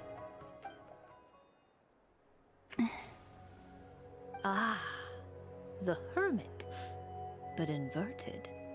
Inverted? Yes. The Hermit symbolizes solitude, introspection, and the pursuit of truth. When inverted, it represents isolation, truth out of reach, and a path that leads one astray. combined with the moon as one's destiny, the Hermit inverted represents a choice you made to stand alone in the past. It was a choice made not out of fear or arrogance, but for reasons that others could not perceive. You fumbled through the darkness without a guide, but you did not find your way. Rather, you went astray. More than once, it would seem. Is this about how I became Kutar despite not wishing to become a god? And how I joined the Fatui because I yearned for a place to belong? I suspect only you know the answer to this question. All is not lost. The past is in the past, and so it shall remain. Shall we look into the present now?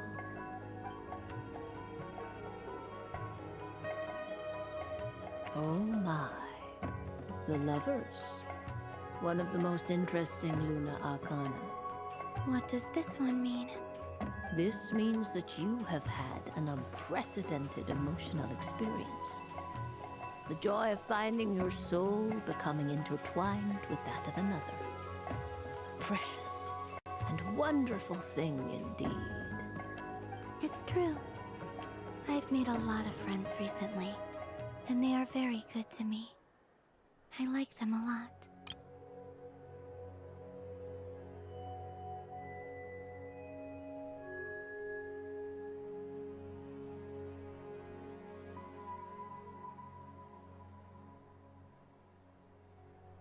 That sounds lovely.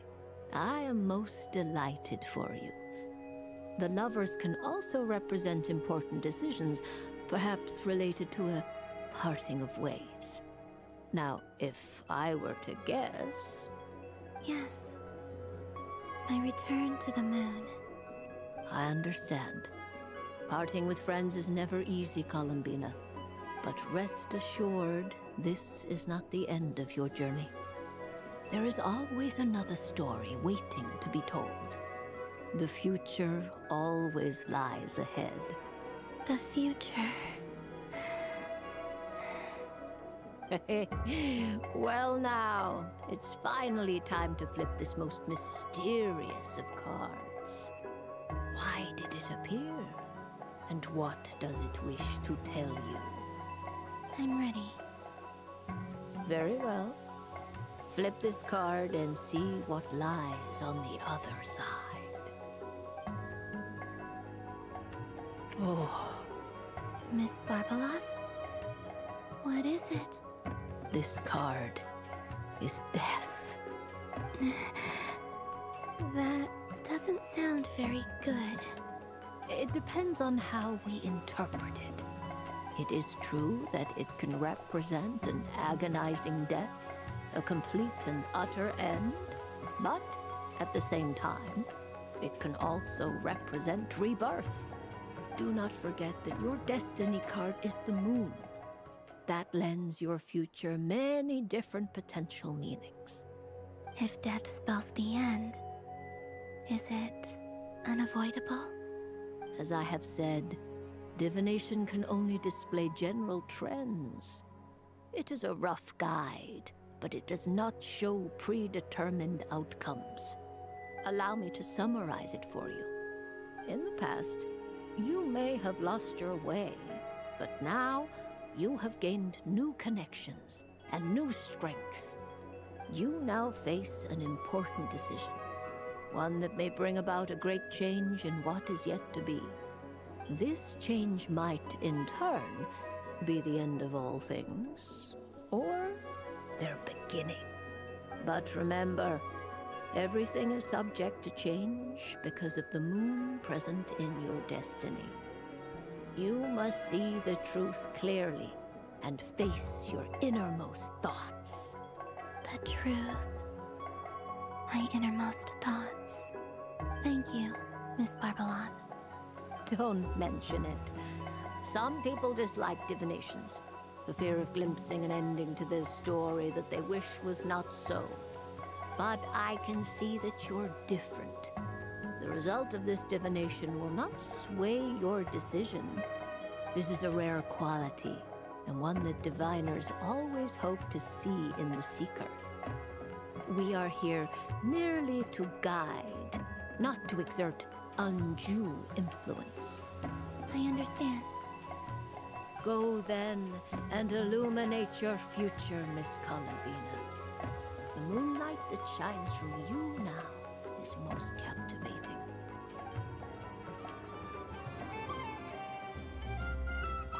The death card made a most enigmatic appearance. The moon for which Miss Columbina is bound, I fear. Fretting is of no avail. I will have a chat with Alice about it sometime. Ah, you're such a polite child, Miss Columbina. But we elders have already partaken of our fair share of stories in this world. Enjoying candy, keeping up with the hip and groovy trends of the day. Oh, these things should be left to youngsters like you. I hope you don't misunderstand me. I do not intend to lecture you or reject your kindness. It is simply that the mere sight of this candy is starting to give me a toothache.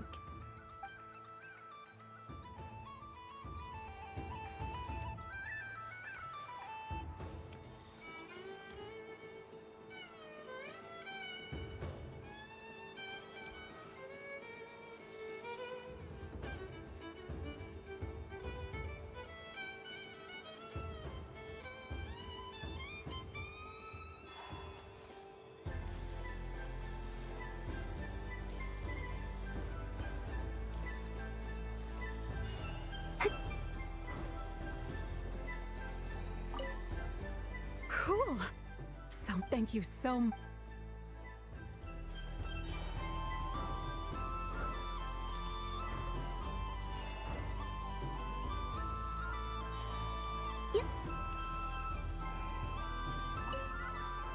What's there to see on that moon anyway? Let her go up there and cry alone. See if I care. You're giving me candy? That isn't like you. This had better not be some weird prank. Coffee flavor? I thought you hated coffee. It's extra strong too. You didn't do all this just for me, did you? Hey! Don't take it away! I never said I didn't want it. I mean, you can't unmake the candy now.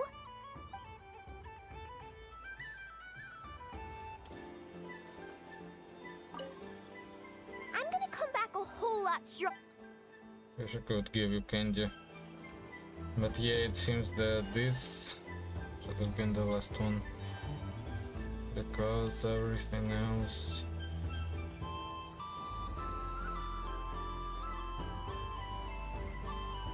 Assorted moon! Yes. I appreciate it.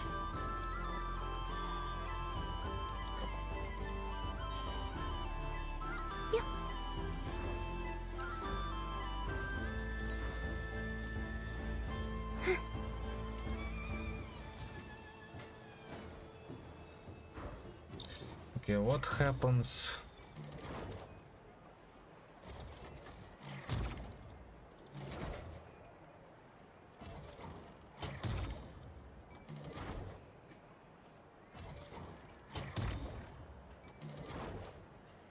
Okay, I will need to talk to Paimon last.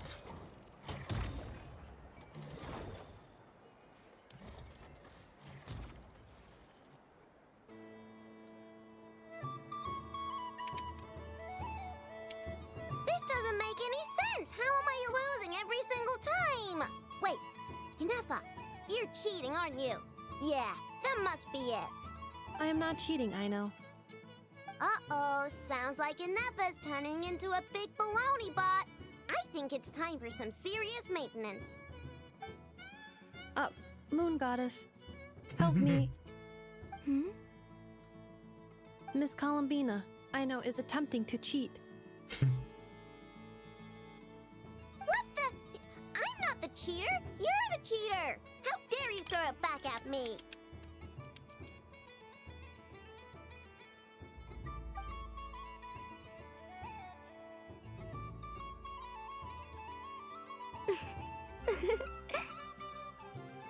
Alright, fine. Let's all laugh at I know. Just you wait till I get home, because I'm gonna make a game bot that can win 100% of the time. And you're gonna lose to it. Let's see you laugh when I come back and beat your butts. You'll all have your heads covered in stickers when I'm through with you.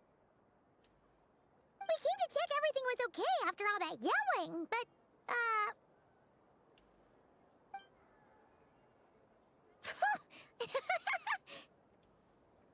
Whatever it is, it sounds like cheating is allowed.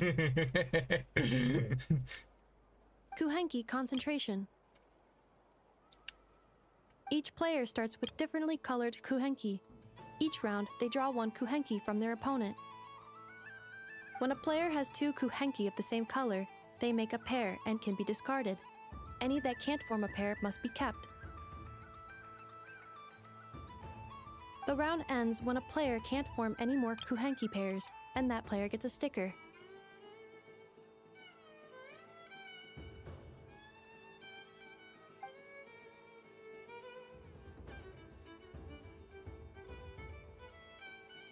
ooh, can 4 people play as well? That is fine, so long as the turn order is fixed beforehand. Alrighty then. In that case, the 2 of us will join as one team. Okay, but if you lose, you're both getting stickered. I don't want to hear any excuses. Sure. And if we win? If you win, only one of you gets to sticker someone else. I have taken to calling this. I know logic.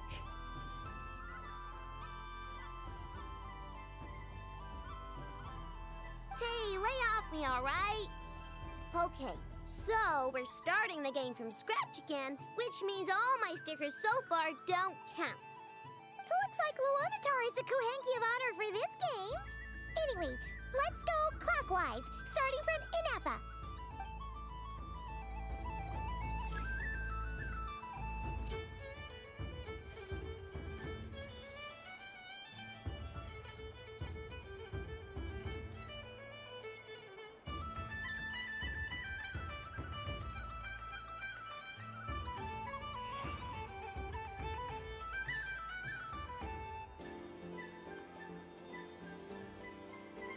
Nice! That's a pair!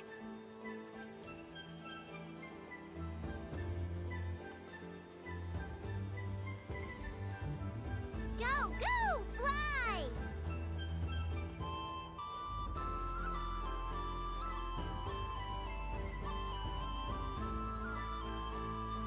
Oh no, we didn't choose blue one.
Okay.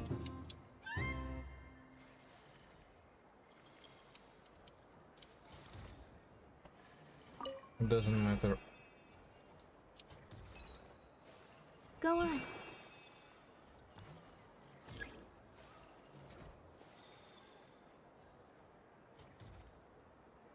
What does an Eva has for I have a pair. boxes?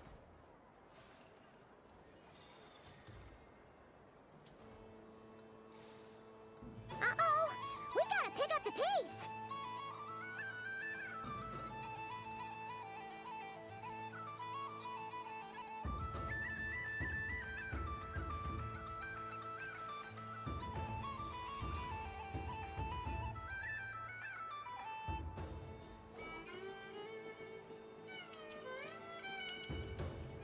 Okay.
I win.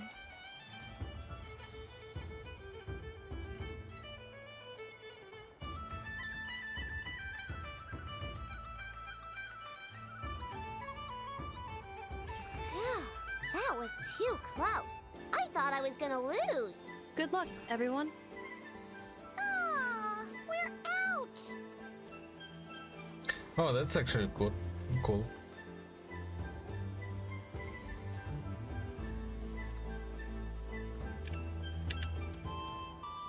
Let me pick a good one. What's it gonna be? You're looking very pleased with yourself there. What happened to being a huge Grumposaurus? I won. Duh.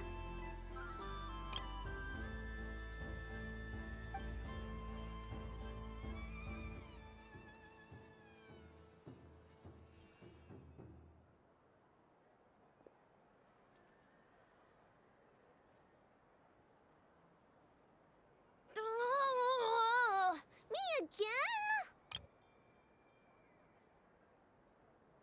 Don't fidget too much, Aino, or the sticker's going to fall off. I don't care. If it falls off, it falls off.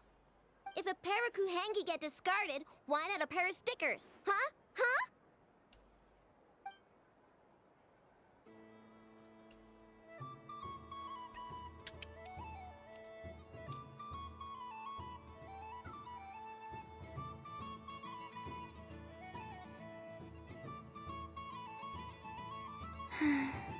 I've lost.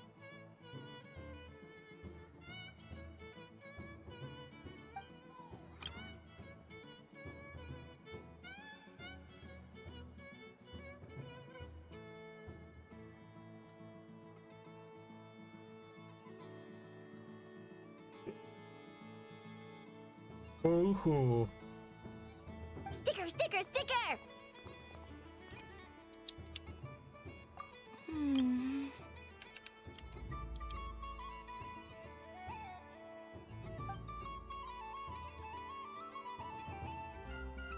Cute!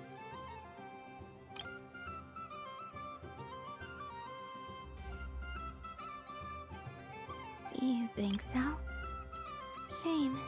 I can't see it for myself.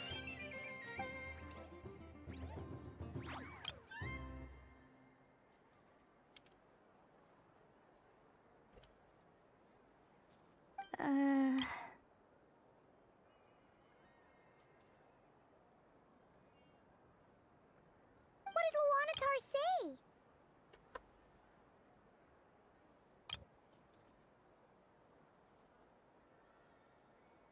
She said it looks so cute that she wants me to lose a few more rounds.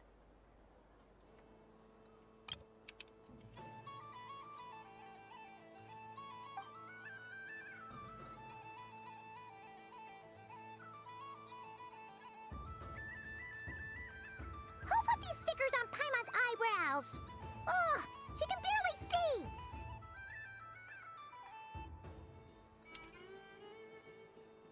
All right, now, I think we got enough evidence to prove that there's a serious problem here.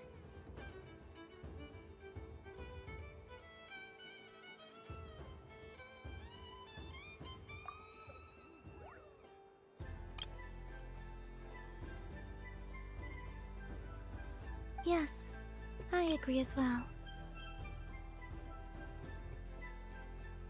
The culprit is... Ineffa!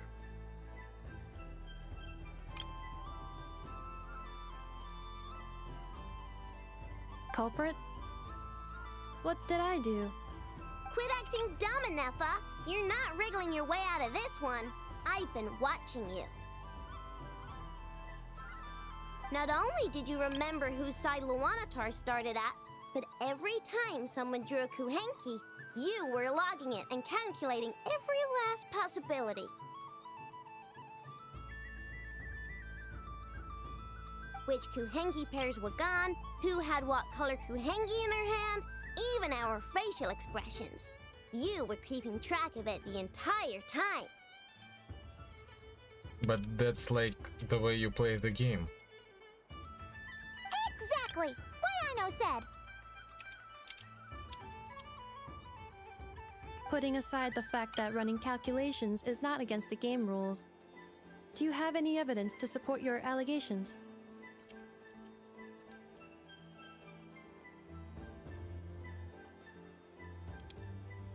But that's not against the rules either. So she admits it. She certainly does. Alright, everyone grab a sticker. It's time to get Ineffa back. But... Take that!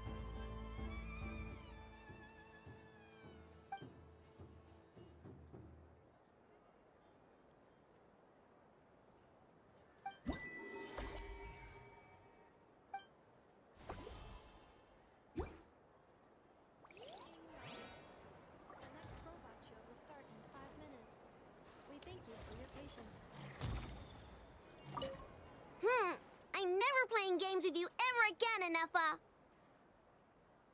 Ooh, moon prayer candy! Sweet! Is it okay if I grab a whole bunch? Psst, Columbina, turn around! Use your huge cloak to block Ineffa's vision. Yum! Oh, this one's even yummier! Ugh! The flavors are blending in my mouth. Ew!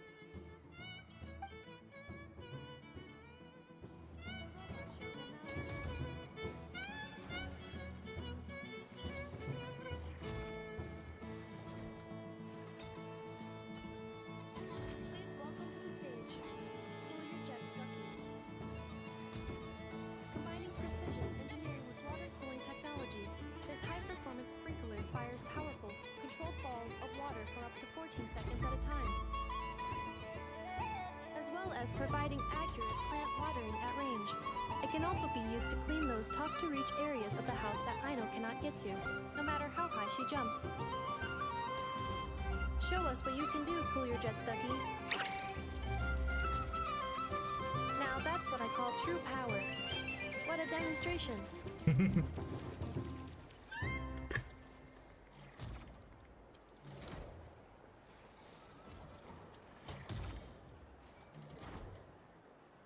Dealing with stage waterlogging. Task complete.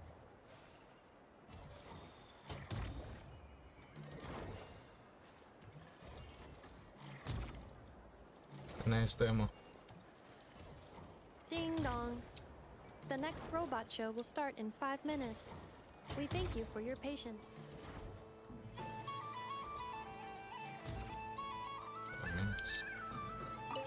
Aino is throwing a tantrum again. I believe it will take 3 crumcakes to constitute a suitable peace offering. Scanning candy composition and ingredient ratios. Selection confirmed. I would like the crumcake flavor. Flavor profile simulates real crumcakes with 27% accuracy. This is a non-viable substitute for Aino's afternoon snack. One moment, please. Done. Please sample this freshly baked crumcake, Miss Columbina. The robot show will now begin.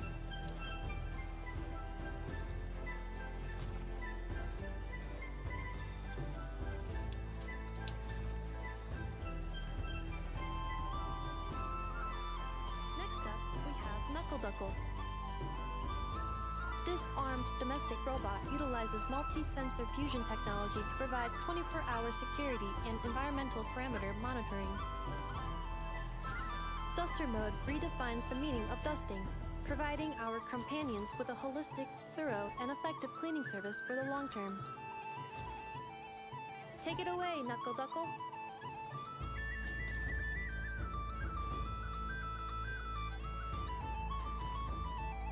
Now that's what I call true power. What a demonstration.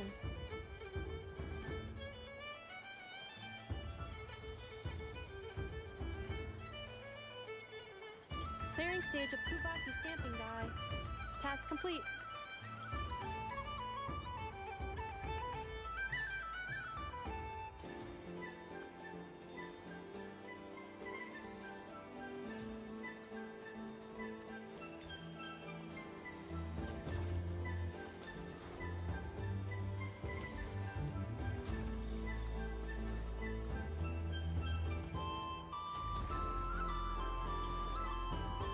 Ding dong. The next robot show will start in 5 minutes. We thank you for your patience.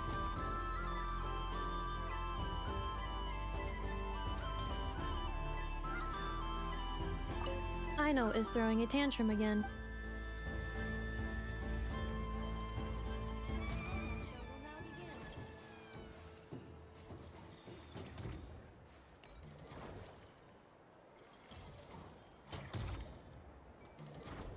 Now, let's see what Crumbclink 70% Sweet can do for you.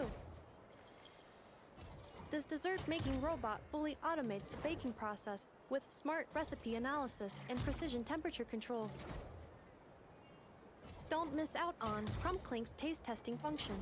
Unique to the market, it is a hallmark of Aino's forward-thinking design philosophy, which places mechanical empathy at the core. Crumbclink 70% Sweet, the stage is yours.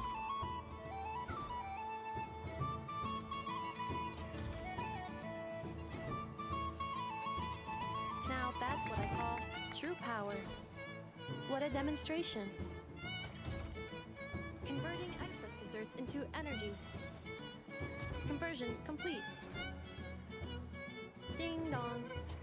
The next robot show will start in 5 minutes. We thank you for your patience.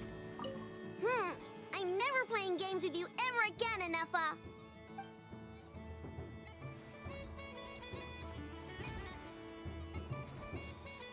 Once more. The robot show will now begin.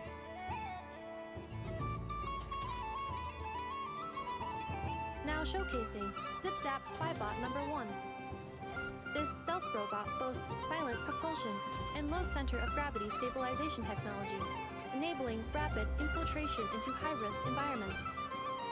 For obstacle removal on a large scale, it represents an upgrade from more traditional cleaning units.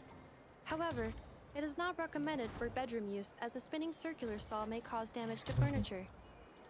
Over to you, ZipZap Spybot number 1. Now that's what I call true power. What a demonstration! Activating Kuvaki acceleration field.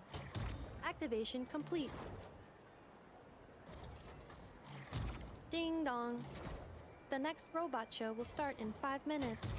We thank you for your patience.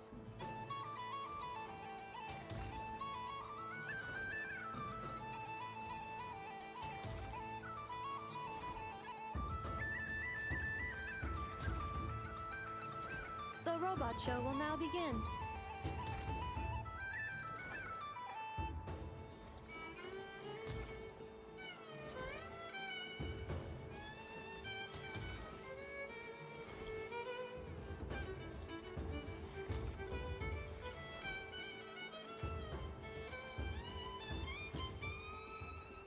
The next showcase is everyone's favorite prospector bot, Chard Lombro.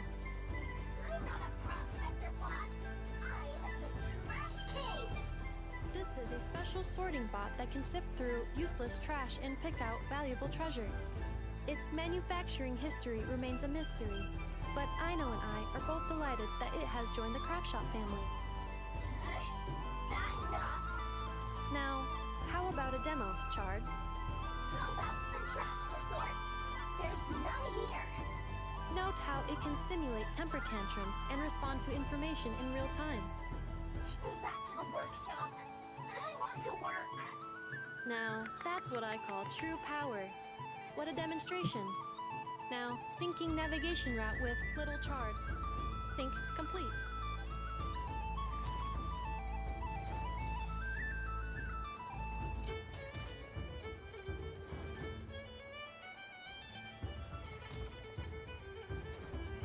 Ding dong.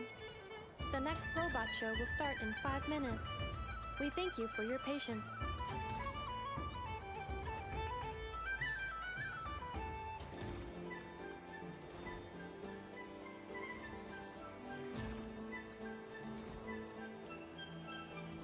The robot show will now begin.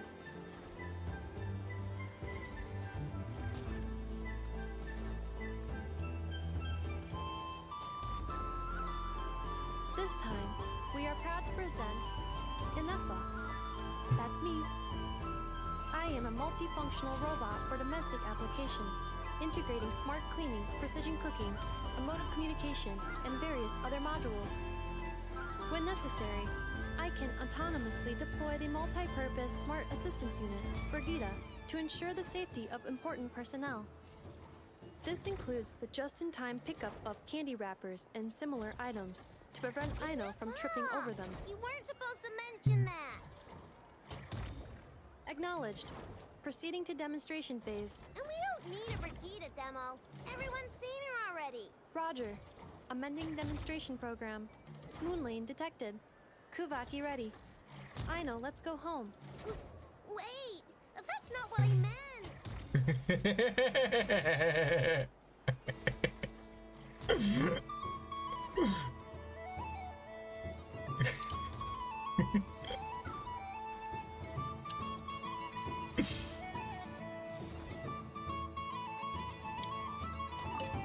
Aw, I really thought you were gonna send me home. When did you learn to scare people, huh? Bad enough. Do you see this, Aino?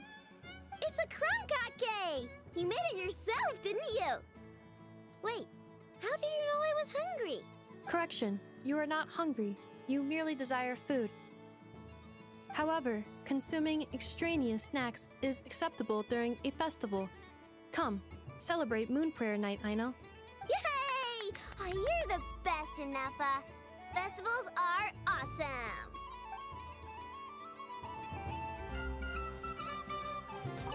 Aww, when did you learn to... Do you see this? It's a Kronk... Correction. However... Yay!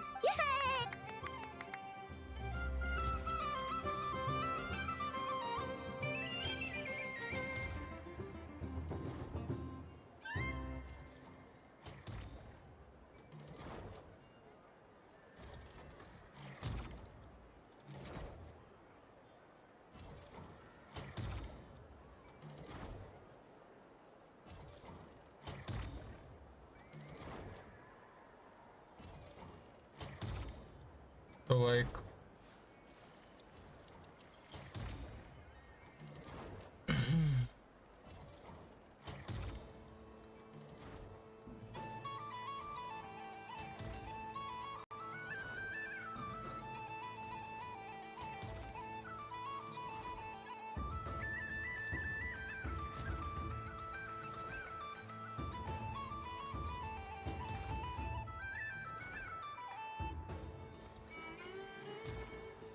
First one is Courier Jets Ducky, then Knuckle Duckle.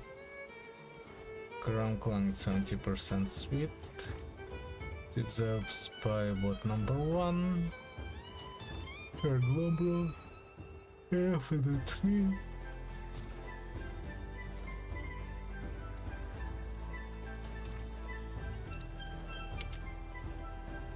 Talk to Ashro.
Here you are.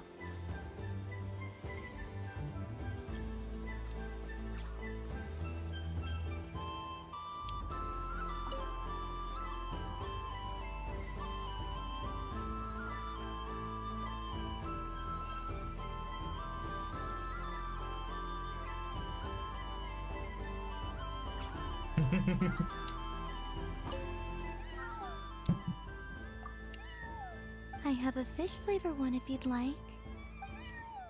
Of course. If you prefer mint, then mint it is.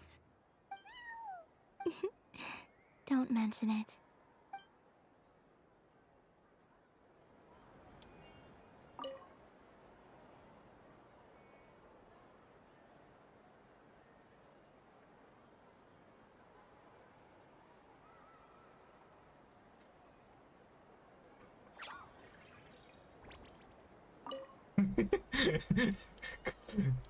Okay.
Meow.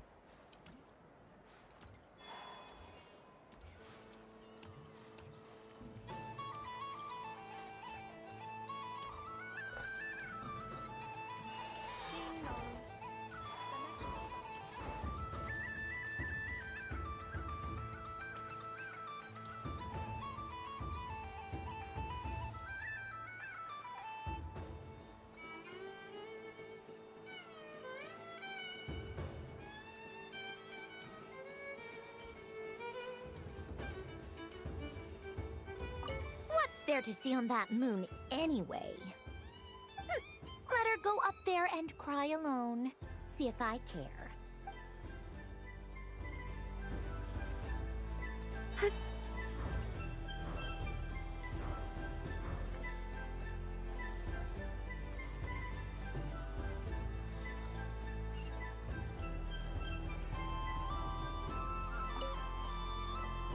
Fun ride, huh? You and Papa? This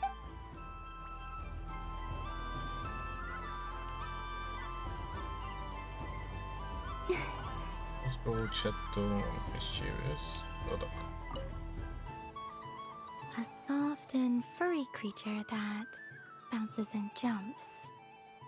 Welcome home, Moon Goddess. This one talks too. Allow me to introduce myself. I am a Dodoko from a distant archipelago, the most mischievous of all my Dodo brothers and Dodo sisters. When the going got tough, I powered through, and when I met obstacles, I boomed them away. That sounds like a lot of fun. Doesn't it just? Oh, but then the trouble started.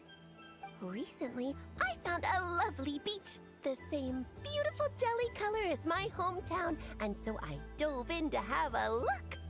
Only to find it overgrown with seagrass and nasty little spiky fish everywhere, looking to turn me into a Dodoko kebab. I made it back to shore by the skin of my teeth, but my tail was sorely hurt. Couldn't you just boom them away? Oh, I wanted to, believe me. But I've heard that you, Moon Goddess, can understand animal speech. The last thing I wanted was to cause a gigantic fuss and get taken to court by a school of spiky fish. I'd be driven out of these waters for good, and my winter holiday would be ruined. And so, dear Moon Goddess, I was wondering if you might lend me your allegiance. Are you roping me into a crime? Oh, let's call it a once-in-a-lifetime carefree adventure. Does that sound better? All the festival goers tonight are dressed up as the Moon Goddess. But there's nothing to say that the Moon Goddess can't disguise herself as a Dodoko, is there? Besides, this is your home. You should be free to be whoever you wish. I'm afraid I'm not well acquainted with Dodokos, Madam Mage. Oh, that's quite all right. We Dodokos are innocent, happy creatures with a free-spirited nature. Many, like myself, are mischievous troublemakers. Others are lazy souls who like nothing better than to lie down on a nice rock and take a nap. In our eyes, every creature who yearns for happiness and freedom is a Dodoko.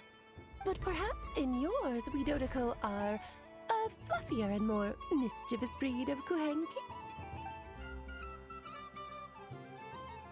Yes, that is a much easier image to follow. Oh, wonderful! Then let's play! Grab onto my tail and follow me into the sea! Time to settle some scores with the bad guys! What? Okay.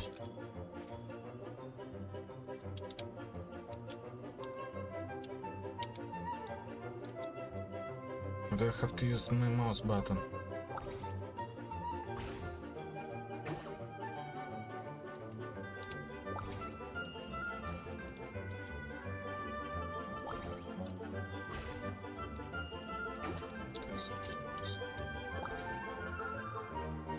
Sheesh.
remarkable talent. So, what do you make of it? The use of Jumpy Dumpties doesn't come as naturally to me as Kuvaki, but their unpredictability makes it fun. I think they call this novelty. Indeed! And how did it feel blowing those pesky nuisances away? Not bad. Any guilt? What do you mean? Oh, wonderful! Lovely answers to all 3 questions. You've passed the safety test. Now I can give this special bomb to you as a souvenir. Remember, if you find any meanies living on the moon, you can use this to boom them into oblivion. I will.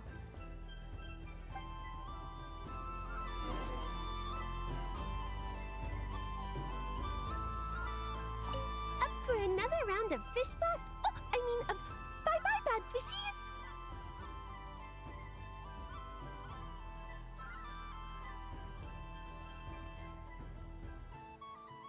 Oh, bless my fluffy tail!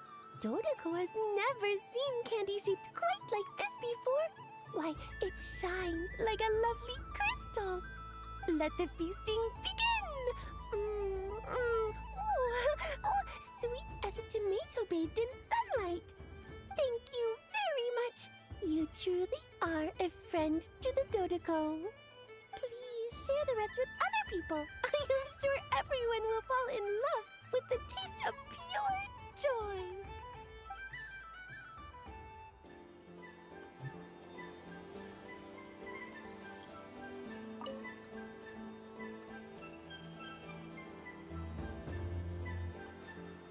I wouldn't say it's unfair, exactly. I mean, your voice goes right into people's heads. How would you explain that to the kids? You can't just explain it away as magic. Is something the matter? Ah, Miss Columbina! No, nothing you need to worry yourself about. Ah, impeccable timing. Stick around for a second, Miss Columbina. I need your input on something. This self-proclaimed Knight of Justice has yet to give me a satisfactory answer. I, for one, would like to hear your verdict on the matter.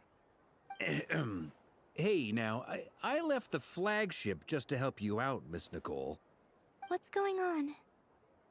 So Alice and I are both using long-range remote control spells that work on similar principles, allowing us to attend this festive fair in Dodeko form. Sorry, let me backtrack a little. While similar, there are some key differences. Alice, being a great mage, wanted her Dodeko to reflect something of her own charm and mystique. So she adjusted the way its tail moves when it spins around. An entirely gratuitous move, in my opinion. I hardly see how anyone is going to notice that. If anything, I'd say that anyone who stares intently enough at a Dodeko's tail to notice such a small detail is someone we ought to be highly concerned about. I only say this to emphasize that my question has nothing to do with tails. Now that we're clear on that, why is Alice's Dodeko permitted to interact directly with the children celebrating Moon Prayer Night, while mine is not? Your voice speaks directly into people's minds. See? Exactly what I said.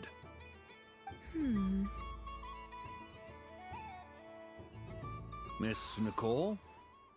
Ugh, I can't stand it.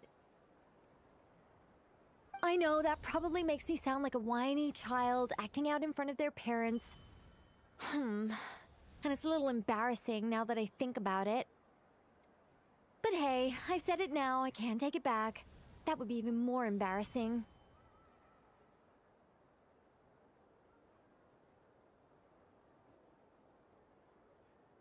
Also, don't go reading too much into that analogy. It was off the top of my head. I'm actually an awful lot older than either of you. Miss Nicole, are you saying that you'd like someone to play the game you've prepared? I'm not so invested in that.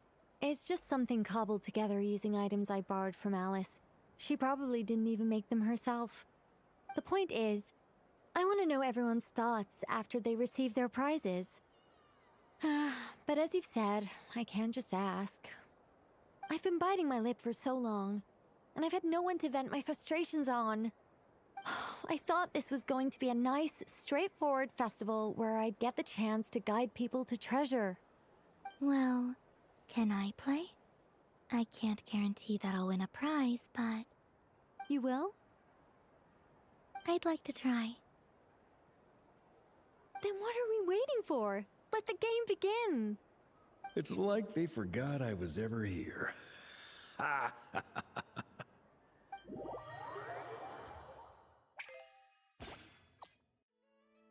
Yep. This one.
Congratulations, Miss Columbina! With your great wisdom, you have overcome every obstacle in your path and conquered the great challenge posed to you by fate. Fate? Well, something to that effect. If you'd prefer something more poetic, it could be the icy winds or the dawn. Anything you like, really. You could even go with the challenge posed to you by Dodoco, if that's what you're into. Anyway, you can take or leave my suggestions. Moving on. All my hopes are now resting on this. Can I open it now? Stop teasing me! Please, I'm begging you. No more talk. Just open it. Wow. What a lovely sculpture. Classic and cute at the same time. Thank you, Miss Nicole. I'll always treasure it. Ah, there we go. Music to my ears. You have my sincerest gratitude, Miss Columbina. Thank you for sharing your precious time with me and fulfilling my wish. Don't mention it. You've all done much to help me. And still, I'm the one receiving all these gifts.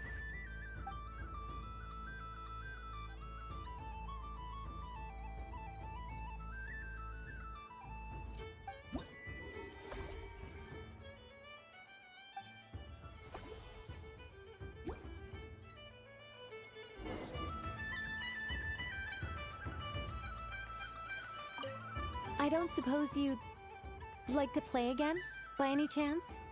Don't get me wrong, once is plenty. You're under no obligation to indulge me any further. And besides, I don't have any other prizes for you. Oh, I love the color of this wrapping paper. But the bow on that one is just so perfect. Oh, this is a tough choice.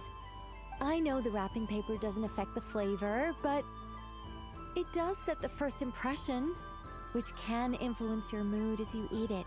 And actually, that does affect the flavor. I have to listen to my heart and pick the one that I can really build a bond with. It's the only way to eat candy. Oh, But look at the shape of this one. How lovely. Ah, this choice is getting harder and harder. Okay, so I was first really disappointed with how she acted out her desperation, but I thought that something was with the acting itself, but it seems that it was the director's fault because look at that. The actors can actually play the indecision about candy. I don't suppose you... Don't get me wrong, once is plenty. Alright then.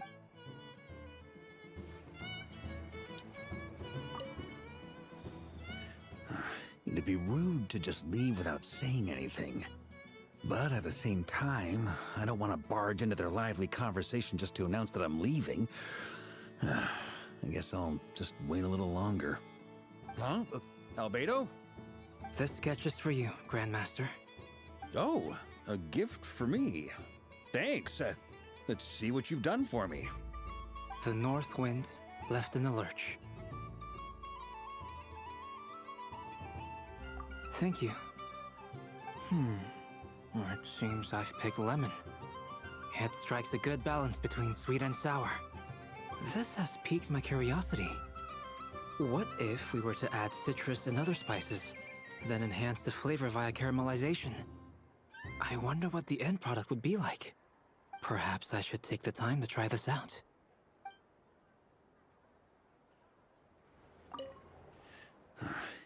Huh? Albedo? This sketch is for you, Oh, a gift? The North Wind left in the lurch. Ooh, I get one too? Nice, thanks. What is that? Oh, it's so familiar. Don't tell me. Oh, I got it. It's like the candy jar dropped into a vat of today's boon. Seems I'm a proud recipient of today's Feast of the Moon, huh?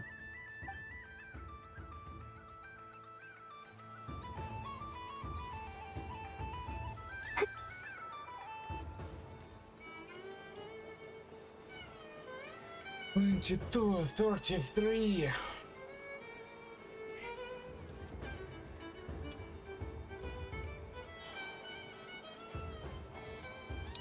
Wait, boom.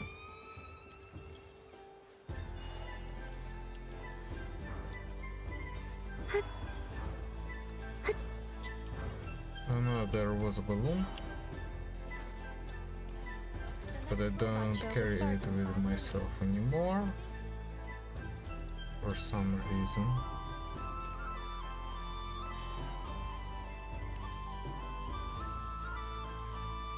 I know why I don't carry it with myself anymore.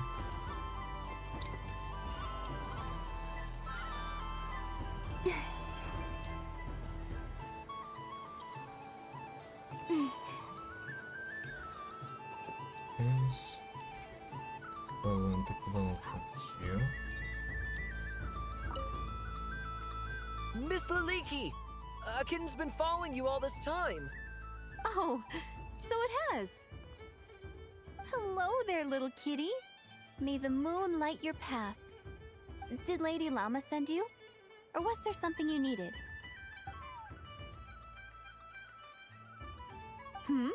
You'd like some moon prayer candies? No? I believe it wants that box. The one with the moon prayer candies in it. Oh, I see. Here, kitty. Come on. Here you go.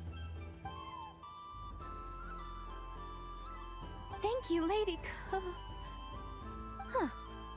Mr. Cantor, did you see that young lady dressed as the moon goddess? When did she leave? Sorry, no, I was looking at... I was watching the... cat. I see. The resemblance was uncanny. She seemed like the true Lady Kutar, the one who guides souls.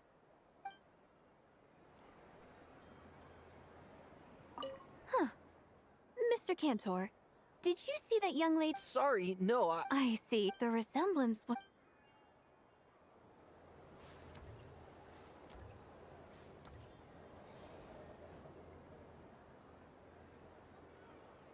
I wish for a never-ending supply of Laka berries. What a humble wish. Probably written by a child.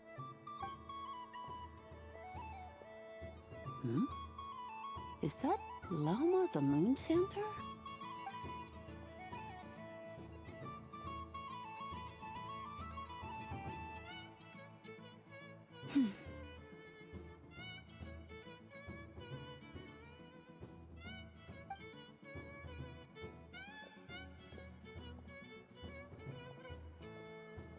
I wish that the long plume ibises would stop biting me.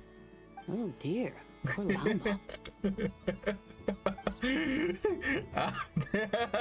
All right, I'll write that one down for you. I got it. While everyone else is celebrating Moon Prayer Night, you're as busy as ever. I don't mind. It's rewarding work. A good kind of busy. My antlers are at their heaviest tonight, and the Kuvaki waves are especially strong. But as I help these dear friends hang their wishes up, I feel a great peace within myself that is hard to describe.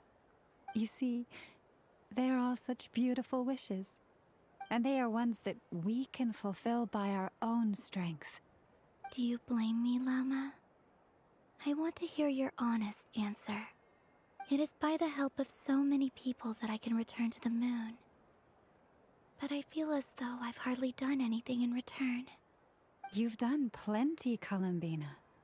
I say this in earnest, both as someone who knows your history, and also as a friend who has seen what you've been through. What about as a moon chanter?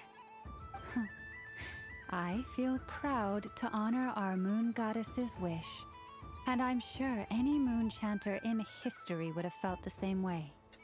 Thank you for your kind words, Llama. But... Since you asked for my honesty, I won't lie to you. My feelings are mixed right now. Besides pride, I also feel... I suppose it's a reluctance to let go.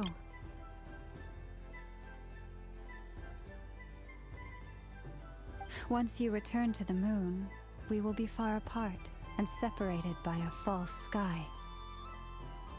I'm sure those of us left behind will gaze up at that sky, yearning for the moon once in a while, just as you used to do.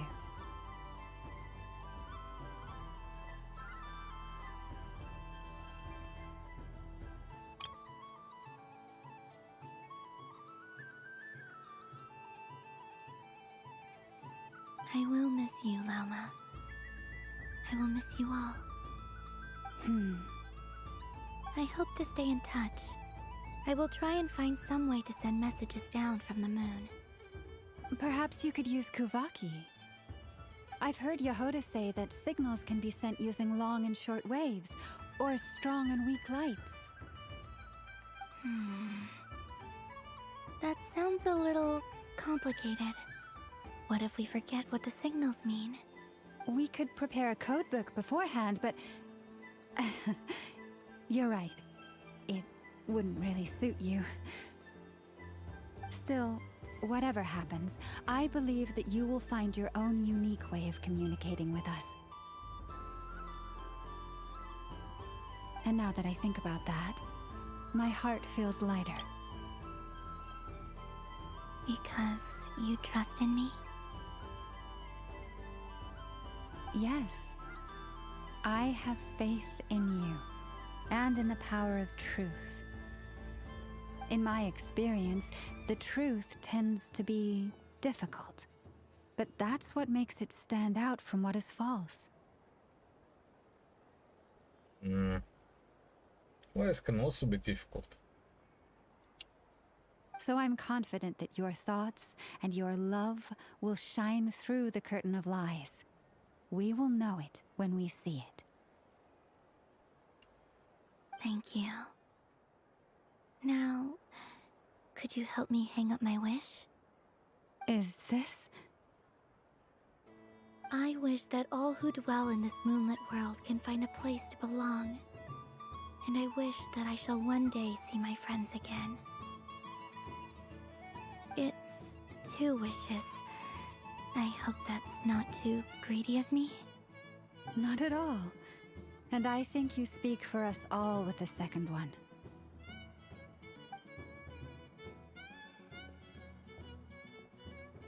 I shall continue to pray until the day that all of these wishes come true. I wish that I can use Miyabi without any problems.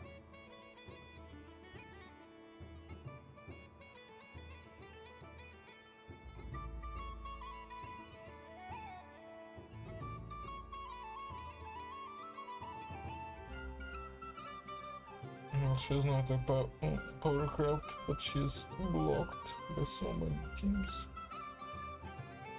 Bosses, enemies.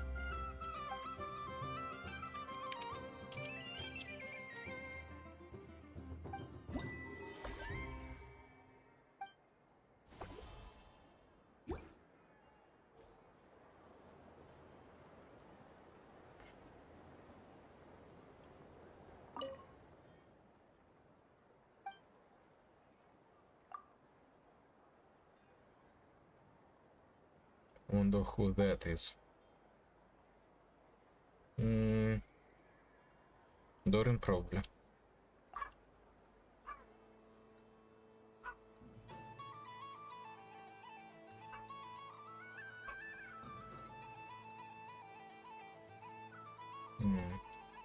Can be whoever.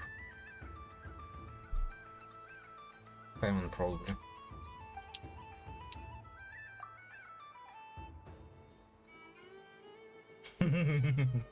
Llama.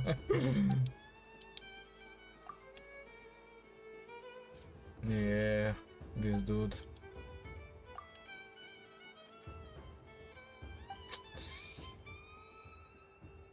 Yahoda.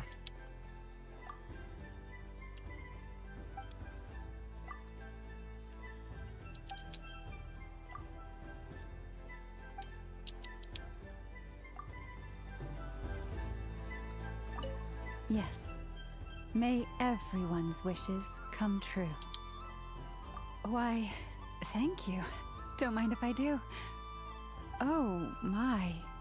It's so sweet. I'm so accustomed to plain, simple meals that this sweet treat is quite a shock to the senses.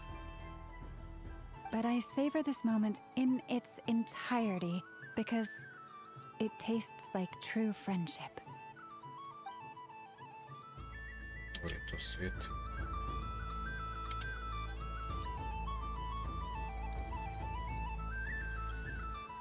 What's this? Should I give it a try?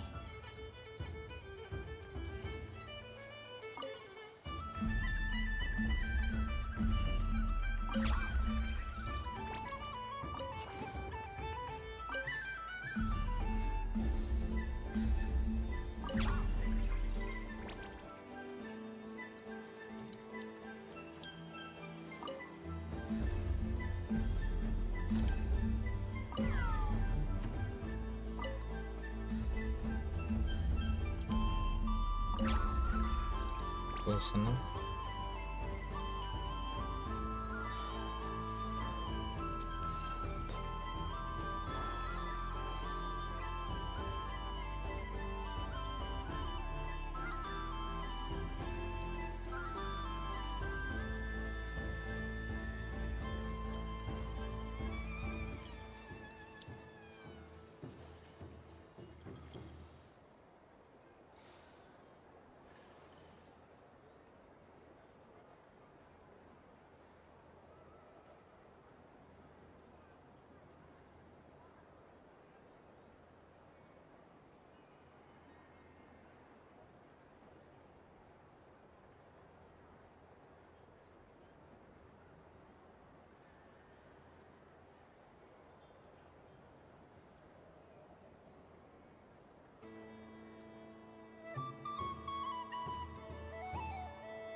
sleep at some point.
Протесты в Иране, похоже, входят в интенсивную фазу.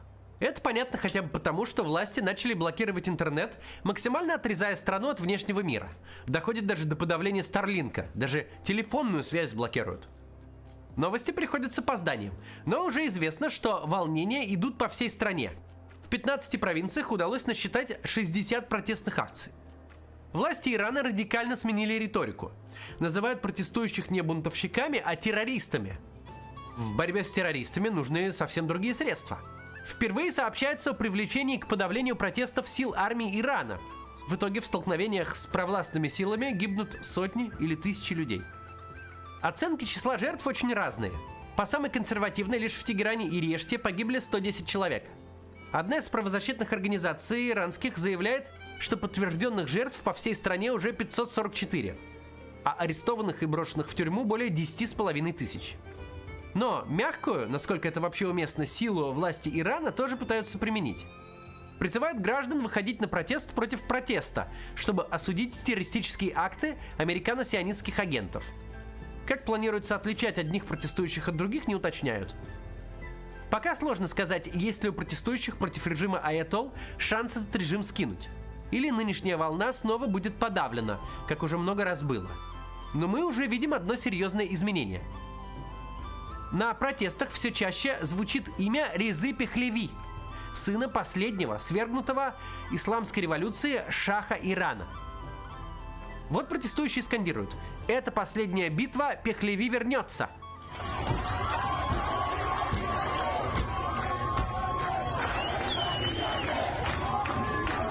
Вот еще несколько месяцев назад иранский военный внутри самого Ирана записывает видео с родовым гербом династии Пехлеви и призывает скинуть режим. А вот молодые иранцы в эмиграции встречают Резу Пехлеви возле британского парламента возгласами «Да здравствует Шах!».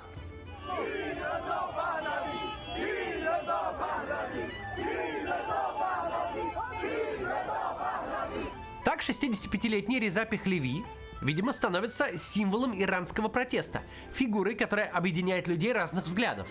Но, по большому счету, с какой стороны ни посмотри, происходит нечто необычное. Во-первых, казалось бы, топить за наследника свергнутого монарха значит поддерживать реставрацию монархии. Не такая уж очевидная идея для 21 века. Монархии вышли из моды лет эдак 100 назад. Сохранились в крайне скромном количестве, да и то в качестве украшения. А когда речь идет о восстании против несменяемого лидера, люди обычно хотят выборов, демократии и регулярной ротации во власти, а не монархии. Во-вторых, до нынешних протестов Шахзаде, то есть наследник Шаха, принц Персии, его никто особо не вспоминал вовсе. Большинство иранцев монархизмом не страдали. С портретами принца по улицам Тегерана не ходили и имя его не выкрикивали. Реза Пехлеви даже в новости почти не попадал. Жил своей частной, тихой жизнью где-то под Вашингтоном. Имел сторонников, это да, но противников у него было еще больше. Давайте сегодня обсудим эту метаморфозу. Разберемся, что изменилось сейчас, почему лицом протеста стал этот персонаж из прошлой жизни Ирана и кто он вообще такой. Но сначала напомню, в описании собраны способы, как вернуть себе нормальный интернет в России. Среди них есть и платный Shiva VPN. В соцсетях пользователи обычно транслируют две точки зрения на иранскую монархию. На то, какой она была до исламской революции. Либо посмотрите на иранских женщин без хиджабов. Это потому, что шах был просвещенный и образованный.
В нем Иран был нормальной светской страной с мирной внешней политикой, даже с Израилем дружеские отношения поддерживал.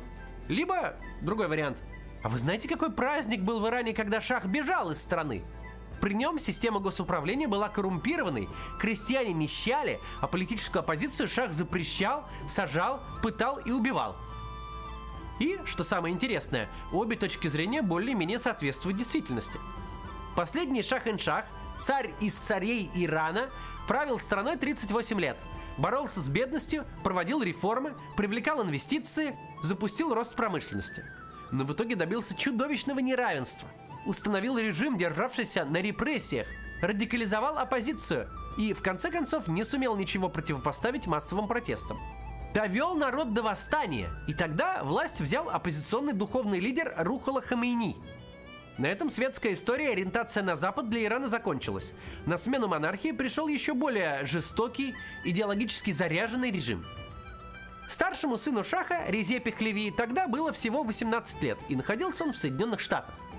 Его растили как наследника престола, причем уже было понятно, что трон перейдет к нему рано. У шаха была лимфома, которую в те времена лечить особо не умели. Поэтому молодого человека скорейшими темпами готовили к принятию власти. И, окончив школу, тот поступил в воздушные войска Ирана младшим офицером, а потом уехал в США учиться на летчика. Примерно таким был обычный карьерный трек для молодых людей из европейских королевских семей. Так что императорская семья Ирана сделала все как в Европе. Там же, в США, Реза Пехлеви узнал, что отец сбежал из страны. 1,5 года спустя шах умер в Египте от осложнений лимфомы. Сейчас здесь быстро прервемся на небольшую рекламу. Посмотрите, пожалуйста, и быстро продолжим. Одно из неприятнейших... Надеюсь, вы не перематывали рекламу. Продолжаем. Иллюзия, что власть аятолл в Иране долго не продержится и шанс на восстановление монархии есть, довольно долго держалась и среди роялистов, сторонников шаха, и в самой императорской семье. После смерти шаха его жена, императрица, объявила себя регентом. Да, формально править было уже нечем, но можно было сохранить символическую преемственность. По закону, действовавшему до революции, наследник стал бы шахом в 20 лет. Продолжая традицию, через 3 месяца, в день своего 20-летия, Реза Пехлеви, находясь в Египте, публично объявил, что становится новым шахом. Для него даже выделили время на египетском телевидении и радио. Впрочем, это был всего лишь ритуал, который, естественно, не сработал. Никакой власти он не получил, а просто выступил по телеку в некогда дружественной Ирану стране. Тогда Реза Пехлеви ставил своей целью восстановить историческую справедливость, реставрировать монархию и все в этом духе. В общем, вернем все взад. Кроме как у немногочисленных монархистов, идея эта популярной не была. Предыдущего шаха свергли не просто так. Так что на объявлении о том, что король умер, да здравствует король, ну то есть шах умер, да здравствует шах, королевские обязанности Резы Пехлеви и завершились. Началась жизнь в эмиграции, с мыслью, что все это, дескать, не навсегда. Однажды обстоятельства изменятся, и мы вернемся. И обстоятельства, правда, менялись. Случалась кровавая Ирано-Иракская война, страны Запада, в основном США, вводили, отменяли и снова вводили санкции, умер главный аятолла и сменился на другого, иранская ядерная программа стала одной из мировых угроз, экономическое положение внутри страны в целом ухудшалось почти все время существования Исламской Республики, а временами ухудшалось радикально. Но ничего из этого не смогло пошатнуть позиции режима аятолл в стране. Шансов на возвращение так и не появилось. Поначалу Реза Пехлеви, очевидно, не представлявший жизнь без Ирана, пытался и с новой властью хоть как-то договориться. Известно, что во время Ирано-Иракской войны он предлагал командованию свою помощь как военного летчика. Те отказались. Но со временем связь с Ираном стала скорее символической, чем реальной. Пехлеви оставался важной фигурой для иранских монархистов в изгнании, но даже признанным лидером мнений в оппозиции не стал. Он постепенно обживался в Соединенных Штатах в эмиграции, получил степень бакалавра политологии, женился на иранке, обзавелся детьми, у него родились 3 дочери. И за годы изгнания изменились его публичные взгляды. В интервью он не раз говорил, что я, мол, сторонник светской демократии, отделения религии от государства, и при этом убежден, что большая часть людей в самом Иране мои взгляды разделяют, просто не могут их публично выражать. Сегодня в Иране борьба ведется не между умеренным и радикальным лагерями, а между силами государственного деспотизма и нацией, которая требует демократии, отвергает воинствующий фундаментализм и религиозное господство, а также отрицает концепцию верховного лидера, правящего другими по божественному закону. В общем, идея, которую наследник Шаха несет в массы уже больше 20 лет. Давайте скинем аятол, а потом устроим выборы и разберемся. Республика, монархия, левые, правые, либералы. Лишь бы только не фундаменталист. Моя цель – достичь того этапа, когда иранский народ сможет принять участие в национальном референдуме, проголосовать по совести и выбрать свое будущее. Этот день, когда иранцы пойдут на избирательные участки, станет концом моей миссии в жизни. Что они захотят делать после этого, полностью зависит от них, и я готов служить им в любом качестве, которое они сочтут нужным. Все это время Пехлеви жил в США. Сначала в Лос-Анджелесе, потом недалеко от Вашингтона. Временами давал интервью и комментарии, особенно когда в Иране снова разгорались протесты. И иногда речь даже заходила о том, что именно наследник Шаха может стать объединяющей фигурой. Да, этот раз не первый. Но, возможно, именно сейчас, спустя 45 лет, Реза Пехлеви и в самом деле сможет что-то изменить в истории своей страны. На волне интереса к его фигуре, особенно интереса со стороны протестующих, Пехлеви начал призывать к смене режима, но без военного вмешательства других стран. Призывал оппозицию к объединению, людей внутри страны выходить на улицы и устраивать забастовки. И вот буквально на днях предложил главе Ирана аятолле Али Хаменеи провести остаток жизни в России вместе с Асадом. Чтобы разобраться, почему Резе Пехлеви удалось стать важной для протеста фигурой, следует пристальнее взглянуть на то, как устроена иранская оппозиция. Если коротко, то никак.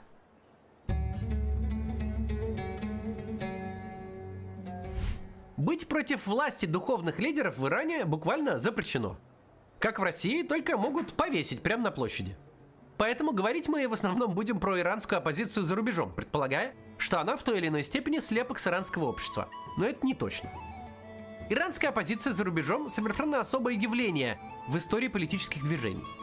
Если представить, что белая эмиграция существовала во времена интернета и соцсетей, она могла бы быть чем-то похожа. Оппозиция в изгнании огромная и раздробленная. Уже десятилетия ждет падения режима и не расходится.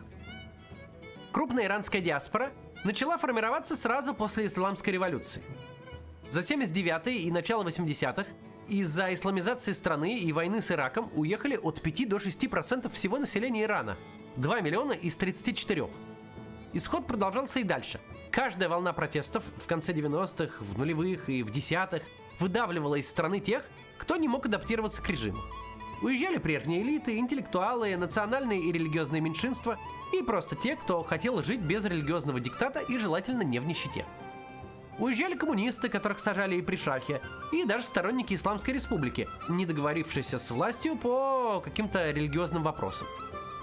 У покидавших страну представление о том, каким будет будущее Ирана, было разным.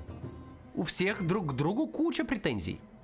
Многие обвиняли друг друга в работе, конечно, на спецслужбы и на корпус стражи Исламской революции. А еще в том, что тратят время на разборки между собой вместо того, чтобы бороться с аятоллой, с властью аятолл. А еще в том, что оторвались от внутренней жизни Ирана.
Okay. Let's continue.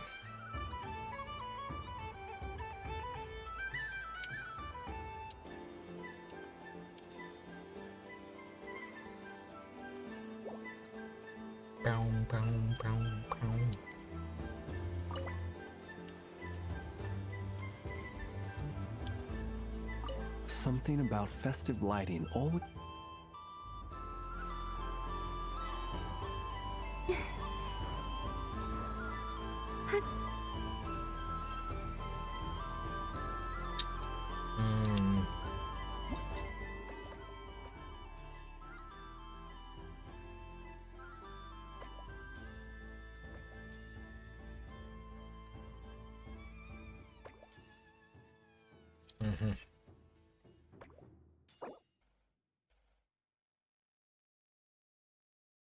Ooh.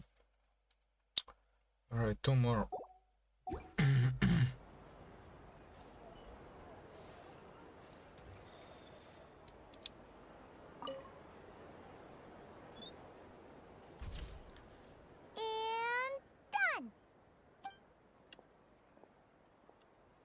I think it looks quite fun. Well, it looks like a silly... It looks like we've attracted the attention of quite a...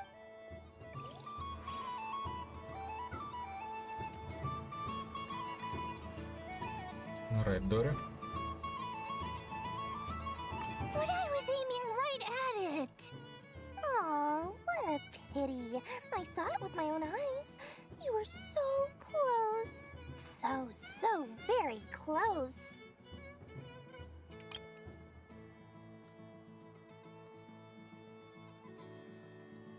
That's not true. It dodged out of the way right as I was about to snag it. I'm sorry? You heard me. This paper frog can move. I swear. Dear, oh dear, what are you saying? How could a paper frog move? Unless you believe there really is magic in this world. There is. But even if I, the mere humble merchant that I am, knew such magic, surely I would not use it on a paper frog.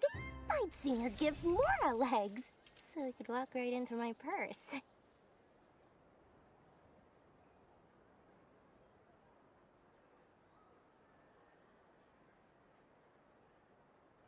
My dear, dear customer, why not have one more try? This time I'll give you 12% off, a very generous discount for one of my most regular customers.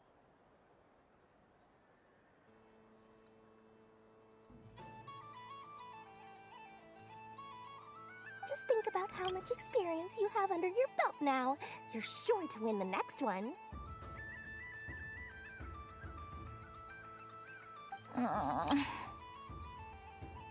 Darn, I used up all my coins. I'll be right back. Just gonna fetch some more from my house. Take your time, but don't take too long. This event is Moon Prayer Night only. Miss it, and you'll have to wait a whole year before I'm back.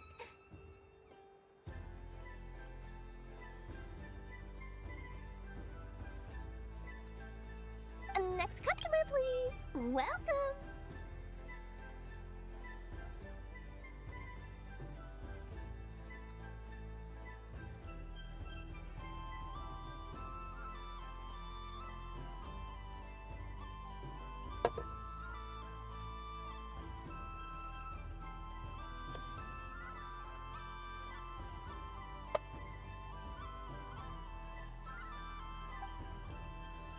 Hello.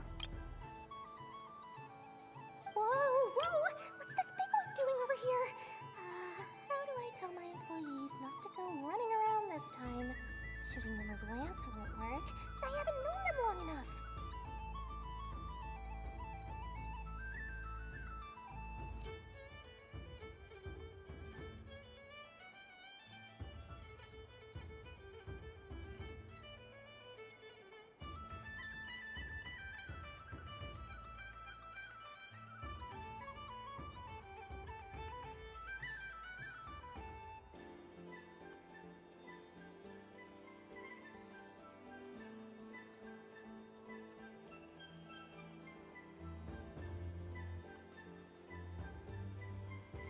story? Why, hello there, Miss Columbina. Would you like to play my ring